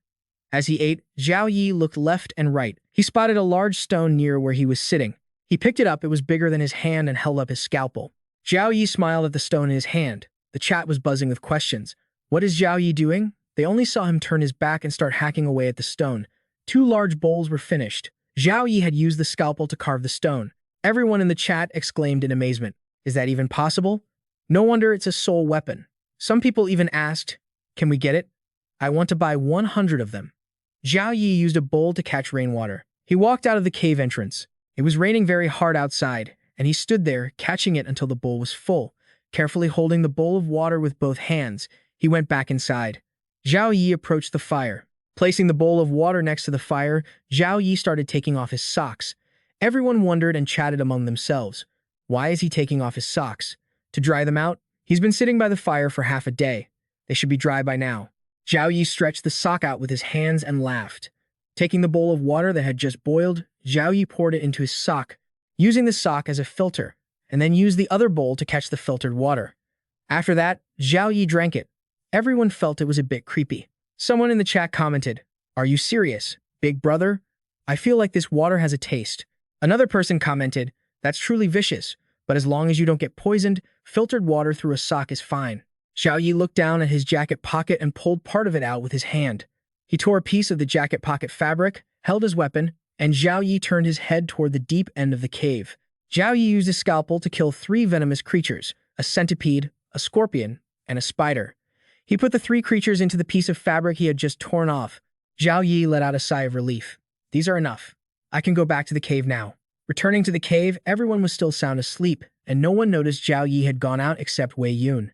Zhao Yi lay down on the ground to rest, and Wei Yun quietly moved close to his side. Zhao Yi was lying on his side, facing the cave wall. Wei Yun lay down next to Zhao Yi, her chest accidentally brushing against his back. She placed her hand on Zhao Yi's shoulder and whispered, "Where did you go?" Zhao Yi didn't turn around and whispered back, "Took a dump." Finding this ridiculous, Wei Yun asked, "You took a dump for 6 hours?" Precisely 5 hours, 7 minutes, and 6 seconds. What Zhao Yi said left Wei Yun stunned, unable to say anything. She lightly shook Zhao Yi's shoulder. Wei Yun pressed him. "You know something, right?" Knowing he needed points, Wei Yun tried to lure him. "I'll use points to buy your information." Zhao Yi immediately held up his hand. 500 points per piece of information. Wei Yun was shocked by the price he named. Zhao Yi turned around to see if she would agree. Wei Yun gave a strange smile. "Can it be a bit cheaper? Or pay in another way?" She placed her hand on her chest. Zhao Yi didn't say anything more, just looked at her hand resting on her chest. Then Zhao Yi turned away abruptly. "Forget it, I'm going to sleep." Wei Yun sat up in anger, thinking to herself, "I'm so beautiful, and he doesn't even care?" Someone sleeping startled and made a sound, causing Wei Yun to fearfully look over at her, and she immediately lay down to avoid being discovered. Zhao Yi was still lying there, not bothering to pay her any attention. Wei Yun moved closer and whispered, "Fine, 1,500 it is. Give me 3 pieces of information. They must be true. Don't try to scam my points." The system congratulated Zhao Yi for receiving 1,500 points. His current balance is 7,500 points. Zhao Yi smiled happily upon receiving the points. Both of them slowly sat up, carefully glancing around to see if anyone had woken up. Zhao Yi covered his mouth with his hand and said, "First, all edible animals on the mountain are continuously moving out of the area we entered tonight. Second, the heavy rain likely won't stop until the end of the dungeon. During this time, the temperature will continue to drop, and the firewood outside won't burn after being soaked in the heavy rain for many hours. And one more important thing, third, the most terrifying danger might be right beside us." Zhao Yi glanced toward the rest of the group. Wei Yun listened intently, her face filled with nervous fear. After speaking, Zhao Yi lay back in his original position. Wei Yun anxiously looked at the others, thinking about his words. The most terrifying danger might be right beside us. Glancing at the remaining people, they were all sleeping. No one showed any suspicious signs. Besides myself and Zhao Yi, there are 3 others here. Who exactly is the danger Zhao Yi is talking about? It was getting dark, and Wei Yun fell into a deep sleep while burdened with all sorts of messy thoughts. Perhaps she was exhausted. The next day, it started drizzling again. Fei Long and Xiang Yang could only look at the sky in despair. They stood huddled together with their arms crossed in front of the cave entrance. Fei Long was frustrated that the rain was even heavier than yesterday, and he regretted not bringing firewood back. Xiang Yang also stood there with his arms crossed, agreeing that if they went to find firewood now, they would get sick, and without medicine, they would be dead. While everyone was worrying about the rain, a voice suddenly echoed behind them. He was standing in front of the camera with his muscular body, recording and telling his story. He talked about the second day on Rubako Mountain, wiping his forehead. He was feeling concerned about the weather here. He was still grumbling about that damned, untrustworthy marker. Zhao Yi stood deep in thought, looking toward him, thinking that after a night's rest, he seemed to have recovered a lot. Zhao Yi's eyes showed keen insight. He looked at his hairy legs. He thought to himself that his leg muscles were still twitching and trembling, proving that the spider venom in his body hadn't been completely neutralized. This implies that his poison resistance isn't high. Zhao Yi found a stone bowl, much to the surprise of Fei Long and Xiang Yang. Fei Long's jaw dropped, not understanding how Zhao Yi found this stone bowl.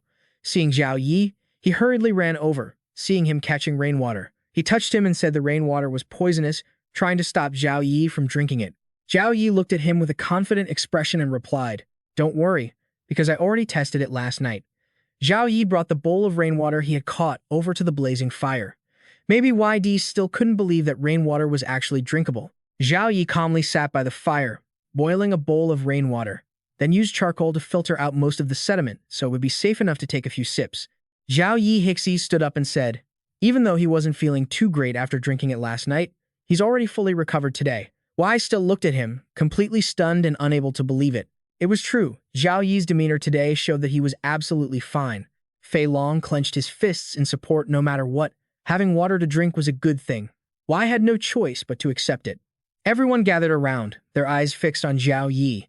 He clearly stated that once the water boiled, we could add some medicinal herbs to it. Drinking it would be good for the body and could neutralize the toxins in the water. Zhao Yi found a plant and mentioned that back when he was studying medicine, he had seen this type of herb before. His professor had explained its effects. In the distance, people were whispering. Isn't Zhao Yi supposed to be a psychologist? They guessed that Zhao Yi was just tricking everyone.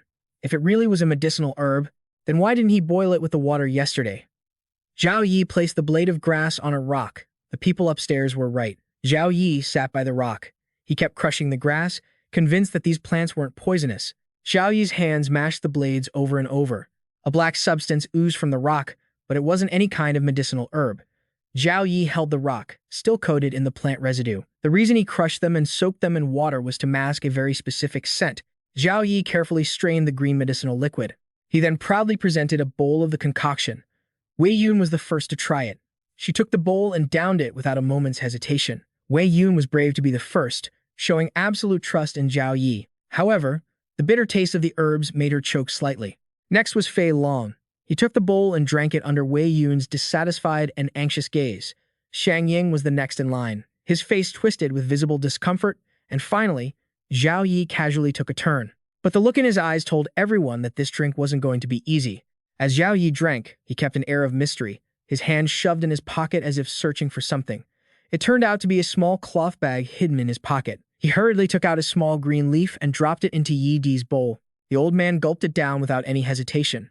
Zhao Yi stared fixedly at him. The massive man sat on a rock, muttering an old Eastern saying, "The sky's weather is unpredictable, and people's fortunes can change in an instant." The meaning was that anything can happen. For instance, just as he took a sip of the water, Yi Di's body began to burn as if a fire was raging inside him, and he started to spin. A clatter echoed as the bowl dropped. Everyone watching screamed in panic, "Yi Di, what's wrong with you?" Fei Long watched intently, assuming he'd been poisoned, but only Zhao Yi remained calm. With a subtle signal from Zhao Yi, Yi Di tumbled over, his mouth hanging wide open. Zhao Yi had discovered Yi Di's weakness, low poison resistance. Although he was poisoned, it wasn't a deep-seated toxicity. Even though his consciousness was fading, the beastly instinct within his body hadn't fallen asleep. If anyone tried to kill him now, they would meet a miserable end, and besides, he was feeling a bit hungry. Fei Long and Shang Ying rushed over to gently nudge Yi Di. Everyone stood around him with worried expressions, except for the calm Zhao Yi. Fei Long and Shang Ying dragged him closer to the blazing fire. The man's sheer size made Shang Ying break out in a sweat. Zhao Yi rested his chin on his hand, looking satisfied. He thought to himself, the system gave him this beastly instinct to prevent players from sneak attacking and killing him while he's unconscious from the poison, which would lower the dungeon's difficulty. He chuckled, a sinister look on his face. "I'm such a clever little devil, kind-hearted and smart, unlike those fools who would just kill him off." Seeing him lying there motionless, Zhao Yi felt smug. He's still useful to keep around, right? Fei Long and Shang Ying fell into deep thought looking at Yi Di. They wondered how he had been poisoned, since they had been together the whole time and hadn't seen him eat anything alone. Fei Long stared at Zhao Yi suspiciously, thinking he might be the one who poisoned Yi Di. Zhao Yi looked slightly nervous, waving his hands repeatedly to insist it wasn't him. Fei Long glanced at Zhao Yi, thinking, with that expression, he might as well have "I am the culprit" written on his face, but it's better not to start a conflict with him. Just like that, time slipped away until the next evening. Everyone sat around the fire, while Yi Di still lay there unconscious. Suddenly, Yi Di let out a plea for water. Fei Long was startled. He scrambled up to run toward Yi Di, but he couldn't move faster than Zhao Yi's hands and feet. Zhao Yi reached Yi Di first, propped him up, and brought the bowl of water to his lips.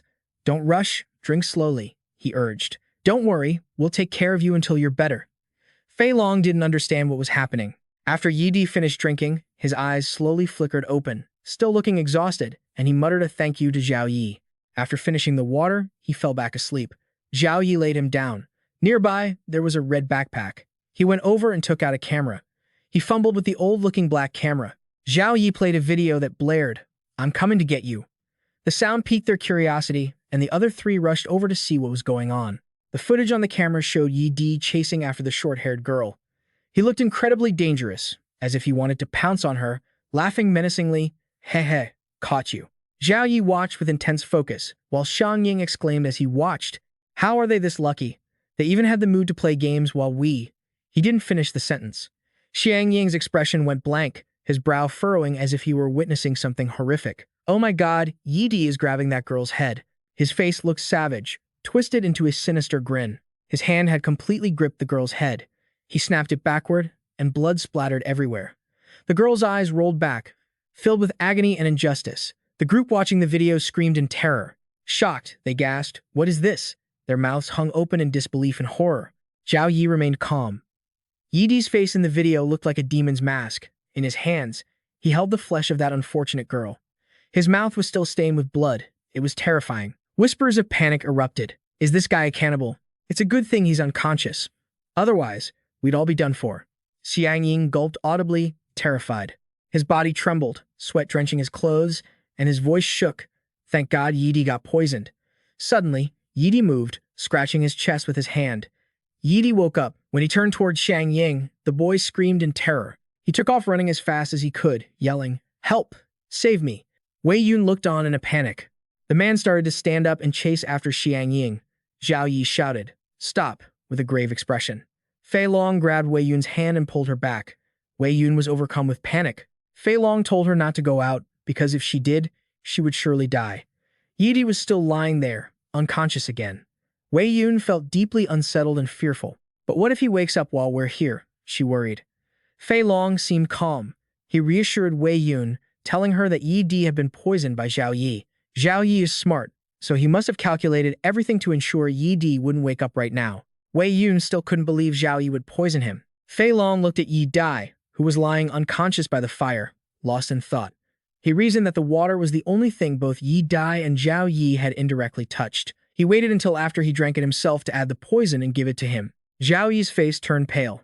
Fei Long felt lucky that Zhao Yi didn't have any twisted intentions, or else the order of drinking water would change. When Wei Yun thought about that, she realized we'd all be dead.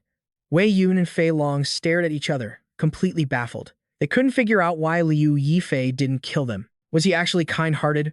Fei Long rubbed the back of his head, feeling a bit awkward. He felt like an idiot because before coming here, he thought he was ranked 14th among the newcomers, surely on par with Liu Yifei. Unexpectedly, Wei Yun glanced over, silently thinking that this guy had finally realized his own position too. She picked up a rock in her palm, swinging her arm as if ready to end him right then and there. She gritted her teeth, her face twisted in rage. Fei Long panicked, and before he could even process it, he hurriedly reached out to stop Wei Yun, telling her not to do anything reckless right now. Because if it were that easy to kill that guy, Liu Yifei would have done it a long time ago. She seemed to submit, glancing at Yi lying there motionless, but couldn't do a thing to him. The two stood there in deep thought, looking toward Yi. She slowly lowered her hand and agreed with Fei Long that they should wait for Liu Yifei to return before deciding what to do. 6 hours passed, and the night became calm and moonlit. Liu Yifei's clothes were soaked, and a puddle had formed under him where he sat. Anyone looking at him would definitely assume he had just wet his pants. Liu Yifei remained sitting calmly by the fire, grilling a skewer. At that moment, Fei Long and Wei Yun had fallen asleep, but perhaps the aroma of the grilled meat made them jolt awake and sit up. Wei Yun was still half asleep, groggily asking if Liu Yifei had already returned. Both of them looked over with puzzled expressions, realizing that Xiang Yang was nowhere to be seen. Didn't he chase after Xiang Yang last night? Liu Yifei sat there with a calm look, holding the grilled skewer. Oh! Fei Long and Wei Yun were startled, their faces pale with fear, worried that Liu Yifei had killed Xiang Yang and was now grilling his meat. In truth, Liu Yifei always maintained his composure in every situation. While grilling the meat, he recounted how he had chased Xiang Yang last night, and it didn't take long before the guy couldn't run anymore. Liu Yifei smirked and let out a soft laugh, continuing his story about how he just sat there chatting with Xiang Yang, waiting for him to freeze to death. Hearing this, Wei Yun felt a chill, breaking into a cold sweat as she asked Liu Yifei with a trembling voice, You didn't actually eat him, did you? Before she could finish, Liu Yifei flatly stated he had never eaten human flesh. He compared eating human flesh to eating excrement. What was the difference? The two were stunned by his shocking, yet surprisingly logical answer. Wei Yun couldn't even argue back. But then where did that skewer come from? Wei Yun still wondered.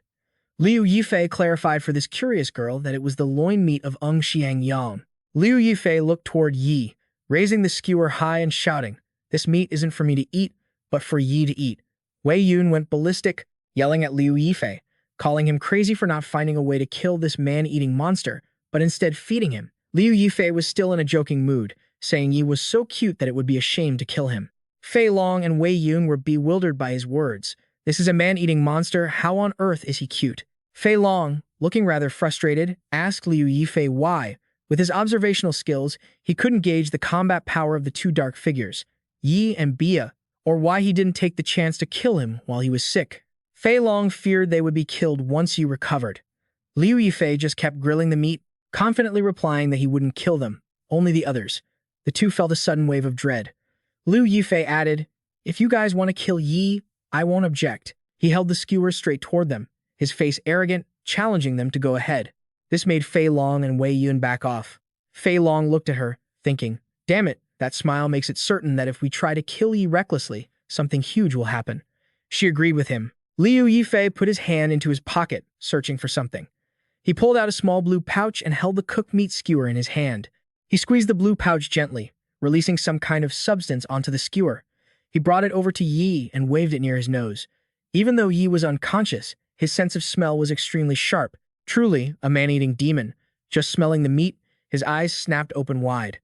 He woke up instantly without a second's hesitation, as if reborn, his mouth opening wide to grab the skewer. Success. Liu Yifei was satisfied, just as he had predicted.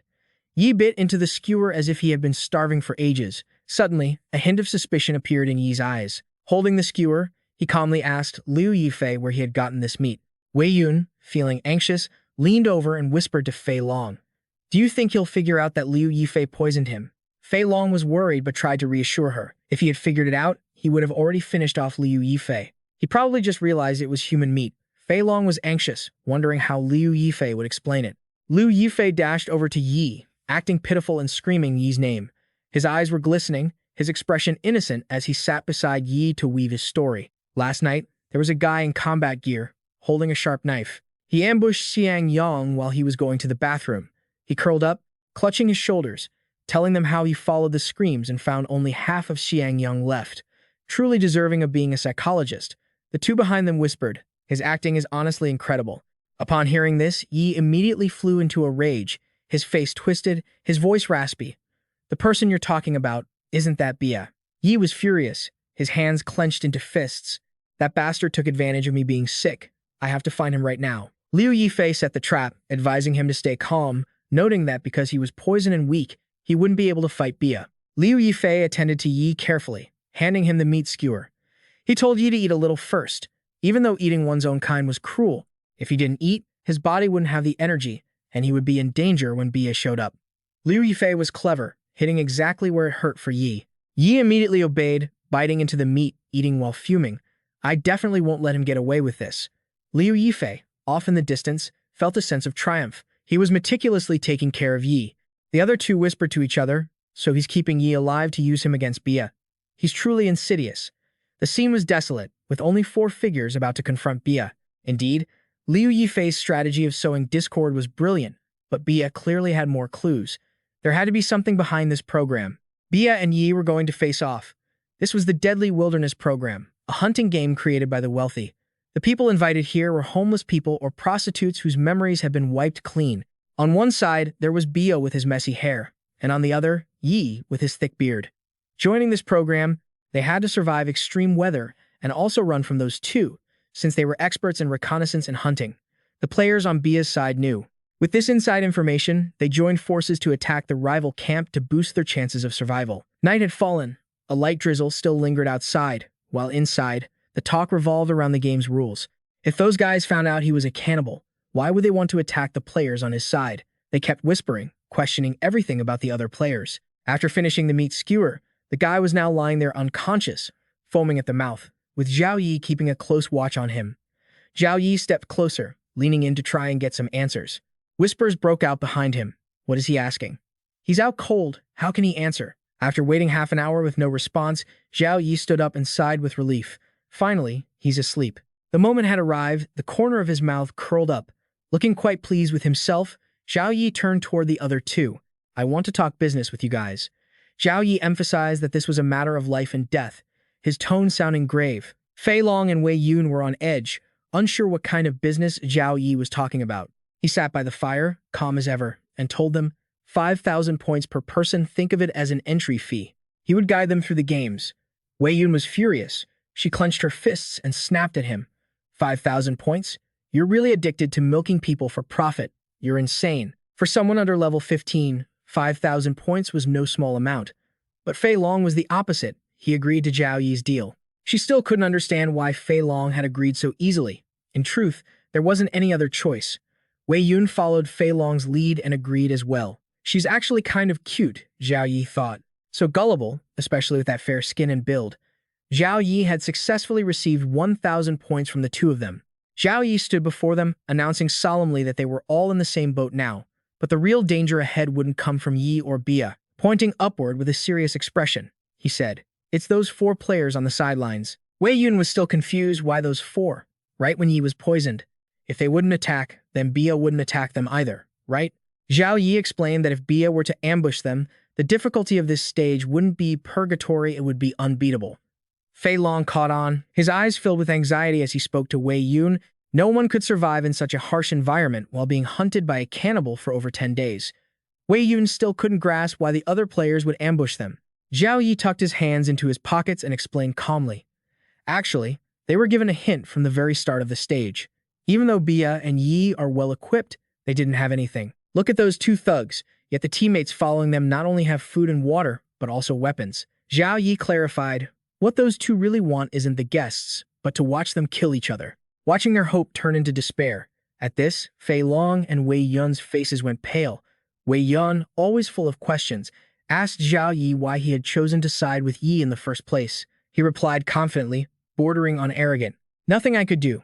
I consider myself a kind person. I couldn't bring myself to harm others. Hearing that, it was like a slap in the face. The two of them secretly thought, only a fool would believe that guy. Zhao Yi went back to quietly tending the fire. Wei Yun stared at the dying embers, worried that without food or a fire, they wouldn't last much longer. Zhao Yi reassured her, I have food.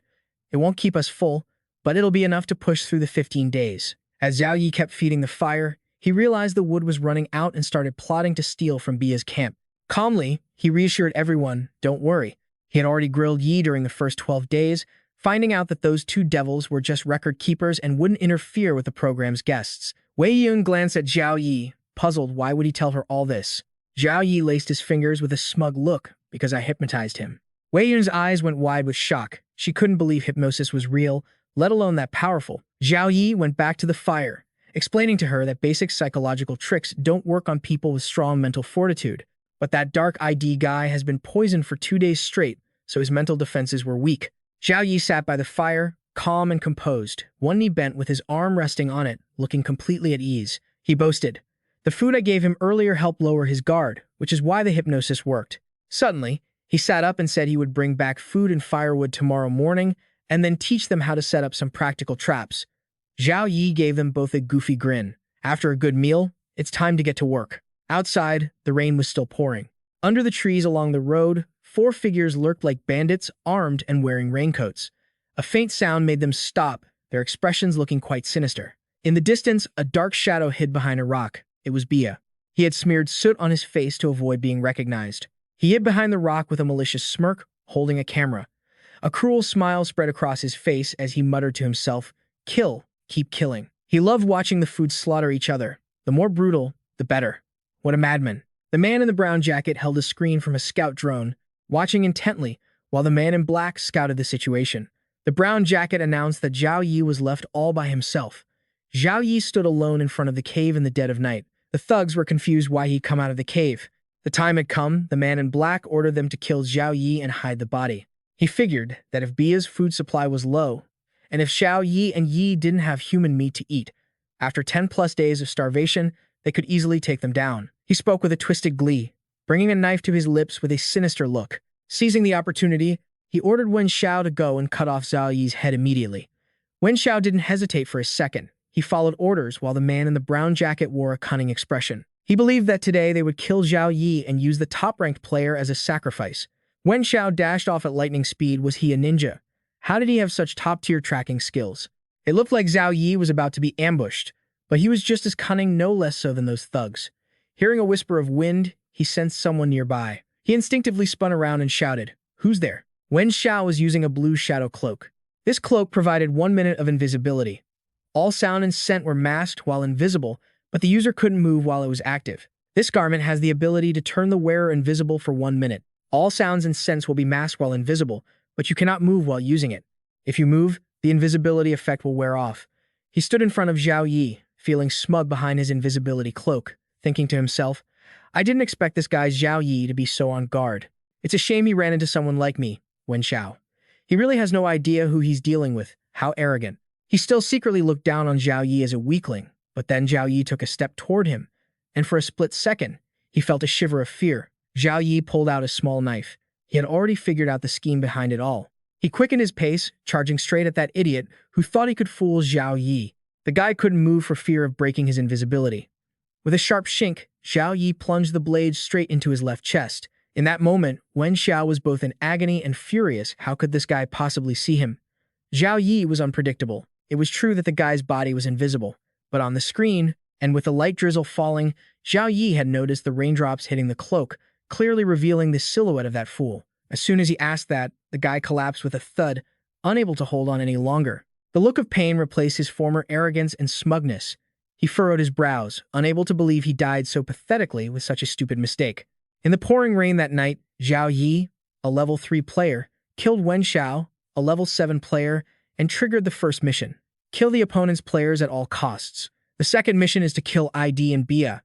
On the 4th day, Zhao Yi returned, keeping his promise. He brought back firewood and bear meat. Ngudi Van and Fei Long were eating ravenously. He had already woken up some time ago. Zhao Yi brought him some raptor meat, caring for him anxiously like a pet dog. Smelling the meat, he instinctively woke up. While eating, Zhao Yi tried to talk to him, but Yi just listened without being able to respond. After finishing the meal, he fell back asleep. Only one piece of meat remained, dropped on the ground. This time, Zhao Yi didn't poison him like he had before. Yi lay unconscious. Zhao Yi stood beside him, hands in his pockets, searching for the walkie-talkie that Wen Xiao had found. He pulled out an old black radio and took a deep breath. Suddenly, he let out a smug laugh. Since they lost one man last night, they wouldn't dare make a move today. Everyone could sleep soundly, he mused, asking and answering his own questions. Yeah, you're absolutely right. Fei Long and Ngui Van were gnawing on bare legs, looking at him with confused expressions. She told Fei Long to look at what he was doing. It looked like he had schizophrenia. Din Fei Long whispered to Thuy Van. Maybe he's just putting on a show for the other side. Keep your voice down, don't let them hear you. She understood and nodded in agreement. Zhao Yi stood up and threw the walkie-talkie directly into the fire. The two others stared in bewilderment. The walkie-talkie was quickly damaged by the heat, and the number 19 flashed on the screen. He looked over at them. Let's get to work. Both of you will be hunted tonight. I prepared the secret weapons that the opponent brought for you too. Din Fei Long was thrilled. That's great. Finally, we have weapons. Let us see them quickly. Zhao Yi held up his fists. One for each of you. They were both stunned, a pimple popper and a small nail clipper. Fei Long spoke bluntly. Zhao Yi, if this isn't a weapon, shouldn't it be something for Yi instead? He calmly took the nail clippers from Thuy Van, who looked momentarily surprised. What? Is a nail clipper not sharp enough? As he said that, he started trimming his nails. Look how sharp and terrifying this weapon is. Both of them were speechless at his act. Thuy Van snapped, cursing. You clearly want us to die, right? Can this thing kill a person? It's not even as good as my painted middle finger. Seeing them get tense, Zhao Yi stopped joking. Relax. You guys have no sense of humor. Fine, I admit we're short on gear. You can just pick up a rock from the ground if you want. Thuy Van pointed at the sword in front of them. Can't we use this blade? You already have your soul weapon anyway. Leave the blade to us. It'll make our work easier. But he quickly refused. No, the blade has to stay with Yi. He doesn't have gear like Bia, so he needs a suitable weapon. Otherwise, it'll be too passive when facing Bia. Fei Long agreed with him. Indeed, Yi was the only one who could handle Bia. Let him have the blade. Maybe his chances of winning will be higher. Fine, let's do it that way. We've already spent 5,000 points anyway. There's no turning back. We have to take a gamble. Thuy Van and Lin Fong each held a stone in their hands. Let's go. Under the cover of night, it might be easier to strike. Seeing them leave, Zhao Yi turned to Yi. Wake up. It's just the two of us here now. It really helps to be a good psychologist. As soon as he finished speaking, the guy opened his eyes. He was busy roasting the piece of meat over the fire. Yi woke up and sat straight up upon smelling the meat. He looked at the steaming meat on the fire, drooling.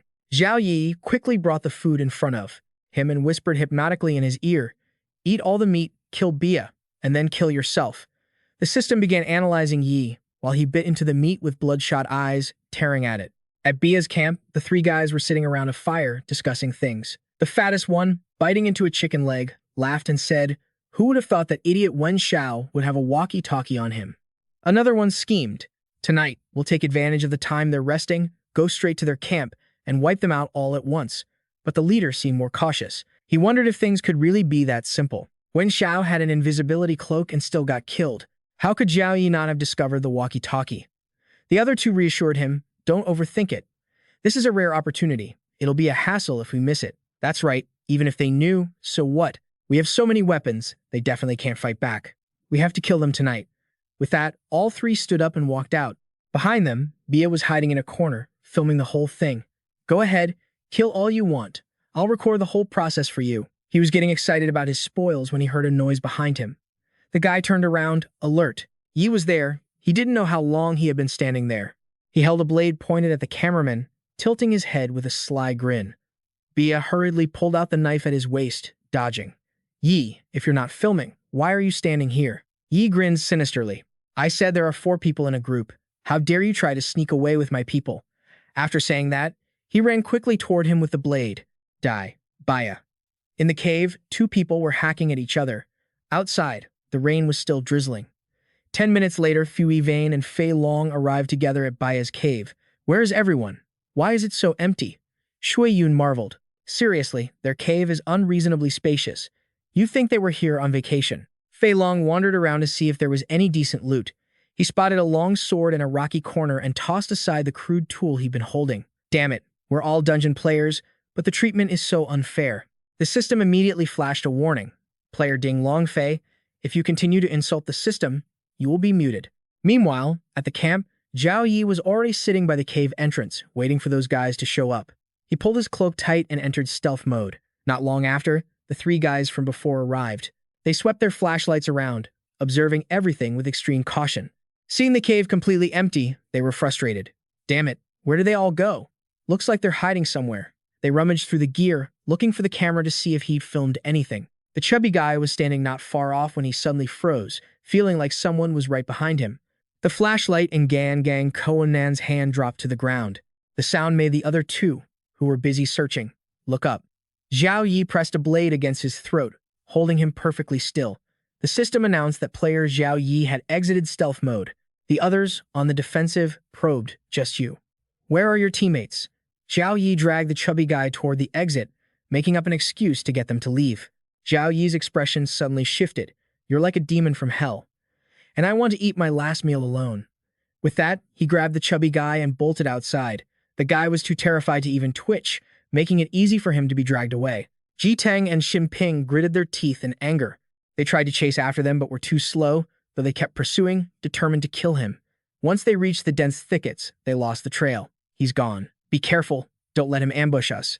Standing in the rain, Ji Teng suddenly felt something strange under his feet and looked down. But because of the rain, everything was slippery. He tripped and fell hard because of whatever he'd stepped on. Hearing the commotion, the other one looked over. After a painful fall, he squeezed his eyes shut in agony, and Xin Ping hurried over to help his partner up.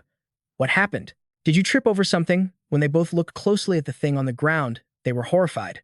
It was a piece of human skin, blood-stained and ragged, with a long, nasty slit down the stomach. It looked terrifying. Having never seen such a gruesome sight, they both screamed in terror. Before they could regain their senses, the system announced, player Gan Gang Koan is dead, killed by Zhao Yi. We just got here. How could he have skinned Koan already? Can a human even skin someone that fast? They finally realized that Zhao Yi was a dangerous opponent. Retreat back to the cave. It's too dark here. We'll get ambushed. The guy from before had truly terrified them. Now, they were much more cautious and guarded than when they first arrived. Many footprints had appeared on the ground near Rin Xin Ping, but it seemed he hadn't noticed yet. They were standing guard outside the cave when a black shadow appeared behind them. It was Zhao Yi, watching them. He smirked craftily and raised the knife in his hand. The system quickly announced that players Ren Xin Ping and Ji Teng had been killed by Zhao Yi. Players Zhao Yi, Shu Yun, and Ding Longfei had completed the mission. After the main quest ended, side missions were rewarded based on contribution. The comments section was buzzing with questions. Wait, wasn't Koonan already skinned? Why is his body perfectly intact on the ground now? I guess that skin belonged to Ningwen Xiao. Zhao Yi just wanted to scare them. After starting a fire, he turned to look at the three corpses he'd lined up neatly on the ground. Zhao Yi sat down next to them. Their faces were ghastly pale, and blood was still oozing from their mouths, a truly ghoulish sight. He then lay down right next to Xin Ping's body, which was still dripping blood onto the floor. But Zhao Yi seemed to really enjoy the feeling. Sleeping like this. Now I can finally relax. The viewers couldn't believe he was this twisted. Soon, word spread that Yi and Bia were fighting. Outside, the rain hadn't stopped, and Yi had cornered Bia near the cliff. Yi, filled with rage, wielded his blade and screamed, Bia, go to hell. Just die. Bia was already heavily wounded. Yi softened his tone, trying to persuade him. Yi, wake up. Don't let them use you. Yi was crying tears of blood, his voice sincere. I know, Bia, but I really don't want to keep living like this. Let's just end it. We've done too many wrong things. Death is the only escape, Bia thought in silence. They stared at each other for a long time. Then Bia slumped to the ground. You're right. We've done too many terrible things. He closed his eyes. Do it, Yi. Let's find our release together. In the pouring rain, Yi let out a loud cry and drove the blade straight into Bia. What happened after that was clear enough. The rain stopped on the 12th day. As Zhao Yi prepared to leave the dungeon, he used Yi's camera to record a video. No one knew what was in it. Afterward, the player left the dungeon world, and the mountains returned to their quiet, original state, as if nothing had ever happened. A few days later, a helicopter landed on the mountain peak. The people on board were dressed like special ops soldiers, all armed. One of them made a call. "Sir, we've arrived at the Rubaco range, but those two animals, Bia and Yi, have vanished." Whatever the person on the other end said, the soldier sounded urgent. "Yes, sir." He rummaged around and finally found the video. Yi had left behind something Zhao Yi had intentionally left for them. He turned the camera on. It was Zhao Yi. He recorded a segment, but the video only showed him muttering something very quietly. The audio was extremely muffled. The soldier asked curiously, "What is this?" He leaned in to listen. The content was unclear, but his expression was strange, and he had a cunning smirk on his face. Suddenly, the soldier opened fire with his gun, spraying bullets at the only man in a suit standing there. No one knew what Zhao Yi had said in the video. The system announced that Zhao Yi had completed all main and side quests ahead of schedule. The system was scolding him, but then its entire data bank was wiped. The system cursed too much, so it got deleted. He was quite satisfied with that. It's just that the system had mentioned that after he taught some basic boss skills to the NPCs, they were directly eliminated. This proved the dungeon they'd gone through wasn't just a simple one. After using those NPCs, the system would release them into other dungeons to be used again. In other words, players might run into these dungeon NPCs again in future levels. While he was deep in thought, Sister Liu contacted him. "Little brother, come to my room." Just hearing that, Zhao Yi knew she was having another episode. "Send me a photo." Sister Liu quickly agreed and sent over a sultry selfie. Liu Yifei helplessly told her to send a photo of the infected area. Who told her to send a selfie? Liu apologized and sent a different photo. Liu's leg was covered in red scales, looking like clusters of mushrooms growing from her ankle all the way to her knee. Zhao Yi observed a lot of red-colored qi. It looked like the red demon was about to be resurrected. The red scales on Liu's leg quickly faded away. She looked at Zhao Yi with admiration. "Kid, I'm very satisfied with the treatment today." She poured herself a glass of red wine. Old crank Jiang Jian had already helped him register. Once the spirit wave rolls in, he would be summoned and transported to the great secret realm.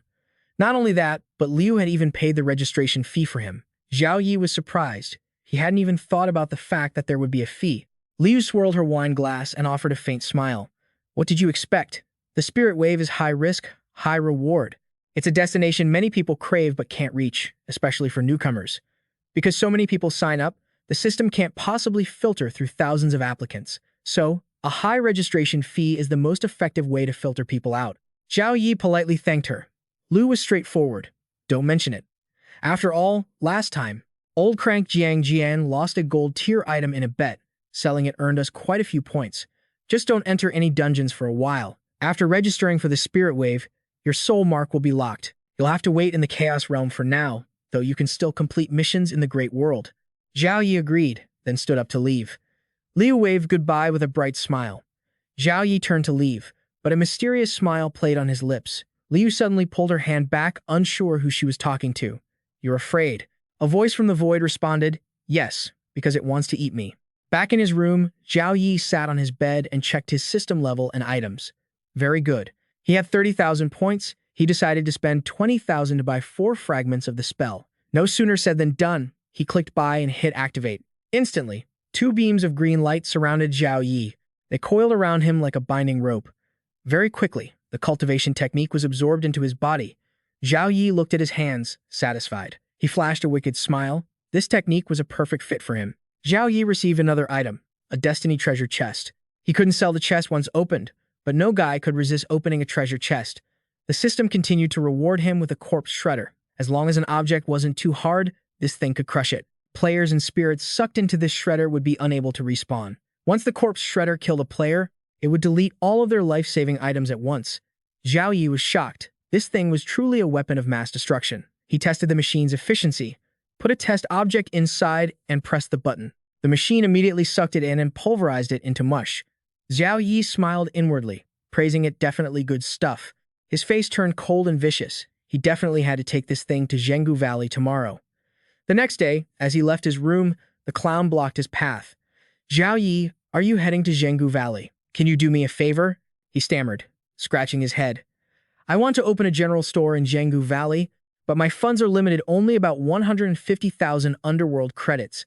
Can you help me find a suitable space in Zhenggu Valley? If you can help me find a good spot, I'll give you a personal item." Zhao Yi happily agreed. "Of course, leave it to me." He then turned and left. The train conductor waved, reminding him to be careful, his favorability rising to the level of respect. Zhao Yi was granted the privilege of sitting in the train's control room. The ghost conductor kindly asked, Are you sure you want to go to Zhenggu Valley alone? I brought many people there, and I heard they all died. Zhao Yi asked curiously, is it that dangerous? The ghost conductor told him seriously, it's extremely dangerous. It's full of high-level fierce ghosts, though they aren't as strong as the two at the guild base. Zhao Yi was calm. The butcher and the clown, right? The ghost conductor answered, right. Zhao Yi stroked his chin, smiling secretly. Who would have thought the clown and the butcher were that strong? Were they hiding even more power? Remember, when you go to Zhenggu Valley, don't leave the station. Let the warehouse ghost pick you up. He still has some influence in Zhenggu Valley and can protect you. Zhao Yi happily replied concisely. Got it, thanks. In a flash, he arrived at Zhenggu Valley. The warehouse ghost asked Zhao Yi, if you have any issues, just speak up. I said I'd help you. Zhao Yi stood up. Then I won't be polite. There are 3 things I need your help with. First, employment. I want to settle down here, so I'd like your help finding a job. Second, a friend's daughter, son Bye-Bye, went missing and might be in Zhenggu Valley. I'd like you to keep an ear out for me. Third, another friend wants to open a general store and asked me to find a shopfront, but his budget is limited only 150,000 underworld credits. As he spoke, he took out an item, Pandora's box. Zhao Yi presented the box to the warehouse ghost. This is your payment. The ghost couldn't help but drool at the sight of what he brought. This is truly something mesmerizing. This gift is truly too precious. However, I won't take it for free. I'll help you handle those matters. Stay at my place for the next 2 days. My servants will look after you. Zhao Yi didn't stand on ceremony and agreed. 3 days later, Zhao Yi happily held his letter of recommendation to apply for a job. He stood in front of a fruit-themed hospital. This must be the place the warehouse ghost recommended. It looked quite legitimate. The salary for a surgeon here shouldn't be low. 2 ghosts there saw him wandering and looked at each other greedily, whispering, someone's here. Smells so delicious, I'm already drooling. The pleasure organs are the tastiest part. Should we eat him now or save him for last? After that, it wasn't just those 2. The whole crowd rushed to him. Zhao Yi was listening intently to the noise and looked up, but they were already about to pounce on him. The whole crowd surrounded him. Zhao Yi knew at a glance that they were all fierce beasts, each with a power level reaching 36 points. They could easily tear him to shreds. But who was Zhao Yi? He smiled craftily, his face demonic. These monsters are actually quite interesting. Before he could act, a rather rotund figure yelled at the beasts. Hey, what are you doing? What are you doing? She shouted angrily, I'm warning you. This is a surgeon our hospital just hired. Don't cause trouble, or I'll crush you to death. The monsters were terrified and scrambled away. They really couldn't handle the weight of this nurse. Zhao Yi sighed regretfully to himself. Don't go. Dr. Zhao, follow me. By chance, there's a demon suffering from appendicitis who needs emergency surgery. If you can successfully complete this operation, consider your job application assessment finished. Zhao Yi, feeling unbothered, thought, it's just an appendectomy. It won't be difficult for me. At the operating room, Zhao Yi was putting on his scrubs and preparing for the surgery when someone suddenly arrived. Doctor, please wait a moment. A female demon, looking quite disheveled and battered, held out 4 small gold bars toward him. Please, you must save my husband. I'm begging you. Zhao Yi was secretly surprised. The demon woman was in such a state, yet she still wanted him to save her husband. He smiled cheerfully and pushed the gold back. Don't worry, it's just removing an appendix, nothing to it. The female demon stood there, stunned, watching his back as he walked into the operating room. The door clicked shut. The demon on the table saw him and started screaming. You damn human, what are you doing here? Trying to let me have a meal before the surgery. Zhao Yi replied in a cheerful tone. Here's the thing, I'm your attending physician. You can call me daddy. Or father, though I wouldn't acknowledge a son like you. The demon continued screaming. Damn it, are you looking to die? You're just food, how dare you talk like that? Do you believe that after the surgery is done, I'll just eat you instead? Zhao Yi took out his scalpel and asked, do you often physically abuse your wife and son? Is that any of your business? They deserve it. I told them.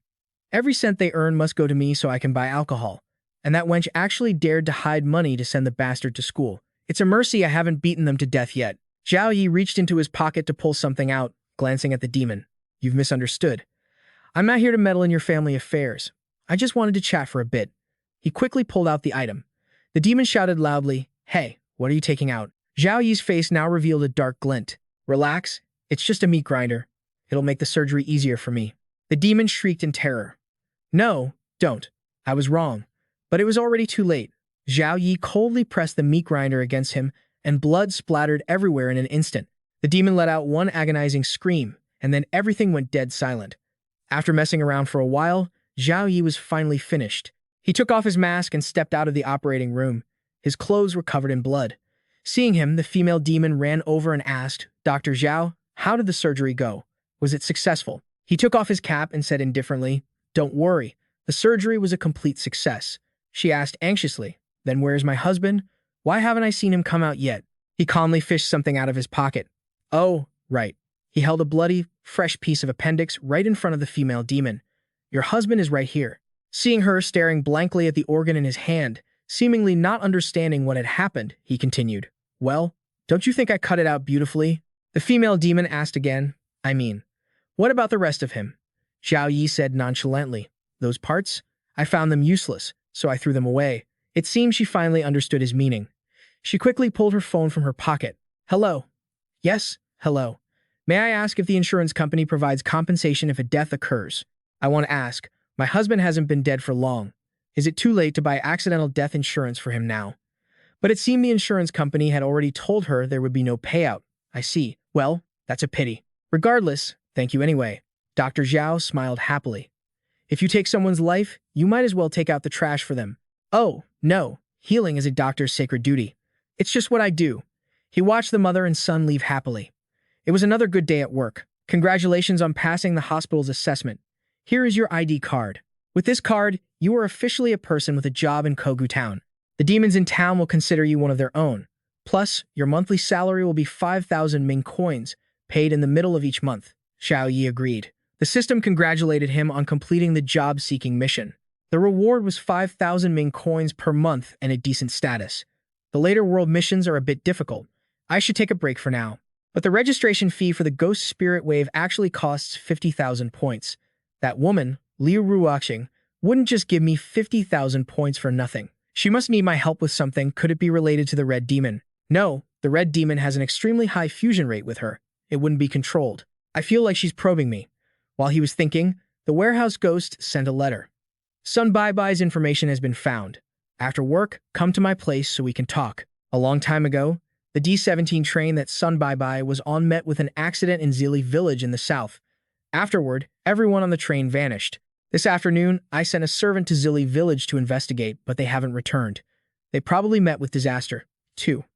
I have property in Kogu Town now, so I can't leave here. For the time being, you shouldn't go there either.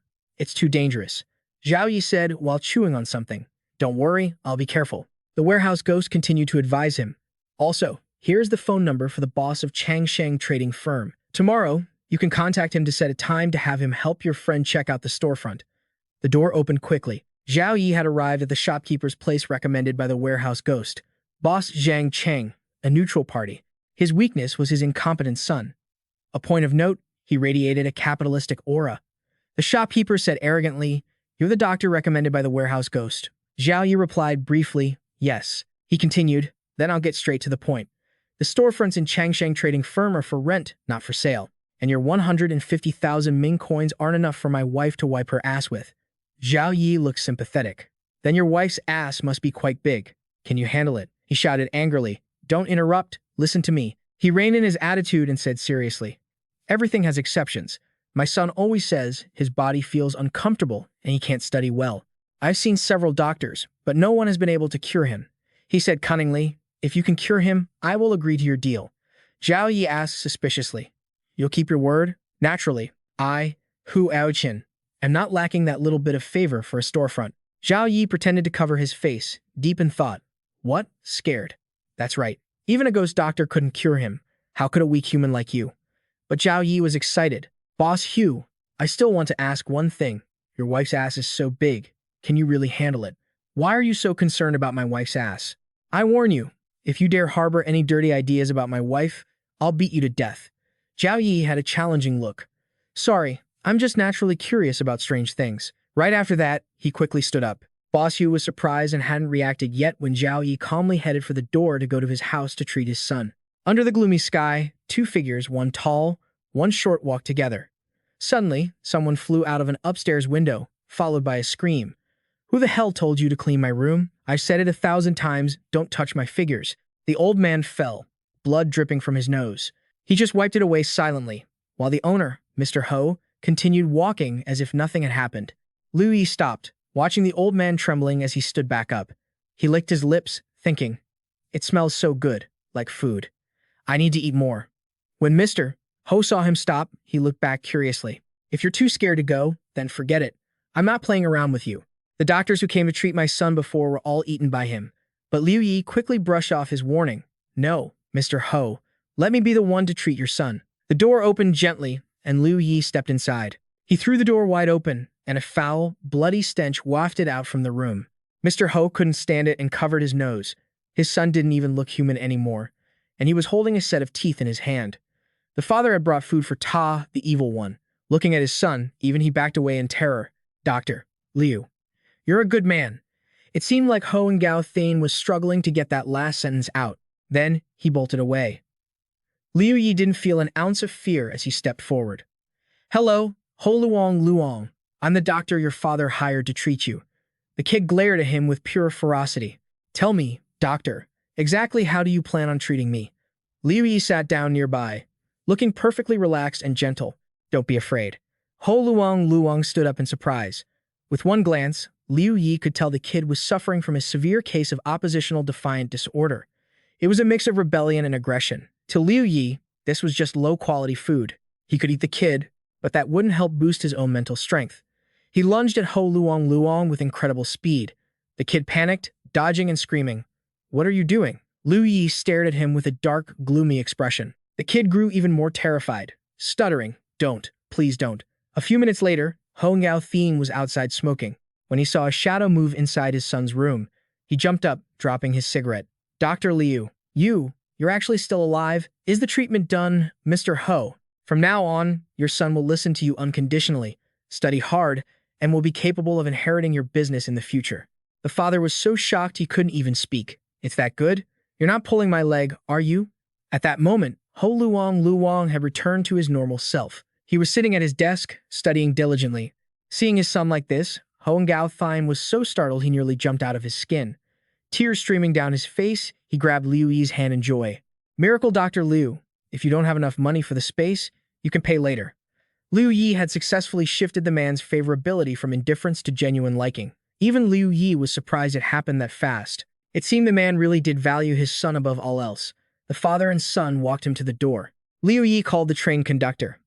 "I transferred 150,000 min coins to Mr. Ho, and the property deed for the shop has been sent to you too." The clown laughed happily. "Thanks a million. Here's a private treasure for you. Go ahead and take it." He received it immediately. It was a precious item, but it required him to reach level 5 before it could be opened. "All right, now I need to head back to the guild base and tell the butcher the news about Sun Bye.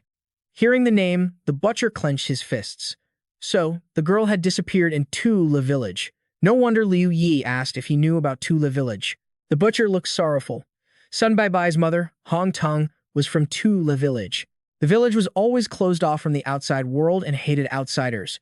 When Hong Tong wanted to marry me, the villagers absolutely refused. Later, I led her away, and we escaped to Makjia village.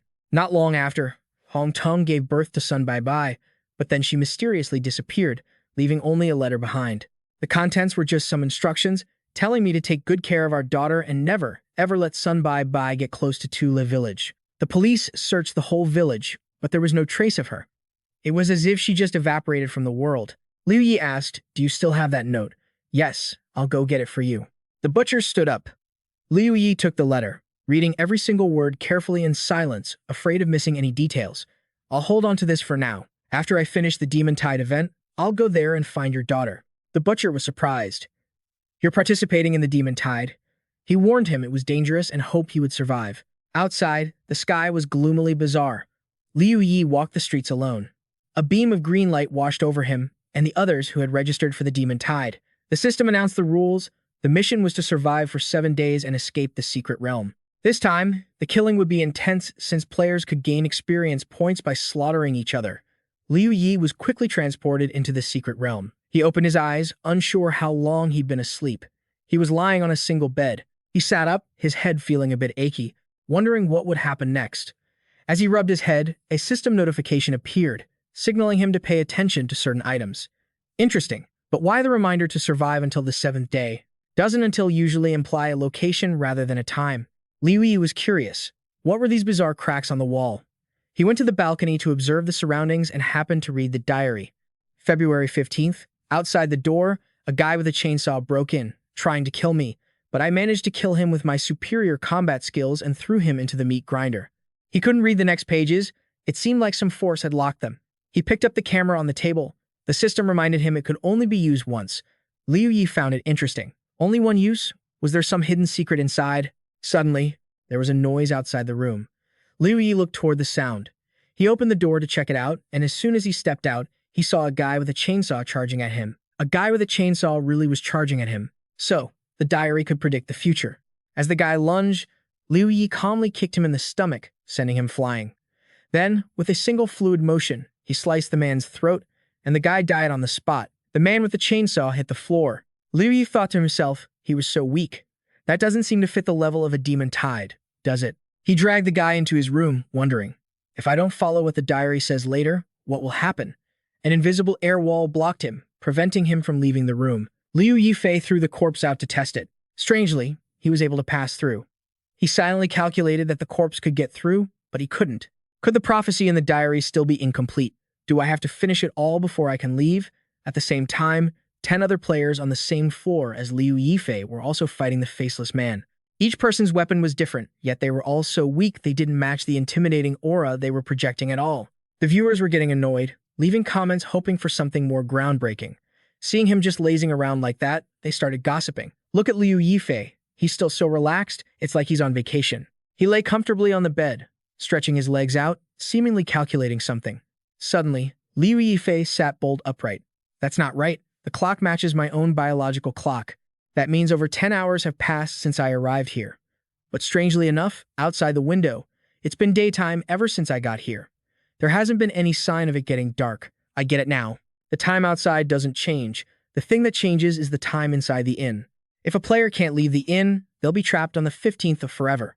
No wonder the system prompt used the word arrive to get to the second day. You have to leave the inn. No, that's not right. It's not a permanent trap.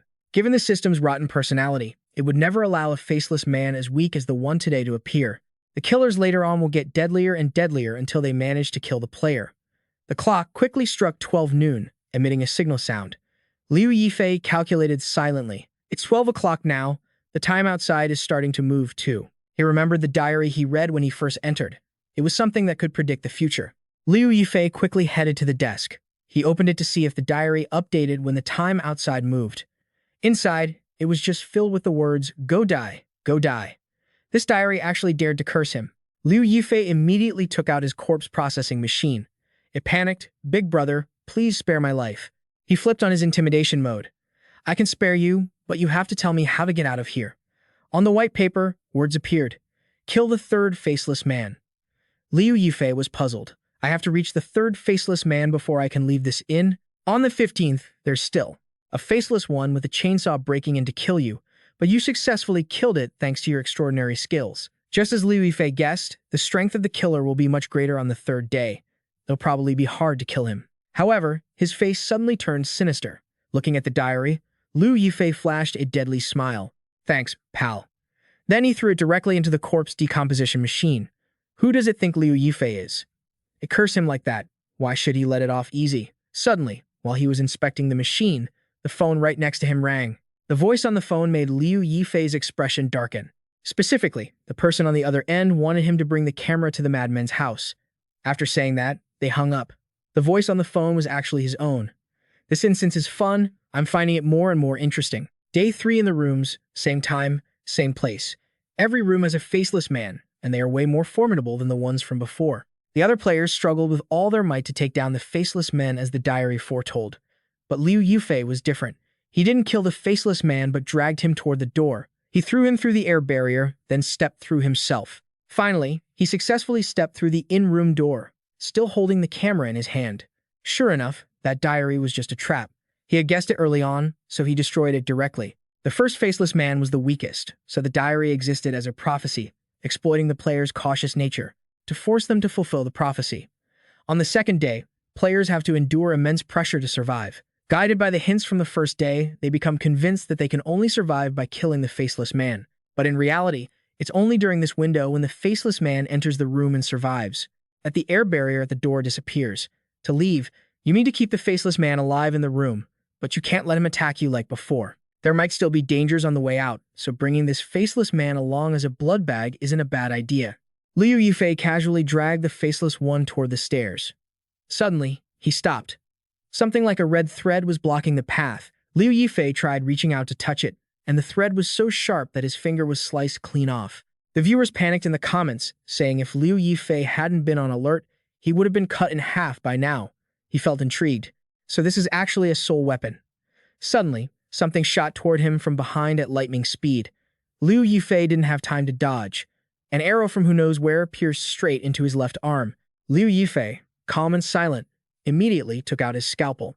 Without hesitation, he severed the arm the arrow was stuck in. The severed arm fell to the ground, quickly sprouting large and small sores, looking horrifying. Not only that, it turned purple as if it were rotting. From the waiting room, the silhouette of a woman emerged. "Hey, what kind of poison is on your arrows? I really like it." She froze, not expecting him to be so decisive in destroying his own arm and even capable of smiling. Not stopping there, she pulled out 3 arrows at once and aimed them at Liu Yifei. He quickly leaped, twisted his body, and successfully dodged all 3 arrows.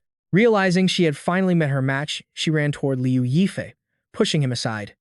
The player comment section lit up. She was trying to run. Gritting her teeth, she used her fastest speed to sprint toward the red thread from earlier. Liu Yifei stood there and quickly threw his scalpel at her. The knife flew expertly, embedding itself in her thigh, making the girl stumble. But she stood up again very quickly and kept running. This girl is ruthless. Even with a knife in her leg, she can still run that fast. How could she not run fast when facing a pervert like Liu Ji? Everyone gossiped in the chat. With one look, Liu Yifei knew she wasn't just trying to escape. She was actually setting a trap while running to lure him into chasing her. A crafty smile appeared on his face. He frantically grabbed those threads and stabbed them directly into his own body. Everyone started freaking out. Is Brother Liu practicing some ultimate martial art? Is this self-harm tendency a bit too serious? The wounds pierced by the threads bled, then quickly healed up. Wait, look at his wounds. Why are they healing so fast? The cut on his hand had already grown back. When that woman was stabbed by the knife, the predator grew from the wound. The more heavily injured Liu Yifei was, the more life force the predator would absorb from the woman. There's no way she can run far. But even so, I just can't bring myself to do something that cruel. Liu Yifei kept pulling the knife out and stabbing her repeatedly. Who knows how many times she'd been struck. They ran in a chase, and she headed straight toward the crowd. Everyone was shocked to see him acting so aggressively. What's going on? Why is this guy covered in blood? Stay back, this doesn't look like someone to mess with. She collapsed to the ground in pain. Liu Yifei, his clothes torn to shreds, stood over her and gently lifted her head. Everyone was stunned. Oh my God, is that woman his lover? I never expected to see such a warm, romantic connection in such a brutal, heartless world. A man, feeling moved by their romance, ran over and put a hand on his shoulder. My brother, my condolences. Suddenly, Liu Yifei gave a devious grin and pulled out a surgical knife. The man jumped back in terror. Holy crap! The monster screamed in panic. No, please, no, I was wrong. But it was too late. In swift, clean strokes, her limbs were sliced right off. Everyone watching the scene was horrified. Amidst the eerie, blood-red sky, a shrill scream pierced the silence. Then he dragged her away by the leg. The onlookers began to whisper, even with high mental stats, it was useless. Look, it's agonizing just watching, someone whispered. They say she's Luo Yuli, a newcomer to the trumpet squad, highly favored by old Yang Dao. Why on earth would she be crazy enough to attack Liu Yifei? I'm genuinely curious. Liu Yifei pondered to himself. The voice from before had been his own, combined with the instance's hint about spacetime.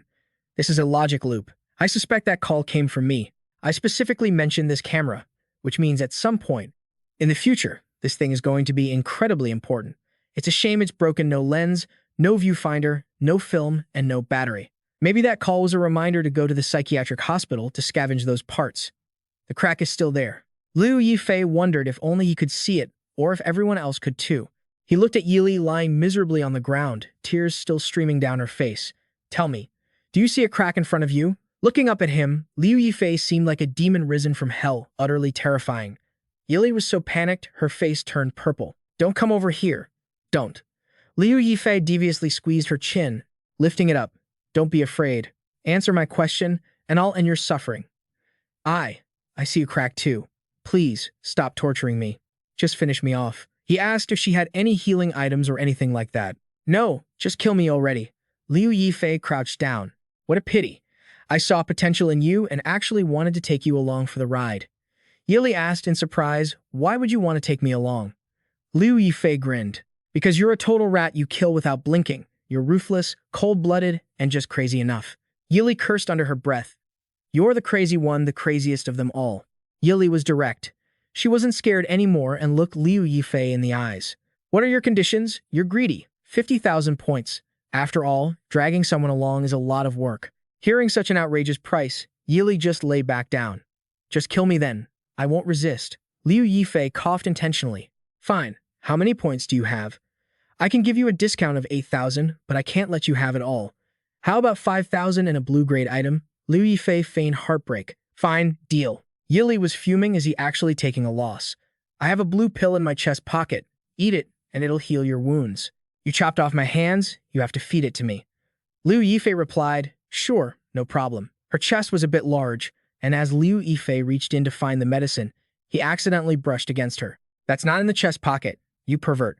Liu Yifei replied honestly, who told you not to say so sooner? Yili pouted, damn it. I want to curse him out, but I can't beat him. After the pill was swallowed, her hands and legs instantly grew back. She quickly pulled up her system interface and requested to form a team with Liu Yifei. He agreed as previously discussed. Soon after, he received the 5,000 points and a skateboard. The two quickly finished setting up their team. He asked Yili, have you received any calls from the future? I have. My future self told me to kill you and then go to the psychiatric hospital with you. Hearing this, Liu Yifei shot her a death glare, making her jump in alarm. Her face clouded over. What are you doing? We're teammates now. You're not actually going to kill me, are you? Why would I ever want to kill you? A pretty girl like you? I wouldn't have the heart to use force, Yili thought. Like hell, I believe you. She remembered how he looked when he was chopping her limbs off earlier. Let's go. According to the system, the hospital is right ahead. She let out a silent sigh of relief. Turns out she really did manage to team up with him. At first, she hadn't understood why her future self wanted her to kill Liu Yifei and then team up with him for the hospital. Those were clearly contradictory goals. Now she understood, only by killing him to prove her own strength could she successfully form a team. Soon, both of them stood before the psychiatric hospital. It was massive, looking more like an abandoned castle. They walked inside together. The others had already arrived. They were whispering among themselves. The moment they stepped inside, an invisible barrier appeared, cutting them off from the outside world. It was clear. If the mission wasn't completed, they wouldn't be able to leave. Instance: Psychiatric Hospital. Main mission: identify the killer before you die. Submission: kill the killer. The rewards were 100 experience points for each, removing the air wall and the killer's eye. However, everyone only had one chance to point out the killer. The system began teleporting the players into different rooms. Very quickly, everyone standing there vanished at the same time. Liu Yifei woke up inside a room. This time, there was even a bathroom inside. Once a team is formed, you can track your teammate's location. He quickly checked which room Luo Yuli was in. Luckily, the distance between their rooms was quite close. Not bad. Liu Yifei was secretly satisfied. Suddenly, a sound echoed in the quiet space, piquing his curiosity. It was a TV nearby, but strangely, no one had turned it on. It turned itself on, playing a program, the cleansing of innocent souls, the fiery judgment of the wicked. Liu Yifei felt something was strange about what was being broadcast. Then, a scream cut through the air. This time, it definitely wasn't from the TV. It was coming from outside. Liu Yifei quickly headed for the door, following the sound to investigate the situation. As soon as he stepped out, he ran into Yili. She had heard it too. Liu Yifei said, "It's on the first floor." Liu Yifei and Yilei headed down to the first floor together to see why there was such a loud scream. On the first floor, a nurse was pale and collapsed on the floor, muttering, "People are dead. People are dead." Liu Yifei squeezed through the crowd to get a better look and hear what was going on. Sure enough, people were dead. Everyone watching this scene unfold was horrified. Corpses were scattered all over the room, and blood was pooling everywhere. Some victims were missing arms, while others were missing legs. They looked absolutely terrified, as if they had encountered something nightmarish before they died. Liu Yifei licked his lips with excitement. He thought to himself that this scene was truly spectacular. He liked it. Then a man walked up and said, "Excuse me, let me through. My name is Tran Long. I'm a forensic examiner." People cleared a path for him to inspect the bodies. Tran Long quickly and carefully examined each person. He frowned and rubbed his chin. These people all died within the last hour, he noted. Liu Yifei turned to the trembling nurse and asked, "Manager, shouldn't we call the police?" She snapped out of it. "Right? Call the police. Call them immediately." While everyone waited for the police to arrive, Yi Lei took the initiative to talk to Liu Yifei. "Liu Yifei, the mission tells us to identify the killer before getting killed, so can't we just wait for him to come kill us and then identify him?" Liu Yifei replied, "If you do that, you'll probably die a miserable death. Besides, finishing the main mission doesn't mean you'll stop being targeted." Yi Lei's hair stood on end in terror. "It can be like that?" Liu Yifei added. "So, players must identify the killer while he hasn't made his move yet." The shortcut she suggested seemed easy, but it was a massive trap left by the system. She suddenly felt a chill down her spine. "Good thing I discussed it with you first. Otherwise, the group's discussion was suddenly cut short. Move. Get out of the way. Don't stop us from investigating." It turned out the police had arrived at the scene quickly. A police officer shouted aggressively, "A bunch of lunatics died. So what? Why are you calling the police? You're just causing trouble." "Tadak." The nurse panicked. "Officer, that's 11 human lives." A brutal slap landed on Tadak's face, leaving her cheek bruised. The officer continued to berate her. "Are you trying to teach me how to do my job?" Unable to withstand the force from such a burly man, she fell to the ground. Tadak could only sit there, sobbing while holding her face, but the officer remained cold and indifferent. "You lot, take these corpses from the room and dispose of them. Hurry up." One of the others spoke up. "It looks like the police aren't going to handle this. They didn't even check the crime scene." Others began to whisper, "If we chase them to demand an investigation, we might get shot. It's best to save our own skins first." After that, everyone scattered in frustration, leaving only Liu Yifei and Yi Lei standing there. "Just now, when I went down to that floor, I saw a dark room for developing photos at the end of the 3rd floor. I'm going there to see if there are any batteries and film for the camera. You head back to your room and wait." Yi Lei agreed. Liu Yifei went down to the 3rd floor alone. There was no one around. The whole place was eerily quiet. Suddenly, he heard a familiar sound coming from one of the rooms. This sound again. That's strange. Why would the person next door close the toilet lid before flushing? Usually, people flush first and then close the lid, or some don't even bother closing it at all. Unable to suppress his curiosity, Liu Yifei knocked directly on the door. The door opened quickly, and the person inside was a little boy. "Hello? Do you need help with something?" Liu Yifei didn't answer and just peered into the room toward the toilet, but everything looked normal. Interesting. He had clearly heard the toilet lid closing, but the toilet in the boy's room was wide open. Seeing that he wasn't saying anything, the boy spoke again. "Hello." Liu Yifei snapped out of his thoughts and smiled cheerfully. "Ah, sorry. I'm from next door. I went to the wrong room." The boy closed the door. Liu Yifei thought to himself, "This kid isn't right." But now wasn't the time to investigate him. His priority was to find the batteries and film for the camera. He had been rummaging around for over half an hour, and there was absolutely no sign of batteries or film here. Liu Yifei sighed in frustration. "Do I really have to wait for my future self to call and remind me?" Just as he was wondering where he could find what he needed, Yi Lei called him. "The room feels a bit empty," she said. Liu Yifei replied, "The psychiatric hospital must have secret passages. Otherwise, the killer couldn't have easily dragged 11 corpses into that room right in front of everyone." Yi Lei asked in confusion, "So what do we do now?"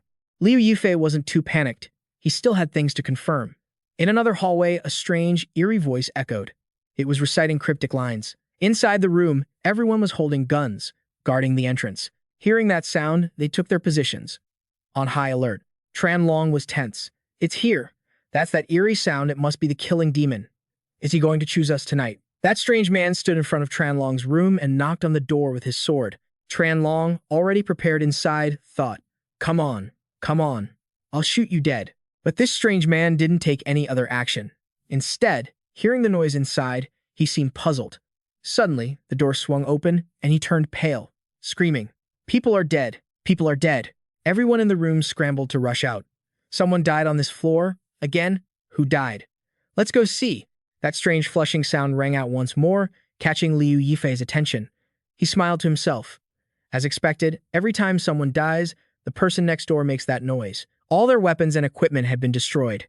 "How did the killer do that? I can't take it. I'm going to be sick," one person said, and immediately vomited on the spot. Liu Yifei walked over and shouted to get through. "Please, everyone, move aside. Move aside. I'm a doctor." According to my deduction, these 3 are likely already dead. Everyone who looked knew he was just putting on a show. In reality, he was trying to touch their equipment. "Look at that, everyone. That lunatic is dressed weirdly and is carrying a big blade. I suspect he's the killer.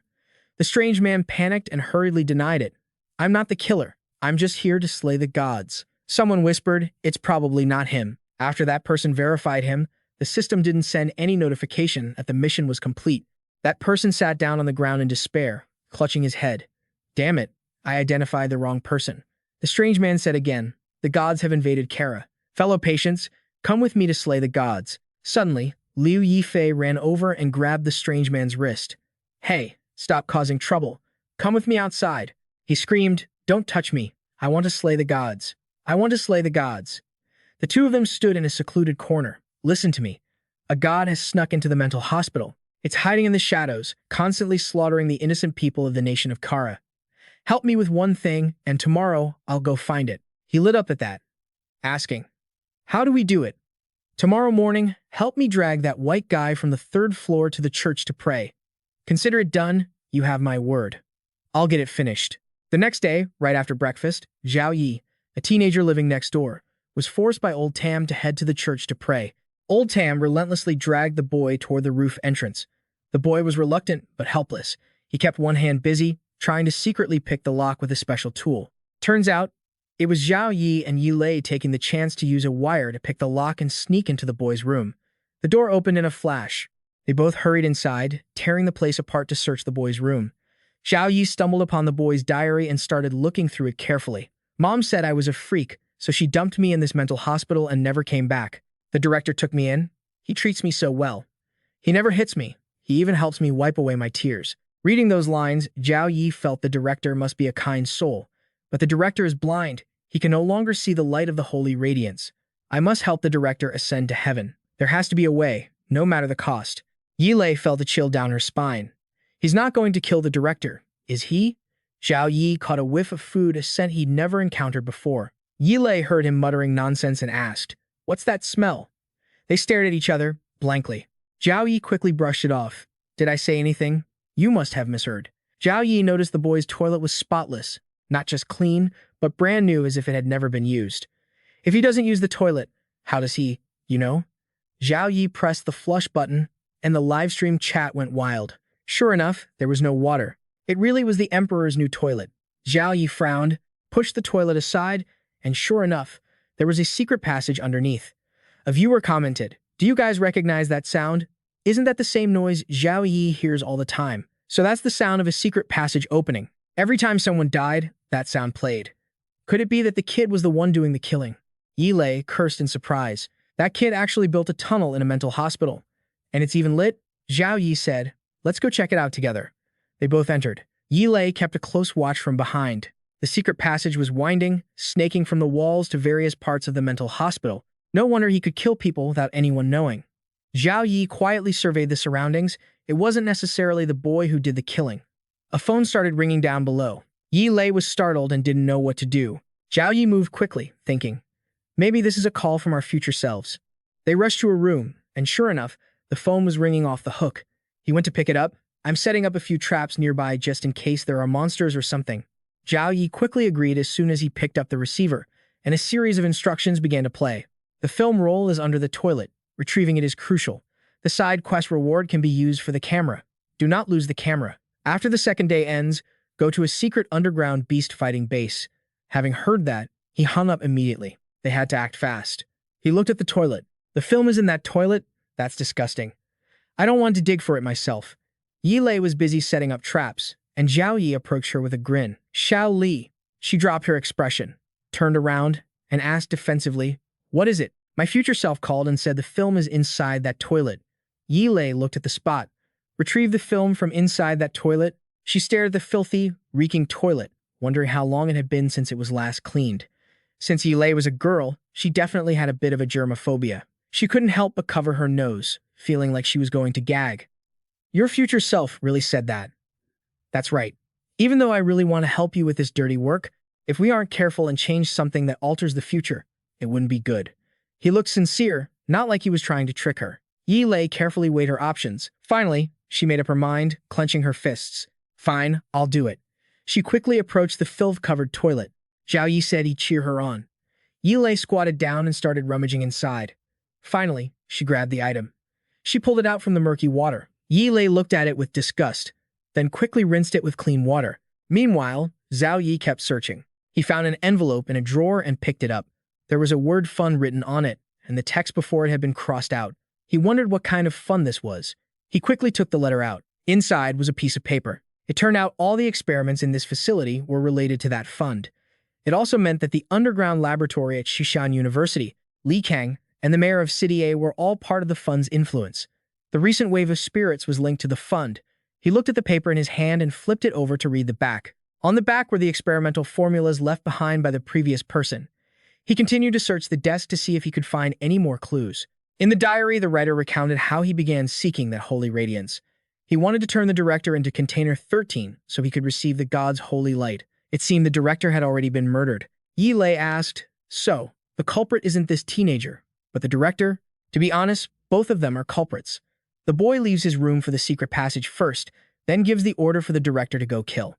"So, is the director in this secret passage right now?" Yi Lei asked, terrified. He quickly reassured her, "Don't be afraid. The lights here are so blinding, I'm guessing the director can't see and relies only on his hearing. It's still scary, though. He has secretly killed so many people." It was future Yi Lei. As soon as she picked up the phone, she scolded him fiercely for making her dig through the toilet. Zhao Yi could only cover his face. "Come on, don't worry about the small details. Put me onto my future self." Yi Lei practically screamed. "Hey, someone's looking for you." Yi Lei, standing there, had no clue what was happening, but she still hurried over to take the call. "Hello?" Whatever was said on the other end, Yi Lei's face darkened like a soot pot, and her smile stiffened. She gritted her teeth in anger and shouted at Zhao Yi, "Zhao Yi, you." Perhaps Yi Lei's loud shout had disturbed something. Both of them fell silent. Zhao Yi pulled her down to sit. "Shh, don't make a sound." Yi Lei obeyed in silence. A slimy hand reached out, felt its way to the door, and then passed right through the tripwires Yi Lei had set up earlier. A hideous monster. Yi Lei was startled. It completely ignored her spirit weapon. What kind of monster was this? It seemed the monster could only hear. It looked like a puddle of disgusting, slimy liquid. Zhao Yishuo pulled out his scalpel, getting ready to strike. Lei cursed in terror. "What the hell are you doing?" "Strike first to gain the advantage," he said, and with that, the knife was thrown, slicing multiple wounds into the creature. The monster roared in agonizing rage. The screech it let out was so piercing that Lei couldn't help but cover her ears tight. Her mental stability points were already starting to drop. That sound made her feel absolutely wretched. She couldn't take it anymore. Lei decisively used her fingers to puncture her own eardrums just to stop the sound. The viewers gasped. No wonder Zhao Yi chose her as a teammate. The two of them were total maniacs. She then raised her bow and aimed it straight at the beast, firing. Every arrow flew straight for its head. The force was so immense that they pierced right through. The monster spewed out a green liquid. It seemed to be its blood. What is this stuff spraying out? The temperature was so high that the arrows melted instantly. The predator wasn't evolving anymore. The power gap was just too wide. They were basically helpless against it. The monster slowly crawled back toward them, hungry like a tiger that hadn't eaten in days. Zhao Yi started running and told Li to stay put and hold it off for a few minutes. "By myself. Are you kidding me? You trying to sell me out?" Zhao Yi kept running without looking back. "If you want to live, do as I say." Li glared at the monster, her face twisted in disgust. It quickly shot the green slime from its body toward her. She leaped up, narrowly dodging the attack. She knew she couldn't fight it bare-handed, so she had to use a prop. She quickly whipped out a giant chicken. Its purpose was to draw all enemy attacks so the owner could escape the target zone. She left the fat chicken there to distract the beast and quickly scrambled to find a hiding spot while waiting for Zhao Yi to return. The monster was still slithering on the ground. It started spraying that liquid toward the chicken. Naturally, the chicken got hit by that nasty stuff, but it seemed completely fine. The viewers started commenting, praising the chicken for being able to withstand such hot liquid. It sensed the spraying, and since the liquid didn't bother the chicken, it moved behind the monster. The beast revealed its razor-sharp teeth. Meanwhile, Lei scrambled over to where Zhao Yi was. "Are you done yet? My chicken buddy isn't going to hold out much longer." Zhao Yi stood there calmly. Almost. Finally found it, this monster number 13 has a vitality core. This is its fatal weak point. Back to the situation with the chicken. It had been ripped to shreds by the monster. Number 13 quickly lunged toward Zhao Yi and Lei. It flicked its tongue, making a sound of pure hatred. Finally losing patience, it leaped straight at Zhao Yi. He glanced back quickly. Zhao Yi had timed it perfectly, using his item to seal the monster for 10 seconds. It froze instantly. He quickly dashed behind it, scalpel in hand, pinpointing the target. 2 seconds in, he decisively stabbed deep into its chest. He carved its stomach open, and the green liquid splashed onto his hand, leaving a nasty chemical burn, but Zhao Yi remained calm. 6 seconds in, he reached into its belly, digging around for the thing he had read about in the book. He finally found it inside the creature. Zhao Yi happily swung his knife, slicing the vitality core right in half before crushing it to pieces. 10 seconds after it was destroyed, 13 screamed in agonizing pain while clutching its head. Back at the church, the kid who was praying immediately felt it too. He turned pale. Oh no, the director has been murdered. The kid sprinted back to the room at top speed. The moment he opened the door and saw the scene before him, his eyes widened in shock. The room was drenched in blood. The monster's limbs were scattered all over the floor, and Zhao Yi and Lei were sitting on the bed, casually playing cards. It looked like Lei had lost badly. She had tried 3 different card games and still hadn't won a single one. Zhao Yi was bored. Stop. I'm done. Playing cards with you is insulting my IQ, Lei complained. My 200 points. Zhao Yi smirked. You only lost 200 points. What are you crying about? Each round was 1 point. That means I've lost 200 games total. The viewers couldn't help but laugh. This was truly entertaining. The kid trembled. You actually dared to kill the director. The master has returned. Just in time, I have something to say to you. How dare you? He should have died in the fire with me. You're the reason he couldn't ascend to heaven. I want revenge for him. I'm going to kill you. Li lost patience with his rambling and raised her bow to fire. The kid's mental power was directly converting into telekinetic force. He had completely lost his mind. Zhao Yi pretended to panic. He's alive again. The kid looked back, thinking the director had revived. But in that 1 second of distraction, Zhao Yi slipped past him like a gust of wind. The scalpel in his hand was raised. Lei stared in a daze. So, is he dead? While the viewers were excitedly commenting, the kid's head had already rolled onto the floor. He turned back to the headless corpse and said, All right, rest in peace. I know you and the director were the murderers in the mental asylum, the system announced. Congratulations to player Zhao Yi for completing the main mission. Find the murderer. Congratulations to players Zhao Yi and Luo Lei for completing the mission. Kill the murderer. Based on participation, player Zhao Yi received 100 experience points and Luo Lei received 75. The other players got nothing. The mission rewards were sent via email. Zhao Yi quickly opened his personal panel to check what he had earned. He opened his mailbox. One of the rewards was the eye of the killer. Sure enough, this thing could be attached to a camera, but he still needed to find the film roll to use it. He also received the eerie camera. Zhao Yi asked what reward she got. She held it up for Zhao Yi to see a small phone. I see. So this is a closed logic loop of space and time. Lei asked in surprise. Zhao Yi explained patiently and simply. Our future selves give us hints, and we have to follow them. Then, when we reach that point in time, we have to remind our past selves. Otherwise, the loop will collapse and will fail. If I'm not mistaken, your phone can contact the past, but it has no battery. The battery must be in the next location, which we'll get on the 3rd day of the instance. Le quickly understood. So we have to get the battery at the next spot and call our past selves? Exactly. So what do we do next? How do we even get to the instance? The 3rd day is the underground beast arena. Yesterday, I got a call from my future self to go to the underground beast arena. On the evening of the 2nd day, the sky at the beast arena was still a deep, gloomy red. Everyone gathered quickly. It seemed like Liu Yifei and Yi Lei were the last ones to arrive. Judging by the terrain, this 3rd stage was mostly about players fighting each other. Liu Yifei sounded very interested when he heard that. I like it better that way. It's more challenging. Suddenly, someone approached from afar. Hello, Dr. Liu. Both of them turned around at the same time upon hearing the voice. The guy had an aggressive look. He was tall and burly, with a tattoo on his face. Yi Lei became alert. Liu Yifei looked at the guy as if he were nothing. Don't worry, he's just food for me. Yi Lei didn't understand what he was talking about, so she asked him with a stern face. What's that? Liu Yifei walked straight up. Hello, Ba. It's been years. Your talent has finally surpassed your father's. Hearing his father mentioned, Ba looked furious at Liu Yifei's remark. He roared wildly. Don't bring up that old man to me. He is a disgrace to our family. But suddenly, he let go of Liu Yifei's collar. His face twisted into a sinister, creepy smile. Whatever, it doesn't matter. Heaven has given us a chance to correct our mistakes. The games ahead are so interesting. Playing alone is too boring. Why don't you play with me? Is there really such a good deal? Actually, I visited your family clan not long ago looking for you, but you weren't there. I was extremely regretful at the time, because after nurturing something for so long, to lose it just like that. Ba poked Liu Yifei's chest hard with his finger. Liu Yifei, listen closely. My family's shame will be washed away with your blood. But don't worry, I won't kill you that quickly. Crushing an ant is just too boring. Let's play the third day game together. Liu Yifei remained incredibly calm despite the threat. Fine, Mr. Ba.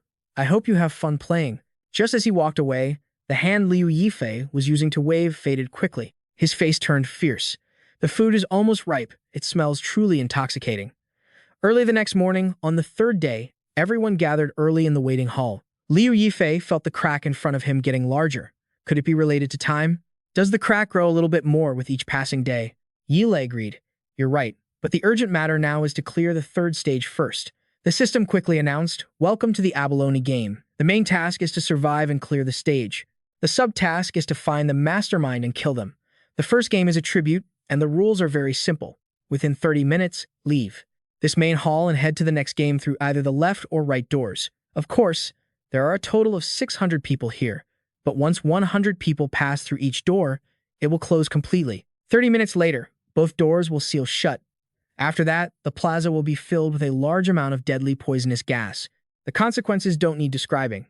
Next, the game clock starts ticking.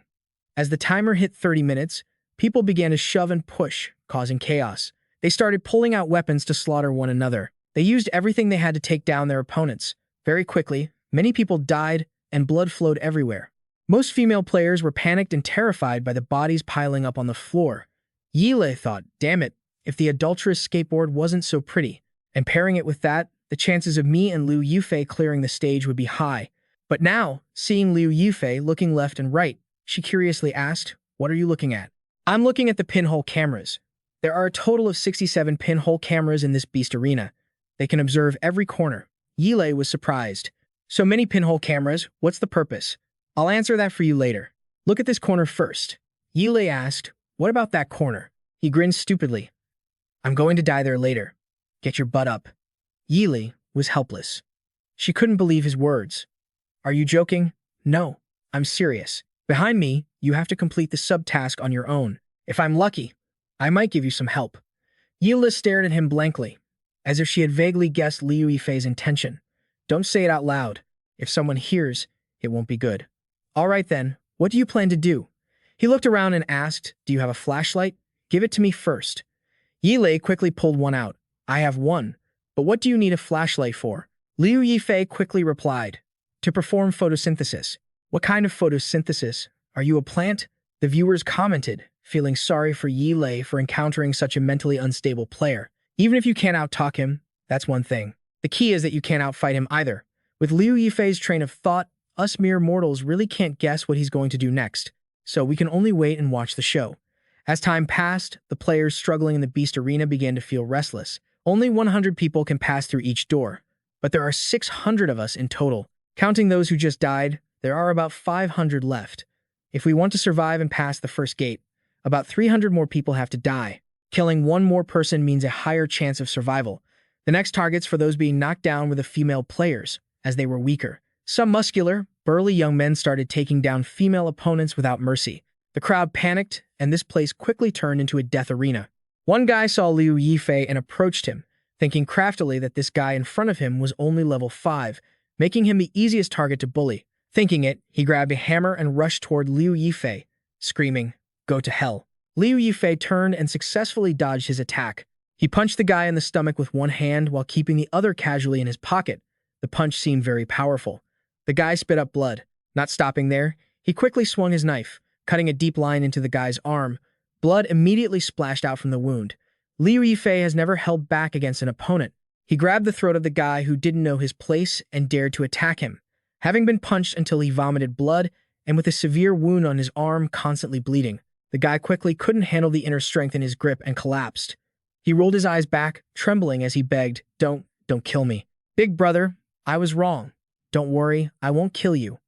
I'm even going to treat you to some soup."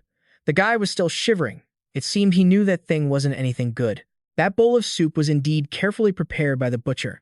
Its effect is to drain a portion of one's life force, and for 12 hours, the person who drinks it will have no strength to fight.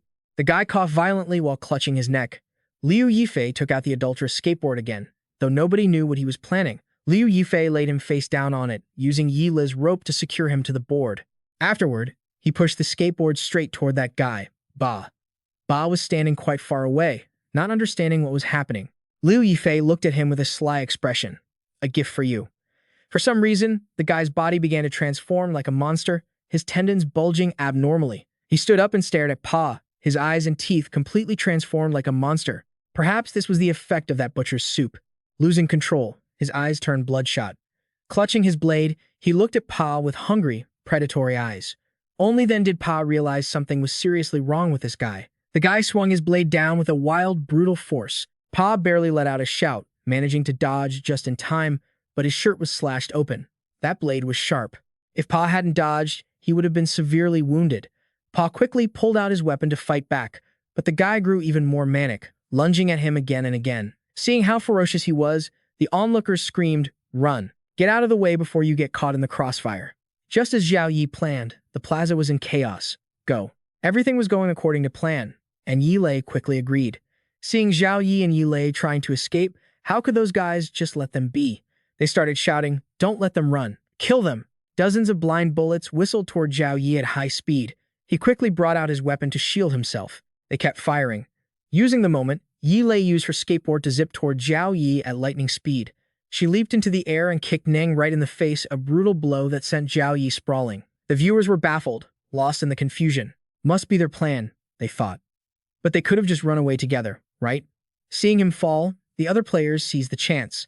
They all opened fire on him at once. Riddled with bullets, Zhao Yi coughed up blood and collapsed. Just as calculated, he fell flat on his face, his body riddled with bullet holes. It all happened so fast, the viewers barely caught what was going on. Wait. Are Zhao Yi's wounds healing? They really were healing. The plunderer ability was draining Liu Hong's life force to heal Zhao Yi. Is it possible that Zhao Yi was using this trick to escape Pa's pursuit? Look, Pa isn't even paying attention to Zhao Yi anymore. Liu Hong has completely drawn his attention. If Zhao Yi and Yi Lei just took the chance to run, why make it so complicated?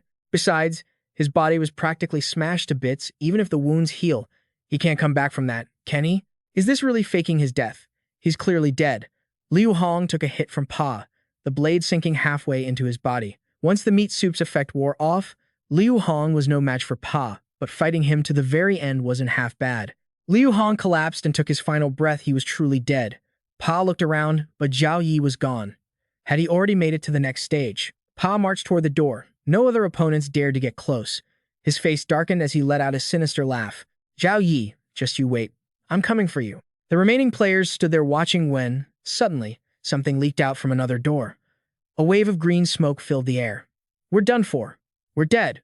What do we do? The toxic gas is here. The poisonous cloud swirled, engulfing everyone. No one present could escape it. Only Zhao Yi lay still, and since he was dead, the gas posed no threat to him.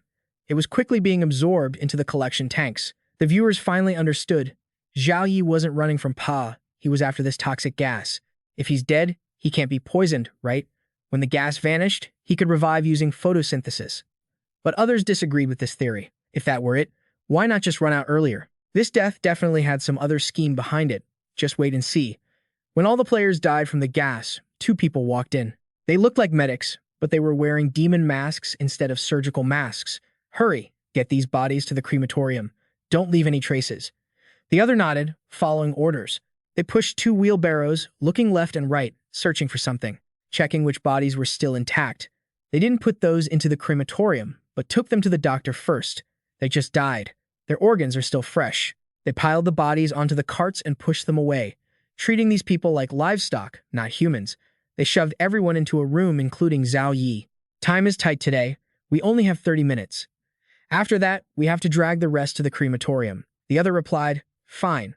I'll try to harvest as many kidneys and organs as I can in this half hour. The porters laid the bodies on the table. Finally, it was Zhao Yi's turn. The doctor's hand trembled as he held the scalpel.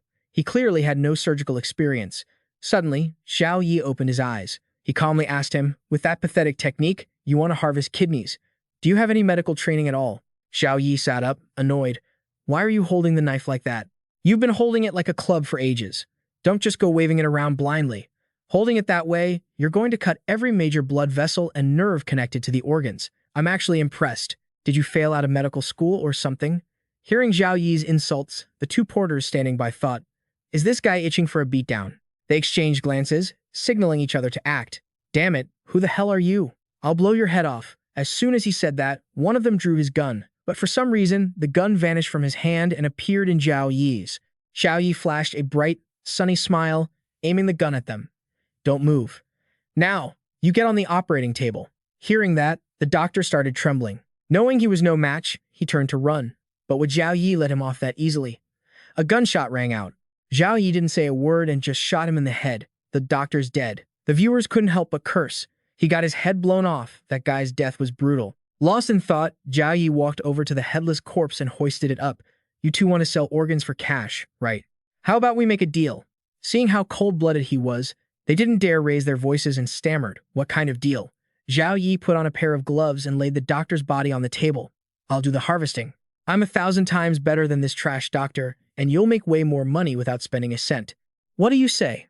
The porter thought to himself, the doctor is dead, and we need someone to do the surgery. Maybe we should agree. But can he actually remove the organs without ruining them? Is he trying to scam us? As they hesitated, Zhao Yi swiftly drove the scalpel into the doctor's abdomen. He made a clean, decisive cut. With practiced hands, he opened up the abdomen and meticulously removed the organs, all while the two corpse haulers watched. Seeing how skilled he was, they were drooling with admiration. They knew he was the real deal and a dangerous one at that. The other guy quickly urged him on. Hey, focus on the job. In just 3 minutes, Zhao Yi had neatly extracted the organs from the corpse and placed them into the preservation bag. Obviously, it's a trade. You guys need to help me with a few things. How about it? Want us to help you leave this place? Sure, no problem. There will be plenty more corpses in the upcoming games. If you can keep up this level of efficiency, after the second game ends, we'll help you get out of here. Zhao Yi wiped his hands and gave a wicked smirk. Leave this place? Who told you I wanted to leave? They were shocked to see him calmly sit down on the operating table. I'm not leaving. Then what do you want? First, tell me who is behind the abalone game. Second, tell me what the next game is and how difficult it will be. The viewers were in awe. That's our guy, Zhao. Not only does he refuse to run, he wants to expose the mastermind. We're afraid we can't tell you those two things, they replied. If we do, we're dead. Zhao Yi smiled cunningly. No, if you don't tell me, you're the ones who are dead for sure. Zhao Yi knew. They had all been secretly contacting the outside world to sell organs, so they must have been working for the boss for a while now. During all this time, have you ever heard of anyone surviving and making it out of here? Both men thought it over. They really hadn't heard of any coworkers who had made it out alive. Could they have been lied to? Zhao Yi remarked that he had quite the skills to have made it this far. If you succeed in killing the boss, you can leave with a fortune. If you don't, it doesn't matter, it's a profitable deal. The two haulers seemed truly convinced by Zhao Yi. They were silent for a moment, then finally agreed. Fine, we'll tell you. Clearly, they weren't afraid of losing on this deal. The two haulers didn't know the specific identity of the person behind the abalone game, only that after the third game, he would show his face and reward the surviving players with a valuable treasure. If Zhao Yi wanted to meet him, he had to play through the third game. The next game was the Slayer's Labyrinth. They started explaining the rules in detail to Zhao Yi. In this game, players have 5 minutes to reach the safe room when being chased by hunters from the maze, or they die. The hunters aren't human. They are bloodthirsty weapons created by humans. They seem to be some kind of Series 10 product from a mysterious organization. Zhao Yi silently calculated. Series 10? Anything carrying the Series 10 label wasn't easy to deal with. This bloodthirsty weapon was said to be injected with the genetic material of a mysterious, lizard-like creature. Those injected with this material held a deep hatred for humanoids. Their bodies become incredibly muscular and heal rapidly. The scariest part is that after being killed, they come back to life within 5 minutes, and of course, they become even stronger than before. They are kept frozen in liquid nitrogen chambers and only taken out for special occasions. Their state wears off, and they return to their initial condition once they are put back into the nitrogen chamber. Zhao Yi wanted to get detailed information about them. Luckily, Old Wu in the hacker room was one of their own. The hauler gave Zhao Yi a communication device to contact Old Wu and told him to stay put in the room and not wander around. He warned him not to disturb Old Wu between 9 and 11 o'clock because the control room would be under strict surveillance then. It's time for us to go process the fresh organs in the doctor's body. There's food and water in the container if you get hungry. Here is a spare key. If you have an urgent need to go out, let Old Wu know beforehand. He has ways to keep the surveillance cameras from turning toward you. Zhao Yi agreed and took it. Zhao Yi quickly contacted Yi Lei to pass on the info so she could prepare. I've received news about the second game. Take a look at this. Yi and the other players were being held in different rooms to rest. The new game would start tomorrow. Zhao Yi was looking for a way to get over there and reunite with her. Afterward, Zhao Yi quickly contacted Old Wu in the lab. He briefly introduced himself as their new doctor and said he needed information on the bloodthirsty weapons. Old Wu just grunted. Very quickly, a file on the creature was sent over to Zhao Yi. This was something the mastermind of the abalone game had negotiated for a few years ago, constantly forcing his pawns to trade. Old Wu only knew that this organization had scavenged the genetic fragments of a lizard species and extracted the material from them. They claimed the creatures couldn't die, but in the end, they still died. This mysterious organization was likely the Fund. All the previous series were related to them. After Zhao Yi grasped the information about the lizard creature, he immediately asked Old Wu if there was a way for him to reach Yi. Old Wu worked fast. A map of the route was sent to Zhao Yi shortly after. The labyrinth didn't have cameras, so he could follow the route Old Wu pointed out, but his identity had already been marked as dead, so if he got too close, he would be executed. Zhao Yi found it illogical, because in the first game, there were cameras everywhere, which proved the viewers loved to watch them slaughter each other. But this game didn't have them installed. Did it have a different purpose? Or was he planning to watch this slaughter directly? Soon, the second day arrived. Players were issued a map and a pen to help navigate the labyrinth and make additions to the map. Players had 12 hours to reach the center of the labyrinth, where there was a completely transparent safe room. The catch was that there were 200 players, but the room could only hold 21. 5 minutes later, the bloodthirsty weapons would enter the center of the labyrinth from every entrance and start killing the players by any means necessary. The 21 survivors would qualify to enter the final game. Yi felt anxious. 2 minutes had passed. Zhao Yi had said he would come here to find her. Yi nervously bit her hand to keep calm. I have to wait for him. Time was slipping away and Zhao Yi still hadn't arrived. Yi nervously paced back and forth, restless. A loud noise rang out, making Yi jump. She gritted her teeth and looked in that direction. It was the bloodthirsty weapon. They were beginning to wake up, opening their eyes, preparing to break free from their confinement. Seeing it stand up, Yi used all her might to run forward without looking back. But it seemed this thing had a tracker on her. No matter how she ran, she couldn't shake it. So how can I get back to the starting position to meet Zhao Yi? No, if I keep going like this, I'll be chased until I'm exhausted and die. I have to find a way to kill it once, then go back to the original spot to find Zhao Yi. Yi quickly took out her razor-sharp wires. She ran while laying out thin wires everywhere. The viewers were intrigued, some even confused as to what Yi was trying to do. Someone else explained, she's trying to secretly set up sharp wires so that when the bloody weapon charges through, she can slice it to pieces. After chasing for a while, Yi had the wires laid out tight. Seeing that it was enough, Yi stopped dead in her tracks. The bloody weapon had its own thoughts. Seeing her stop, it wondered, did she stand still because she was scared out of her wits? It then seized the moment its prey stopped running and lunged headlong. Yi gritted her teeth and watched the situation unfold. Just as she had calculated, the sharp wires successfully sliced it into many pieces. Its body parts fell to the ground in chunks. Only then did Yi let out a sigh of relief. But what surprised her even more was that before she could catch her breath, this damn thing came back to life. The severed parts quickly fused back together as if nothing had ever happened. Not only that, but it looked even bigger. Before long, those parts had completely reattached, leaving no trace of the damage before. Yi was stunned. Although Zhao Yi had warned her that they would revive, this regeneration was way too fast and it was even bleeding while doing it. This time, it went straight through her pile of sharp wires, no longer getting sliced up like before. The lizard wasn't just regenerating, it was evolving. The viewers couldn't help but gasp in awe at its power. Yi gritted her teeth. Those sharp wires were the attack weapon she was most proud of. If those didn't work, she had no other way to run. I have to use all my strength to run to the entrance. I hope Zhao Yi has arrived. I hope he knows how to deal with this freak. Luckily, she was fast enough to maintain a safe distance from the lizard, quickly reaching the entrance.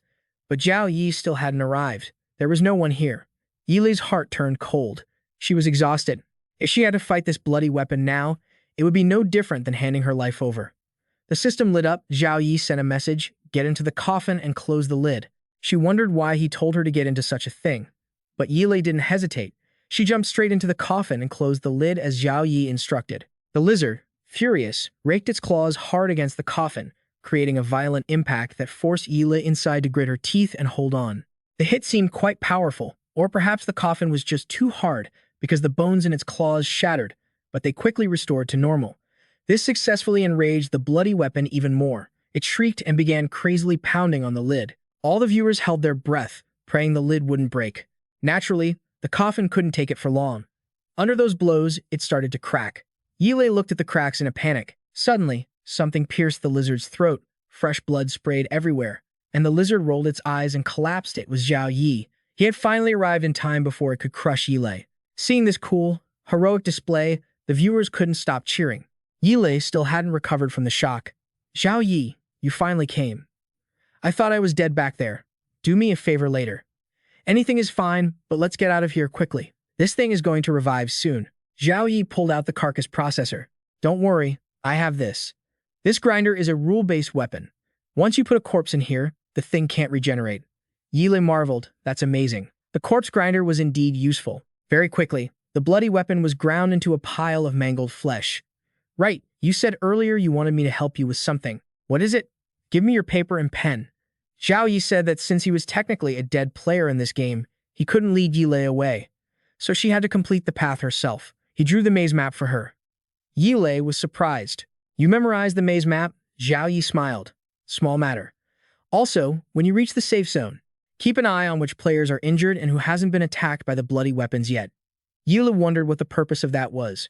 There are 67 pinhole cameras in the first game hall. Do you know why? Yilei guessed it was because the person behind the scenes wanted to monitor the players and observe their current status. Zhao Yi smiled in satisfaction. Exactly. But the second round is just as interesting and desperate. Guess why there aren't any cameras? Yilei slowly understood his point. She was alarmed. Could it be that they want to follow the players closely? That's way too strict. Zhao Yi laughed. It's not monitoring. It's direct participation. The person who organized this twisted game wants to take part in it directly. If I'm not mistaken, he'll be at the entrance where there are many players and there's more than one bloody weapon. I get it now. Observe who isn't injured after the game, and you'll know who is behind it. Zhao Yi smiled. That's the idea. Also, you must remember to find a way to destroy this map before entering the safe zone. If you get caught, it'll be a huge mess. Yilei said she would definitely remember. After that, Zhao Yi and La Yilei headed toward the center of the maze. There weren't many players on this side, so very few bloody weapons were chasing them. The path was basically unobstructed. As they neared the central area, Zhao Yi stopped and let La Yilei go on her own. He left by himself at another fork in the road, but he didn't return to the secret room. He kept wandering through the maze. A few minutes later, on the west side of the maze, blood-soaked players were running in a panic. What in the hell is that thing? It's too terrifying. Even with its head cut off, it can still come back to life. The man yelled while running, glancing back at the bloody weapon. He was desperate. It's over. It's about to catch me. Terrified of dying, he used his gun to shoot the leg of the person running in front of him so he would fall. Then, he sprinted ahead, stepping over that person to keep running. The bald guy cursed in pain. I'm going to kill you. But he had no chance of killing anyone anymore. The bloody weapon had quickly caught up to his back. It raised two long claws. The bald man was in despair. The wound on his leg was too deep, and he couldn't keep running. He trembled and begged, Don't kill me, please. Suddenly, in his desperation, he found a straw to grasp. It's Zhao Yi. He was holding a scalpel, standing behind him with a cheerful smile. You won't survive until the game ends. I'll send you off. You'll die much faster. After saying that, Zhao Yi sent the guy on his way. His scalpel was eager, wanting to touch and kiss the opponent's body immediately, using its sharpest edge. Thinking that, Zhao Yi lunged at the lizard with his knife, and it was ready to fight, opening its mouth and letting out a roar. Hello, let me introduce myself. Before he could finish his sentence, it plunged its sharp hand into his chest, the stab going straight through, but Zhao Yi didn't hold back. He sliced hard into its neck. Even though he was wounded, with blood trickling from the corner of his mouth, he still had to finish his introduction. My name is Zhao Yi. Then he landed another powerful kick on the lizard's chest, its head flying off at the point of the incision. The deep wound on Zhao Yi's own chest quickly closed.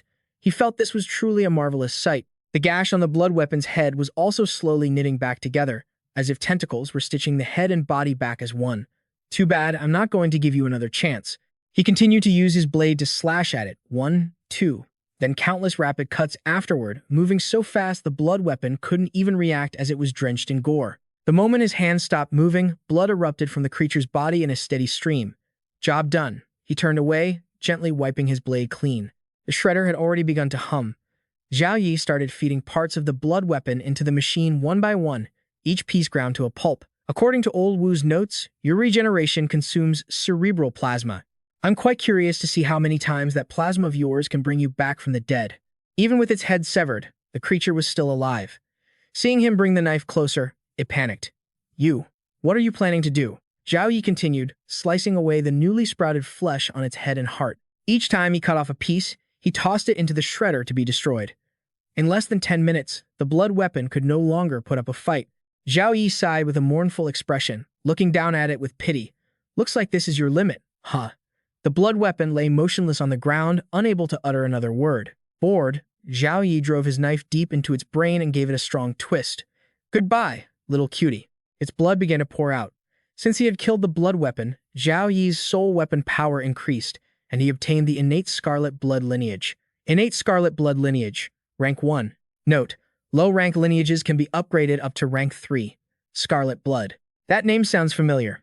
It feels connected to the memories I lost. He asked the system, how do you upgrade a lineage?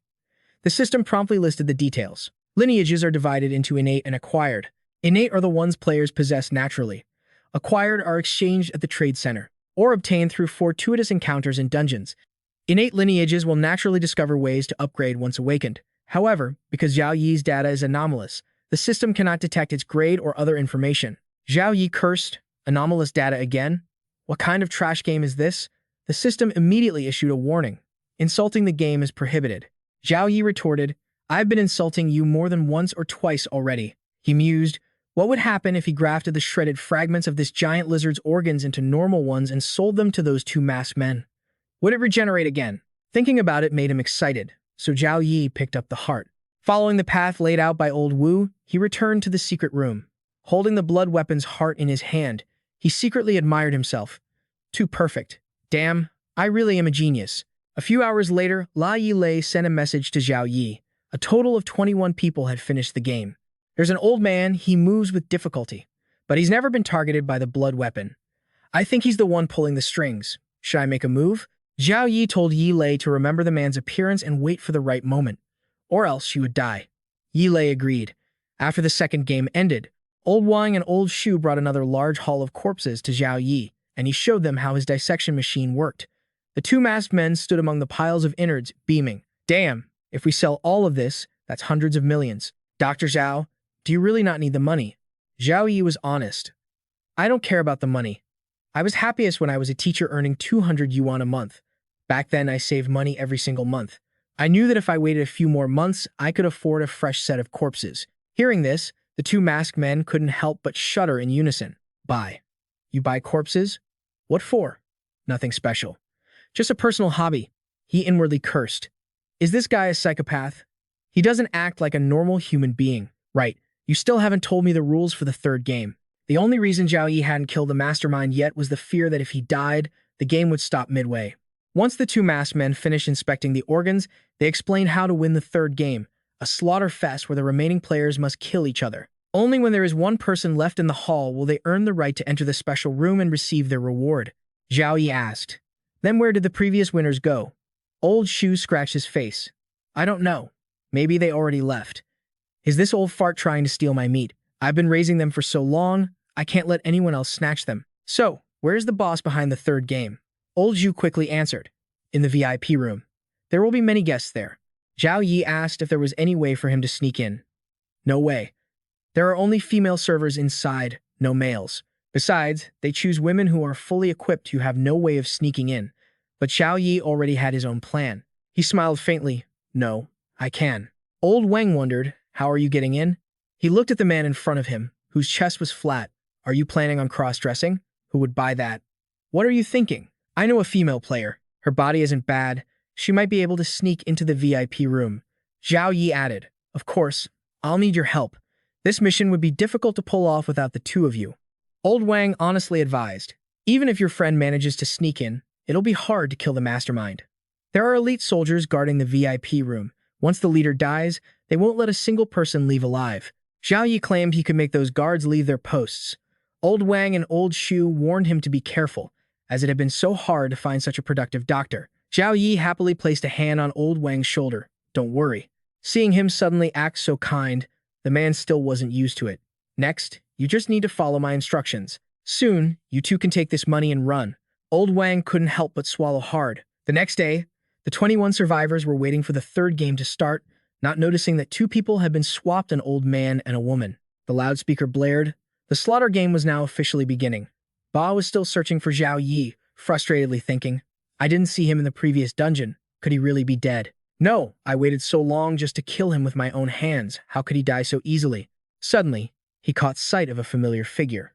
Ba was stunned, as if he had been longing to see this person for a long time. Zhao Yi stood before him, flesh and blood, wearing a bright smile. Hey, Dad. Long time no see. Liu Yifei's initial surprise quickly turned into pure rage. He grabbed a knife and charged at him with lightning speed. I knew you wouldn't die that easily. You were destined to meet your end by my hands. He screamed, lunging forward like a bolt of lightning. Liu Yifei just stood there, smiling faintly. But Dad, the brute was like a wild bull. He leaped into the air, swinging his blade down. That was when Liu Yifei pulled out his own scalpel. You've grown up quite well, haven't you? As the meat cleaver came crashing toward Liu Yifei's face, he quickly blocked it with his scalpel. Dad maniacally pressed down with all his might, while Liu Yifei used just enough strength to hold his ground. He changed direction and hacked down again. Don't even think about stopping me. Liu Yifei chuckled, blocking the heavy cleaver with his bare hand. Dr. Liu, it's been so many years, and you've disappointed me. My kitchen knife has been starving for way too long. Liu Yifei licked his lips. Then why don't you return the favor and become a ripe, juicy apple for me? Ignoring his words entirely, Dad kicked Liu Yifei's arm with brutal force. His arm snapped instantly. Liu Yifei spat out a mouthful of blood. The spectators watching were terrified, wondering how on earth he could fight back against a level 12 killer. Liu Yifei curled up, trying to defend himself as Dad tossed him around like a rag doll. The viewers assumed Liu Yifei was as good as dead. The ability Liu Yifei had to plunder was, at this moment, useless because he hadn't managed to injure his opponent at all. In no time, he was beaten to a pulp. With both arms broken, Liu Yifei lay motionless in the corner, covered in blood. Finally dead, but before we finish, Dr. Liu, I'm going to let you see exactly how strong the killer's bloodline is, passed down through generations in my family. I'm going to wash away the disgrace my father left behind for our lineage. With that, he flew into a frenzy and charged again. The other players watching the scene were shocked. What is he doing? Why is he turning back to kill us? Since Liu Yifei is done for, he's just going to kill all of us. Fine, let's just go out fighting. Damn it, if he doesn't die, we're all dead. The players banded together and rushed Dad, who faced off against a dozen people at once. Smoke and flames filled the air, and the sounds of explosions echoed everywhere. But none of it seemed to leave a single scratch on him. Dad boasted, eager to show everyone there just how dangerous he truly was. Panic set in. They couldn't even manage to take him down. It was clear he was a formidable opponent. Facing such a terrifying murderer, they turned and ran, screaming, Open the gate, let us out. Before they could even finish their plea, 3 people were sliced in 2. The remaining players backed away in horror. They had been butchered in an instant. The survivors knelt before him, weeping. Please, don't kill me. I'll give you all my points. Please, just don't kill us. Dad cackled maniacally, begging. The more you beg, the more excited I get. He let out a long breath, his face twisting into an even more savage expression. The head of the person begging was instantly severed from their neck, blood spraying everywhere. Seeing blood only seemed to fuel his beastly nature. In seconds, the girl in front of him was also cut in 2. The victim's screams brought him immense pleasure. Very quickly, Dad slaughtered all the players and then turned his target back to Liu Yifei, who was sitting slumped and motionless in a pool of blood. Now, it's your turn, my dear. Dad approached him with a sick grin. In the VIP room, the sadists were watching the show through security cameras. A woman held her wine glass, watching the beast on screen with delight. He's truly ferocious. The bald fat man remarked, It would be a pity to turn him into just a weapon. Not a pity at all. We have more than one project. He has potential and can do much better. The only thing that surprises me is that the 2 blood-stained weapons went missing in the maze. The troops searched, but found nothing. Yili, who had quickly been brought into the VIP room as a server, was pouring wine. The old man glanced at her, his eyes lingering. On the screen, she saw Liu Yifei lying motionless and felt a surge of secret worry. Liu Yifei, what are you doing? You can't die here. In the arena, Dad asked if Liu Yifei had any last words. He usually didn't have this much patience for anyone else. He felt he had treated him quite well. A tree must take root, sprout, and bloom before it can bear fruit. Liu Yifei's voice rang out, startling him. Your desire to kill has reached a level never seen before. Even your father would be left in the dust. Honestly, years ago, I was very dissatisfied with your father's condition. That's why I decided to cultivate one myself. It took a long time to wait for this. You, what are you talking about? Liu Yifei's expression darkened as he said he had paid a massive price to cure his illness, but he had accepted that cost. Go on, Dad. Complete the final piece of this slaughter. It's coming out now. Have fun. Warning. Player Liu Yifei's mental stats are dropping critically. Dad stood there, confused. Liu Yifei's mental stat plummeted rapidly, hitting 1 within seconds. But suddenly, the numbers shifted. Liu Yifei seemed to be evolving. This was his darkest personality, with strength hitting 999. Suddenly, the security screens in the VIP room went black. The group, who had been eagerly watching, lost their entertainment. What's going on? It was getting to the good part. Exactly. Mr. Liu, is your equipment working? Did we pay millions just to see this? Mr. Liu, being criticized like this, couldn't hold back, but felt a pang of unease. Enough. Stop talking nonsense. Wait, what the hell are you? It was Dad's voice, but shouldn't the screaming be coming from Liu Yifei? Mr. Liu scrambled to send people to investigate the arena. Receiving the order, the maid ran out to call for reinforcements. Given the urgency, she didn't dare to delay. Yili felt a glimmer of hope. It seemed everything was going according to Liu Yifei's plan. 10 minutes later, Team A, sent to scout the situation, had also lost contact. The VIPs started to stir. Mr. Liu. Besides the sound of gunfire, we can't hear anything else. What do we do? The old man tried to stay calm. Wait a little longer and see. I hate being disturbed while I'm eating. The waitress froze. Whose voice was that? It didn't sound human. Retreat. Team A's line has fallen, requesting immediate extraction. Following that, horrific screams erupted over the radio. The VIP room fell into an eerie silence. They were starting to feel truly unsettled. The bald man and the woman in red quickly stood up, making up flimsy excuses before leaving. Others followed suit. One by one, the stove was left on. The mistress was caught by the wife. The wife was in difficult labor, anything to find an excuse to leave. Mr. Liu slammed his hand on the table in a rage.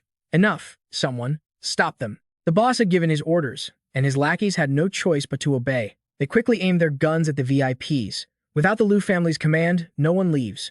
The VIPs backed away cautiously. Master Liu, what are you doing? Let's just talk this through calmly. Since everyone there was a VIP, the old man didn't dare to offend them too openly. He struck a balance between firm and soft, saying, We have so many elites here. What are you afraid of from those monsters in the arena? Just sit down, everyone. No one leaves without my orders. Yingju, take all the soldiers outside the door to the Beast Arena Hall and handle the problem for me. Yingju responded immediately and left. Leave 2 guards at the door, everyone else follow me. It seemed Yingju was a capable right-hand man for Master Liu. Lei was left in charge of bringing drinks inside for the VIPs. She followed a guard into the room. Earlier, only she and Yingju had been serving, but now she was the only one left. Lei realized her chance had come. She brought the drinks closer to Master Liu, using a gentle, submissive tone. Master Liu, let me refill your drink. But Master Liu was busy with affairs at the Beast Arena and didn't care what she was doing. Master Liu, I need to use the restroom. May I go? The old man irritably told her to be quick, not noticing the 2 extremely eye-catching red threads already wrapped around his neck. Lei respectfully thanked Master Liu, then turned and left. A sly smile appeared on her face, though of course no one could see it. Luo Yili's hands began to twitch, controlling the razor-sharp threads, but she wasn't in a rush to act just yet. Luo Yili strolled out of the main hall. She was acting like someone flying a kite. While no one was paying attention, she slipped into a secluded room near the VIP quarters, then smiled with satisfaction. It's all over now. From this distance, even if she committed the act, no one would suspect her. Luo Yili stretched out her thread-covered hands, then quickly pulled them back, the threads tightening along with her fingers. Inside the room, Master Liu was still trying to reach Yingjue. He was instructing her to report back if there was any information. Before he could finish his sentence, Master Liu sensed something was wrong. But before he could react, his head was sliced clean into several scattered pieces. The VIPs in the room saw Master Liu die and panicked like a flock of sheep without a shepherd, screaming in terror. The fat man in the fur coat ran out first, then suddenly stopped dead in his tracks. The guard was confused. What happened? Why did you stop talking? It seemed he was sharp, too. He quickly sensed something was wrong in the area and raised his hand to check. The moment his finger touched something invisible in the air, it was severed. He yelled, "It's an ambush." But it was too late. Everyone in the room had their bodies sliced apart by the threads. Players Zhao Yi and Luo Yili had completed the main quest and were rewarded with experience points. Luo Yili had received a battery. She didn't care about the item. She quickly changed her clothes and ran to Zhao Yi's side to see how he was doing. From a distance, Luo Yili heard the screams. She thought to herself, What on earth is happening inside? How can humans make such terrifying, miserable sounds? Suddenly, Luo Yili's phone rang. She wondered who could be calling her at a time like this. It was Zhao Yi. Lei was about to open the door while answering his call. She asked him why he was calling. Listen to me, if you don't want to die, you better not open that door right now. Then what should I do? Leave this place and wait for you to come out yourself? No. She turned on the speakerphone, cranked the volume to the max, and went to meet him. Let me talk to him. Hurry up, we don't have much time. Le gritted her teeth, then agreed with the future Luo Yili. She turned up the phone's speaker volume, opened the door to the beast arena, and stepped inside. Inside, corpses were strewn everywhere, blood covering everything. Zhao Yi stood there as if he had lost consciousness. He was dragging the guy named Ba along the floor, who wheezed, "Let me die. I beg you. Just let me die." Lei looked at him, horrified. Ba's face was now soulless, looking utterly miserable. Zhao Yi stood there in silence, then crushed something in his hand, and blood splattered everywhere. Zhao Yi turned his head. His eyes had turned completely black. His pupils quickly turned red, and cracks appeared on his face. He looked like a demon walking out of hell. Luo Yili was terrified. Is this Zhao Yi? Why has he become so horrifying? Suddenly, he disappeared without a trace. What the hell? Where's Zhao Yi? Are you looking for me? Le froze. When did he get behind her? Zhao Yi's voice had changed, too. What are you looking for me for? Luo Yili was stunned, not knowing how to handle the situation. I can't move, and I can't speak anymore. What is this? I can't see anything. Zhao Yi, Zhao Yi. A voice came through the phone.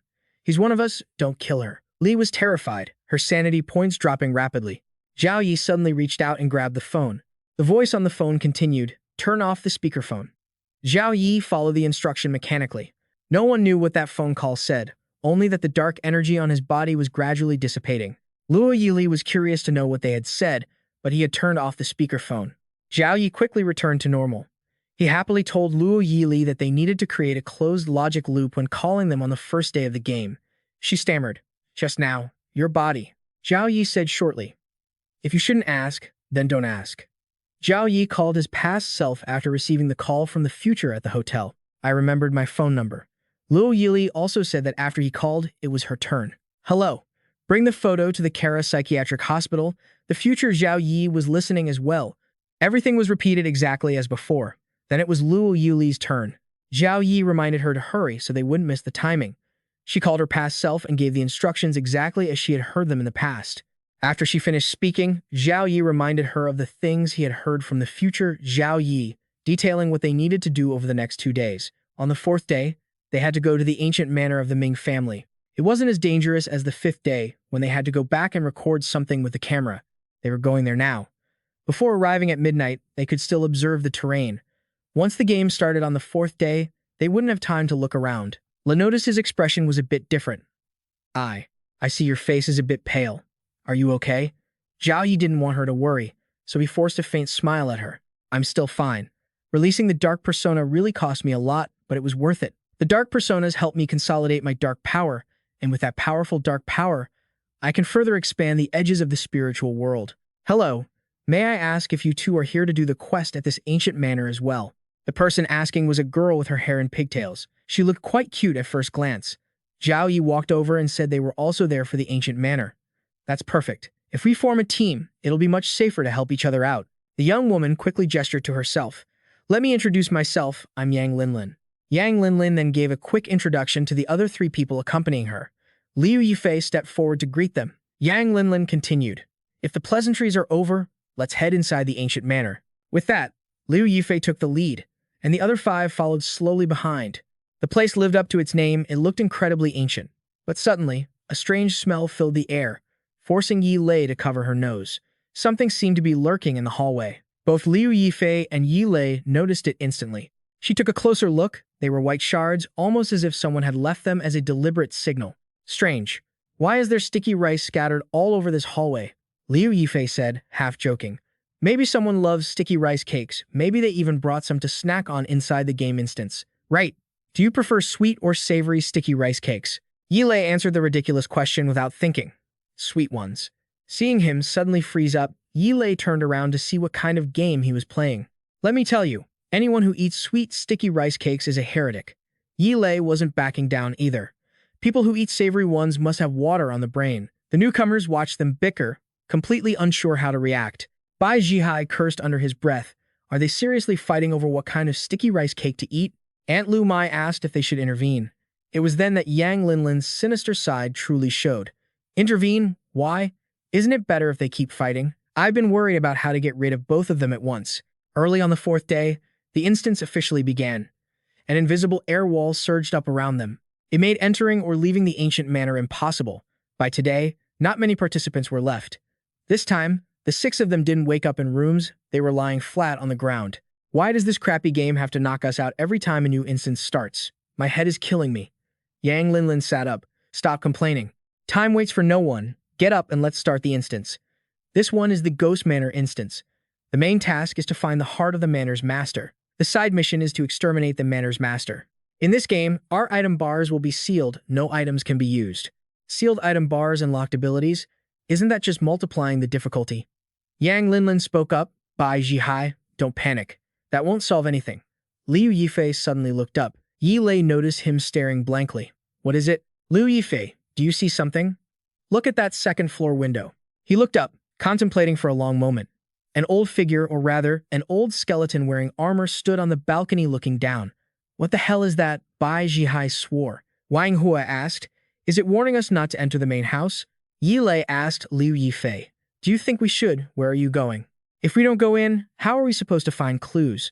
Everyone else stayed rooted to the spot, terrified by the sight and unwilling to follow him. Yang Linlin asked Yi Lei, is he always this reckless? Yi Lei stood there, a dark expression on her face, speechless. Then, she quickly ran after him. Yang Linlin told her group to follow as well. Our master fought in battles his whole life without a single scratch on his armor. Who would have thought he'd end up like this? Yi Lei shouted. Who's talking? Liu Yifei remained calm. The voice was coming from the staircase. I'll go check. He walked up the stairs alone, the sticky rice crunching under his feet. A paper doll wielding a sword stood tall in the middle of the staircase. Liu Yifei marveled. That's a huge paper doll. It was true the undead feared sticky rice. So, at least one undead was trapped on the second floor of the manor. But did that mean the first floor was clear? Go check the second floor, he thought, and his feet moved before he could hesitate. Seeing him charge for the second floor, the figure suddenly sprang to life, swinging its blade toward him. Caught off guard by the attack, Liu Yifei still managed to spin out of the way. The blade slammed into the ground, leaving a deep gash. If that had landed, it would have been fatal. Yi Lei was worried. Liu Yifei, are you okay? He stayed calm. I'm fine. We can't reach the second floor yet. We probably haven't triggered a key event or found the necessary items. Let's look around the hall. The other 4 watched from a distance as Liu Yifei and Yi Lei scrambled to search for something. Bai Jihai looked at Yang Linlin. He realized Liu Yifei wasn't someone to be messed with. They needed to find a way to separate him from Yi Lei to deal with him easily. Wang Hua was hesitant. He didn't want to kill them, but rather survive the game together. We have to kill them. The rewards Liu Mai and I got earlier were phones. The future calls told us that if we don't kill Liu Yifei, we're all going to die. In Yang Linlin's eyes, Liu Yifei was someone who couldn't be left alive. Once she finished speaking, she ran over to Liu Yifei with an innocent smile. I have a pretty good idea. What idea? It turned out she wanted them to split up to find clues, claiming the first floor wasn't too dangerous. Liu Yifei was still silently probing. The table was spotless, and the tea was still hot and fragrant. Your idea isn't bad. Let's split up. We'll meet back in the main hall in 30 minutes. Liu Yifei told Yi Lei that they would go in different directions. You take the east wing, and I'll take the west. Before leaving, Liu Yifei didn't forget to remind Yi Lei to be careful. She nodded, got it. The two quickly split off. Yang Linlin's group stood by, watching the situation unfold. Seeing the opportunity, Yang Linlin happily began assigning tasks. Bai Jihai and Wang Hua, follow Liu Yifei, you must kill him. Liu Mai and I will follow Yi Lei. The 3 of them agreed in unison. A few minutes later, a slim woman stood waiting at the entrance. She was very beautiful, and the viewers were commenting with interest, but appearing in a ghost manner meant she was anything but normal. She headed up toward the second floor, moving with a graceful, aristocratic air. Chief Steward Xia, thank you for your hard work. The viewers speculated that this beautiful woman must be the lady of the manor. Seeing her go to the second floor, everyone rushed to see what she was doing. They hoped Liu Yifei could clear the level so their curiosity would be satisfied. In the east hallway, Liu Yifei was casually inspecting his surroundings. The chat was still buzzing, discussing why he hadn't returned the flashlight to Yi Lei yet. Behind Liu Yifei, Footsteps tiptoed silently. It was Bai Zihai. He had just picked up a vase along the way. All he had to do was lift it and smash it down on Liu Yifei's head to complete his mission. Thinking of it, he rushed toward Liu Yifei and raised the vase high. But even more unexpectedly, a rough, black hand with sharp claws was placed on Zhao Yi's neck. Before he could even react, he was ruthlessly dragged into the dark room. Bai Zihai swung and missed, and the flower pot fell to the ground, shattering into scattered pieces. Zhao Yi's sudden disappearance left Bai Zihai momentarily bewildered. He lost his balance and fell face first onto the ground. Unfortunately for Bai Zihai, a sharp piece of broken porcelain pierced straight into his neck as he went down. His death was swift and ridiculous. Some of the viewers didn't even understand what was happening before they saw him stop breathing. The hand with the sharp claws that had just been stroking Zhao Yi's face earlier now let out a ghastly laugh. "I want to eat you. Eat you alive." Facing that hideous face, Zhao Yi remained calm. "Hello there, paper ghost." Seeing Zhao Yi's indifferent reaction, she was somewhat surprised, and the atmosphere turned silent. "Young man, you're being very rude. Shouldn't you at least have some kind of reaction?" Zhao Yi sincerely replied, "I'm sorry, but I really just can't bring myself to be scared. Besides, she had just saved him a moment ago. If she hadn't intervened, Zhao Yi would have killed that guy who had ill intentions toward him anyway. So many people have come to this ghost manor, but this is the first time I've met someone like you. However, this old soul still advises you to get out of here, because the terror of this place is beyond your imagination. Let me ask you something. Are there still living people in this manor? What are you talking about? How could there be living people in this ghost manor? I'm not just saying that there are living people here arbitrarily. I have proof." The ghost mother was surprised. "What proof?" "When I first arrived, I observed the furniture and even the tea in the main hall. Not only that, there was the scent of women's perfume. Furthermore, there was fresh, sticky rice on the staircase. Based on my assessment, it was produced within the last 2 years. So, Zhao Yi concluded that a bunch of ghosts couldn't possibly do these things. There had to be living people here. The paper ghost didn't hide it anymore. She praised him for his sharp eyes and admitted that there were indeed living people here. But this place was not something a weak human could comprehend. "Young man, take my advice and leave quickly. If you wait any longer, even if you want to leave, you won't be able to." But Zhao Yi remained stubborn, saying he wouldn't turn back. He wanted the ghost to tell him where that girl was and, ultimately, what had happened to this house. He was truly curious. Seeing she couldn't persuade him, the ghost mother gave in. "Fine, it's not impossible to get information from me." However, she wanted him to tell a bedtime story for children in exchange. In the past, the master said she didn't know how to tell stories to children, so when his child was born, she couldn't put them to sleep. Zhao Yi crossed his legs arrogantly. "Storytelling is my specialty." He began to tell the ghost mother the story of the farmer and the snake first. At noon, when the farmer was heading home from work, he encountered a snake that was dying from the heat. It told him if he cooled it down, it would reward the farmer. The ghost mother was intrigued. "So, the farmer poured water on it, right?" Zhao Yi continued. "The farmer skinned the snake and told it, 'Now you won't feel hot anymore.' And sure enough, the snake didn't feel hot anymore." The story was complete nonsense, but Zhao Yi seemed very proud of what he had told. The ghost said with disgust, "Don't you have anything suitable for children?" Zhao Yi pretended to be surprised and asked back, "Was that story not suitable for children?" So, he continued by telling the ghost mother the story of the little match girl selling nuclear bombs. The story was about a poor girl with no money who had to sell her family's heirloom nuclear bomb on the street, but everyone was indifferent, and as a result, she didn't sell a single bomb all day. At night, feeling cold, she lit a match. In the firelight, she saw her late grandmother, but the match went out very quickly. The ghost asked, "So she lit a second match?" Zhao Yi retorted, "No, no, no." She lit the nuclear bomb, and that night, everyone in town saw their grandmothers. The ghost mother was speechless at this story. "Is that also not okay? Then I still have." The ghost panicked, quickly stopping him and saying she had received enough of his enthusiasm. The viewers were laughing their heads off, and some even felt sorry for this ghost mother. "So, now can you tell me what happened to this mansion in the past?" The ghost mother admitted that although she gained a part of her grudge when she died, she couldn't remember everything that had happened. She only warned him not to go to the second floor, because except for the second madam, whether human or ghost, once someone enters the second floor, they die. Zhao Yi was stunned upon hearing this, so the second madam was the living person. The ghost mother began to tell him the second madam's name was Sumi, the only concubine the master had taken into the room. After a horrific accident occurred in the mansion, everyone died, except for her and the first madam in the moon-watching pavilion. Zhao Yi suspected that the accident was related to them. "Where is Sumi's place?" The ghost mother honestly pointed the way for Zhao Yi. However, there was a pair of terrifying twin ghost guards there. If he didn't have a token, he would definitely be killed. May I ask what the token is, and where can I get it? The ghost mother said the token was an official nameplate in the room of manager Xiao Lin in the backyard, but his room was filled with intense, murderous intent and resentment. Those things merged together into powerful spiritual pollution. Humans are easily lost there forever. Thank you, ghost. I'll go check it out. But the ghost mother seemed quite fond of Zhao Yi.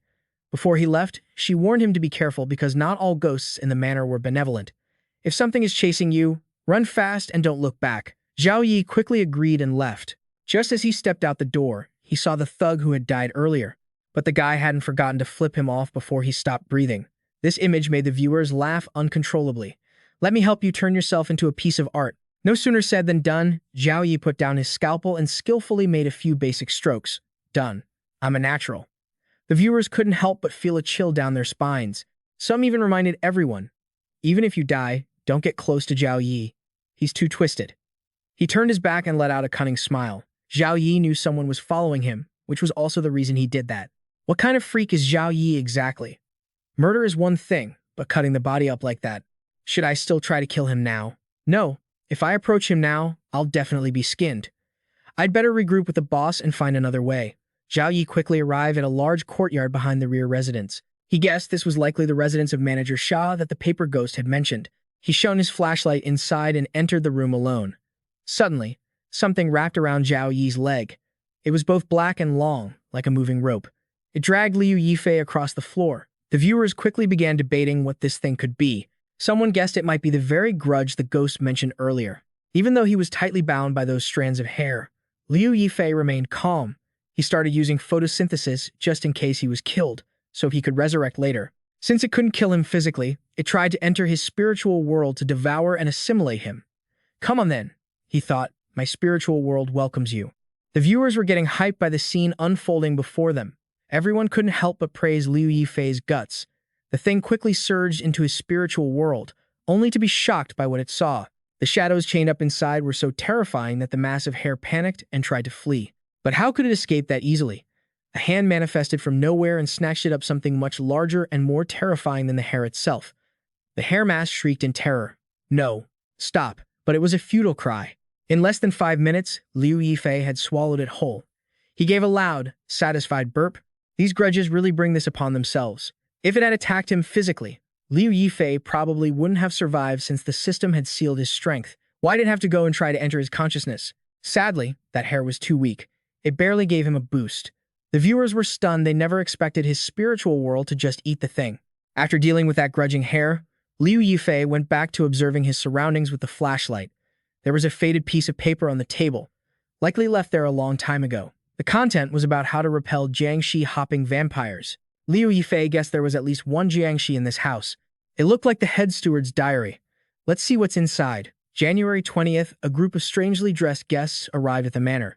They brought many expensive gifts and shared bizarre stories about eternal life. The master actually believed them. Could it be that even a man who led armies for years has started to fear death? January 21st, the master ordered me to send the twin maids to serve the second mistress. It's strange. Not long ago, the first mistress specifically chose servants for her too. What are they up to? January 22nd, the first mistress's 40th birthday is coming up, and the master has prepared many gifts. For years, the first mistress has complained that the master wouldn't give her a child. Lately, they've been arguing fiercely about it. Behind his back, she says that Fox Spirit is the one bewitching him. She says buying that Fox Spirit from the brothel was a mistake, and she's terrified that the master's bones won't even be buried in peace.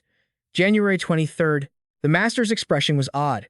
He said, I bought 2 large barrels of glutinous rice and planted some in the garden, even though the master never had a habit of eating it. January 30th, the master looked pale. He called me over, gave me a bag of money, told me to retire, and fired most of the servants in the house. But I've been uneasy these past few days and haven't left. I went to ask the second mistress what was happening in the house. She said, something terrifying is about to happen, and told me to leave quickly, but I insisted on staying.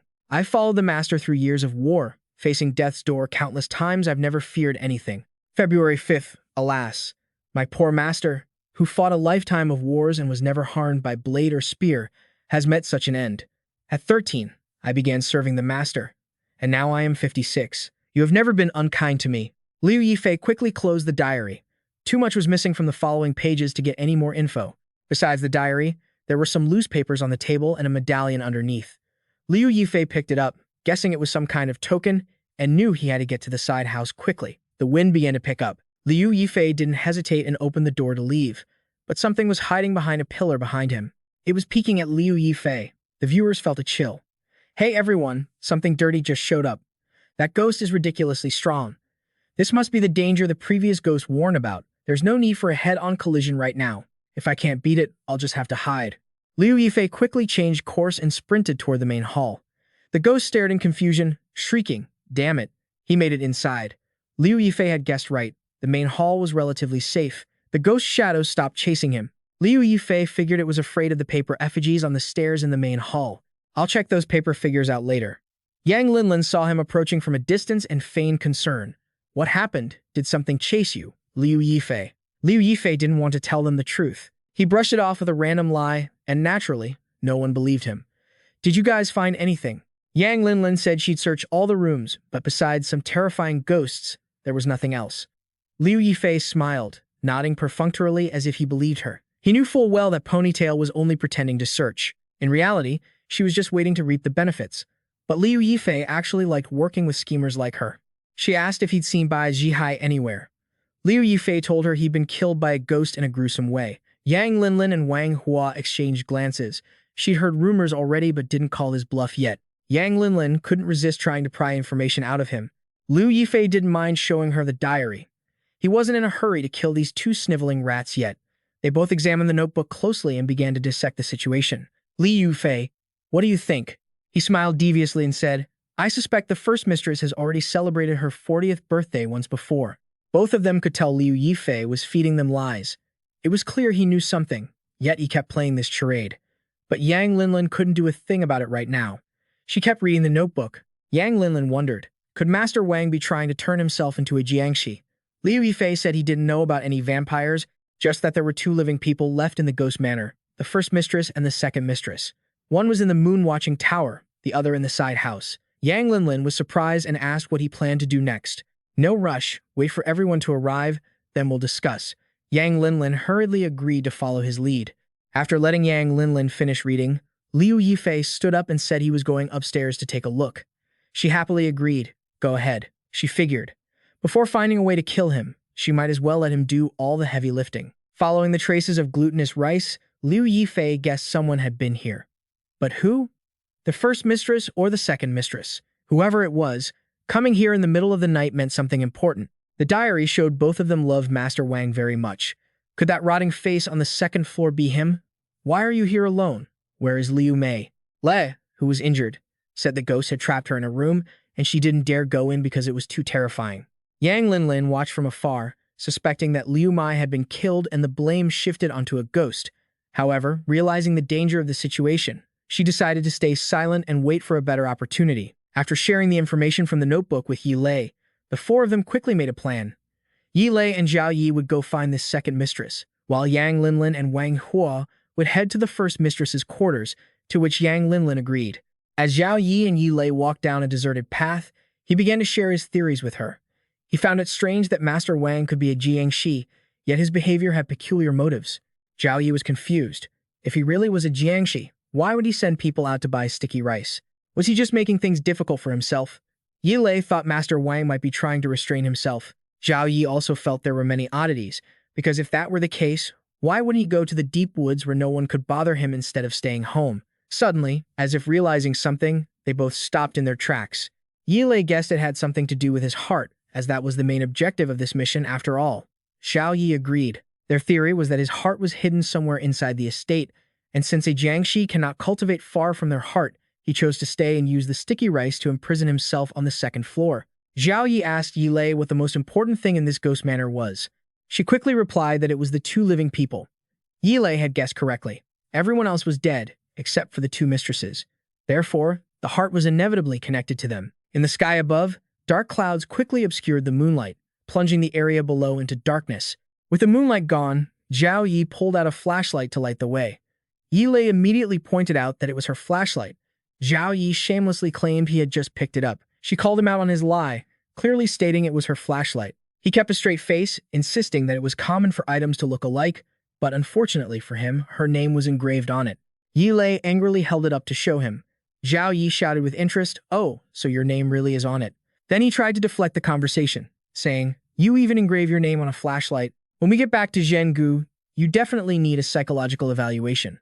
Arguing as they walked, they quickly arrived at the second mistress's quarters. Yi Lei asked nervously, "Are we just going to walk right in?" "Wait, we need to show the token to enter." Zhao Yi quickly pulled out the command token he had obtained, and suddenly, something like a rope whipped around their necks. Yi Lei screamed in panic, struggling. Zhao Yi, quick-witted, shouted about the token. "I have the token." The creature, seeing the command token in his hand, dropped them both to the ground. Having been choked with such force, they struggled to catch their breath.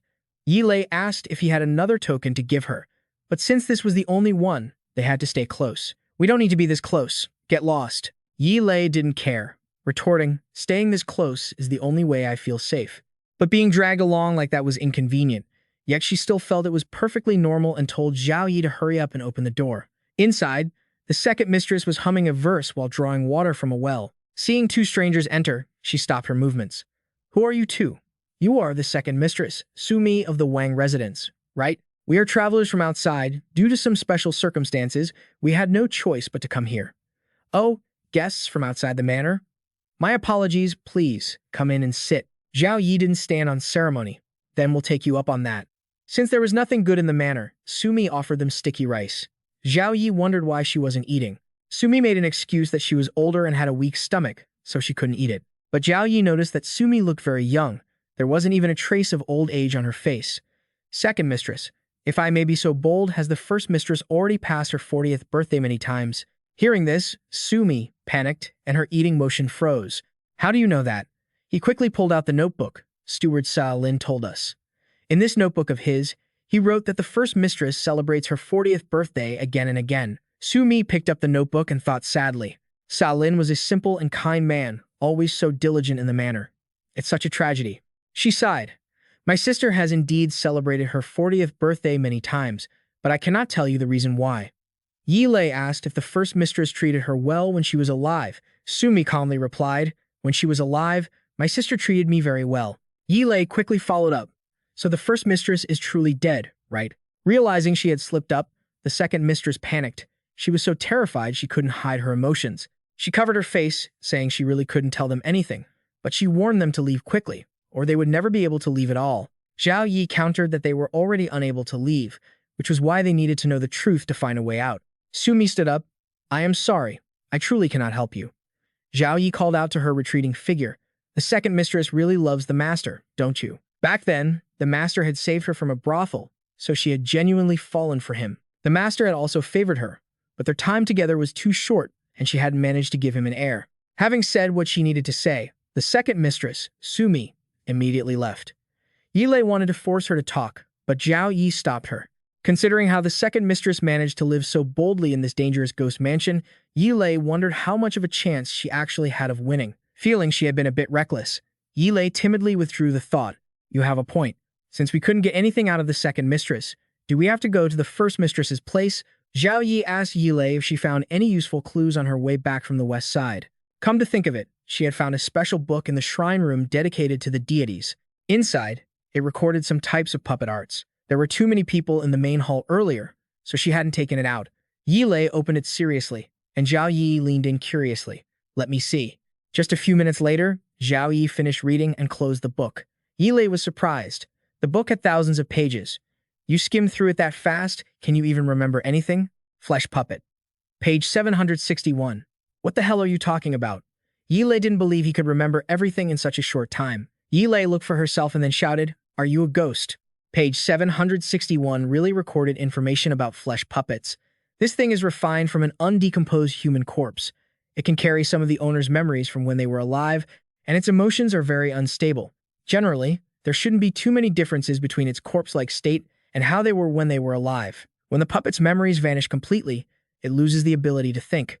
However, the most important part at the end had been crossed out.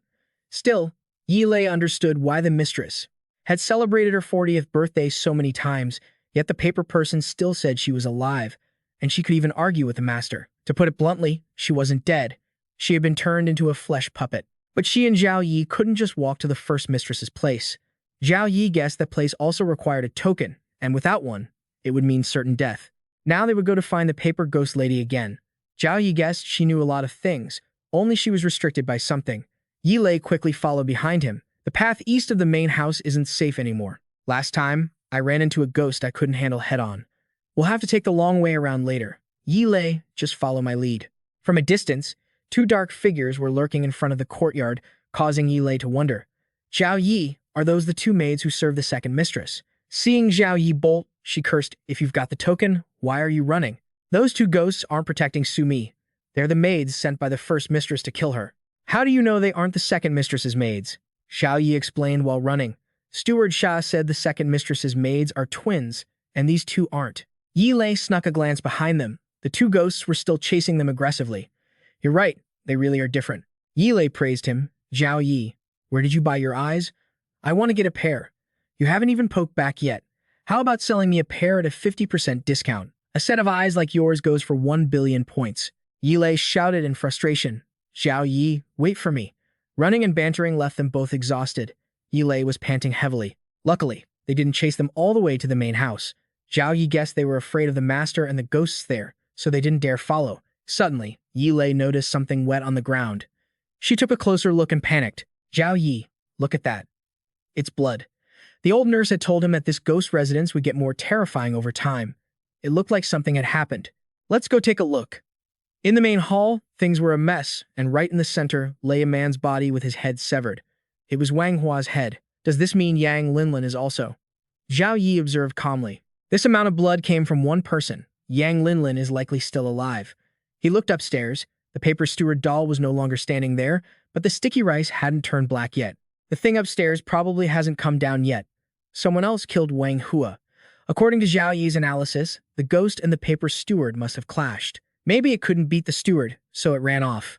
Yi Lei hoped Steward Sha would win since he was neutral and wouldn't hurt them. But there was one thing. The paper steward's sole purpose was to guard the passage between the first and second floors. Something major must have forced him to leave his post. Based on his observations, the ghost was much weaker, but it had used a trick to lure the steward away. Yi Lei gasped, you mean, a bait and switch? She guessed it lured the steward away for some sinister motive. Suddenly, Zhao Yi grabbed her hand and pulled her along. We have to find the paper ghost, fast. If we don't, it'll be too late. The two rushed to the nurse's room. As soon as they stepped inside, they saw her sitting in her chair. She was dead, and the blood was still fresh.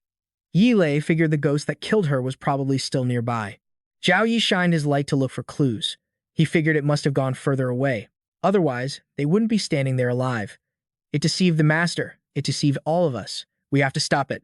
To get into the North Watchtower, we need the soul-calming incense from the storage room at the end of the hall. It went that way too. Be careful, Yi Lei. She remembered Zhao Yi saying there was a terrifying ghost over there. So how do we get past it now? Zhao Yi looked calm because he guessed it was already dead. She wondered why he was so sure. Zhao Yi explained his logic to Yi Lei as they walked. Killing the nurse was a much stronger ghost. That same ghost went to the storage room, so the original one couldn't have survived. When they arrived, the ghost in the storage room was indeed dead. It hadn't even had the strength to put up a fight. That other ghost is definitely much stronger. Zhao Yi told her to find the soul-calming incense quickly. Yi Lei found it strange. It came here too. Does that mean there's something here at once as well? It took the key. Zhao Yi guessed it purposely wanted to unlock the second floor. He handed the bundle of incense to Yi Lei. She asked blankly, who is it? A person who was never acknowledged. An invisible person. The night sky was illuminated by moonlight, and the space was incredibly still. Zhao Yi and Luo Yi Lei, holding the incense, moved forward together. Luo Yi Lei asked, what did you mean by invisible person earlier? Zhao Yi focused on moving forward. I'll explain later. Let's get into the moon-watching tower first. There might be clues inside that will help us complete our mission. Zhao Yi and Luo Yi Lei stepped inside, and red mist emanated from within. Luo Yi Lei was shocked by what she saw. Zhao Yi looked around. There were fresh bloodstains. Luo Yi Lei said fearfully, it seems Pan Yang Linlin already got here. Both of them headed up the stairs. Luo Yi Lei went first to check things out. The first floor was clean, but the smell of blood on the second floor was thick. Zhao Yi followed, picking up the scent of blood in the air. The two walked through the hallway. The smell of fresh blood was everywhere. They searched for the source of the scent. They opened a door. The smell was definitely coming from inside. They looked inside intently. On the bed lay the corpse of Pan Yang Linlin, her body covered in bloodstains. Pan Yang Linlin's body lay on the bed, missing an arm, and both eyes had been gouged out. She must have suffered an agonizing death. Luo Yi Lei called out to Pan Yang Linlin in a panic, while Zhao Yi focused on assessing the situation. A voice emanated from the corpse. "I finally found you all." Before it could finish, Zhao Yi kicked the eye that was speaking, shattering it. The chat channel was buzzing with excited comments. Just an eye, and it thinks it can show off in front of Brother Zhao? Bye-bye then. Zhao Yi sat on the bed next to the body. Pan Yang Linlin is beyond saving. Let's find useful clues and head to the 3rd floor. Luo Yi Lei agreed. Both of them searched the room for clues. Luo Yi Lei checked the cabinets, while he searched the bookshelf. Suddenly, Zhao Yi found a land deed on the floor. Luo Yi Lei turned, curious. Zhao Yi scratched his head. The name on this deed. It's Fang Tian. Luo Yi Lei was stunned. What? The owner of Wang Mansion is Fang Tian, she deduced. When the instance started, the mission was to destroy the heart of the mansion's owner.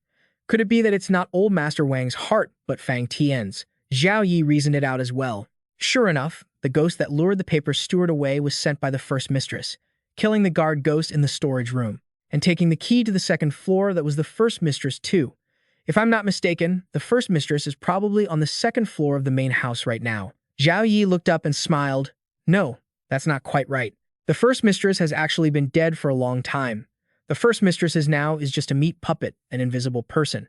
Ever since it started to revive, everyone treated it like the first mistress, but deep down, they knew it was a new consciousness. Everyone in the mansion was respectful to it, yet no one truly acknowledged its existence.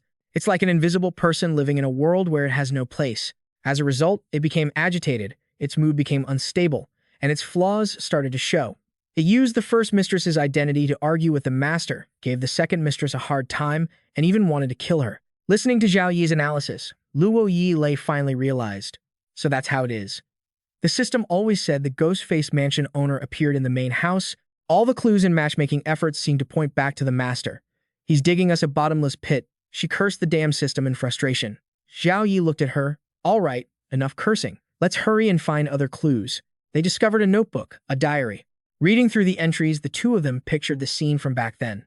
The master didn't board the boat with me today. It must be because of that vixen. If I kill her, he'll board the boat with me.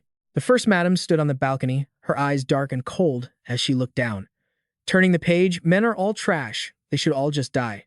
The first madam flew into a rage, smashing everything in the room.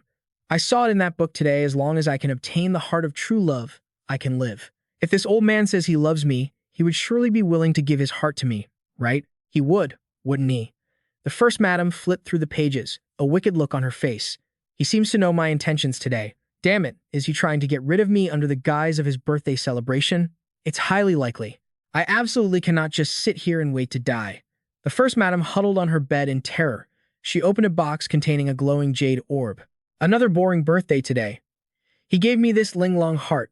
He claims this heart is his true self, and that he is willing to give up everything for me, including his own life. You can't trust a word a man says, but this Linglong heart does look beautiful. Whatever, I'll keep it for now. Something terrifying happened in the manor today. The master is dead, but his heart has vanished into thin air. Even the first madam was surprised by the news. A sinister smile crossed her face. He saw that vixen one last time before he died. She must have taken his heart. I must find his heart.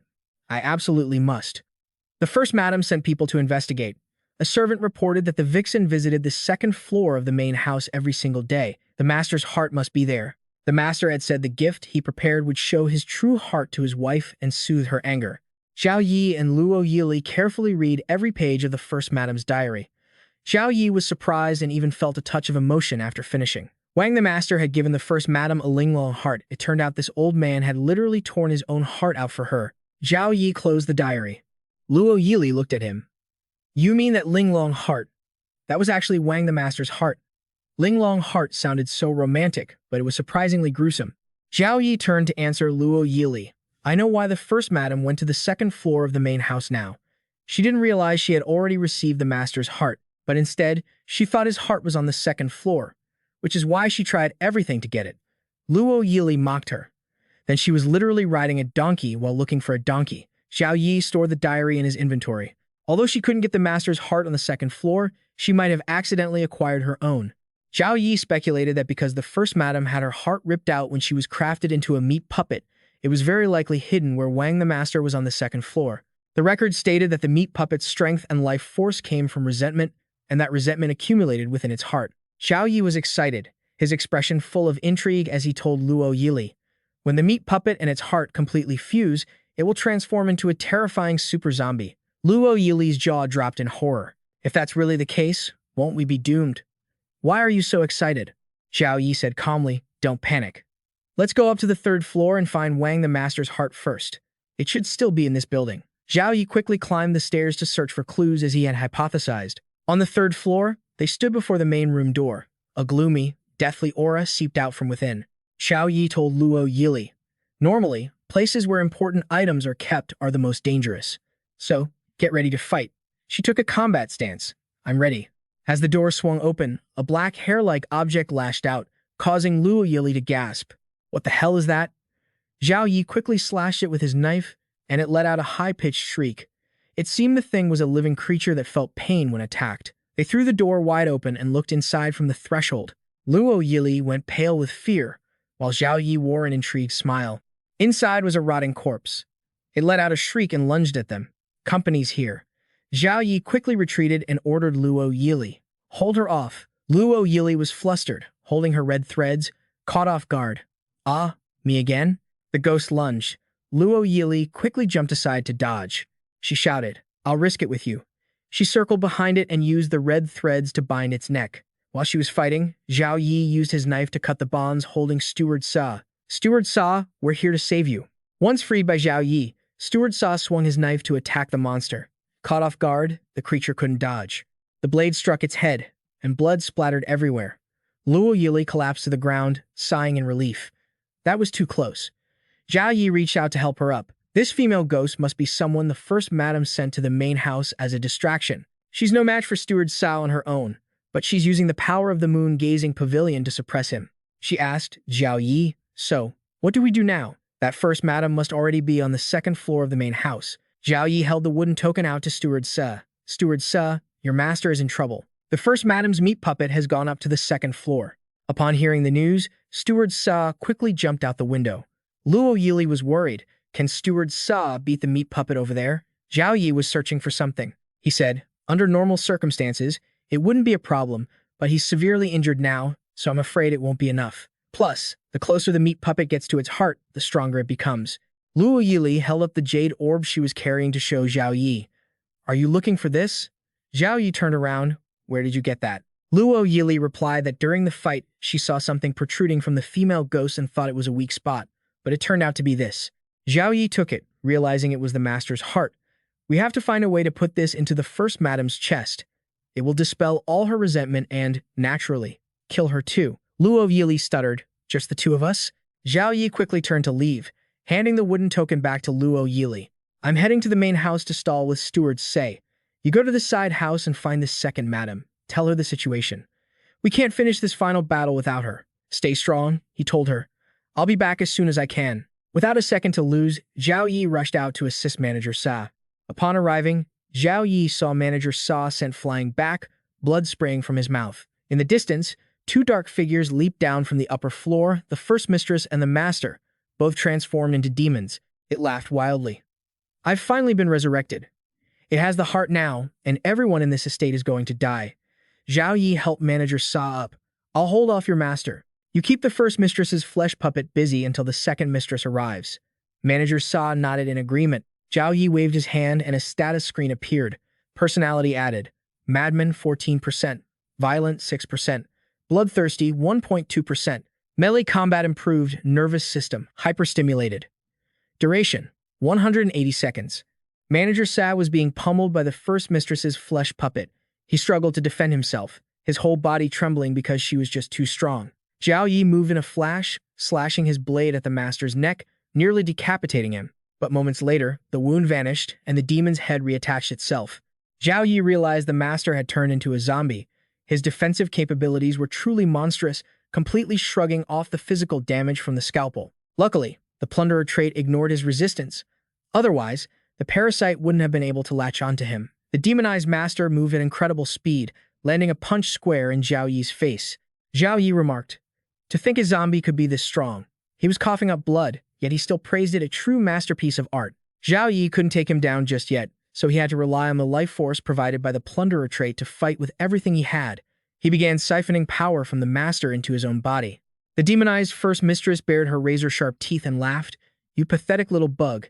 Do you really think struggling helps?" She tore off Manager Sa's arm with one pull. Before absolute power, everything was just an illusion. She then backhanded Manager Sa, sending his head spinning.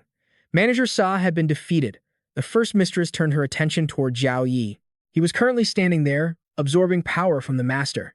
Zhao Yi's form shifted, one of his eyes turned red, and veins began to pulse around it. "Trying to attack me? Then I'll have to unleash my dark intellect personality to settle this. It's a heavy price, but if it's necessary, I don't care." Just then, a voice called out, "Sister." The demon and Zhao Yi both looked over in surprise. The second mistress was running over with two bodyguards. "Sister, don't do this. Please stop." The first mistress growled, "You little vixen, you actually dare to show your face before me?" The two bodyguards leaped down from above. The first mistress shrieked, "Damned bugs, I'll deal with you two first." Yi Lei had brought the second mistress. Zhao Yi told her, "Things have come to this. You have no other choice. If you truly cherish the master's kindness, help us take down this flesh puppet. Let the master rest in peace." The second mistress didn't know what to say. She fell silent, tears welling in her eyes, and ran over to embrace the demonized master. "It's all my fault. If I hadn't been so attached to you, if I had destroyed your body and buried my sister's heart as you asked, you and she wouldn't have turned into this." The master didn't move when she hugged him. He just stood there, looking at her. "Master, you must be in pain without your heart, right? Mayor will give you one, so you won't hurt anymore." She reached into her own chest, pulled out her heart, and offered it to him. Suddenly, the master's sanity returned, and his appearance shifted back to human. He looked at her, stammering, "Mayor?" The second mistress collapsed, and the master caught her, howling in grief. "Mayor, no, don't leave me." On the other side, the first mistress was tearing a bodyguard in half. She turned her head back. "Old man, you still remember her?" The master screamed, tears streaming down his face. "I treated you well. I never once saw you as a puppet. I was even willing to give you my heart. Why would you treat me like this?" The first mistress turned to the master. "Never saw me as a puppet? Did you really care about me?" "No, you only cared about Fang Tian. You cared about that dead wench." "Let me tell you, old man, I'm not Fang Tian, I'm your demon." They clashed repeatedly, while the spectators outside kept up a running commentary. The noise was like thunder ringing in his ears, making his head throb. As their fists collided, the spectators kept on debating. "Hey, who do you think is going to win?" After the impact, both the demon and the master were sent flying back, leaving the spectators in shock. They kept typing away. "The zombie is strong, but this master fused with his lover's heart, not easy to handle. I'm betting on the master." The master struggled to find his footing to face the demon. Just then, the demon spoke up. "I didn't expect you to be this tough, but if I scramble your mind, can you still move this fast?" She lunged forward, her long, razor-sharp claws looking like she wanted to shred him to pieces.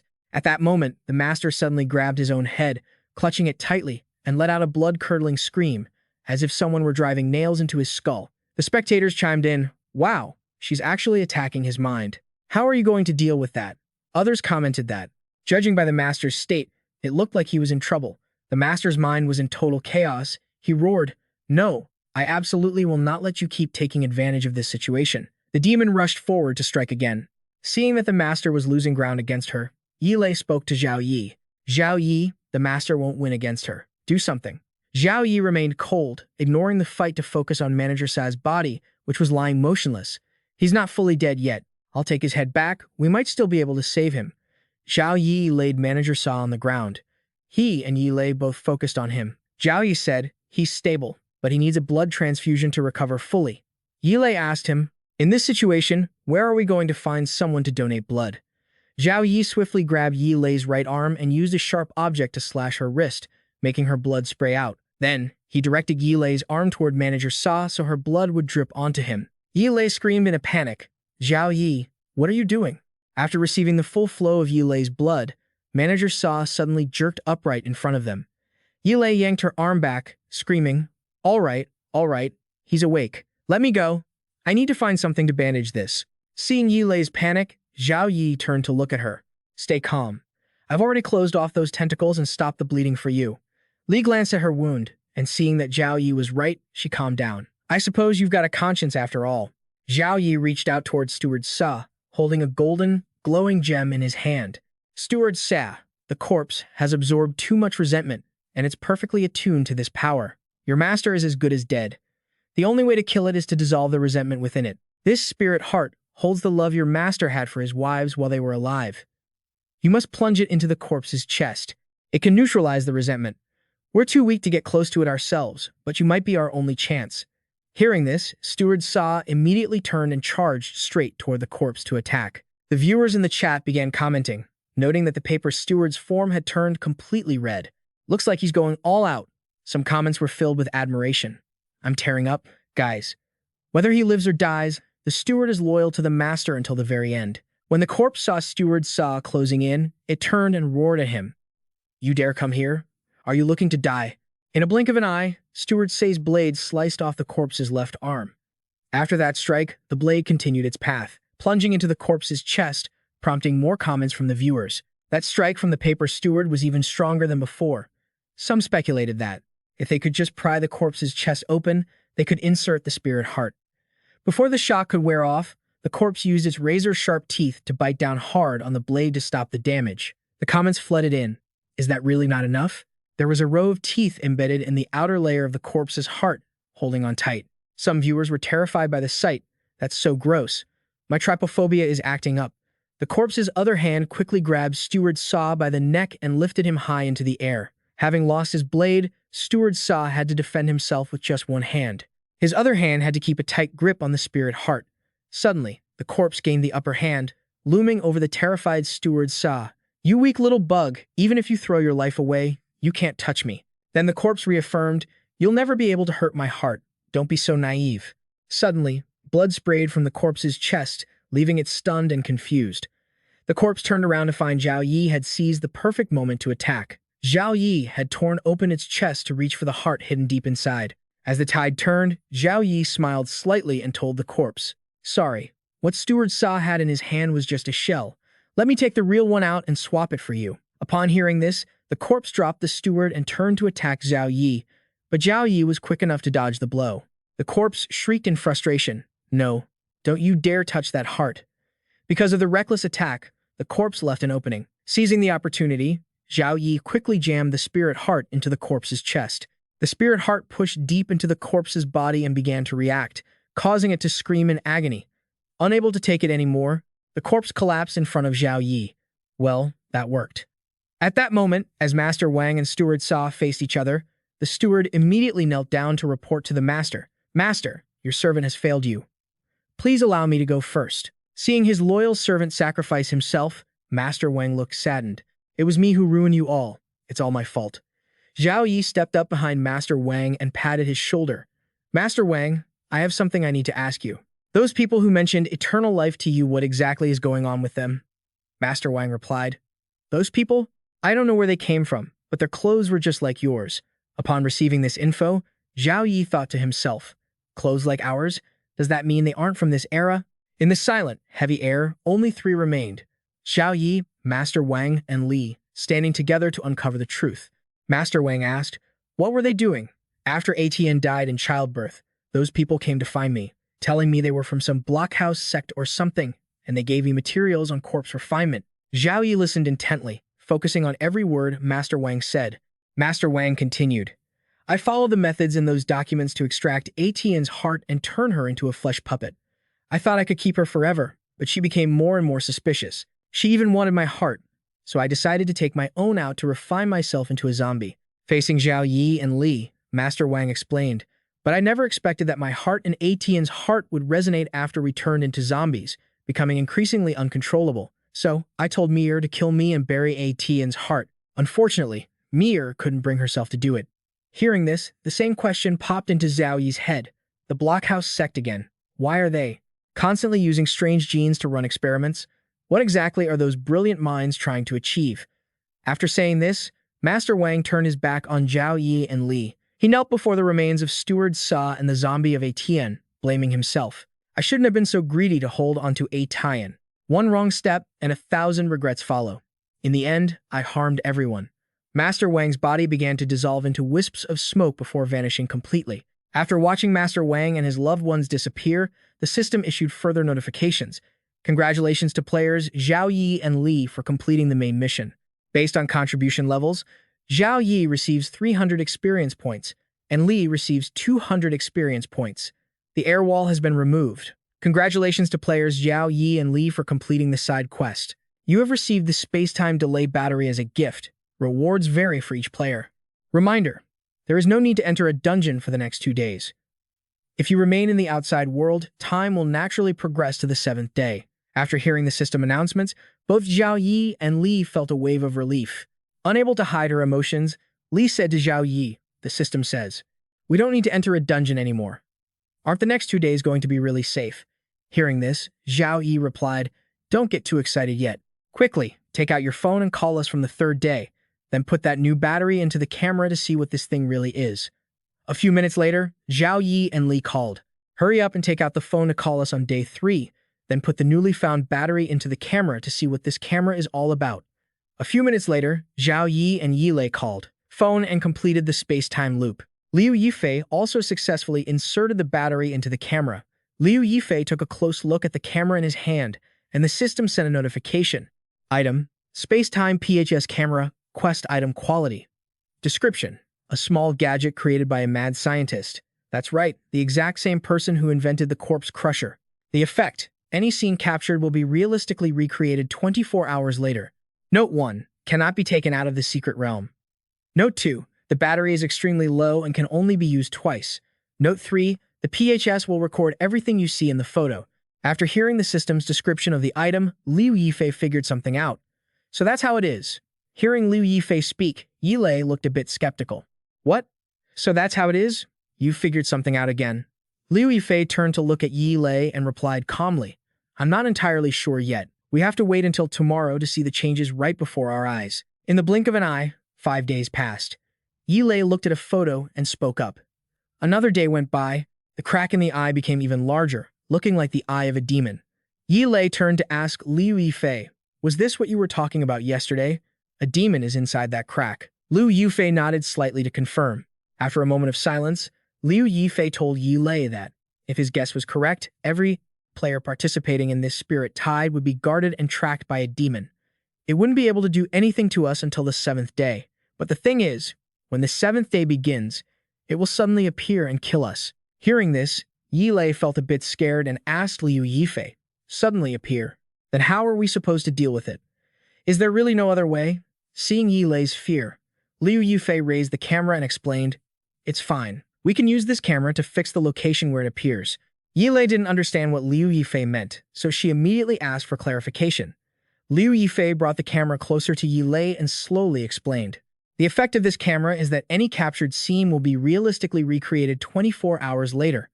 And just now, the system mentioned the 3rd note: everything you see will be recorded in the photo. As he spoke, Liu Yifei demonstrated so Yilei could understand his intent. In other words, if we find a spot and take a photo early on the 6th morning, we can capture the demon in the eye as well. When this demon appears on the 7th day, it will be forced to appear where we took the photo. Hearing this, Yilei fully understood Liu Yifei's plan. She replied to Liu Yifei, "I see. When it appears in the spot we've fixed, we can prepare in advance to avoid being hunted by this demon, right?" Seeing that Yilei understood his plan, Liu Yifei looked reassured. "That's right. Now we just have to wait until tomorrow morning. As soon as the sun rises, we'll find a suitable spot to take the photo." Having agreed on the plan, Liu Yifei and Yilei prepared for the next day. And that day arrived. As the morning of the 6th day began, both of them walked forward confidently. Reaching an open plot of land, they both carried out the plan they had discussed. Liu Yifei told Yilei, "This place is relatively spacious, so let's take the photo here. When the demon appears, it will be easier for us to escape." Seeing that Liu Yifei's suggestion made sense, Yilei agreed. "You take yours first." Liu Yifei sat down, raised the camera to his eye, and took a picture. After taking the photo, the camera displayed a bizarre image: a demon with red eyes, a bright red body, and 2 sharp horns, crawling out of a spatial crack. Seeing this, Liu Yifei said, "It really did capture it." Liu Yifei handed the camera to Yilei so she could take her turn. Yilei took the camera from Liu Yifei's hand and said, "My turn. I'm coming too." Yilei crouched down, raised the camera to her eye, and hatched a plan of her own. Take a picture of this pit of manure so the demon can get a taste of it when they dare to come out. The photo that Yilei took showed a similar demon to the one Liu Yifei had captured, but this demon was positioned inside a crack right in the manure pit. Seeing that, Yilei laughed out loud. "You've been stalking us for so long, you deserve to suffer a little." After finishing her photo, Yilei handed the camera back to Liu Yifei. Afterward, Liu Yifei gave her some more information.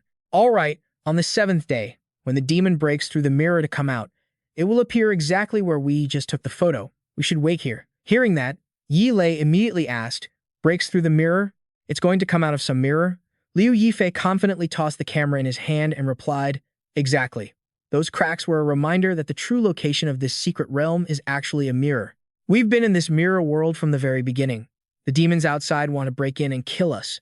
They just need 7 days to shatter the mirror. To escape the secret realm is, in reality, to escape this world inside the mirror." Hearing the explanation, Yilei was a bit confused and asked Liu Yifei, "But we can't touch the mirror that we see in our eyes, so how can we escape from here?" Liu Yifei replied, "When the demon appears tomorrow morning, the shattered mirror will appear along with it. What we need to do is lure the demons away and jump to the opposite side of the mirror while being chased." Yilei's body suddenly stiffened, and she asked again, making sure she heard right. "Liu Yifei, wait a second. Do you mean that tomorrow when I'm running away, I have to jump into that manure pit?" Liu Yifei turned his back and replied, "That's right." At this, Yilei grabbed Liu Yifei's arm, panicked. "Liu Yifei, if you had already figured out the way to leave, why didn't you stop me earlier?" Liu Yifei replied indifferently, "I thought you had this special hobby. I wanted to tell you at first, but I figured the dungeon would be ending soon anyway." Liu Yifei replied nonchalantly, so he decided to just let her indulge herself once. Yilei heard that answer like a gunshot to the head. To make matters worse, Liu Yifei turned back and added, "If you like it, just be brave and go for it." Hearing that, Yilei felt like bursting into tears over her foolish mistake. "I really want to die right now. I don't dare to imagine what tomorrow will be like." The situation at this moment was quite serious, as many other players guessed that to escape the spirit tide, one needed to wait for the demon in their eyes to appear and return to the real world from within the mirror. Therefore, they all agreed that open terrain would help them escape the pursuit, so they all gathered at the square. Strange sounds began to echo, causing all the players in the area to panic. Demons with sharp fangs and long horns tore through the fabric of space and charged in, attacking players and causing them to scatter in every direction. Screams echoed everywhere. It's coming out. Run away." One player, due to being too slow, was caught by a demon and had his head torn in two. Other players were swallowed whole into the demon's belly. Unlike the other players, Zhao Yi stood calmly, watching as one person after another was devoured alive. It was just as he expected. Yilei pointed toward the septic tank, and his own destination appeared as well. Zhao Yi pulled out a skateboard item and confidently yanked Yilei toward him. "Get on. We have to lure them away, then head for the mirror fragments." Yilei agreed and followed Zhao Yi's lead. The two held on tight, gliding rapidly on the board, ignoring the two demons desperately chasing them from behind. In the blink of an eye, Zhao Yi and Yilei had left the two demons far behind. As they reached a sharp turn, Zhao Yi swiftly maneuvered the board, taking the corner hard and throwing the demons even further off their trail. Right at the perfect moment, as planned, Zhao Yi signaled for Yilei to jump off, and so they split up, each sprinting as fast as they could toward their respective mirrors. Zhao Yi took a running start and leaped straight at the mirror. Seeing this scene, the viewers watching from outside immediately flooded the chat with comments. Zhao Yi actually pulled it off. Some viewers praised him, while others added, "Don't say a word, just look at that pose. He's actually looking pretty handsome." Then came other comments. "Now we have to see how Yilei handles this. That septic tank of hers is seriously a nightmare." As for Yilei, when she reached the septic tank where her exit mirror appeared, she jumped in without hesitation, quickly pinching her nose and closing her eyes to accept her fate. The viewers outside kept commenting incessantly. "Yilei didn't hesitate at all, she's honestly so gutsy." Some remarked, "I'll be honest, if that were me, I'd rather die than jump into a septic tank like her. I wonder if she's going to have permanent psychological trauma after seeing that thing." Some viewers seemed amused by her actions and commented, "Whether she gets psychological trauma from the tank, I don't know, but Zhao Yi is definitely going to be her psychological trauma." After the incident, a notification popped up from the system at the Rogue Guild, congratulating player Zhao Yi. Zhao Yi has completed the Secret Realm trial, receiving 60,000 points and a Destiny treasure chest. Zhao Yi stood in front of the bulletin board, muttering to himself, "Not bad. That brings my total to 76,700 points, enough to buy quite a few rare skill pages. Zhao Yi started searching for other missions, wondering if he could trigger any new world-scale quests. A new mission popped up on the board. World Quest: Construct the airport. Recommended level: 6 or higher. Recommended number of players: any. Quest rewards: unlocking the new Evil Mountain map, with points distributed based on contribution. The introduction read, "You have finally established a foothold in Xuangu Town through your own efforts and found a stable job. But from your conversations with your demon colleagues, you've learned that there is no road out of Xuangu Town. There is only an unfinished airport and a plane that hasn't taken off in years. You want to continue exploring the outside world and find other companions. The plane is your only hope, but it requires steel to build the airport, which must be taken from an extremely dangerous factory." After thinking for a moment, Zhao Yi rubbed his chin and thought to himself, "Looks like I have to hit a steel factory first. Isn't that easy enough to finish? I'll head to the fruit hospital to finish this month's check-in first, then open the factory dungeon when I have time." Just then, a message notification chimed. It was from Liu Ruoqing, saying, "Come to my room." Zhao Yi sat on the sofa chatting with Liu Ruoqing. Zhao Yi asked, "What's wrong? Caught another illness?" Liu Ruoqing replied, "No, I have something I want to tell you this time." Zhao Yi turned to look at Liu Ruoqing, waiting for the information she was about to share. "Zhao Yi, you're a smart person. You must have guessed that the red demon was just me probing you. It's so weak that it couldn't possibly pose a threat to me." Hearing this, Zhao Yi was a bit confused and asked, "So, what exactly do you want me to do?" Liu Ruoqing closed her eyes, raised her left hand to her head, and a blue light appeared in her palm. Then Liu Ruoqing pointed directly toward a corner, and a girl appeared. She had sheep horns on her head and fish scales covering her skin. This was the red demon. Liu Ruoqing revealed that all the seniors of the guild would be leaving tomorrow. "We don't know if we'll make it back from this trip. I'm leaving the red demon in your care." Zhao Yi looked at the red demon with some concern and asked, "Where are you all going?" Liu Ruoqing was silent for a moment before slowly replying, "The Immortal Road." After hearing her answer, Zhao Yi asked, "What is the Immortal Road?" Liu Ruoqing smiled faintly and replied, "You aren't in touch with those things yet, so don't even ask." Liu Ruoqing continued, "In short, that path is too dangerous, filled with countless perils. The red demon cannot come with me. Let her enter your mental world. She can follow you almost anywhere, but you are not allowed to eat her." Hearing that, Zhao Yi replied, "That's a real shame, but who told me I owe you a favor?" "Fine, I agree." Zhao Yi reached out and took the red demon's hand. "There we go. Welcome to my mental world." The red demon instantly transformed into a stream of red energy and flew straight into Zhao Yi's mind. This was the way for the red demon to enter Zhao Yi's mental world. Inside the mental world of Zhao Yi, there were rows of demons chained up beneath a high cliff. The air was filled with chaos and evil energy. When they saw Zhao Yi and the red demon standing above the cliff, they began to chatter among themselves. One demon said, "Come on, little darling, endless suffering awaits you." Another demon in the distance also chimed in, "Come enjoy the days of torture with us where the sun never shines." The red demon was a bit scared seeing this. She put her hand to her mouth and asked Zhao Yi, "What's down there?" Zhao Yi replied calmly, "Don't be afraid. It's just another version of me." The red demon extended her arm toward the demons below and absorbed all the chaotic energy. Zhao Yi was surprised and asked, "You can absorb the chaos here?" The red demon continued absorbing as she answered, "Yes, but I can't absorb much, just a little bit every day." Zhao Yi placed his hand on the red demon's right shoulder and said, "Then let me see how much you can speed up the disappearance of the chaotic elements in my mental world." After feeling a surge of energy from the red demon, Zhao Yi had a realization. "That's great. You actually tripled the speed at which the chaotic elements dissipate. In other words, it used to take me 6 months to recover after releasing my dark intellect personality for 6 minutes, but now it only takes 2 months. In other words, it used to take me 6 months to recover after releasing my dark personality for 6 minutes, but now it only takes 2 months." Liu Yifei was taken aback by the abilities the red demon brought him. Then he mused that he could use them for a few minutes and only needed a few days of rest to fully recover.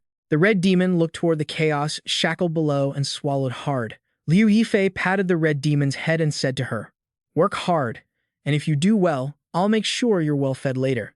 The red demon heard this and replied softly, "Yes." After that, Liu Yifei called for a ghost taxi, but for a long time, no driver was willing to take him to the steel mill.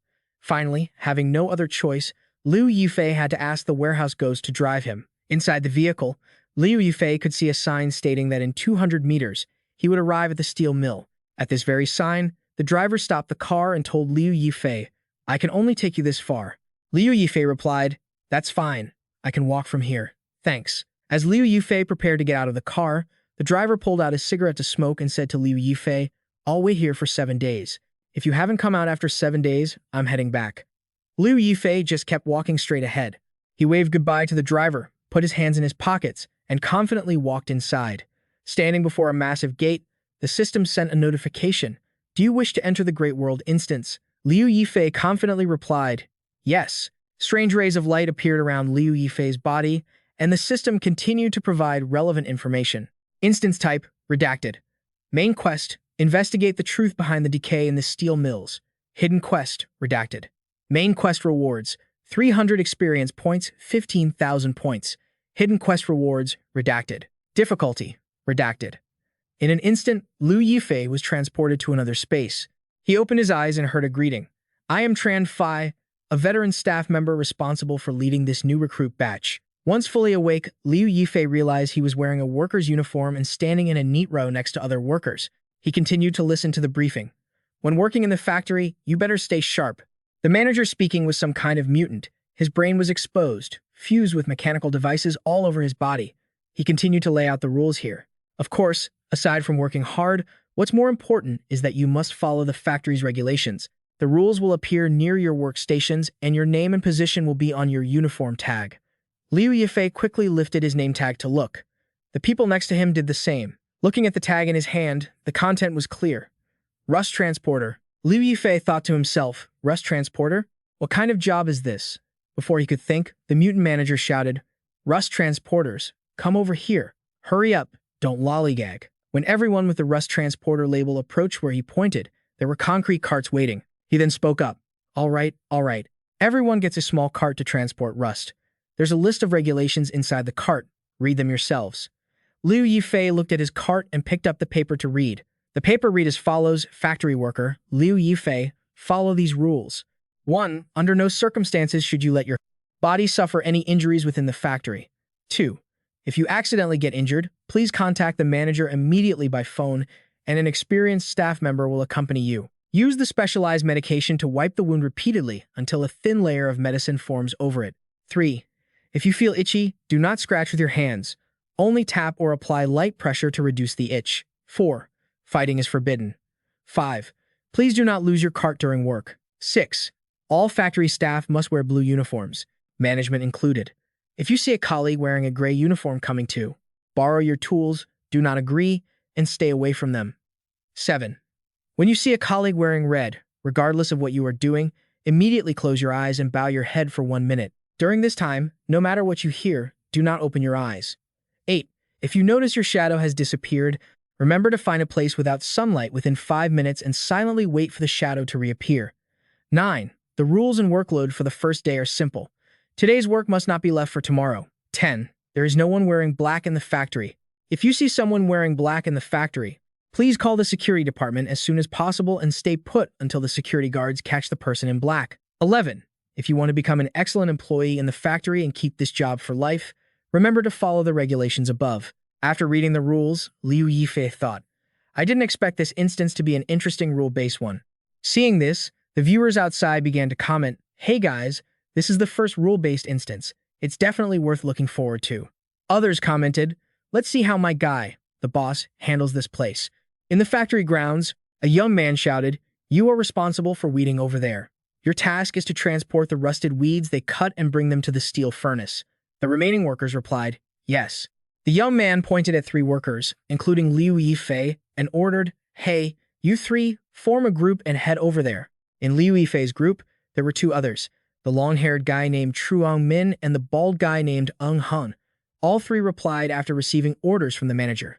Yes. The scorching sun showed that the air was heating up. The workers, tools in hand, began to work, and Liu Yifei also approached the workstation.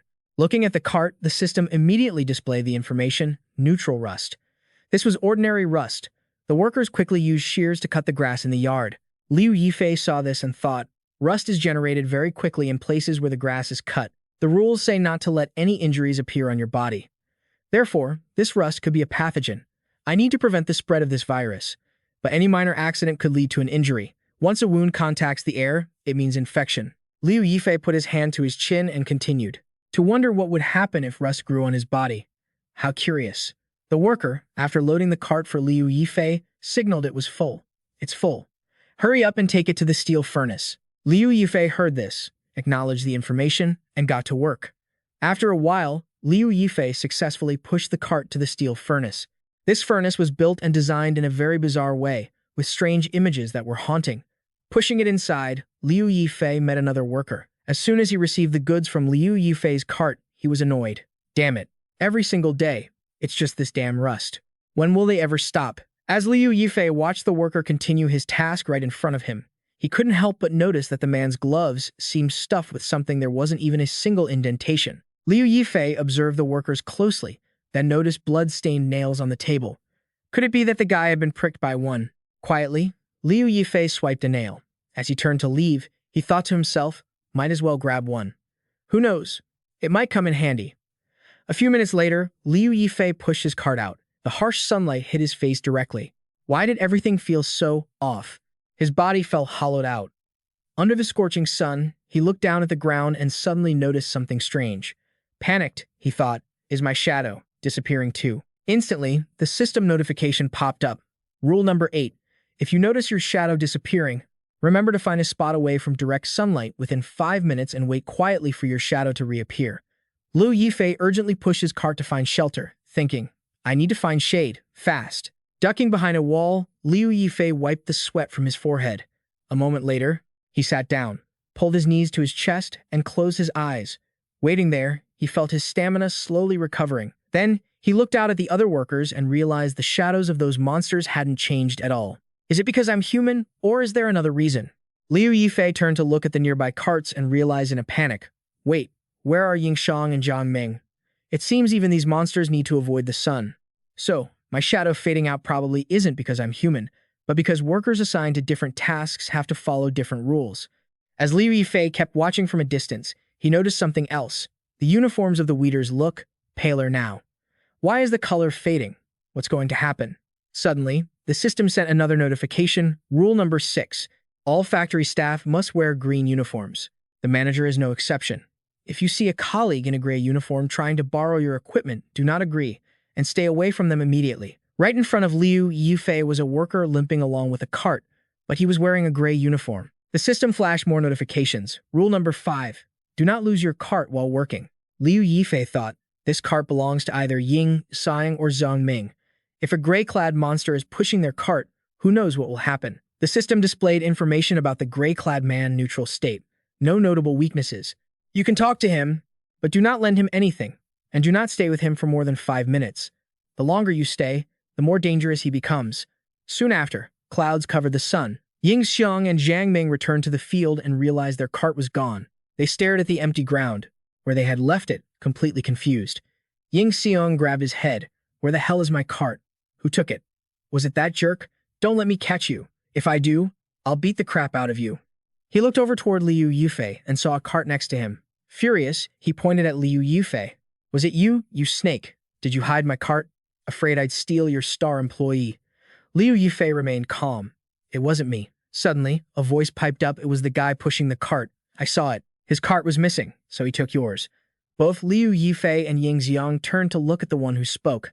It was a haunt ghost, a high-level threat. Note: in life, it was a boy who always wanted to show off his muscles and strength and loved bullying the weak. Weakness, for you. It has weaknesses all over its body. You can kill it, but you'll have to pay a price. Hearing the haunt ghost's claim, Yingxiang grew even more enraged at Liu Yifei. You piece of trash. You lost your own cart, so you stole mine? Give it back. Liu Yifei gripped the cart tightly. And what if I don't? You want to steal my cart? Fine, let me give you a surprise. With that, Liu Yifei held the cart with just one hand. His strength had grown immensely through his successful clears. By now, forget about normal humans, even this ghost was no match for him. Liu Yifei flicked a nail out, but Yingxiang didn't notice, still trying to tug the cart away. Give it back. Seeing the guy keep bickering, Liu Yifei suddenly let go. Yingxiang, lacking balance, stumbled backward due to the momentum, and landed his foot right on the nail Liu Yifei had flicked. He sat down hard, howling in pain.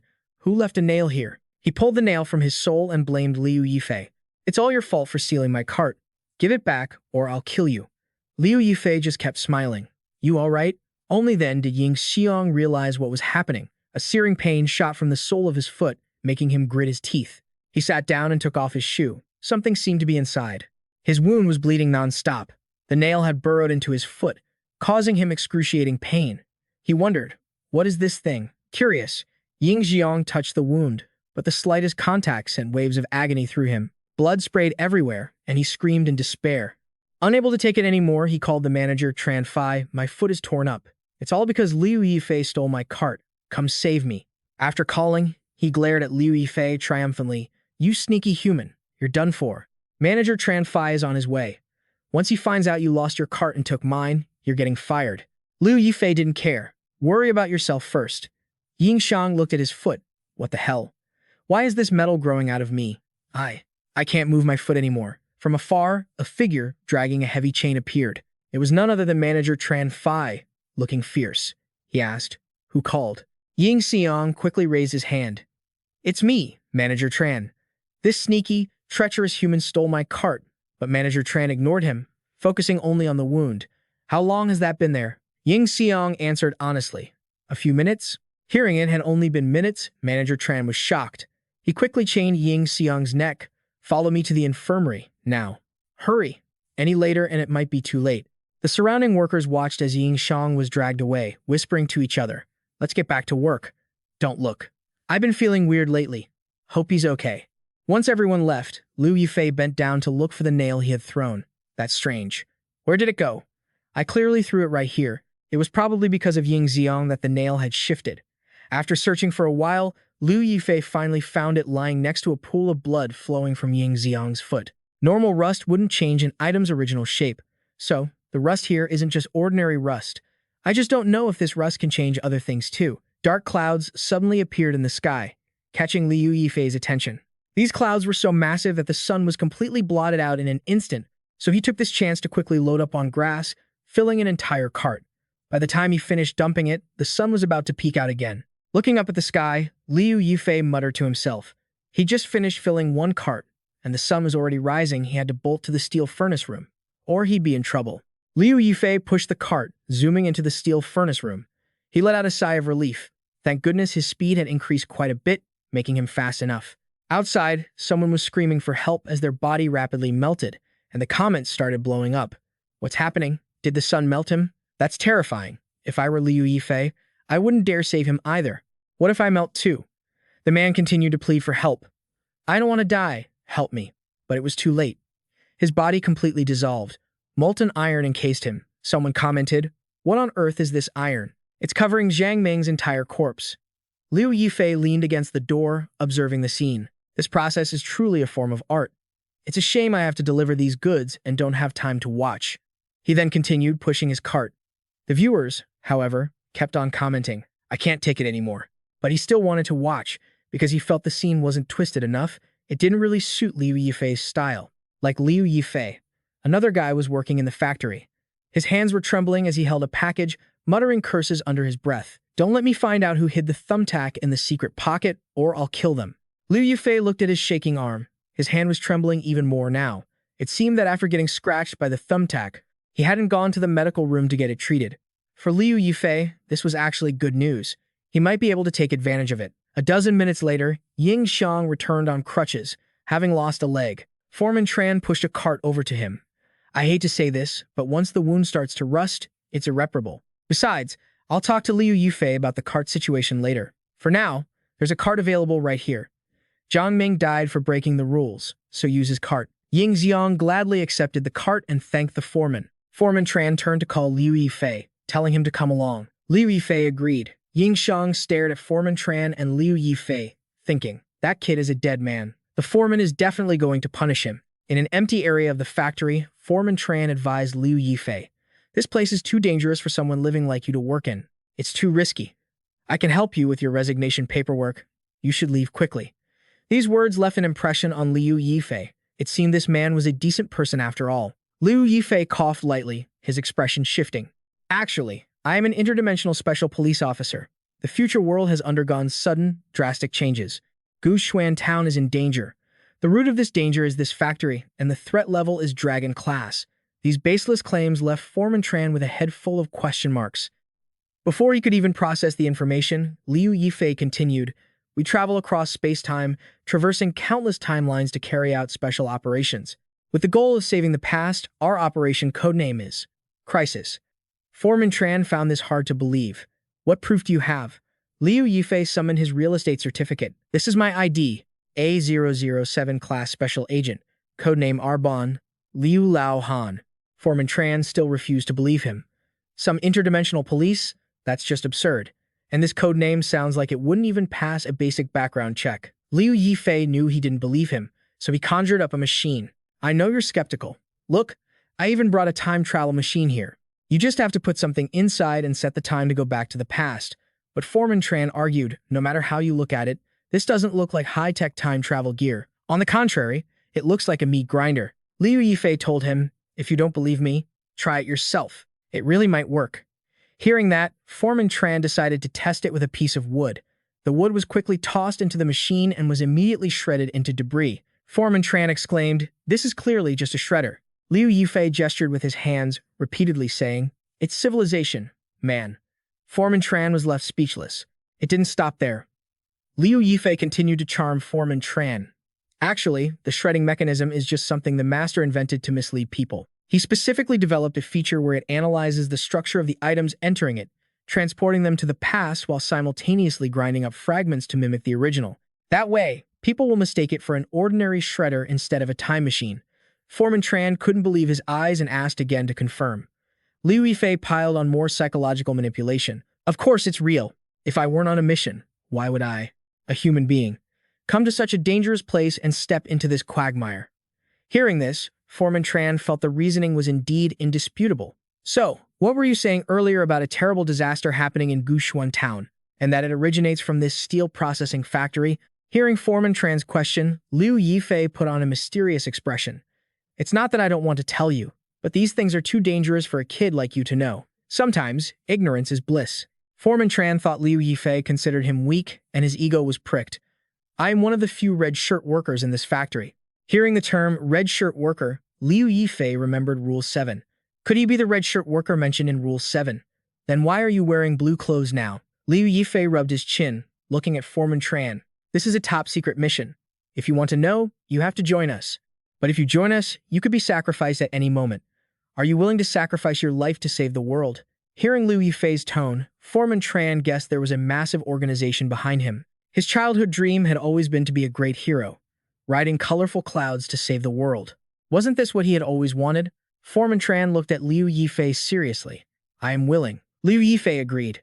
The organization is willing to recruit you, but you must swear from the bottom of your heart. I'll read a sentence, and you repeat it. Foreman Tran stood at attention. No problem.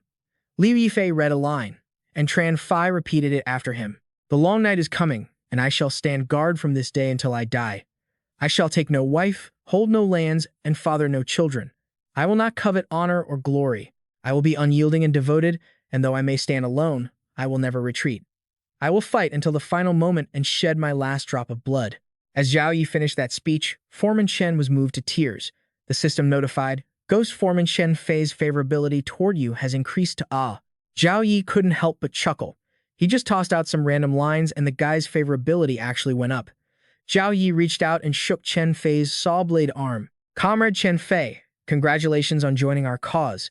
Since you're part of this rescue mission for Zhen Guxuan, you'll need to coordinate closely with me from now on. Chen Fei bowed respectfully. Please, Brother Zhao, tell me how we should coordinate. I will certainly give it my all. Having gained Chen Fei's trust, Zhao Yi wanted to understand the specific situation of this factory. Why were the grass and the people rusting, and what was the deal with the factory rules? Chen Fei didn't expect such questions, but he was happy to share. I heard from the old-timer before me that this steel mill has been here a very long time. It was built even before Zhen Guxuan was established, and originally, it was quite a unique laboratory. There's something inside the steel mill that can affect all living things around it. Within a certain range, as long as a living being suffers a wound, it senses it, then uses the rust to devour them. Afterward, it consumes the rusted remains and spits out high-quality steel. This steel is then processed and purchased by the Zhen Guxuan construction team, but I don't know what that thing actually is. I only know it must be deep underground. After all, the rusted materials are always transported down there. Chen Fei added that the factory rules were created by a machine left behind by the factory's founders. They say the rules protect the workers here from being harmed by that mysterious power. Do you remember the description of the four-colored uniforms? Zhao Yi replied that he did. Chen Fei continued, the workers' clothes are specially made. If a worker gets infected by rust, their uniform color fades, and at a certain point, they turn into a gray-clothed worker. The director calls these rust ghosts. They look like ordinary workers, but in reality, they are extremely dangerous. If they successfully borrow something from you, or if you spend too much time around them, you will disappear. As for the workers in red uniforms, they also wear blue uniforms during the day and switch to red ones at night to supervise these ordinary workers. Wearing the red uniform allows you to clearly see if any worker's blue uniform has faded even slightly, and then you deal with them. After hearing this, Zhao Yi realized that the red uniform could only be changed into at 9 o'clock at night. So, do you know where the workers who disappeared went? Chen Fei shook his head, saying he had never seen them again. Zhao Yi asked further, what about the workers in black uniforms? Chen Fei said, I've worked in these factories for decades and have never seen anyone in a black uniform. But I once heard the old-timer mention it. He told me that 100 years ago, someone in black appeared in the factory. After that black-clothed person appeared, something truly terrifying happened because it wasn't reported to security in time. A bloody massacre took place in the steel mill. Almost everyone in the security room was killed, and many other workers were killed or wounded. There were bloodstains and rust everywhere. It was like hell. Hearing this, Zhao Yi rubbed his chin and reasoned, if the person in black was powerful enough to wipe out the entire security team, how could the old-timer have survived? This question reminded Chen Fei of something. It's strange, actually. The black uniform ghost didn't kill every single ghost at the time. After slaughtering most of the creatures in the mill, it suddenly stopped, killing and left, as if it had received some kind of order. We don't know where it ended up, but the old-timer mentioned that he later checked the surveillance footage from the guard room, and he didn't see anyone in black leaving the factory. Because of that, the old-timer eventually quit and moved back home. Zhao Yi felt like he understood the story of the factory now. He began to plan. Chen Fei, your position in the factory is higher than mine. Find a way to investigate information regarding the rust in this factory. I'll come find you later. Foreman Chen agreed but warned, you need to be careful with the new ghosts. They are very hostile toward you and might try to hurt you. Also, I have a bottle of medicine I grabbed from the infirmary. You take it first. If you have any wounds, spray this on them immediately. Foreman Chen handed the bottle to Zhao Yi. The system scanned the bottle and displayed the information. Product, Glue 205. Quality, consumable. It came with a long, rambling description about the tragic love story associated with this glue. Effect, apply or spray onto a surface to create a thin film. This film hardens after 1 minute and provides adhesive strength. Of course, you can also spray it on wounds to prevent infection and stop bleeding, quoted from the manufacturer. 1 week after medical glue 205 was invented, I was awarded the Nobel Prize in Medicine. Strange indeed. Foreman Chen added, if the wound is rusted, cut away the nearby skin first before spraying. Zhao Yi held the bottle, thinking, glue 205. Perhaps when the manufacturer created this product, he never imagined it would end up being used as medical equipment. Back in the work area, two ghosts were whispering to each other. That human brat is pathetic. We used Foreman Chen to teach him a lesson, to show him that not just any trash can come to work in the steel mill. Ying Xiang chimed in. Exactly. He even dared to compete with us for the outstanding employee spot. This human really doesn't know his place. Suddenly, in the distance, Zhao Yi came pushing a cart while humming a song. Ying Xiang asked his cohort, wait, boss, how is he back? His cohort was equally confused. It really is Zhao Yi. Didn't Foreman Chen deal with him? They stared, dumbfounded, at Zhao Yi, who was still humming. Zhao Yi looked back at them. Guess what? You're going to be in big trouble this afternoon. Zhao Yi's provocation infuriated him. Just because of you? But Zhao Yi just gave him a cheerful wave. I'll be looking forward to it. After poking the ghost, Zhao Yi turned and walked away leisurely, still singing, which made the ghost even angrier. How dare he be so arrogant? He vowed to find a chance to teach Zhao Yi a lesson. He glanced at the rust-covered grass, as if plotting something. At the factory canteen, he was furious. How dare someone be so arrogant in front of him? He was definitely going to find a chance to teach Zhao Yi a lesson. He glared at the clump of herbs, as if plotting something. In the factory cafeteria, the workers were grabbing their meals and looking for seats. Suddenly, 2 bottles of liquor appeared in front of Liu Yifei, catching his attention. Brother Liu Yifei, I'm so sorry. This morning was my fault. Please forgive me. I hope you'll be the bigger person and not hold a grudge. This bottle is a token of my sincerity. Let's toast to it. Liu Yifei felt that this unsolicited generosity spelled nothing but trouble. He smirked at the bottle, opened it, and poured the contents onto the floor in front of the ghost scoundrel. From inside the bottle, Liu Yufei fished out a piece of grass. This was the sincerity he was talking about. Yet, the guy kept playing dumb. Brother Liu Yufei, don't frame me. You clearly pulled that out of your own pocket. A shout from afar caught both their attention. What are you two doing? The ghost scoundrel quickly seized the chance to play the victim, pointing at Liu Yifei. Foreman, this guy Liu Yifei is so vicious. He secretly hid a piece of grass in the bottle and tried to trick me into drinking with him. But he didn't know that Chen Fei had already sided with him, so the one who got whipped by Chen Fei's chain was none other than the scoundrel himself. Chen Fei stepped in close, calling out his pathetic lie. That unopened bottle was clearly in your hand. I saw you grab 2 bottles and pull some stunt. Do you think I'm an idiot? Hearing this, the scoundrel's face turned pale. Foreman, I really didn't. Chen Fei slammed him to the floor and gave a warning that made him howl. Damn it, keep causing trouble in my territory and I'll kill you next time. Liu Yifei watched the ghost scoundrel kissing the floor and sarcastically remarked, your face-to-floor braking system is top-notch. Foreman Chen turned to Liu Yifei and said dismissively, go on and eat. As long as I'm here, there won't be any trouble. Liu Yifei thanked him politely. The two exchanged words, unaware of the sinister gaze from behind. It was a ghost creature dressed in red. It was Meng Tan, and he couldn't stand Foreman Chen. Chen Fei, you won't be arrogant for much longer. I'll definitely find a way to take your place. After being disciplined by Chen Fei at noon, the ghost scoundrel was insanely jealous of Liu Yifei but didn't dare to cause trouble openly. Deep down, however, he hated Liu Yifei's guts. Liu Yifei pushed his cart into the steel mill as usual. He noticed someone sitting inside. It was that same young man who had been pierced by the rusty nail. Liu Yifei looked at him and saw his gear was almost completely gray. He wondered what might happen next. As he loaded grass onto the conveyor belt, he kept an eye on him. Suddenly, the man stood up with a bizarre smile. Hello, excuse me, may I borrow? Liu Yifei shook his head. Sorry, I can't lend it to you, I need it myself. But I know someone who might, although he's a bit shy. You might need to pester him for a while before he'll lend it to you. Hearing that, the guy asked, who? Liu Yifei grinned at him. Follow me, I'll take you to him. Liu Yifei pushed his cart, leading the guy while chatting and laughing with him. He pointed at the ghost scoundrel. See that guy? He's dressed really smartly, right?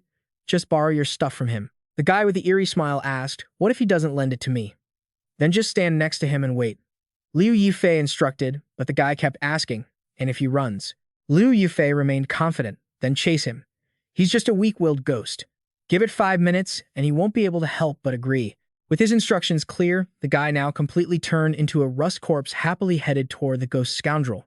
Liu Yifei thought to himself, back in the forging room, to make this rust corpse trust me, I injected some negative personality traits into it. He speculated further. This move made me realize its spirit seems connected to some giant monster. Could it be the thing hiding underground that Chen Fei mentioned? If that's the case, then it implies the employees in gray uniforms have been turned into puppets, controlled by the source of the rust. This rust isn't just corroding their bodies, it's eating away at their minds. Liu Yifei was lost in thought when a scream erupted. Stop following me. The rust corpse lunged at the ghost scoundrel to borrow gear. The scoundrel was terrified. Why are there so many of you bugging me? Am I eating your food? Or using your bathroom? A system notification flashed. All factory staff wear green uniforms, including management.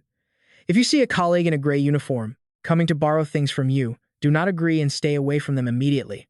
The ghost scoundrel glared at Liu Yifei, cursing under his breath. Liu Yifei told me this morning. Something would happen this afternoon. This rust corpse thing is definitely his doing.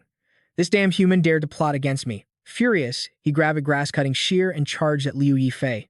You dare mess with me? I'll kill you. The rust corpse kept chasing him relentlessly. Why won't you lend it to me? Why? When the rust corpse touched him, the scoundrel screamed, Get off me. To fight back against the rust corpse, the scoundrel swung the shears to cut it. This only angered the creature. It roared, You dare hit me. Lend it to me. The shears didn't seem to hurt the rust corpse at all, leading the scoundrel to wonder. Is the rust metal too hard? It barely made a dent. Seeing the rust corpse getting closer, the scoundrel panicked. Quick, call Foreman Chen. But the rust corpse reached out again. Lend it to me. The rust corpse choked the ghost scoundrel, repeating, Lend it to me.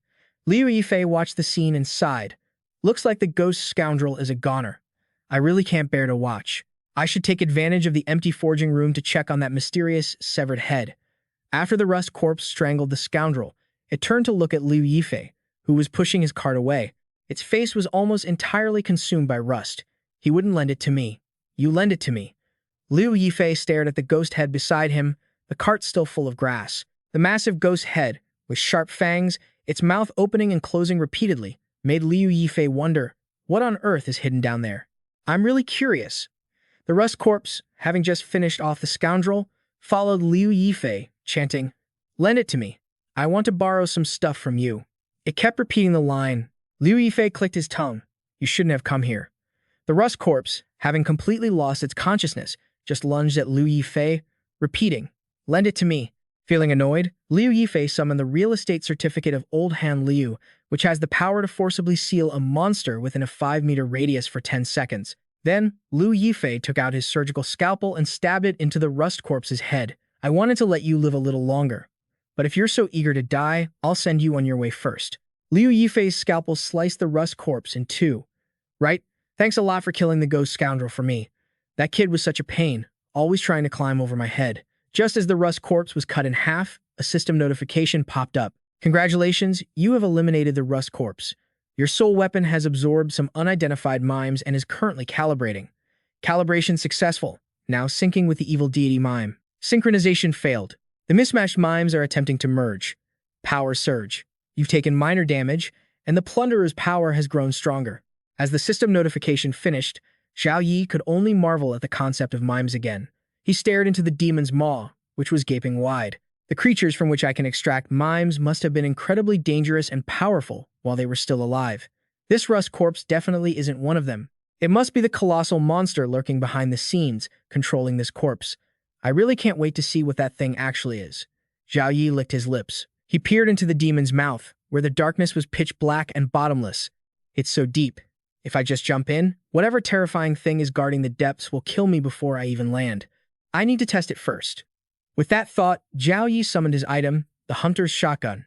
These items are bound to me. As long as I don't give them to other players or NPCs and I stay alive, I can retrieve them at any time. Of course, the distance can't be too ridiculous. Zhao Yi threw the shotgun into the demon's mouth and held out his hand to listen. 10 seconds later, there was a sound. It seemed to have hit the ground. He then recalled the shotgun. The fact that I could retrieve it means it's not too deep. The durability of the gun didn't drop at all, which means it didn't take any damage. It seems that as long as I can avoid the giant's teeth, enter its throat safely, and make my way down the neck, I should be able to reach the bottom. But now, I don't know if there's something terrifying waiting down there. It's best to find someone to go down there first. Just then, the system notified him, "You have retrieved the hunter's shotgun." Back at the factory, Chen Fei was gathering the workers. Although there were some unexpected incidents today and 2 employees have left us forever, your performance was still acceptable. Additionally, because Zhao Yi violated the 4th rule in the steel foundry today, he should have been fired from the steel mill. But since Zhao Yi is credited with killing that gray-clad corpse single-handedly, his punishment has been reduced. Employee Zhao Yi will receive no dinner tonight and must take the night shift. After announcing the latest situation, Chen Fei dismissed the meeting. As everyone began to disperse, Chen Fei approached Zhao Yi. "Big brother, you almost didn't make it today. It's lucky the factory is short-staffed lately. Plus, I have some connections in the factory, which is the only reason I could protect you." Hearing Chen Fei claim credit, Zhao Yi complimented him. "Agent Chen Fei, you've done a great job. I'll report this to the organization later. You're too kind." Chen Fei beamed with pride. "Thanks, brother Zhao. We're both agents of the Tuan sect. Helping each other is just our duty." Then, he looked around. "Oh, by the way, big brother, I have a lead on the matter you asked me to investigate." Zhao Yi turned to look at Chen Fei. And Chen Fei replied, "I know a clerk in the Human Resources Department. I did them a few small favors in the past, so today they gave me a list. It records the factory's personnel status over the past few years. Every month, 30 to 100 employees turn into gray-clad workers and die. They could be blue-clad or red-clad workers." Zhao Yi looked at the list, which featured names like Lahai, Li Ling, and Xia Fei. As he scanned the list, Zhao Yi asked Chen Fei, "Do you know the name of the corpse I killed today?" Chen Fei tried to recall the employee who turned into a corpse today. I think his name was Shen Jin. Hearing the name he was looking for, Zhao Yi searched the list. The name Shen Jin appeared, with his position listed as steel smelter. Date of employment, December 22nd, 2022. Zhao Yi deduced, after seeing Shen Jin's name, that the man in black not only never left the factory but was also continuously killing. The employees on the list seem to have met with accidents and turned into rust before being processed. But if you look closer, you'll discover something truly terrifying. Chen Fei asked curiously, What's so terrifying? Zhao Yi's expression shifted. Not a single employee on this list from recent years has survived more than a year. I used to think someone accidentally dropped a nail into a bag, causing Shen Jin to get pricked and turn into a rust corpse. Now it seems that the death of any employee in this factory is absolutely not an accident. Every death is a carefully planned murder. Hearing this, Chen Fei asked, "But big brother, I've been here for several years, so why am I okay?" Zhao Yi told him he should be grateful he arrived early. Chen Fei was still confused. Zhao Yi continued his deduction regarding the fluctuation of staff in the factory in recent years. Old-timers like you aren't on that list, so you aren't within the target scope of the man in black. But I suspect there are other reasons he doesn't kill you guys. Think about it. What do you old employees have that the new ones don't? Chen Fei fell into deep thought. What do we have that the new ones don't? Let me think. Chen Fei's expression suddenly brightened as if he had realized something. I know. It's authority. Initially, many employees died in the factory. Not long after I joined, my old boss resigned and passed his authority on to me. In the factory, besides changing into red clothes at 9 at night to process the gray-clad workers, I'm also responsible for leading every new employee, just like I'm doing now. After hearing this information from Chen Fei, Zhao Yi continued to speculate that this might be why he was still alive today. It's possible that the murderer behind the scenes has been using employees with authority, like you, as his tools. You're usually in charge of running the factory while he focuses on the killing. Chen Fei was shocked. What? Does that mean I've been an accomplice to that terrifying executioner all this time? Zhao Yi advised, don't dwell on it. Go back as usual and don't give anything away. Next, pay attention to investigating the steel production in the factory. If there's any action later, I'll let you know. Chen Fei agreed immediately. During dinner at the cafeteria, Meng Tan was carrying his tray and deliberately bumped into Liu Ji, causing him to cry out in annoyance. After causing the trouble, he patted Liu Ji on the shoulder. My bad, my foot caught on the chair. Liu Ji looked at him and wondered, isn't this the foreman from the next team? He seems to have slipped something into my collar. Liu Ji felt an itch on his neck and reached back, accidentally pulling out a piece of paper. On the paper, it was written, 12:30 tonight, 3rd floor bathroom, meet at the 5th stall. Looking at the time on the note, he whispered to himself, what's going on? At midnight, Liu Ji was waiting for Meng Tan in the bathroom, his expression disgruntled. Why isn't he here yet? He's not messing with me, right? Isn't it pretty stupid of me to be waiting in the bathroom like this? Meng Tan walked in wearing a red uniform, catching Liu Ji by surprise. He remembered rule number 7. Upon seeing a coworker in red, no matter what you are doing, you must immediately close your eyes and bow your head for 1 minute. During this time, you must not open your eyes, no matter what you hear. Seeing Liu Ji following the rule, Meng Tan spoke up. All right, there's no one else here. No need for that. I'm here to give you something. Take it. Liu Jie turned to look, puzzled. This is from Meng Tan, telling Liu Jie to go to his daytime workspace later and plant this black water egg. Once Chen Fei approaches that area, trigger the remote. Hearing this, Liu Ji felt terrified. But Chen Fei is my supervisor if I do this. Before Liu Jie could finish, Meng Tan dangled another reward. Once this is done, I have a way to get you into Chen Fei's position. You in? Swayed by the prospect of power, Liu Ji agreed, demanding that Meng Tan keep his word. Meng Tan readily committed. Of course. Besides, after this is done, you must keep this a secret from me. Liu Jie flashed a sinister smile. Don't worry, boss. I don't have much talent, but my lips are sealed. After finalizing their plans, the two left quickly. Zhao Yi, who was in the adjacent restroom stall, had heard everything. Are these two sick? Discussing this kind of thing in a restroom, they almost gave me constipation. How can a sacred place like the restroom be used by lowlifes like you to plot against others? I have to tell Chen Fei immediately. Zhao Yi contacted Chen Fei. Chen Fei, I just overheard in the restroom that a ghost in red bribed an employee to sabotage you during tonight's patrol. What should we do? Is there a way to counterattack? On the other end, Chen Fei responded, yes. As long as that employee is willing to step up, identify the red-clad ghost, and successfully pass the factory's lie detector test. If the red-clad ghost sets a trap, I will face severe punishment and be stripped of my rank. Give me the physical description of that employee.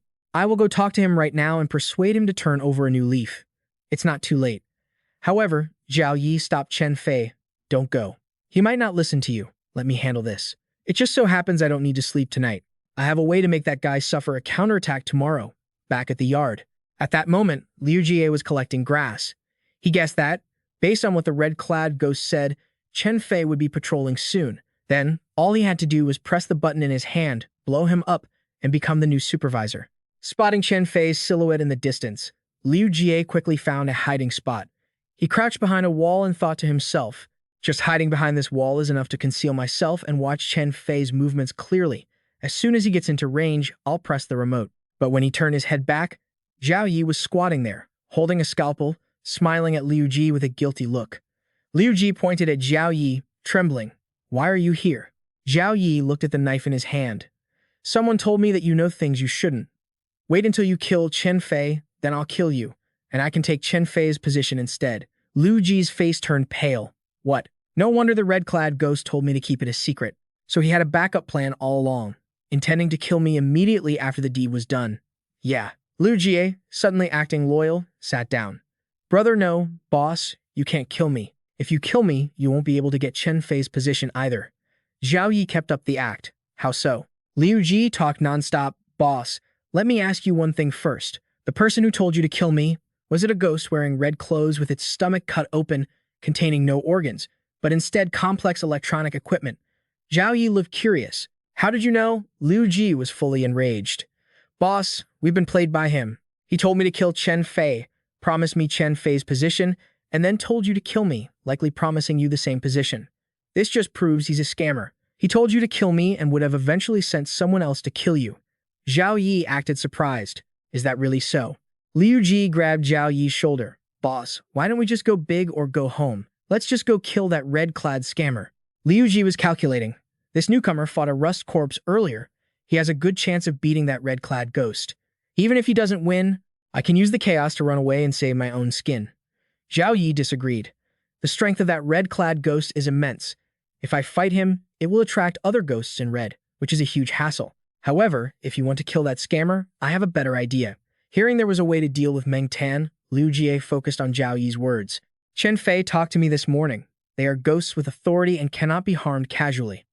If one uses public power for private gain, they will be stripped of their authority and face extreme punishment. Tomorrow, you just need to stand up, point out the evil deeds of that red-clad scammer, and pass the lie detector test. He won't be able to escape, and because you saved Chen Fei's life, he will definitely consider you an elite employee. Liu Ji also felt this sounded great, but he remained cautious. Then what about you? Why don't you stand up and point it out? Don't you want to be an elite employee?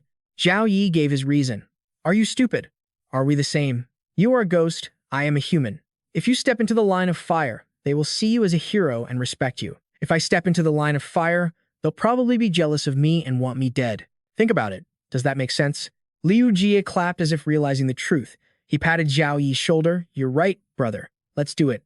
Zhao Yi smiled triumphantly as his plan succeeded. The next morning, Liu Jie went to the administration building to report the plot against Chen Fei and pass the lie detector test. The factory manager ordered the guards, go get Meng Tan and Chen Fei immediately. I want to interrogate them clearly. The guards obeyed quickly. A few minutes later, both Chen Fei and Meng Tan were present. The factory manager spoke. From now on, you have the right to remain silent, but everything you say will become evidence in court. Now, take the lie detector test. Meng Tan, you are a veteran of this factory. You know the rules well. I want an explanation. At this moment, both Meng Tan and Chen Fei stood in the lie detection area. Meng Tan looked at the machine and thought that in front of a lie detector, one cannot lie.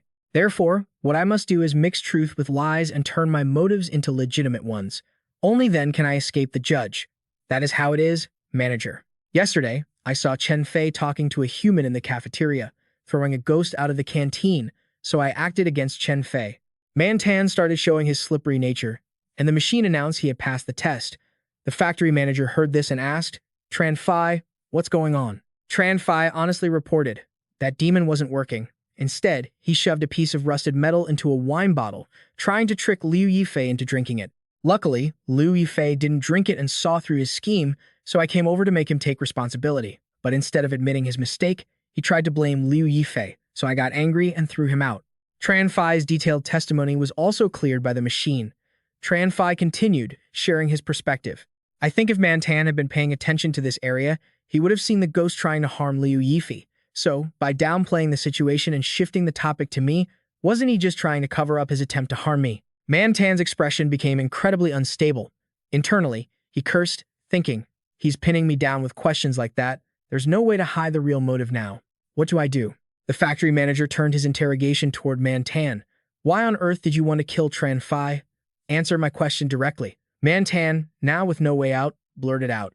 Actually, he told me to do it. The manager asked who he meant, but Mantan just clutched his throat, managing a groan. He used his remaining strength to say, he is about to descend. Your time is running out. We will meet again very soon. As soon as he finished, Mantan collapsed to the floor, shivering, and then fell silent. The manager looked at Mantan's corpse, wondering to himself, who is this, he, that is about to descend? Tran Fai stood in the middle of the room, keeping quiet, but he was internally unsettled. This is definitely not normal. I need to keep every detail of this scene in my mind so I can tell brother Liu Yifei later. But for now, he still had to follow Liu Yifei's instructions and point the target at Liu Qiat. Tran Fai turned toward where Liu Qiat was standing. Haven't you taken the lie detector test yet? Liu Qiat felt his skin crawl when he was called out and agreed to take the test. Tran Fai interrogated him. Liu Qiat, after Mantan found you last night, did you take his weapon to kill me? Right. Liu Qiat trembled while denying it, but his lie triggered a red warning from the machine. Liu Qiat tried to justify himself. No, listen to me explain. At first, I really wanted to kill you, but later I gave up. This time, the lie detector turned green, confirming Liu Qiat's statement was true.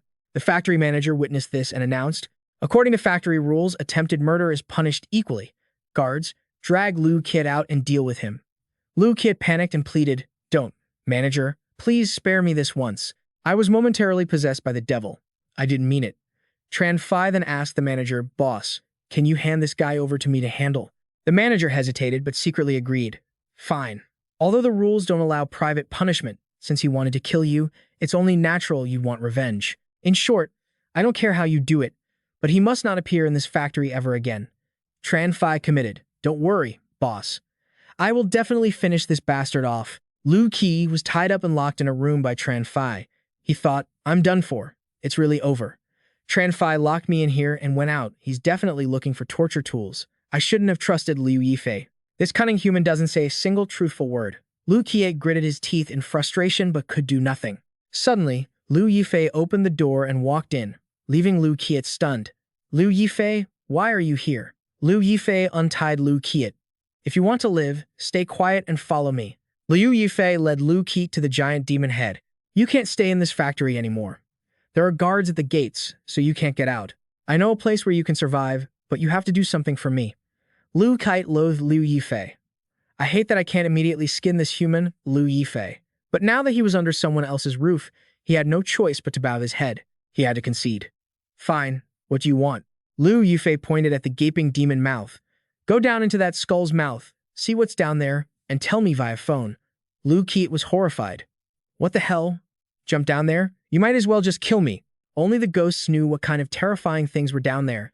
Liu Yifei dropped his friendly act. If you don't go down, you'll definitely die. If you go, you might have a chance to survive. Take your pick. With no other choice, Liu Qiat agreed to go down. Liu Yifei handed him a flashlight. Borrow this flashlight. Take it. And one more thing I need to warn you about. It's not safe down there. After you go down, the first thing you do is mute your phone and find a dark corner to hide. Liu Qiat took the light and obeyed. Liu Yifei summoned his property deed, which had the power to forcibly seal any monster within a 5-meter radius for 10 seconds, allowing him to temporarily control the demon's mouth. Next, Liu Yifei kicked Liu Qiat into the demon's mouth. Done. He brushed his hands off. Okay, now back to work. Just wait until he hits the ground, then call me. While Liu Yifei was pushing his cart, his phone suddenly rang. Knowing it was Liu Qiat, he picked up to ask for an update. But Liu Qiat only managed to say, Brother Triu. It was so noisy around him that Liu Yifei asked, What's that sound down there? Are you fighting? Liu Qiat replied, I don't know what that sound is. A truly terrifying scene appeared before his eyes. He continued to report, This place is full of corpses in black clothes, and they are connected to a very thin, rusted pipe leading deep into the cave. Hearing this, Liu Yifei ordered, Go inside. You'll likely find the origin of these corpses. Liu Qiat seemed to realize something and questioned him. And you're telling me to go inside? Liu Yifei, tell me the truth. Have you been planning to use me as bait from the start? Liu Yifei didn't hide it anymore and admitted it straight out. Liu Qiat was furious. Liu Yifei, you won't die easily. If I listen to you again, I'm a fool. Having scolded him, he hung up. Liu Yifei mused, hung up. Huh, quite the temper. But only half an hour later, Liu Qiat called back, his tone completely different. I'm sorry, Brother Triu. I realize I really am a fool. Liu Yifei asked, What happened? Did you run into something terrifying? Lu Qi described what he saw. There's a path ahead. Further in, there are more and more rusted corpses. By the end, I couldn't even tell the color of the clothes. There's a massive, deep canyon packed with corpses. Could there be thousands? More than that, there must be tens of thousands of rusted corpses. Liu Yifei asked, is there a lot of vengeful energy? But Lu Qi denied it. No vengeful energy. It seems like they're sleeping. These thick, rusted pipes are connected to these corpses and lead even deeper.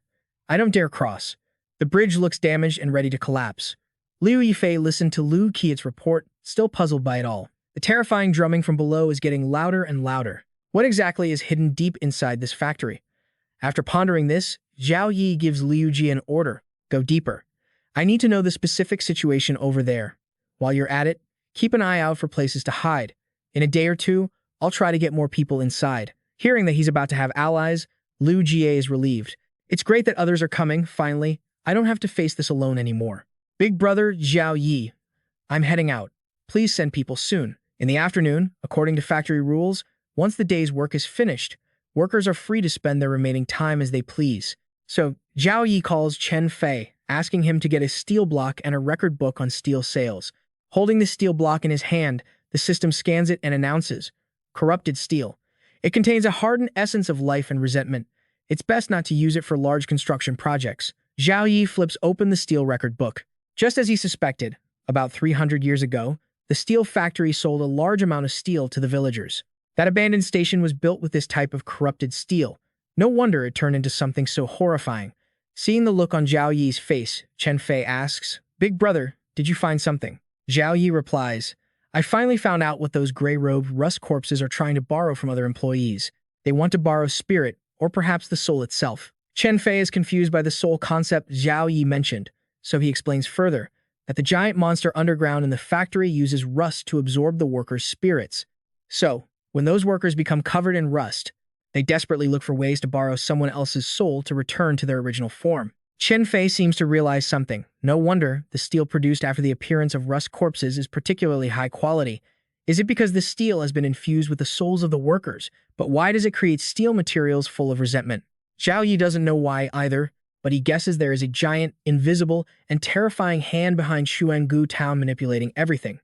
As the two are discussing this, the factory's alarm suddenly blares. Warning! The factory is experiencing an emergency.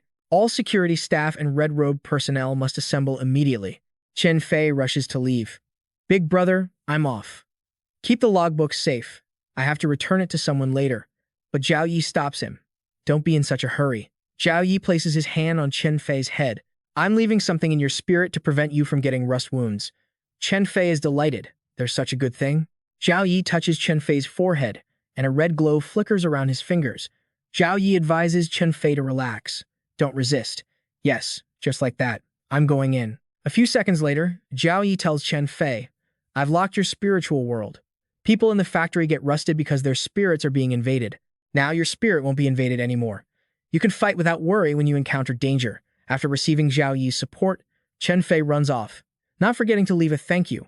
I definitely won't let you down. Zhao Yi watches Chen Fei run away, thinking to himself, has someone finally realized a major problem is about to happen in the factory? This is good news. Too much rust appeared today. Having someone willing to help deal with it might save me some trouble.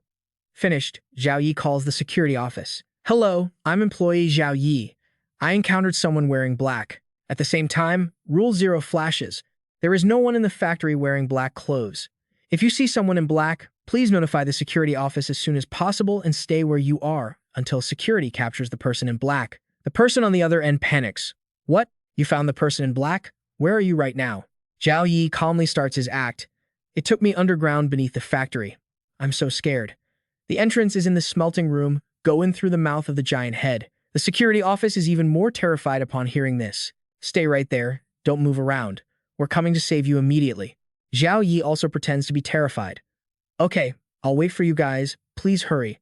After hanging up with security, Zhao Yi calls Liu Ji. Liu Ji, the security team will be down soon.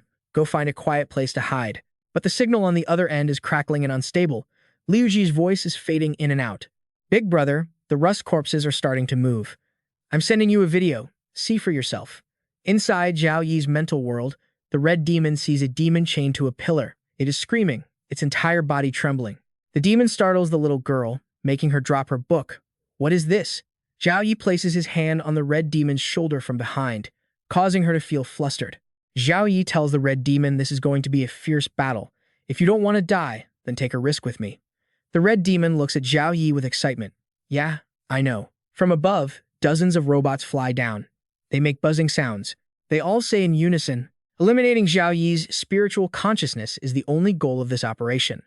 The red demon opens her mouth wide, and long tentacles emerge from within. The tentacles from the red demon's mouth stretch out, moving through the air. Zhao Yi praises the red demon for doing well. Hold your ground. He immediately releases his dark wisdom persona.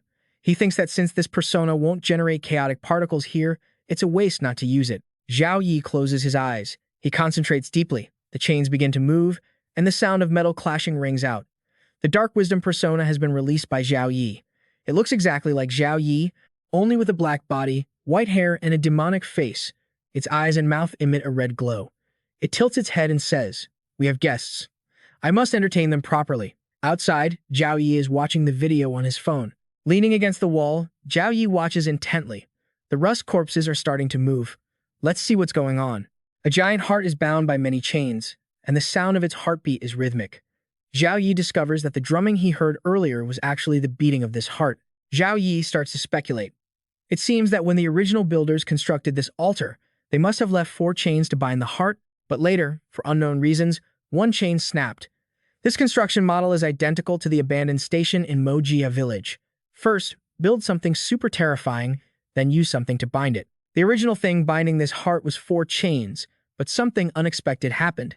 As for whether this unexpected event was caused by people or not, that's not certain. While he is deducing, Zhao Yi receives a message. "Big brother, all those corpses have started moving. What should I do now?" Zhao Yi tells him to find a place to hide and let me handle it, but he doesn't forget to warn Zhao Yi. "Careful, boss."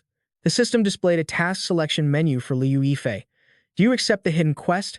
Liu Yifei rested his chin on his hand, deep in thought. The system continued to update. "Congratulations to player Liu Yifei for completing the main mission. Investigate the truth behind the destruction of the steel processing plant. Rewards will be granted upon completion of the instance. You have triggered the hidden quest. Seal the heart of Bisbrank. Reward: Bloodline Crystal. Title: Iron-Willed Straight Man. The mission has a high difficulty level. You may choose to abandon it. Abandoning the hidden quest will result in immediate extraction from the instance." Upon hearing the name Bisbrank, Liu Yifei realized it didn't sound human at all. Liu Yifei thought, "I can't be a coward. If I don't take such a generous reward, I'd be an idiot." Liu Yifei quickly sent a message to Tran Fai, explaining the situation and giving him instructions for the next steps. Afterward, Liu Yifei locked the storage room door, pulled up a chair, and sat down quietly. He took out his surgical blade. He'd had a very interesting idea since yesterday. Now, it was finally time to put it into action. Liu Yifei plunged the surgical blade straight into his arm. Blood sprayed out. He held out his bleeding hand. His face lit up with excitement. "Come here, it can smell the fresh blood." Looking up, Liu Yifei saw something manifesting right in front of him. A massive orb with intertwined blue and red colors appeared. It looked like a spore cluster. Liu Yifei wondered, is this what's been invading the workers' minds? Looks pretty unique.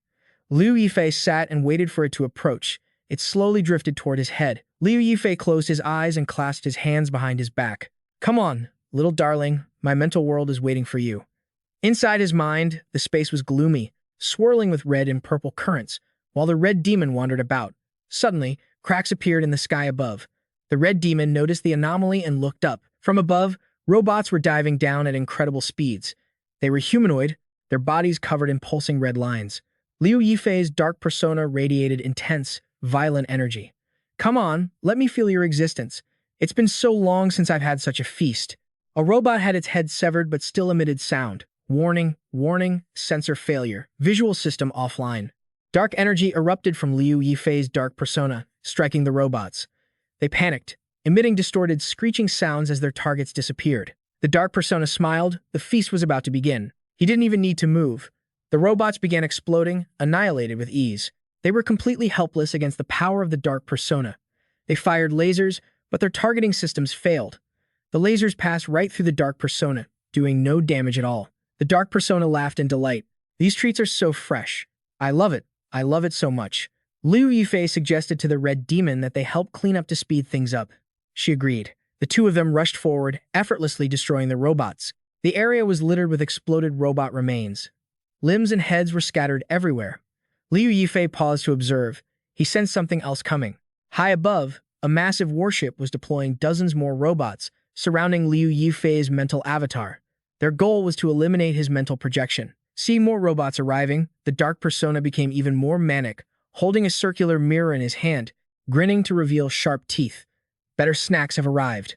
With the evil mirror refraction, the mirror fired energy beams that the robots couldn't dodge. Realizing lasers were useless, the robots switched tactics and swarmed in for melee combat. The red demon looked at Liu Yifei, wondering, just what kind of monster did you provoke? The opponent's level of mental power was likely half-step Great Disaster. Even though that was miles away from a true Great Disaster, just being associated with that term was incredibly dangerous. Liu Yifei smiled confidently. Don't panic when things go wrong. Face them head on. You have to remember, this is my mental world. As long as my conviction is firm, there is nothing I cannot do. Liu Yifei closed his eyes and relaxed, his body slowly floating upward. The red demon watched with curiosity. She paled as she looked up. Liu Yifei was actually simulating a ghost domain inside his own mind. Even though he was human, and this wasn't a true ghost domain, it was still enough to weaken the enemy. Just how monstrous is this guy's mental strength? Outside, the workers and security guards were gathering. Hurry, line up one by one and jump in. Liu Yifei is waiting to be rescued down there. Suddenly, a black-robed rust corpse hand emerged, catching Tran Fai by surprise. So many of them. How are we supposed to fight this? More black-robed rust corpses crawled out. There were so many.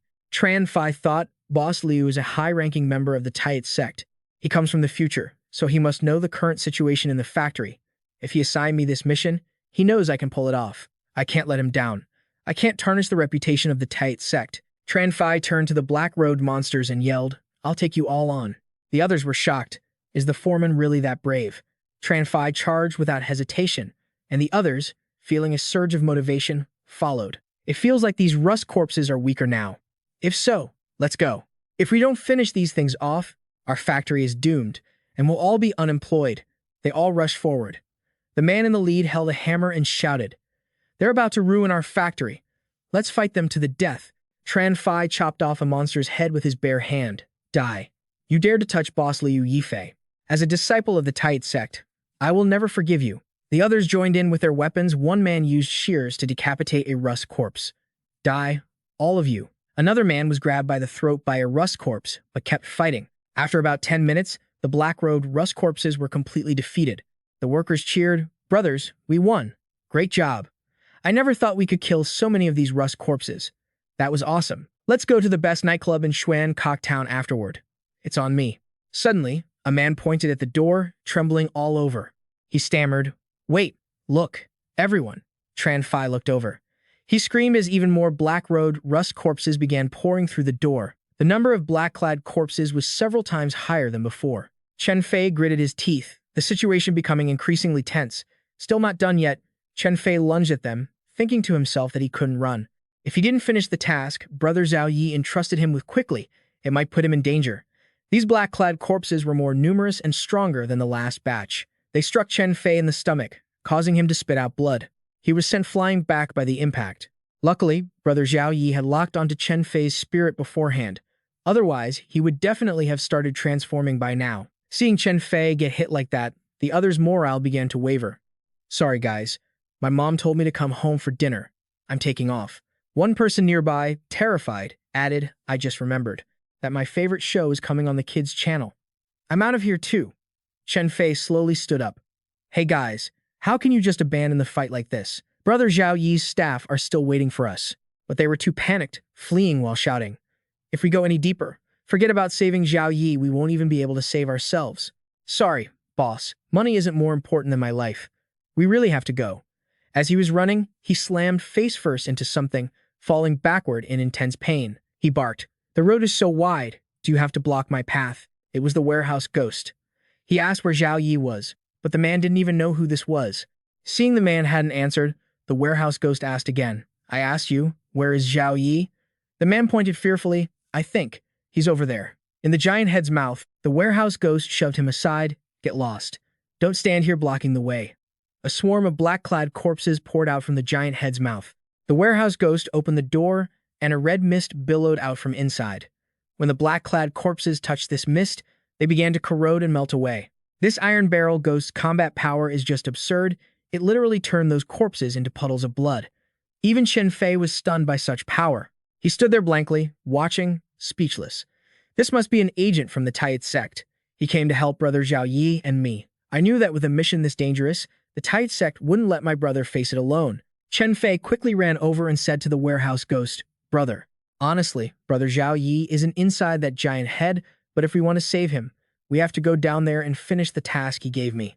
The warehouse ghost looked at Chen Fei, confused. "A mission? What kind of mission?" Chen Fei explained, "Brother Zhao said there's a giant black heart down there tied down by 4 iron chains, but one chain has snapped, and we need to reconnect it." The warehouse ghost heard this and realized it wasn't a simple task, but Zhao Yi couldn't die. Chen Fei led the warehouse ghost to the head. The warehouse ghost asked, "The entrance is the mouth of that giant head. Let's go. I'll go down with you." Chen Fei was overjoyed. "That's great. With your help, we'll definitely be able to complete the mission smoothly." Inside Zhao Yi's mental world, the intellectual personality was going wild, wiping out the robots. The system issued a warning, and the robots immediately took notice. "Warning. Someone is approaching the heart of Brank." The robots flew off as soon as they received the alert. They changed their mission target, but the intellectual personality watched them leave. The system continued to announce, "To prevent that iron ghost from getting near the heart of Brank, we must finish off Zhao Yi quickly and return." The iron ghost stepped forward and used its hand to choke the life out of Zhao Yi's intellectual personality, intending to eliminate Zhao Yi's spirit form. The red demon watched Zhao Yi, worried. "Zhao Yi, is your intellectual personality about to die?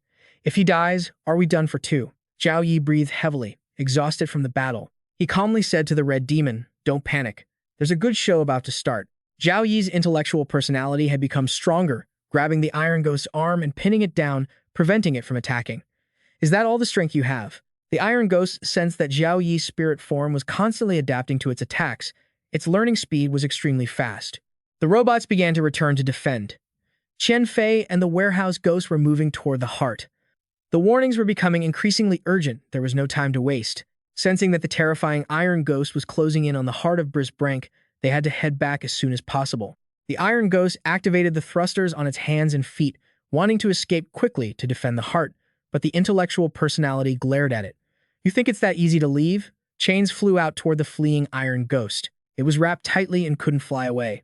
The chains coiled around its chest and legs. It used flames from its hands to easily cut one chain. The iron ghost looked up. The entrance to the mental world had been sealed.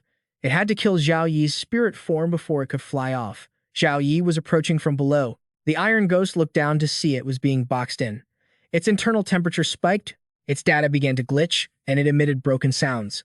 "I want to kill you." The iron ghost spun around, firing a hail of missiles straight at Zhao Yi's intellectual personality. The missiles hit the target, creating a massive explosion. The blast sent the iron ghost flying back too. Looking toward the blast, it discovered that Zhao Yi's intellectual personality was still there. Its arms and legs were severed, but it was still advancing. Zhao Yi's intellectual personality looked straight at the iron ghost, flashing a ghostly smile. The explosion spread, debris scattering everywhere, shaking Zhao Yi's entire mental world. The iron ghost crashed to the ground, its system beginning to leak, warning of critical damage. The system demanded immediate repairs.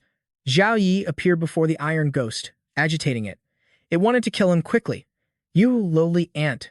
This saw blade in my hand will destroy you." The iron ghost's arm transformed into a chainsaw. It stared at Zhao Yi. "Your soul will sink forever into the heart of the Great British Bank, never to know peace." The red demon panicked. "Zhao Yi, your intellectual personality was killed. We lost. We're done for." Blood flowed from Zhao Yi's mouth and eyes. The destruction of his intellectual personality had taken a toll on him. Zhao Yi laughed, even as blood continued to stream from his mouth. Both the red demon and the iron ghost were confused by Zhao Yi's strange behavior. Zhao Yi pointed at the iron ghost. "Why don't you get it yet? If I hadn't intentionally let you in, do you think you could have entered my mental world? I've been searching for years, and I finally found a worthy meal. Even the ones I cultivated myself could only be considered an appetizer." Zhao Yi widened his eyes at the iron ghost. "But you're different. You're a delicious meal." Hearing Zhao Yi's words only made the iron ghost angrier. "Damn it, you're about to die and you're still talking tough." It lunged straight at him. Suddenly, the iron demon was held fast by a pitch-black arm. It spun around, shocked to see Zhao Yi's abyssal personality lurking behind it. But this time, the personality had transformed. It now had 8 arms, flashing a ghoulish grin at the Iron Demon. Enough is enough, it hissed, its 8 arms latching onto the Iron Demon's body. Your consciousness hasn't fully merged yet, has it? I'll give you one last chance. The Iron Demon began to tremble in fear. What kind of monster are you? The abyssal personality pinned the Iron Demon down, making it impossible to escape. Locking eyes with it, he snapped, "Cut the crap. Those people outside are breaking into your heart, you're doomed. Come on, give me everything you've got and fight me with your full mental strength." The Iron Demon finally realized, You've been plotting against me from the very start. First, you lured my attention, forcing me to burn through my mental energy to fight you. Then, you sent those people outside to seal my heart. Humanity is just as cunning as ever. Fine. I'll put every ounce of my power into this fight.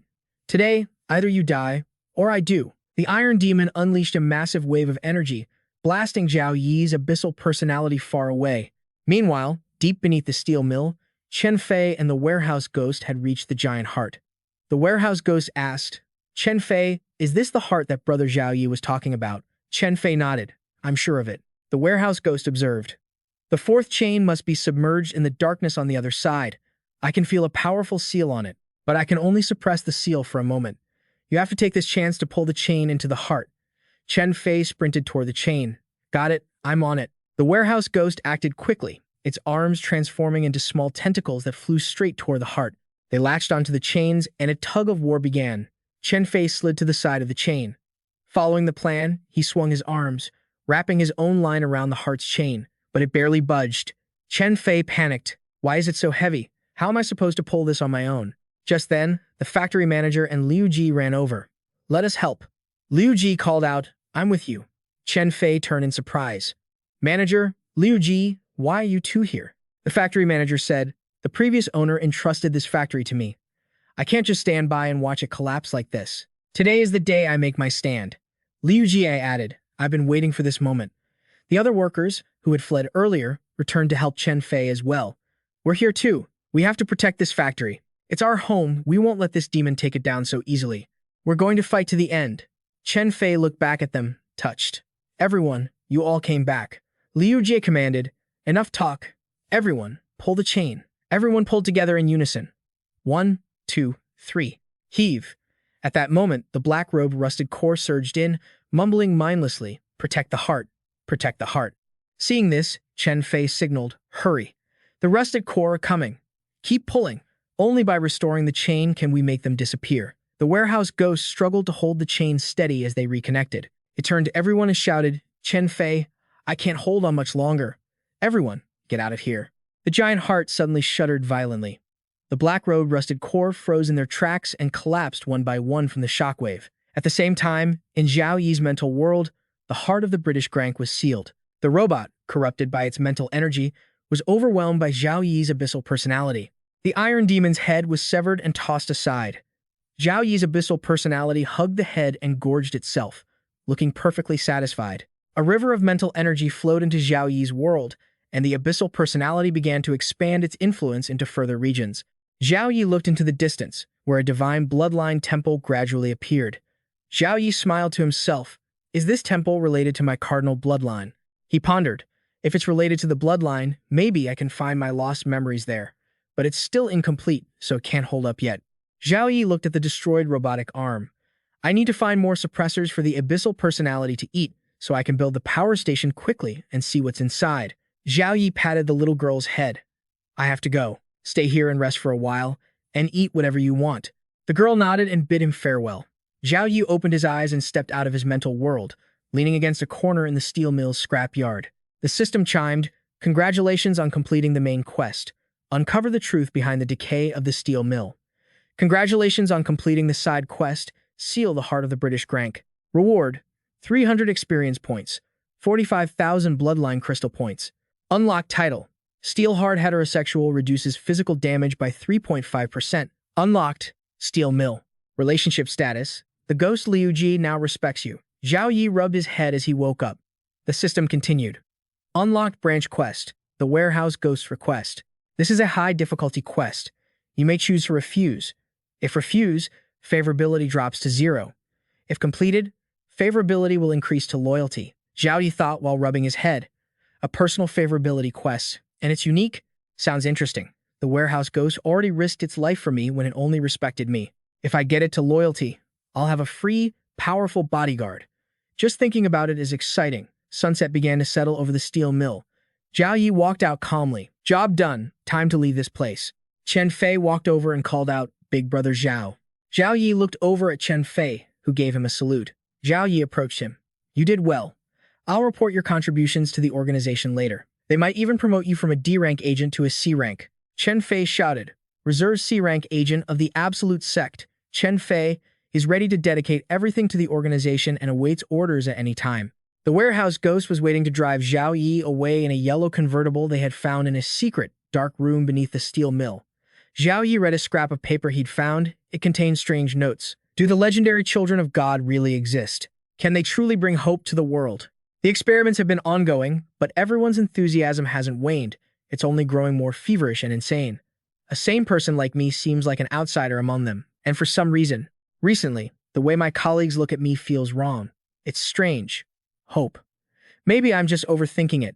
7 years ago, the church gave us the design blueprints and assigned us our final mission. Since then, we haven't received a single word or order from them. It seems like we've been abandoned. Zhao Yi pondered after reading the report. The church's child of God. Is that what they call their Church of the Loco? Could all those previous experiments have been for the sake of this so-called child of God? What an interesting lead. I'm starting to get really curious about this church.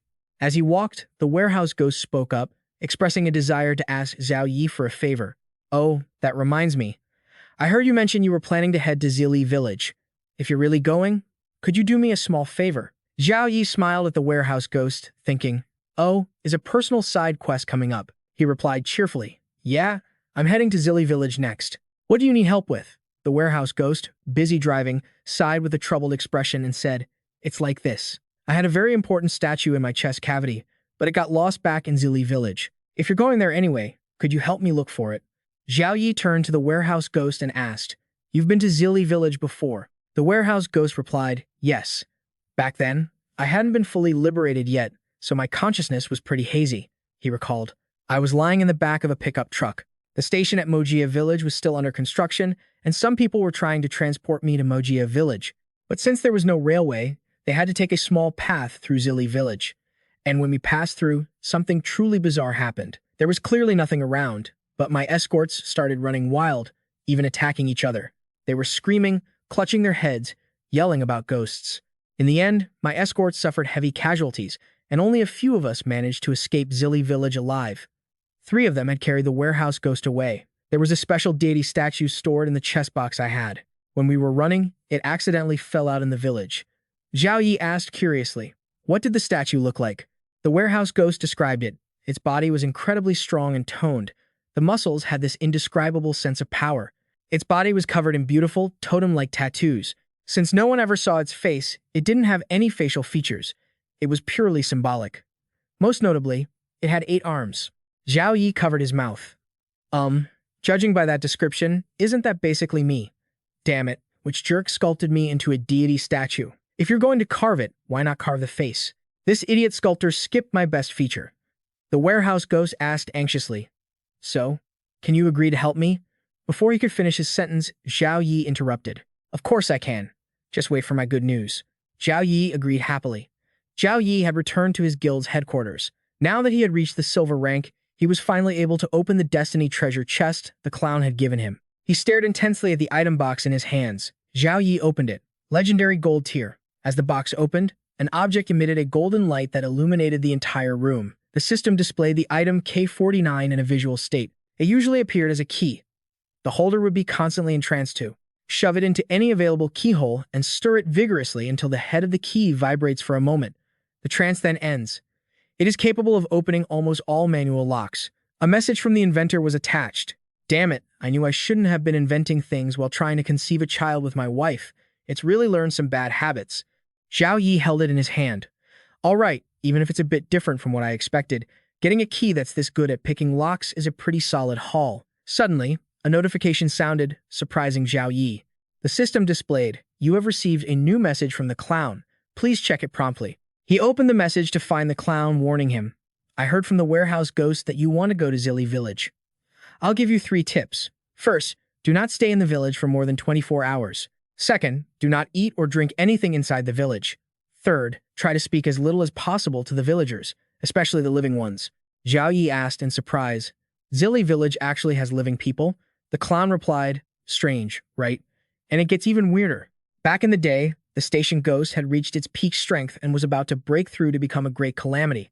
It invaded Zilly Village with tens of thousands of ghosts, wanting to devour more life force to become a true great calamity.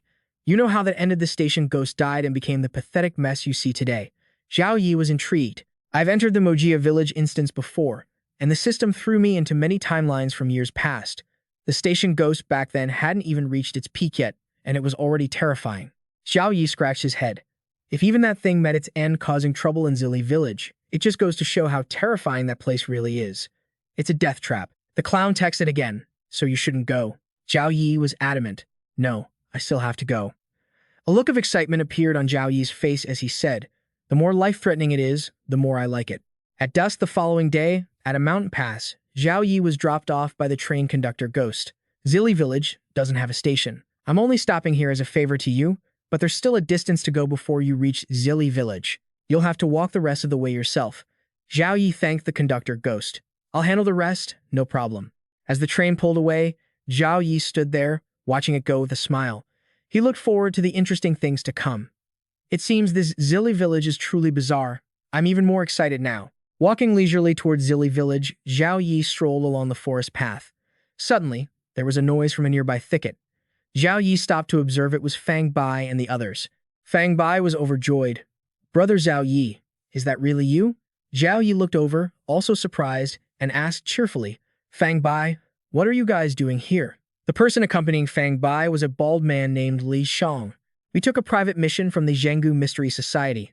The rewards were extremely generous, so we teamed up to come here. Fang Bai asked him, Brother Zhao Yi, why did you come? Zhao Yi smiled. He told Fang Bai's group confidently, I took a private mission.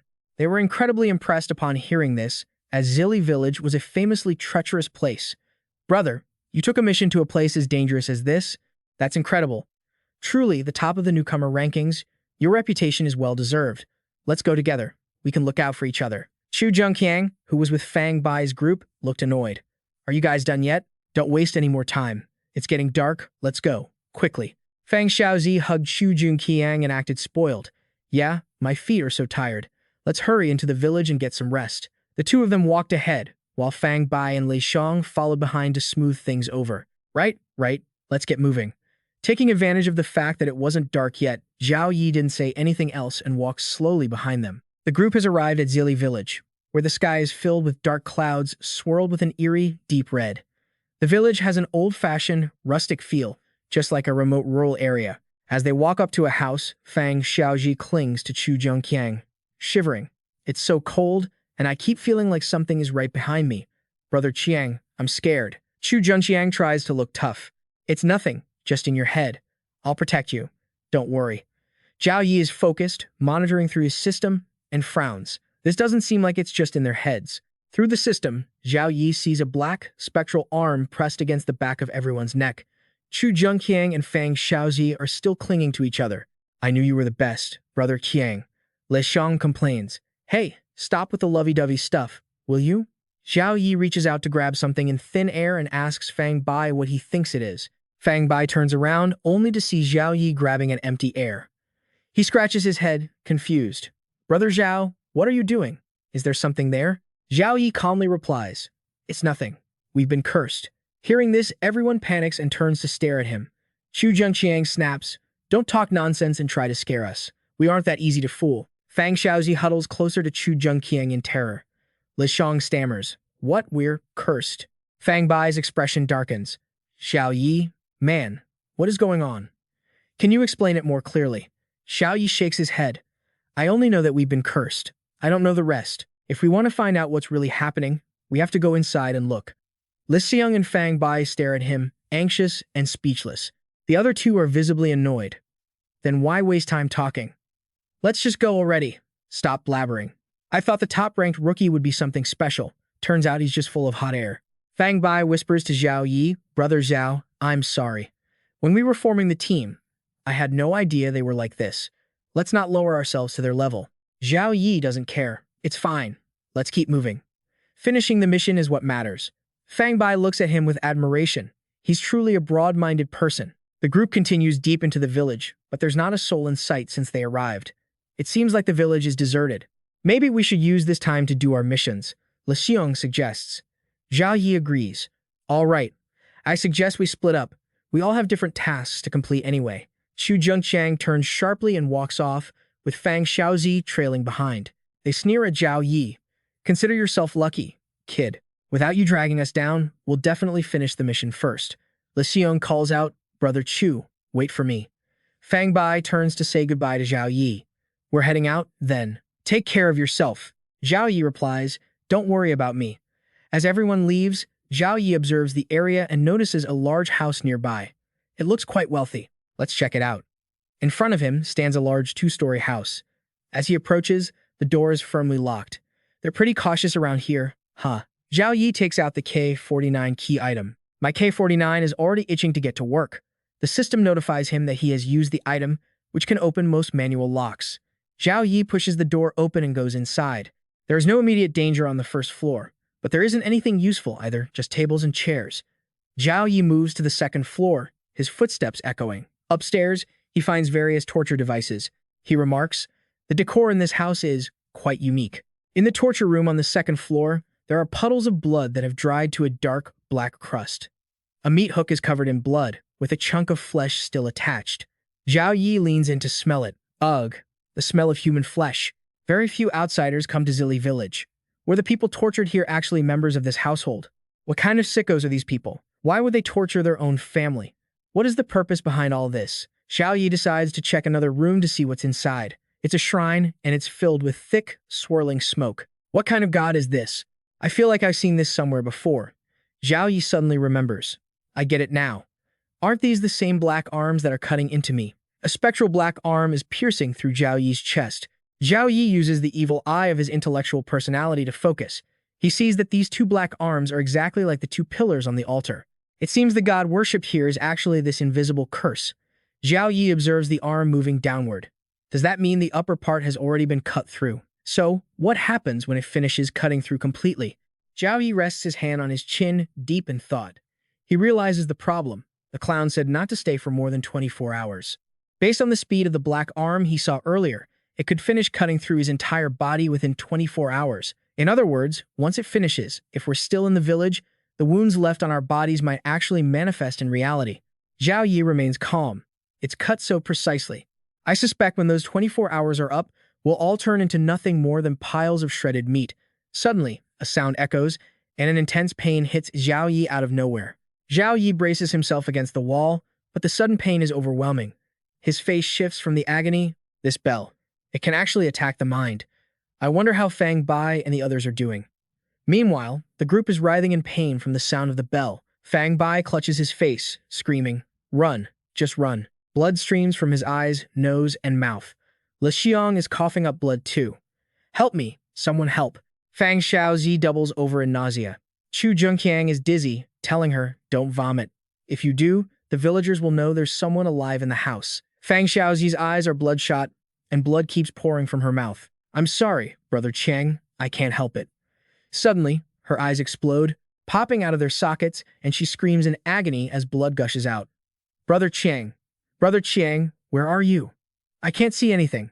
Xu Zhengqiang glances at her with a look of pure disgust, thinking, "I was just trying to have some fun. I didn't think I'd get stuck with such a burden." Xu Zhengqiang callously kicks her away. "Get lost, you brat." Suddenly, he notices our movement in the distance. He spots a group of people coming from within the village. Xu Zhengqiang panics. "What are those things?" Fang Xiaoqi lies on the ground, trembling. Xu Zhengqiang turns and bolts. "Are these the villagers of Zili village? I have to run. I have to get out of here." Even though Fang Xiaoji can't see, she hears Xu Zhengqiang running away and turns toward the sound, screaming for him, "Brother Chiang! Brother Chiang, where are you going? Don't leave me." Brother Chiang! The group of villagers has already reached Fang Xiaoji. As Xu Zhengqiang abandons Fang Xiaoji to flee, Zhao Yi also sees the dark shadows entering the village. He stands up high, looking down. Zilli village doesn't allow outsiders to stay. If these villagers spot me, they'll definitely swarm me and waste half my day. Looking out from the upper floor, he smiles. Luckily, they aren't moving too fast, so I still have time to loot 2 more houses. With that thought, Liu Yifei immediately sprints as fast as he can toward the 2 remaining dilapidated houses. He jumps onto the roof. Liu Yifei specifically chose these 2 houses because he wanted to see if the torture room and the shrine in the first house were just the homeowner's personal hobby. A few minutes later, Liu Yifei finishes his search and draws a conclusion. Every house type has the same torture room and shrine. He's observing inside another house. There are similar torture instruments here too, and they're all covered in human blood. Furthermore, even the smallest details suggest that all the victims were women. Time is running out. It's time to leave. Liu Yifei quickly leaps outside. He dashes out of the village toward the western mountain of Zilli village, thinking as he runs, why are women being tortured? Does this have something to do with the village curse?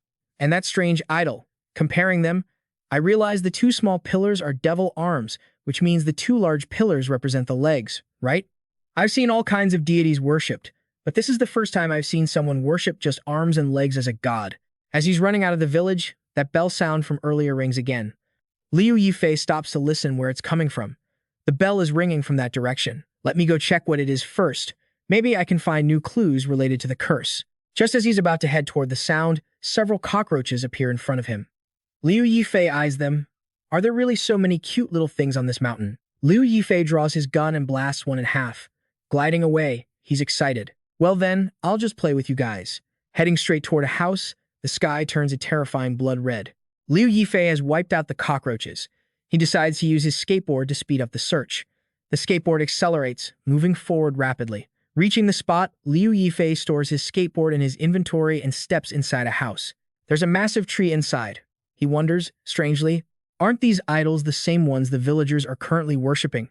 Standing in thought, a village, ready to build a temple for a god, it shows this god holds a very high status in the villagers' hearts. This shrine shouldn't be abandoned like this.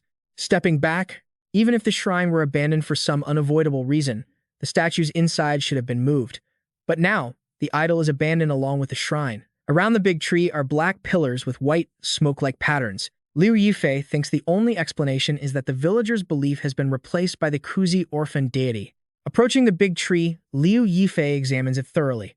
But if that's true, there's another anomaly. Since ancient times, whenever a new faith completely replaces an old one, it must rise from the ruins of the old. Following this line of reasoning, the idol in front of me should have been destroyed, but it's still intact. Even the shrine hasn't been demolished or smashed. Could it be that the new god didn't replace the old one, but rather, the god's very form has changed? At the same time, the villagers have surrounded Fang Xiaozi. She sits, hugging her face. One villager says, "An outsider? It's an outsider girl." She screams, "No, don't kill me. Please, I beg you, don't kill me." An elderly villager from Zilli village named Wang Lung approaches and grabs Fang Xiaozi's hand. "Don't be afraid, child, don't be afraid. We won't hurt you, we're all good people." Still panicked, she pushes the old woman's hand away. "I don't trust you, don't come any closer. Please, don't come closer." The old woman kneels on one leg in front of Fang Xiaozi. "We truly won't harm you. Sweetheart, the bell on the mountain must have scared you. Come to my house to rest for a bit, eat some good food, and get your strength back." Hearing this, she's still a bit suspicious. "Really? You really won't kill me?" The old woman insists. "I really won't." Wang Lung urges Fang Xiaozi. "Let's go. Come to my house." She reveals an incredibly sinister expression. Since Fang Xiaozi is blind, she can't see it. She says, "Thank you. Thank you for not killing me." The two leave together. The remaining villagers watch from afar. Another old woman says, "Old Zhang, this batch is quite good. It's quite a steal for Wang Lung." Old Wang says, "Everything goes by the rules. It's Wang Lung's turn this time. Don't be jealous. Let's disperse." Wang Lung helps Fang Xiaozi into a chair. "You sit here first. I'll go make you something to eat." Fang Xiaozi thanks her. Wang Lung steps into a dark room. Fang Xiaozi sits outside and listens. Didn't she say she was going to get food? Why is there the sound of clashing metal? Plus, this room seems to smell of blood. Fang Xiaozi finally realizes, could she be lying to me? Is she trying to lure me here to kill me? She immediately stands up and bolts. That must be it. I have to run. I have to get out of here right now. She reaches the door only to find it locked. Frustrated, she thinks. I knew they didn't have any good intentions. They're a bunch of lunatics, a bunch of perverts. As she fumbles around the door trying to find a way to unlock it, Wang Lung appears right behind her. Don't waste your effort. You can't escape. Fang Xiaozi, terrified, stammers. What? What do you want? The woman's eyes roll back, her hands gripping sharp hooks, her mouth smeared with blood as she cackles. Damned outsiders, listen well. The mountain god belongs to Zili village. Anyone with designs on the mountain god will die here. She bares her teeth like a wild beast, swinging both hands as she lunges at Fang Xiaozi. Fang Xiaozi is pierced through the shoulders by the two iron hooks. She screams in agony. Half an hour later, Fang Xiaozi is hung up high by the woman. The woman stands with her hands on her hips, looking at the corpse. What a pity. Couldn't even handle the torture. Kick the bucket in just half an hour. There's a knocking at the door outside. Wang Lung, open up quickly. Something huge has happened. Opening the door, she asks the person outside what's going on. Aunt Dong says, some people came to the village this time. Even the locks on the Tianli family's house were broken, and they didn't even spare the mountain god's shrine. The village chief has urgently summoned everyone for a meeting. They're preparing to search the entire village from top to bottom. Wang Lung slams her hand against the door, gritting her teeth. How dare those bastards touch the mountain god's shrine? I'm going over there now. I have to catch them, skin them alive, and pull out their tendons. The villagers gather together, carrying torches to patrol everywhere. The leader orders, search carefully. Don't miss any suspicious places, and make sure to find all the outsiders. One person runs over to report, village chief, we found some traces on the western hillside. It could be the outsiders who snuck up to the mountain. The other person is the village chief, Liao Yun. Liao Yun ordered everyone to go there immediately. The group of villagers headed to the west mountain, where bubbles were rising from beneath the river. Liu Yi surfaced from below, having easily evaded the pursuit. No matter the situation, this trick of luring the tiger away from the mountain always works. Half an hour ago, Liu Yi stood on the roof looking down at the village. There surely weren't any clues at that shrine, so he used his evil eyes to check the situation in the village. Observing from above, he had grasped a good portion of the situation. Chu Quanchuang had indeed abandoned Fang Xiaoxi and ran away. He marveled at how good his judgment of character was. Once he found Sun Bai, he would have to invite her back for a visit. Liu Yi observed Wang Long's house and saw Fang Xiaozi being hung up. So that's how these torture instruments are used. It's truly an art, absolutely an art. Observing the group of villagers gathering, one villager said, Chief, if we all go to look for the outsiders, how can we ensure your daughter and granddaughter won't run away again? They are always trying to escape the village. The village chief sat on his chair, looking down. I guarantee with my life that they won't run away this time. Liu Yi was curious. The chief's daughter and granddaughter were always trying to escape. Could they be the daughter and wife of the butcher? It was too much of a coincidence. He had to go see for himself. Back to the present, they were all following the clues he had intentionally left on the West Mountain. Using this opportunity, he could visit the village chief's house as a guest. Heading to the largest house in the village, Liu Yi observed that this house was the most magnificent, matching the location he saw the villagers gathering at using his evil eyes. It had to be the village chief's house. He used the key item to open the door. Suddenly, a little girl ran to the door. She threw herself at Liu Yi, calling him Grandpa, which caught him off guard. Liu Yi asked the girl, Are you Sun Bai? The girl replied, I am Sun Bai. The girl shouted, You're not my grandpa. Who are you? Liu Yi patted Sun Bai's head. I'm a friend of your father. Upon hearing that, Sun Bai looked at him happily. A friend of my father? Did Dad tell you to come visit us? Hearing that Liu Yi was the butcher's friend, she asked, What are you talking about? You're a friend of Sun Long. She is the butcher's wife. Entering was Liao Hongsong. She walked down the stairs toward Liu Yi. Liu Yi said, That's right, I'm his friend. He told me everything. Originally, an incident occurred at the Mo family village and the train station. Bai was supposed to have left the Mo family village, but the train had an accident halfway. Liao Hongsong hugged Sun Bai close. Everything you mentioned, besides me, only he knows. It seems you really are his friend. Looking at Liu Yi with worry, Liao Hongsong asked, My husband, is he still healthy? Liu Yi covered his mouth with his hand, hiding part of the truth. Neither good nor bad. He's still selling meat there. It's just that everyone in the Mo family village is basically dead. In that train station, only the clown is left with your husband now. Hearing her husband was still alive, she felt relieved and happy. That's great. He's still alive. Sun Bai was also happy. I miss Dad so much. When can I see him? Liu Yi said that this time he risked sneaking into the village to take both of them away, not knowing if they were willing. Liao Hongsong and Sun Bai were nervous. She stammered. Liao Hongsong looked outside apprehensively. Mr. Liu Yi, you better leave the village quickly. We can't get out. There are many guards hiding at the village entrance, and apart from the worship time every weekend, they patrol day and night. Last time, Sun Bye and I tried to escape, but we were caught and almost caused my husband's death. Liu Yi replied, "Is that so?" Then he fell into deep thought. It seemed he had to resolve the village's problems to be able to take them away. Liu Yi continued, "I respect your choice, but I still have some things I want to ask you. This is very important to me." Liao Hongsong agreed, and Liu Yi asked her, "I heard that Zhao village worships a mountain god. Can you briefly describe the mountain god's appearance?" Liao Hongsong went to the door to observe. She was extremely cautious and vigilant. Closing the door, Liao Hongsong turned back to look at Liu Yi. "Mr. Liu, I shouldn't be saying these things, but you risked your life to come here, and I would be too selfish if I didn't tell you. Just ask. I will tell you everything I can." Liu Yi happily agreed. "All right, I'll repeat what I already know. If it's wrong, please correct me. The mountain god in the village from long ago was likely a tree. It had human intelligence and a human body, but later, for some reason, it changed into a different form. 4 pillars."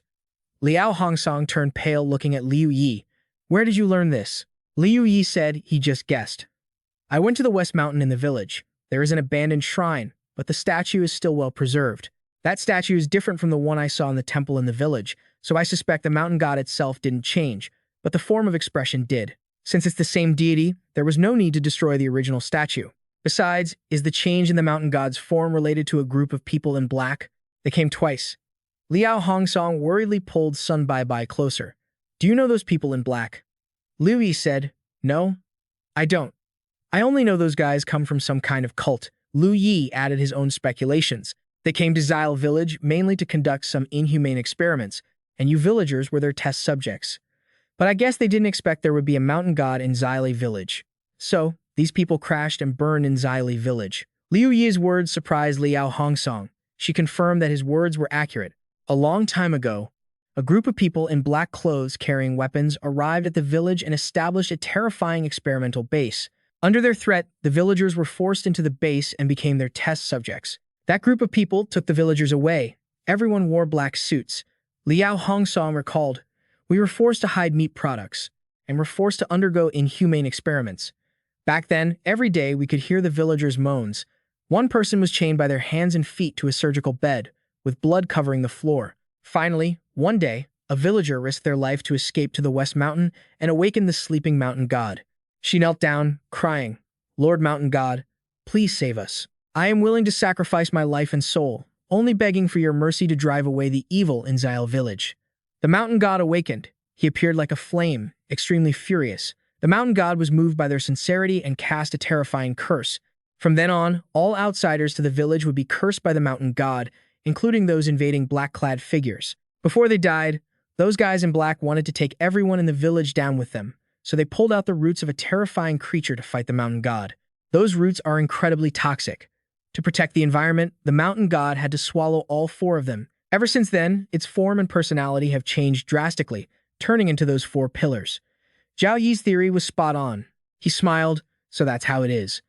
Looking at the 2 of them, he added, "I have one more question. The station ghost has been here before. Where exactly did it go?" The station ghost is basically a demonic entity in human form. Whenever it shows up, it brings tens of thousands of terrifying monsters along with it. Liu Hongtong shivered at the memory. "I know that thing." In the end, the mountain god ate them all, she shouted, pointing up the stairs. "Mr. Zhao, someone's coming. Hurry up and hide upstairs." Zhao Yi quickly dashed up the stairs. The villagers were already gathering outside the village chief's house. The village chief and the others had returned. Chief Liu Yun noticed the lock on the front door was much larger than usual. It seemed like there was a guest inside. Liu Yun realized it, but he didn't want the villagers to know. He thought to himself that he couldn't let anyone find out an outsider had been picking his lock. If they did, Hong Tom and Bai Bai would surely face a terrible punishment. Liu Yun pretended to unlock the door, even though Zhao Yi had already done it. He stepped inside and called out, "Hong Tom, Bai Bai, I'm home." The villagers stood outside, peering in. Liu Hongtong and Sun Bai Bai stood on the stairs, looking down. Liu Hongtong asked, "Dad, Elder Zhang, why is everyone here? Weren't you guys supposed to be looking for the outsiders? Did you catch them?" Liu Yun walked in, sounding annoyed. "Don't even get me started. We only caught one. The others are still searching in West Mountain. Elder Zhang was worried that you and Bai Bai might take the chance to run off, so he brought these men over to keep an eye on you. To play it safe, she replied, after the last punishment, I know where I went wrong. I won't do it again. Elder Zhang looked at her. It's good that you know. We don't want to make things hard for you, but the mountain god's rules are absolute, you know that. Wang Long chimed in. That's right, Hong Tong. Don't hold it against us for being overprotective. We're doing this for everyone's sake. Liu Hongtong simply replied, yes, I understand. Liu Yun suggested, Elder Zhang, I have an idea. Searching for the outsiders requires manpower. Keeping everyone here is a waste. I'll stay behind to watch over my daughter and granddaughter. You guys keep looking for those outsiders, don't let them ruin the shrine. Elder Zhang and Wang Long exchanged hesitant glances. Finally, Elder Zhang agreed. Fine. You stay here, and we'll be at ease. Another young man added, don't worry, Chief. We'll definitely catch those filthy outsiders before the rooster crows tomorrow, skin them, and offer their tendons to the mountain god. Elder Zhang turned to lead the villagers toward West Mountain. As they walked away, they chanted, catch the outsiders for the mountain god. Catch the outsiders for the mountain god. Once they were all gone, Liu Yun quickly shut the door. He turned to Liu Hongtong with a serious look and asked, you've got someone hidden upstairs, don't you? Liu Hongtong looked at him anxiously, stammering, what are you talking about, Dad? How could I be hiding someone? Sun Bai reached out to her grandfather, but Liu Yun had already figured it out. An outsider had picked the lock, which was why it was bigger than usual. Even though he didn't know how the guy managed it, he was certain that the guy was hiding in their house right now. He picked up his granddaughter and continued, Hongtong, you know the rules of Zili Village very well. If you were hiding some random objects, I could turn a blind eye.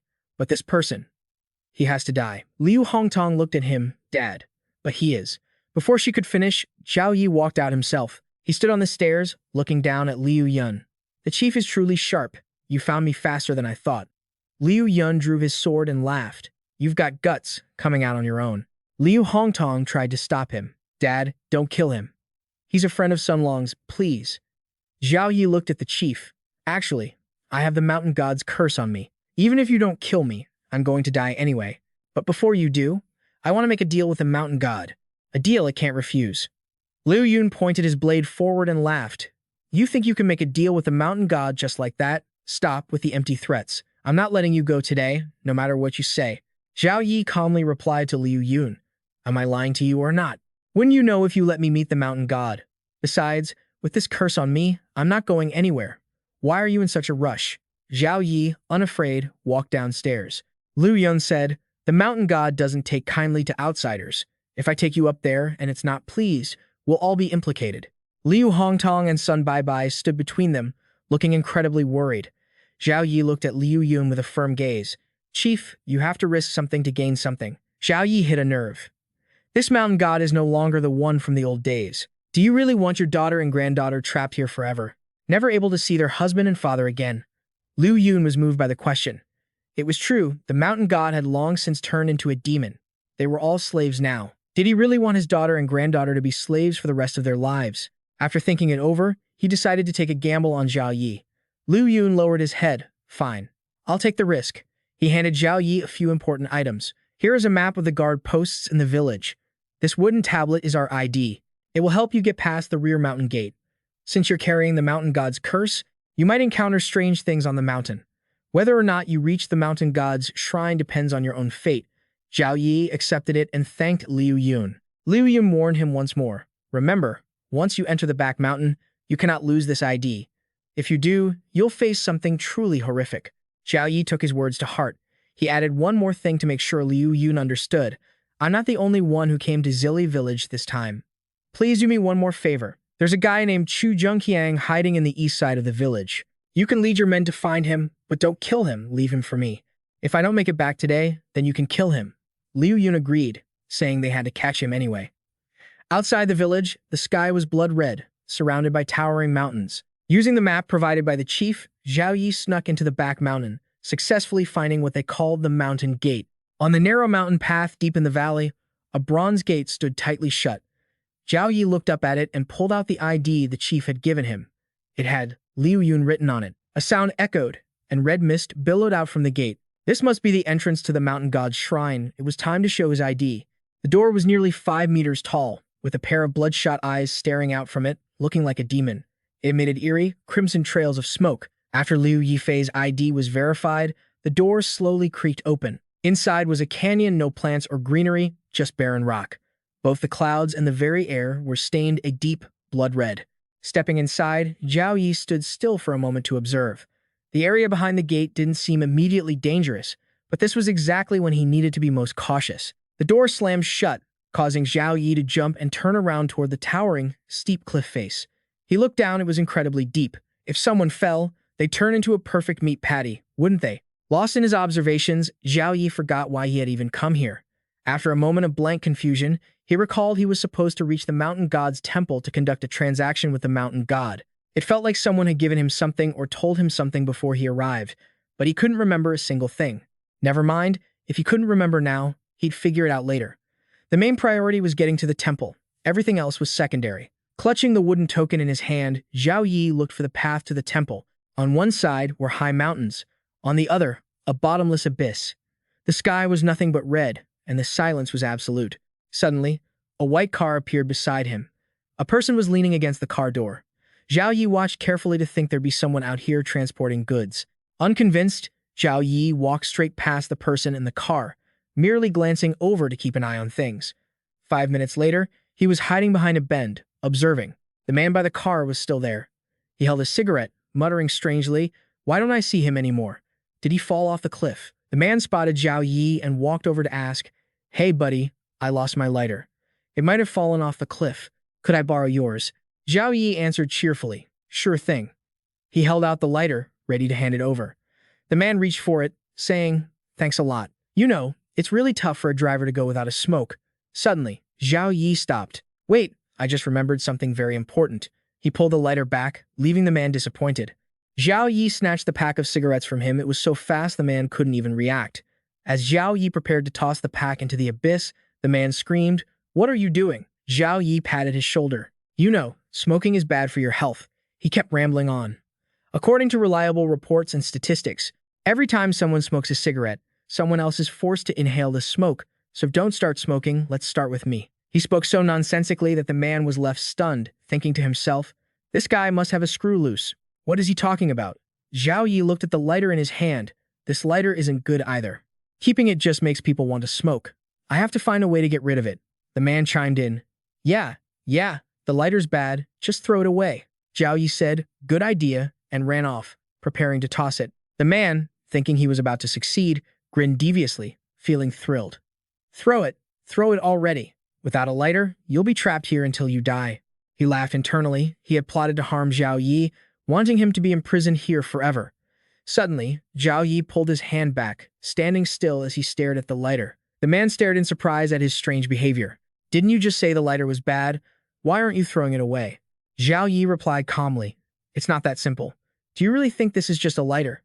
The man felt a wave of disappointment. Damn it, he actually saw through my illusion. If that's the case, I'll just have to use a little force. He grabbed a knife from behind his back, preparing to ambush Zhao Yi.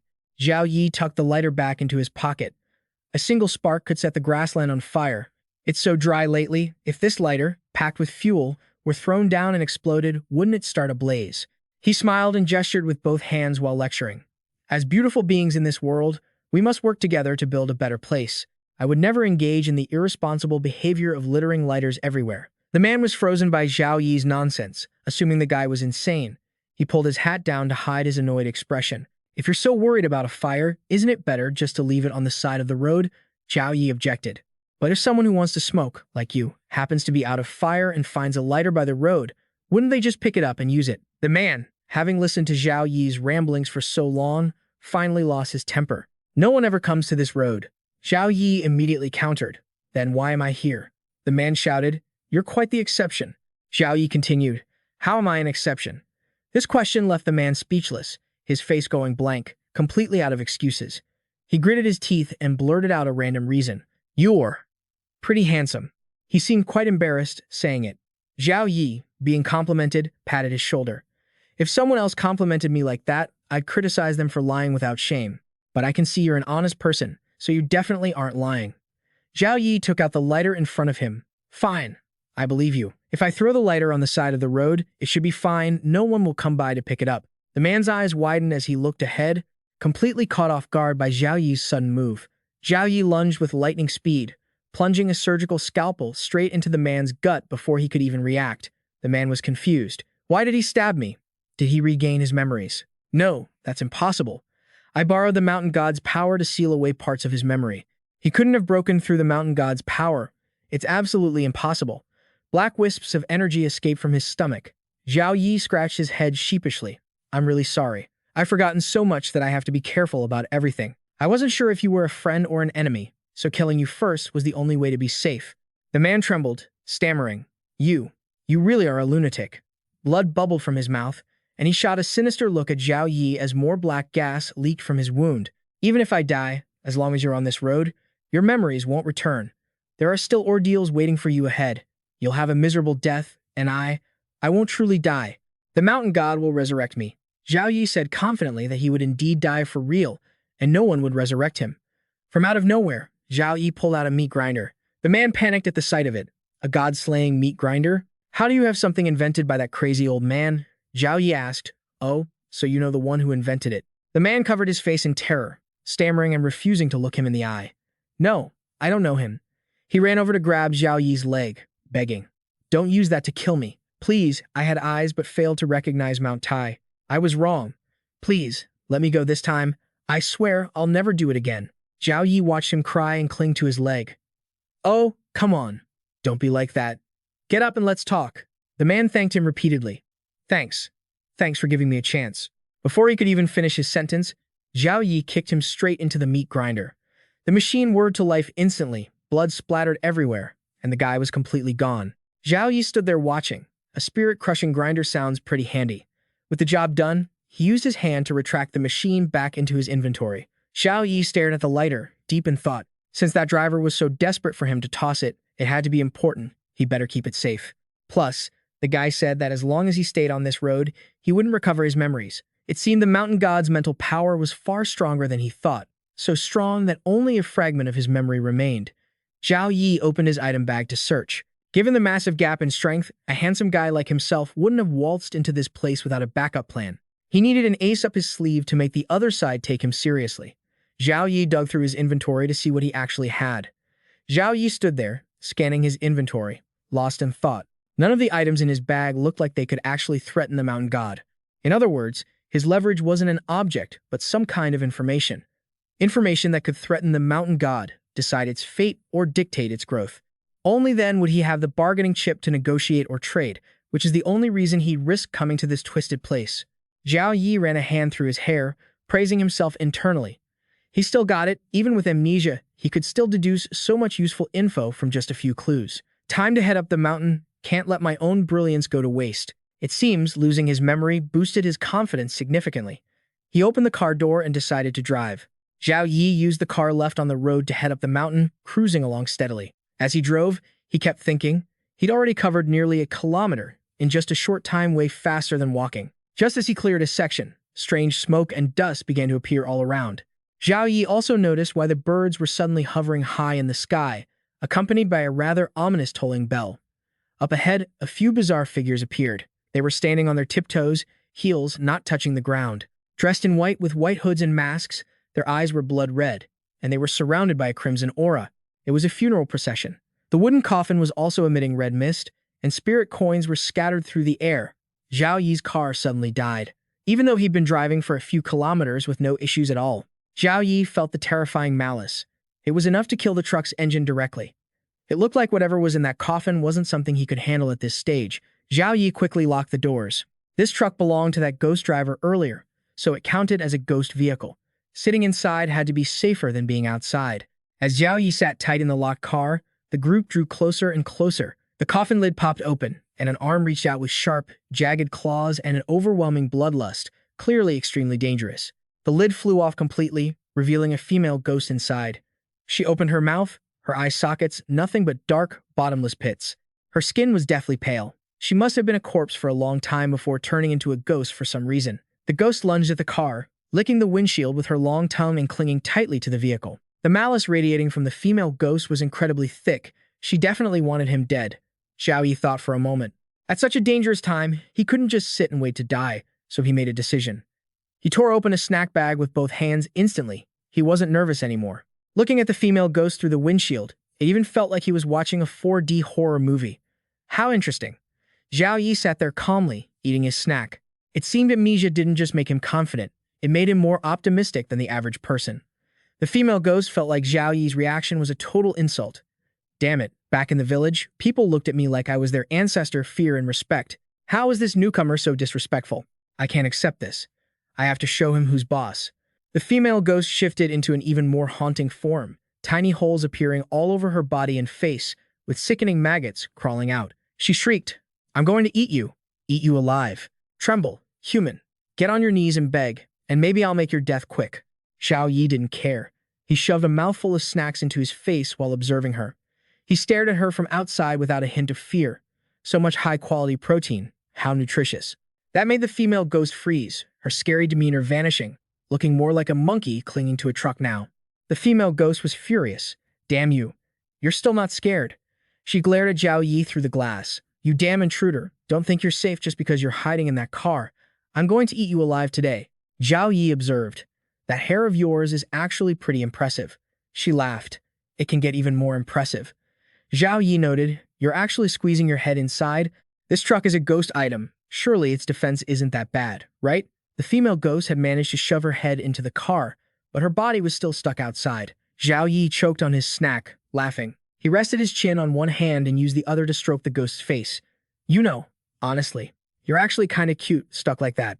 Zhao Yi pulled hard on her cheek, making her livid. You damn human. You dare touch my noble face with your filthy hands? I have to kill you. I absolutely have to kill you. Zhao Yi pulled out the meat grinder again, looking at her. So you're threatening me? Fine. No more playing nice. Bring it on. My machine is pretty big. The grinder made the ghost panic. Why do you have that? Don't. Zhao Yi pressed the grinder against her head as she screamed in a frenzy. I was wrong. I won't threaten you anymore. Don't kill me with that.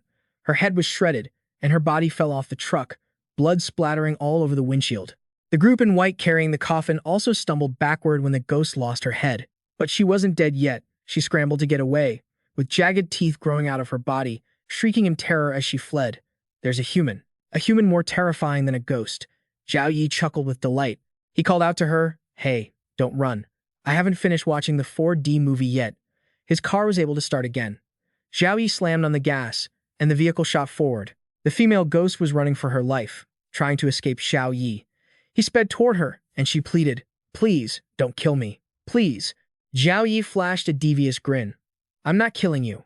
How could I have the heart to kill you? I'm just heading to the mountain god's palace. We're going the same way. After all, the female ghost wailed, No, we are not going the same way. Not at all. She ran toward the palace gates, thinking, What do I do now? The mountain shrine is right ahead. If I don't stop, I'll drive this human straight into it. Driving into the shrine myself is one thing, but crashing a vehicle into it would be a grave disrespect to the mountain god. If the mountain god gets enraged, I don't know if this human will die, but I definitely won't survive. The female ghost decides to stand her ground. She stops, turns around, reaches out, and says to Zhao Yi, Wait, I have something to tell you. Zhao Yi slams on the gas and laughs out loud. What did you say?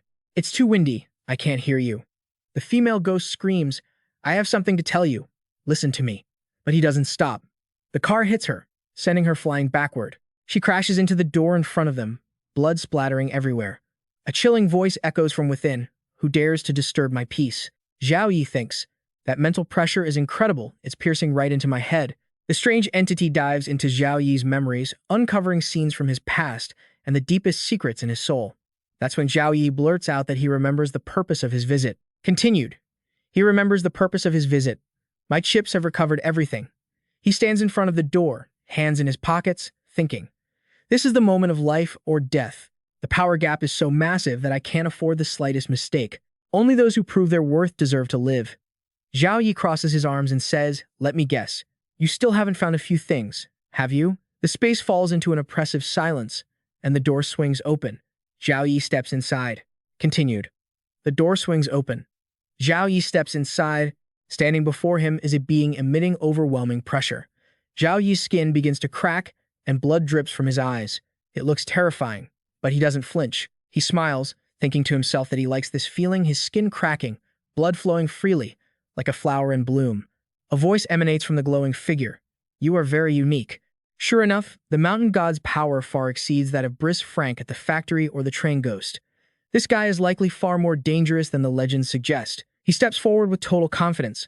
I'm here to make a deal with you. The mountain god laughs, mocking him for being too weak and uninterested in a deal. Instead, the god expresses interest in Zhao Yi's body, saying if he becomes a servant, he will be granted power. Zhao Yi doesn't stop his pitch. Listen to my terms for the deal first. The mountain god agrees to give him a chance. He raises his hand and begins to tell his story. Many years ago, outsiders brought the limbs of a monster. You consumed the tree roots, gained those arms and legs, and received immense power from them. After that, a head carrying tens of thousands of terrifying ghosts came looking for you. It tried to eat you, but unexpectedly, you defeated it instead. So you ate the head and gained even more immense power. After consuming the head, your power reached unprecedented levels. But that's also when you discovered something interesting. Besides the head, arms, and legs, there are other fragments carrying terrifying power, like the torso and the heart. Even though they don't come from the same entity, they share the same source of power. Once these powers are combined, they will make you the supreme being. Am I right, Lord Mountain God? His words make the mountain's light ring quiet down. Inside the light, there's the sound of movement and a surge of pressure as a towering figure with a terrifying skull appears. The mountain god admits, "You are absolutely right." Zhao Yi smiles and asks, "So, do you agree to my deal?" The mountain god points a massive finger with a sharp claw straight at Zhao Yi's forehead. He says, "With just one thought, I can make you disappear completely, turning you into nothingness. Tell me, where are they?" Zhao Yi responds with surprising calm. He says he won't just tell him. You can only deal with me or kill me. The mountain god is stunned. Can a human talk about death so casually? The sharp claw slowly pierces his forehead and blood begins to flow. The mountain god asks, "Are you threatening a god?" Zhao Yi responds with unshakable confidence. "Kill me, and you'll never find the other two pieces. You will forever remain a defective product." The mountain god roars in anger. "Insolent. You are courting death." He replies, "Then why don't you try killing me and see?" He laughs. "An ant as weak as me making a god compromise, no matter how I look at it, it's a bargain." A purple light surrounds Zhao Yi's body. "Aside from killing you, I have other ways to make you talk." His dark, hollow eyes begin to conjure hallucinations. In Zhao Yi's mind, countless spirits appear, hovering around and threatening him, demanding to know the location of the remaining two pieces. But it seems this tactic isn't working because he had already anticipated it. Zhao Yi speaks up. "Mountain God, put away your boring little tricks. Before entering this mountain, I set a lock containing the key secrets. If I'm not careful, my memory will be destroyed. Dealing with me is your only choice to obtain this secret." The mountain god is surprised to see Zhao Yi resisting the fear of mental intrusion. He thinks to himself that this human is truly a nuisance. Although he wants to kill this person, he absolutely cannot accept remaining a defective product.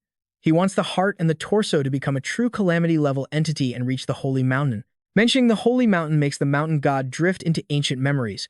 Although the legend of the Holy Mountain has spread through the Chaos Realm, very few actually know how to get there. The mountain god saw the second group of people arrive at Zili village and only then learned how to reach the Holy Mountain. That day, the group was transporting the Iron Casket Ghost and wanted to pass through Zili village. The mountain god recognized immediately that these people belonged to the same organization as those in black, who came to the village to build an experimental base and brought the ominous limbs. Thus, the mountain god attacked them and found some fragmented information. If you want to reach the Holy Mountain, you must cross an incredibly dangerous ancient path. That path buries countless horrors and misfortunes. Only those who have reached the calamity level have the right to walk it. The mountain god consumed the mysterious limbs and was infected by the impurity within them. He began to darken, and his ambition gradually grew. He wanted to go to the Holy Mountain. Later, the mountain god swallowed the station master ghost's head and was further eroded by the corrupted power. He became increasingly insane, organizing a special ceremony and using his own power to summon many spirits from distant forests, forcing them to sign a contract and become his slaves. The villagers were also infected by the polluting bell sounds in the mountain temple, turning into something neither human nor monster, becoming fanatical believers of the mountain god. The mountain god also decreed that each household could only keep one or two women to bear children. The rest would be killed and sacrificed to him. But the mountain god had been so severely eroded by corruption that it could no longer absorb belief to grow stronger. The only way to break those shackles was to find other tainted parts with similar power and devour them completely. Returning to reality, the mountain god pointed at Zhao Yi and said, "Listen here, you pathetic ant. What kind of deal do you want to make?" He started laying out his conditions.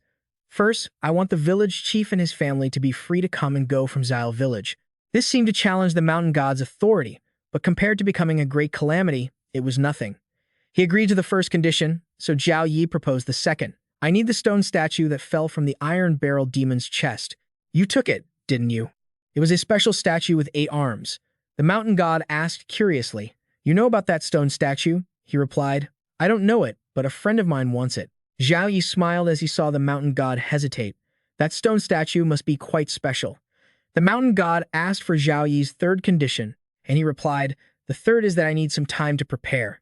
By the end of the month, I will give you information about the heart and the body. If you agree, I'm willing to help you find the remaining parts. Seeing the mountain god pause, he added, You've already waited so many years. Is waiting another 10 days really that hard? The mountain god raised his massive hand and said, I can agree to your 3 conditions, but you must bind your soul to me with a spell. If you fail to provide the information, you will serve me as your master for the rest of your life. This boss is truly devious. This condition meant Zhao Yi couldn't rely on guild headquarters, loopholes, or his substitution dolls anymore. The mountain god looked down, suspicious. What's wrong? Are you afraid? Zhao Yi spread his arms with absolute confidence. Afraid? Of what? Of course, I agree. Their fingers touched, sparking a blinding light. I, Zhao Yi, swear upon my soul, using the blood of my body to establish the Xyle curse. If I fail to provide the information to the mountain god by the end of the month, I must submit to the mountain god as my master, and I shall never go back on my word. As soon as he finished, a ring of light filled with intense life force surged into his body. At that moment, Zhao Yi's body returned to normal. The blood and grime on his face were gone. Everything was practically restored. Suddenly, a black stone statue with 8 arms appeared in his hand, just as he requested. A screen popped up. You have received the item, mysterious stone statue. People in the church call it the false god. Some ancient texts say it was once the nightmare of the gods. Holding the statue, Zhao Yi smiled and thought, the nightmare of the gods. Huh. I like that name. He then tucked the statue away. This statue had a complicated connection to the Skull Church and was linked to the darkness of personality and lost memories. He could find clues within the Skull Church, but he still had more important things to do right now. The mountain god handed him something else and added, Take this too. It carries my tainted power. With it, you won't be obstructed in Xyle Village, making it easier to find the remaining heart and body. Zhao Yi stepped out of the temple, thinking. The station demon in Mana Village was swallowed by the mountain god. The limbs appeared in Xyle Village and were unexpectedly swallowed by the mountain god too. The limbs in Xyle Village had appeared unexpectedly and were swallowed by the mountain god. And the heart, born from the spiritual power in the steel mill, had already been swallowed by him. Frank, that heart was no longer a danger for the time being. So, where was the rest of the body? Zhao Yi thought, while holding the leaf the mountain god had given him, heading down the mountain with ease. He raised the leaf, and immediately, the gate at the entrance of the village opened to let him in. After reaching the bottom, Zhao Yi headed straight for the village chief's house, not running into a single patrol along the way. This made him feel that something was off, and he couldn't help but speed up. Ahead of him, a crowd was gathered, shouting for Liu Yun to come out. People were arguing at the chief's house, and he didn't know what was going on. Someone in the crowd questioned, Liu Yun, we all respect you as our village chief. You've made great contributions to the development of this village, which is why we didn't tell the mountain god about your daughter and granddaughter trying to escape the village a while ago. The old man added, Now, not only are you ungrateful, but you're also trying to protect outsiders. Have you forgotten what the mountain god warned us about? Or have you decided to betray the mountain god? Liu Yun stepped forward and said, I have never shielded outsiders, nor have I ever betrayed the mountain god. An old woman holding a child spoke up. My son saw with his own eyes that you shielded an outsider. The little boy, while eating, said, I saw village chief Liu hand his identification card to an outsider with my own eyes, and then the outsider ran off toward the back of the mountain. The man said, Village chief Liu, I think you should just show everyone your ID card. If you can take it out, then there won't be any problem. Inside, the village chief's daughter was worried. The villagers had always been restless. They were definitely trying to seize her father's power and had bribed some villagers to monitor their home. Before this, when Zhao Yi arrived, they didn't reveal anything, waiting for her and her father to make a mistake to step in. The old woman added, Is it true what they said about you being unable to produce the ID? The crowd was in an uproar. Some were defending him, while others demanded that Liu Yun step down as village chief. Liu Yun was furious but helpless. He could only grit his teeth and take it. Zhao Yi walked up and said, Who's making all this noise at the village chief's house? He stood there with his hands in his pockets, looking handsome and imposing. Zhao Yi stepped up to protect the chief. Liu Yun felt like a weight had been lifted off his chest. This is great. Zhao Yi was able to return alive from behind the mountain. which means his deal with the mountain god must have been successful. That's beyond my expectations. The crowd saw him and started calling each other to pick up hoes and shovels, threatening to kill him. Because he was an outsider who dared to offend the mountain god's temple, there was no need for words. Zhao Yi simply held up the leaf the mountain god had given him. He smiled with arrogant confidence and challenged them. Whoever wants to kill me, please take a step forward. The villagers all recognized that the leaf in his hand carried the aura of the mountain god. Everyone was terrified. Someone in the crowd shouted, "That leaf is a holy relic of the mountain god. How could an outsider have it?" But in Xyla village, seeing someone holding a holy relic means seeing the messenger of the mountain god. We cannot lay a hand on the mountain god's messenger. The bald old man had been coveting the chief's position for a long time. Today was a rare opportunity, and he couldn't let an outsider interfere. Thinking this, he pointed at Zhao Yi and said, "Don't believe him. He's just an outsider. The mountain god hates outsiders invading Xyla village more than anything. How could he possibly let him be a messenger? He's lying to us. Kill him." Some villagers agreed, claiming that Zhao Yi had forged the holy relic to deceive them all. Many people believed the old man's words. Two of them grabbed their weapons and lunged at Liu Yifei. Seeing this, he just stood there, smiling at the fools being led by the nose. Without needing to lift a finger, Liu Yifei held up a leaf and said, "Go ahead, show them." The leaf glowed, emitting a sinister green aura.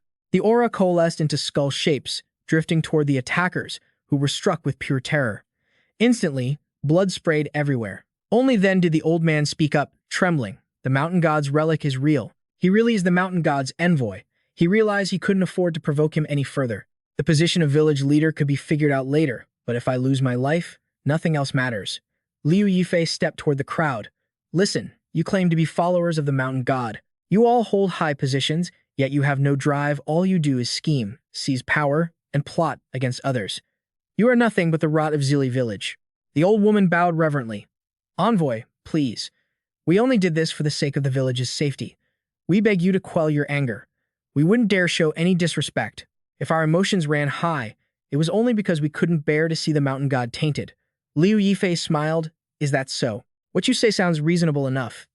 But in the old woman's mind, she was thinking, mountain god's envoy? Just some wet behind the ears brat easy to fool. She clasped her hands respectfully. "Even if we had 1,000 guts, we wouldn't dare offend you." He held out the leaf and demanded she swear upon it if she wanted to be believed. Trembling, she stammered, "Swear. What must I swear?" Liu Yifei gestured with the leaf. She only had to swear loyalty to the mountain god. "If you truly acted to protect the sanctity of the mountain god, then we shall end this today. If not, may lightning strike you down from the heavens." Naturally, she didn't dare swear, and he was satisfied. "As the mountain god's envoy, I have the right and duty to deal with traitors." She dropped to her knees immediately, begging, "Please, envoy, spare my life. I was just misled by the devil. I lied." Liu Yifei asked the villagers, "Did he treat you all well?" He pointed at the bald man who had incited the attack earlier. Several people spoke up, accusing him of mistreating them. "We do all the dirty work, while he takes all the credit." He smiled and turned toward Liu Yun. "What about him? How does the village chief treat you all?" The villagers suddenly realized the chief had always taken great care of them. Liu Yifei challenged them. "If he's a good man, why did you help this fake piece of trash try to ruin him?" He raised the leaf. "Everyone gathered here at the chief's house must swear loyalty to the mountain god. Anyone who dares not swear will be branded as disloyal, and the disloyal must die." The crowd grew anxious. They thought Liu Yifei was only going after the ringleaders. Now it looked like he was targeting the entire village. 10 minutes later, those who had gathered outside the chief's house were forced to swear. The result? 8 or 9 people were dead, with only 3 or 4 left standing. Watching this hellish scene, the remaining villagers felt a deep, primal fear in their hearts. They no longer saw Liu Yifei as an intruder, but as a judge from hell. They knelt down in reverence. "All hail the wise envoy." Liu Yifei turned and said, "You are all dismissed. I have other things to do, so don't get in my way." He handed the authority over to the village chief. "I've secured the rights for you, your daughter, and your granddaughter to come and go from Xyla village as you please." The chief thanked Liu Yifei profusely, unable to find the words to express his gratitude. He said, "It's nothing. How did my request go? Did you find that man, Chu Zhongchang?"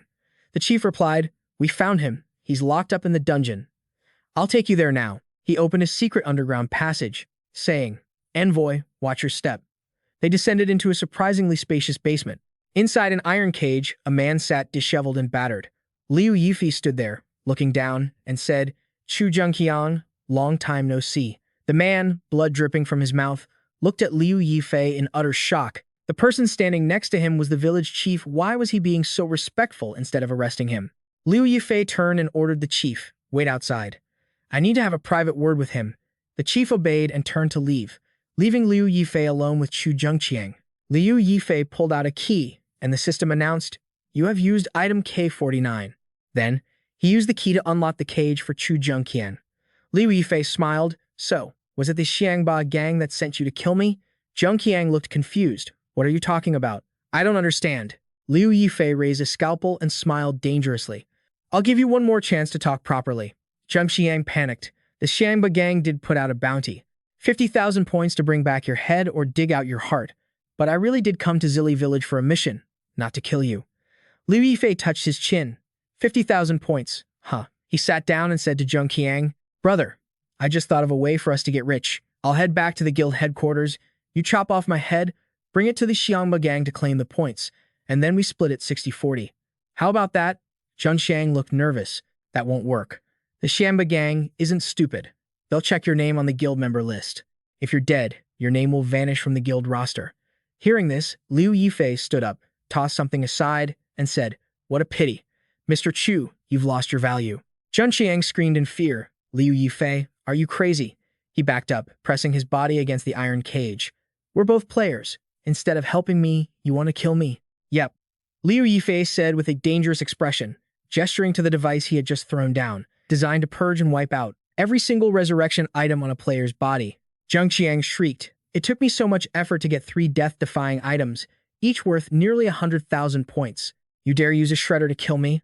I won't let you off, even if you run to the ends of the earth." Liu Yifei ignored him. Blood began to flow. The system announced, "Player Chu Zhengqiang has been killed by your rule-based weapon. All items on his person have been wiped." The next day, in Muna village, the butcher with his 2 cleavers was busy chopping meat on his table. A call of "Dad" from behind made him jump and turn around. It was his wife and child who had returned. His little daughter ran toward him with open arms, and his wife smiled gently. "Sunlong, we're back." Sunlong was overwhelmed. He thought he would never have the chance to see them again in this lifetime. "From now on, the 3 of us can be together forever," the system signaled. "Congratulations, Liu Yifei. The butcher's favorability toward you has increased to ow." He turned and said, "The 2 of you must be tired after being out for so long." He told the 2 of them to go get some rest while he spoke to Zhao Yi in private. Sunlong handed Zhao Yi a knife, saying it was a token of gratitude. This was a blade from Ocoin, a special quality item, and it has the effect of being a key to unlock Ocoin's private secret realm. Zhao Yi held the knife and asked the system what a private secret realm was. It's equivalent to a specific instance dungeon reserved only for that player. The rewards are much richer than those of regular dungeons, but the difficulty is also significantly higher. Zhao Yi held the knife up to his face. "The difficulty is very high." "Huh. Good. I love high difficulty dungeons. Private secret realm? Just you wait."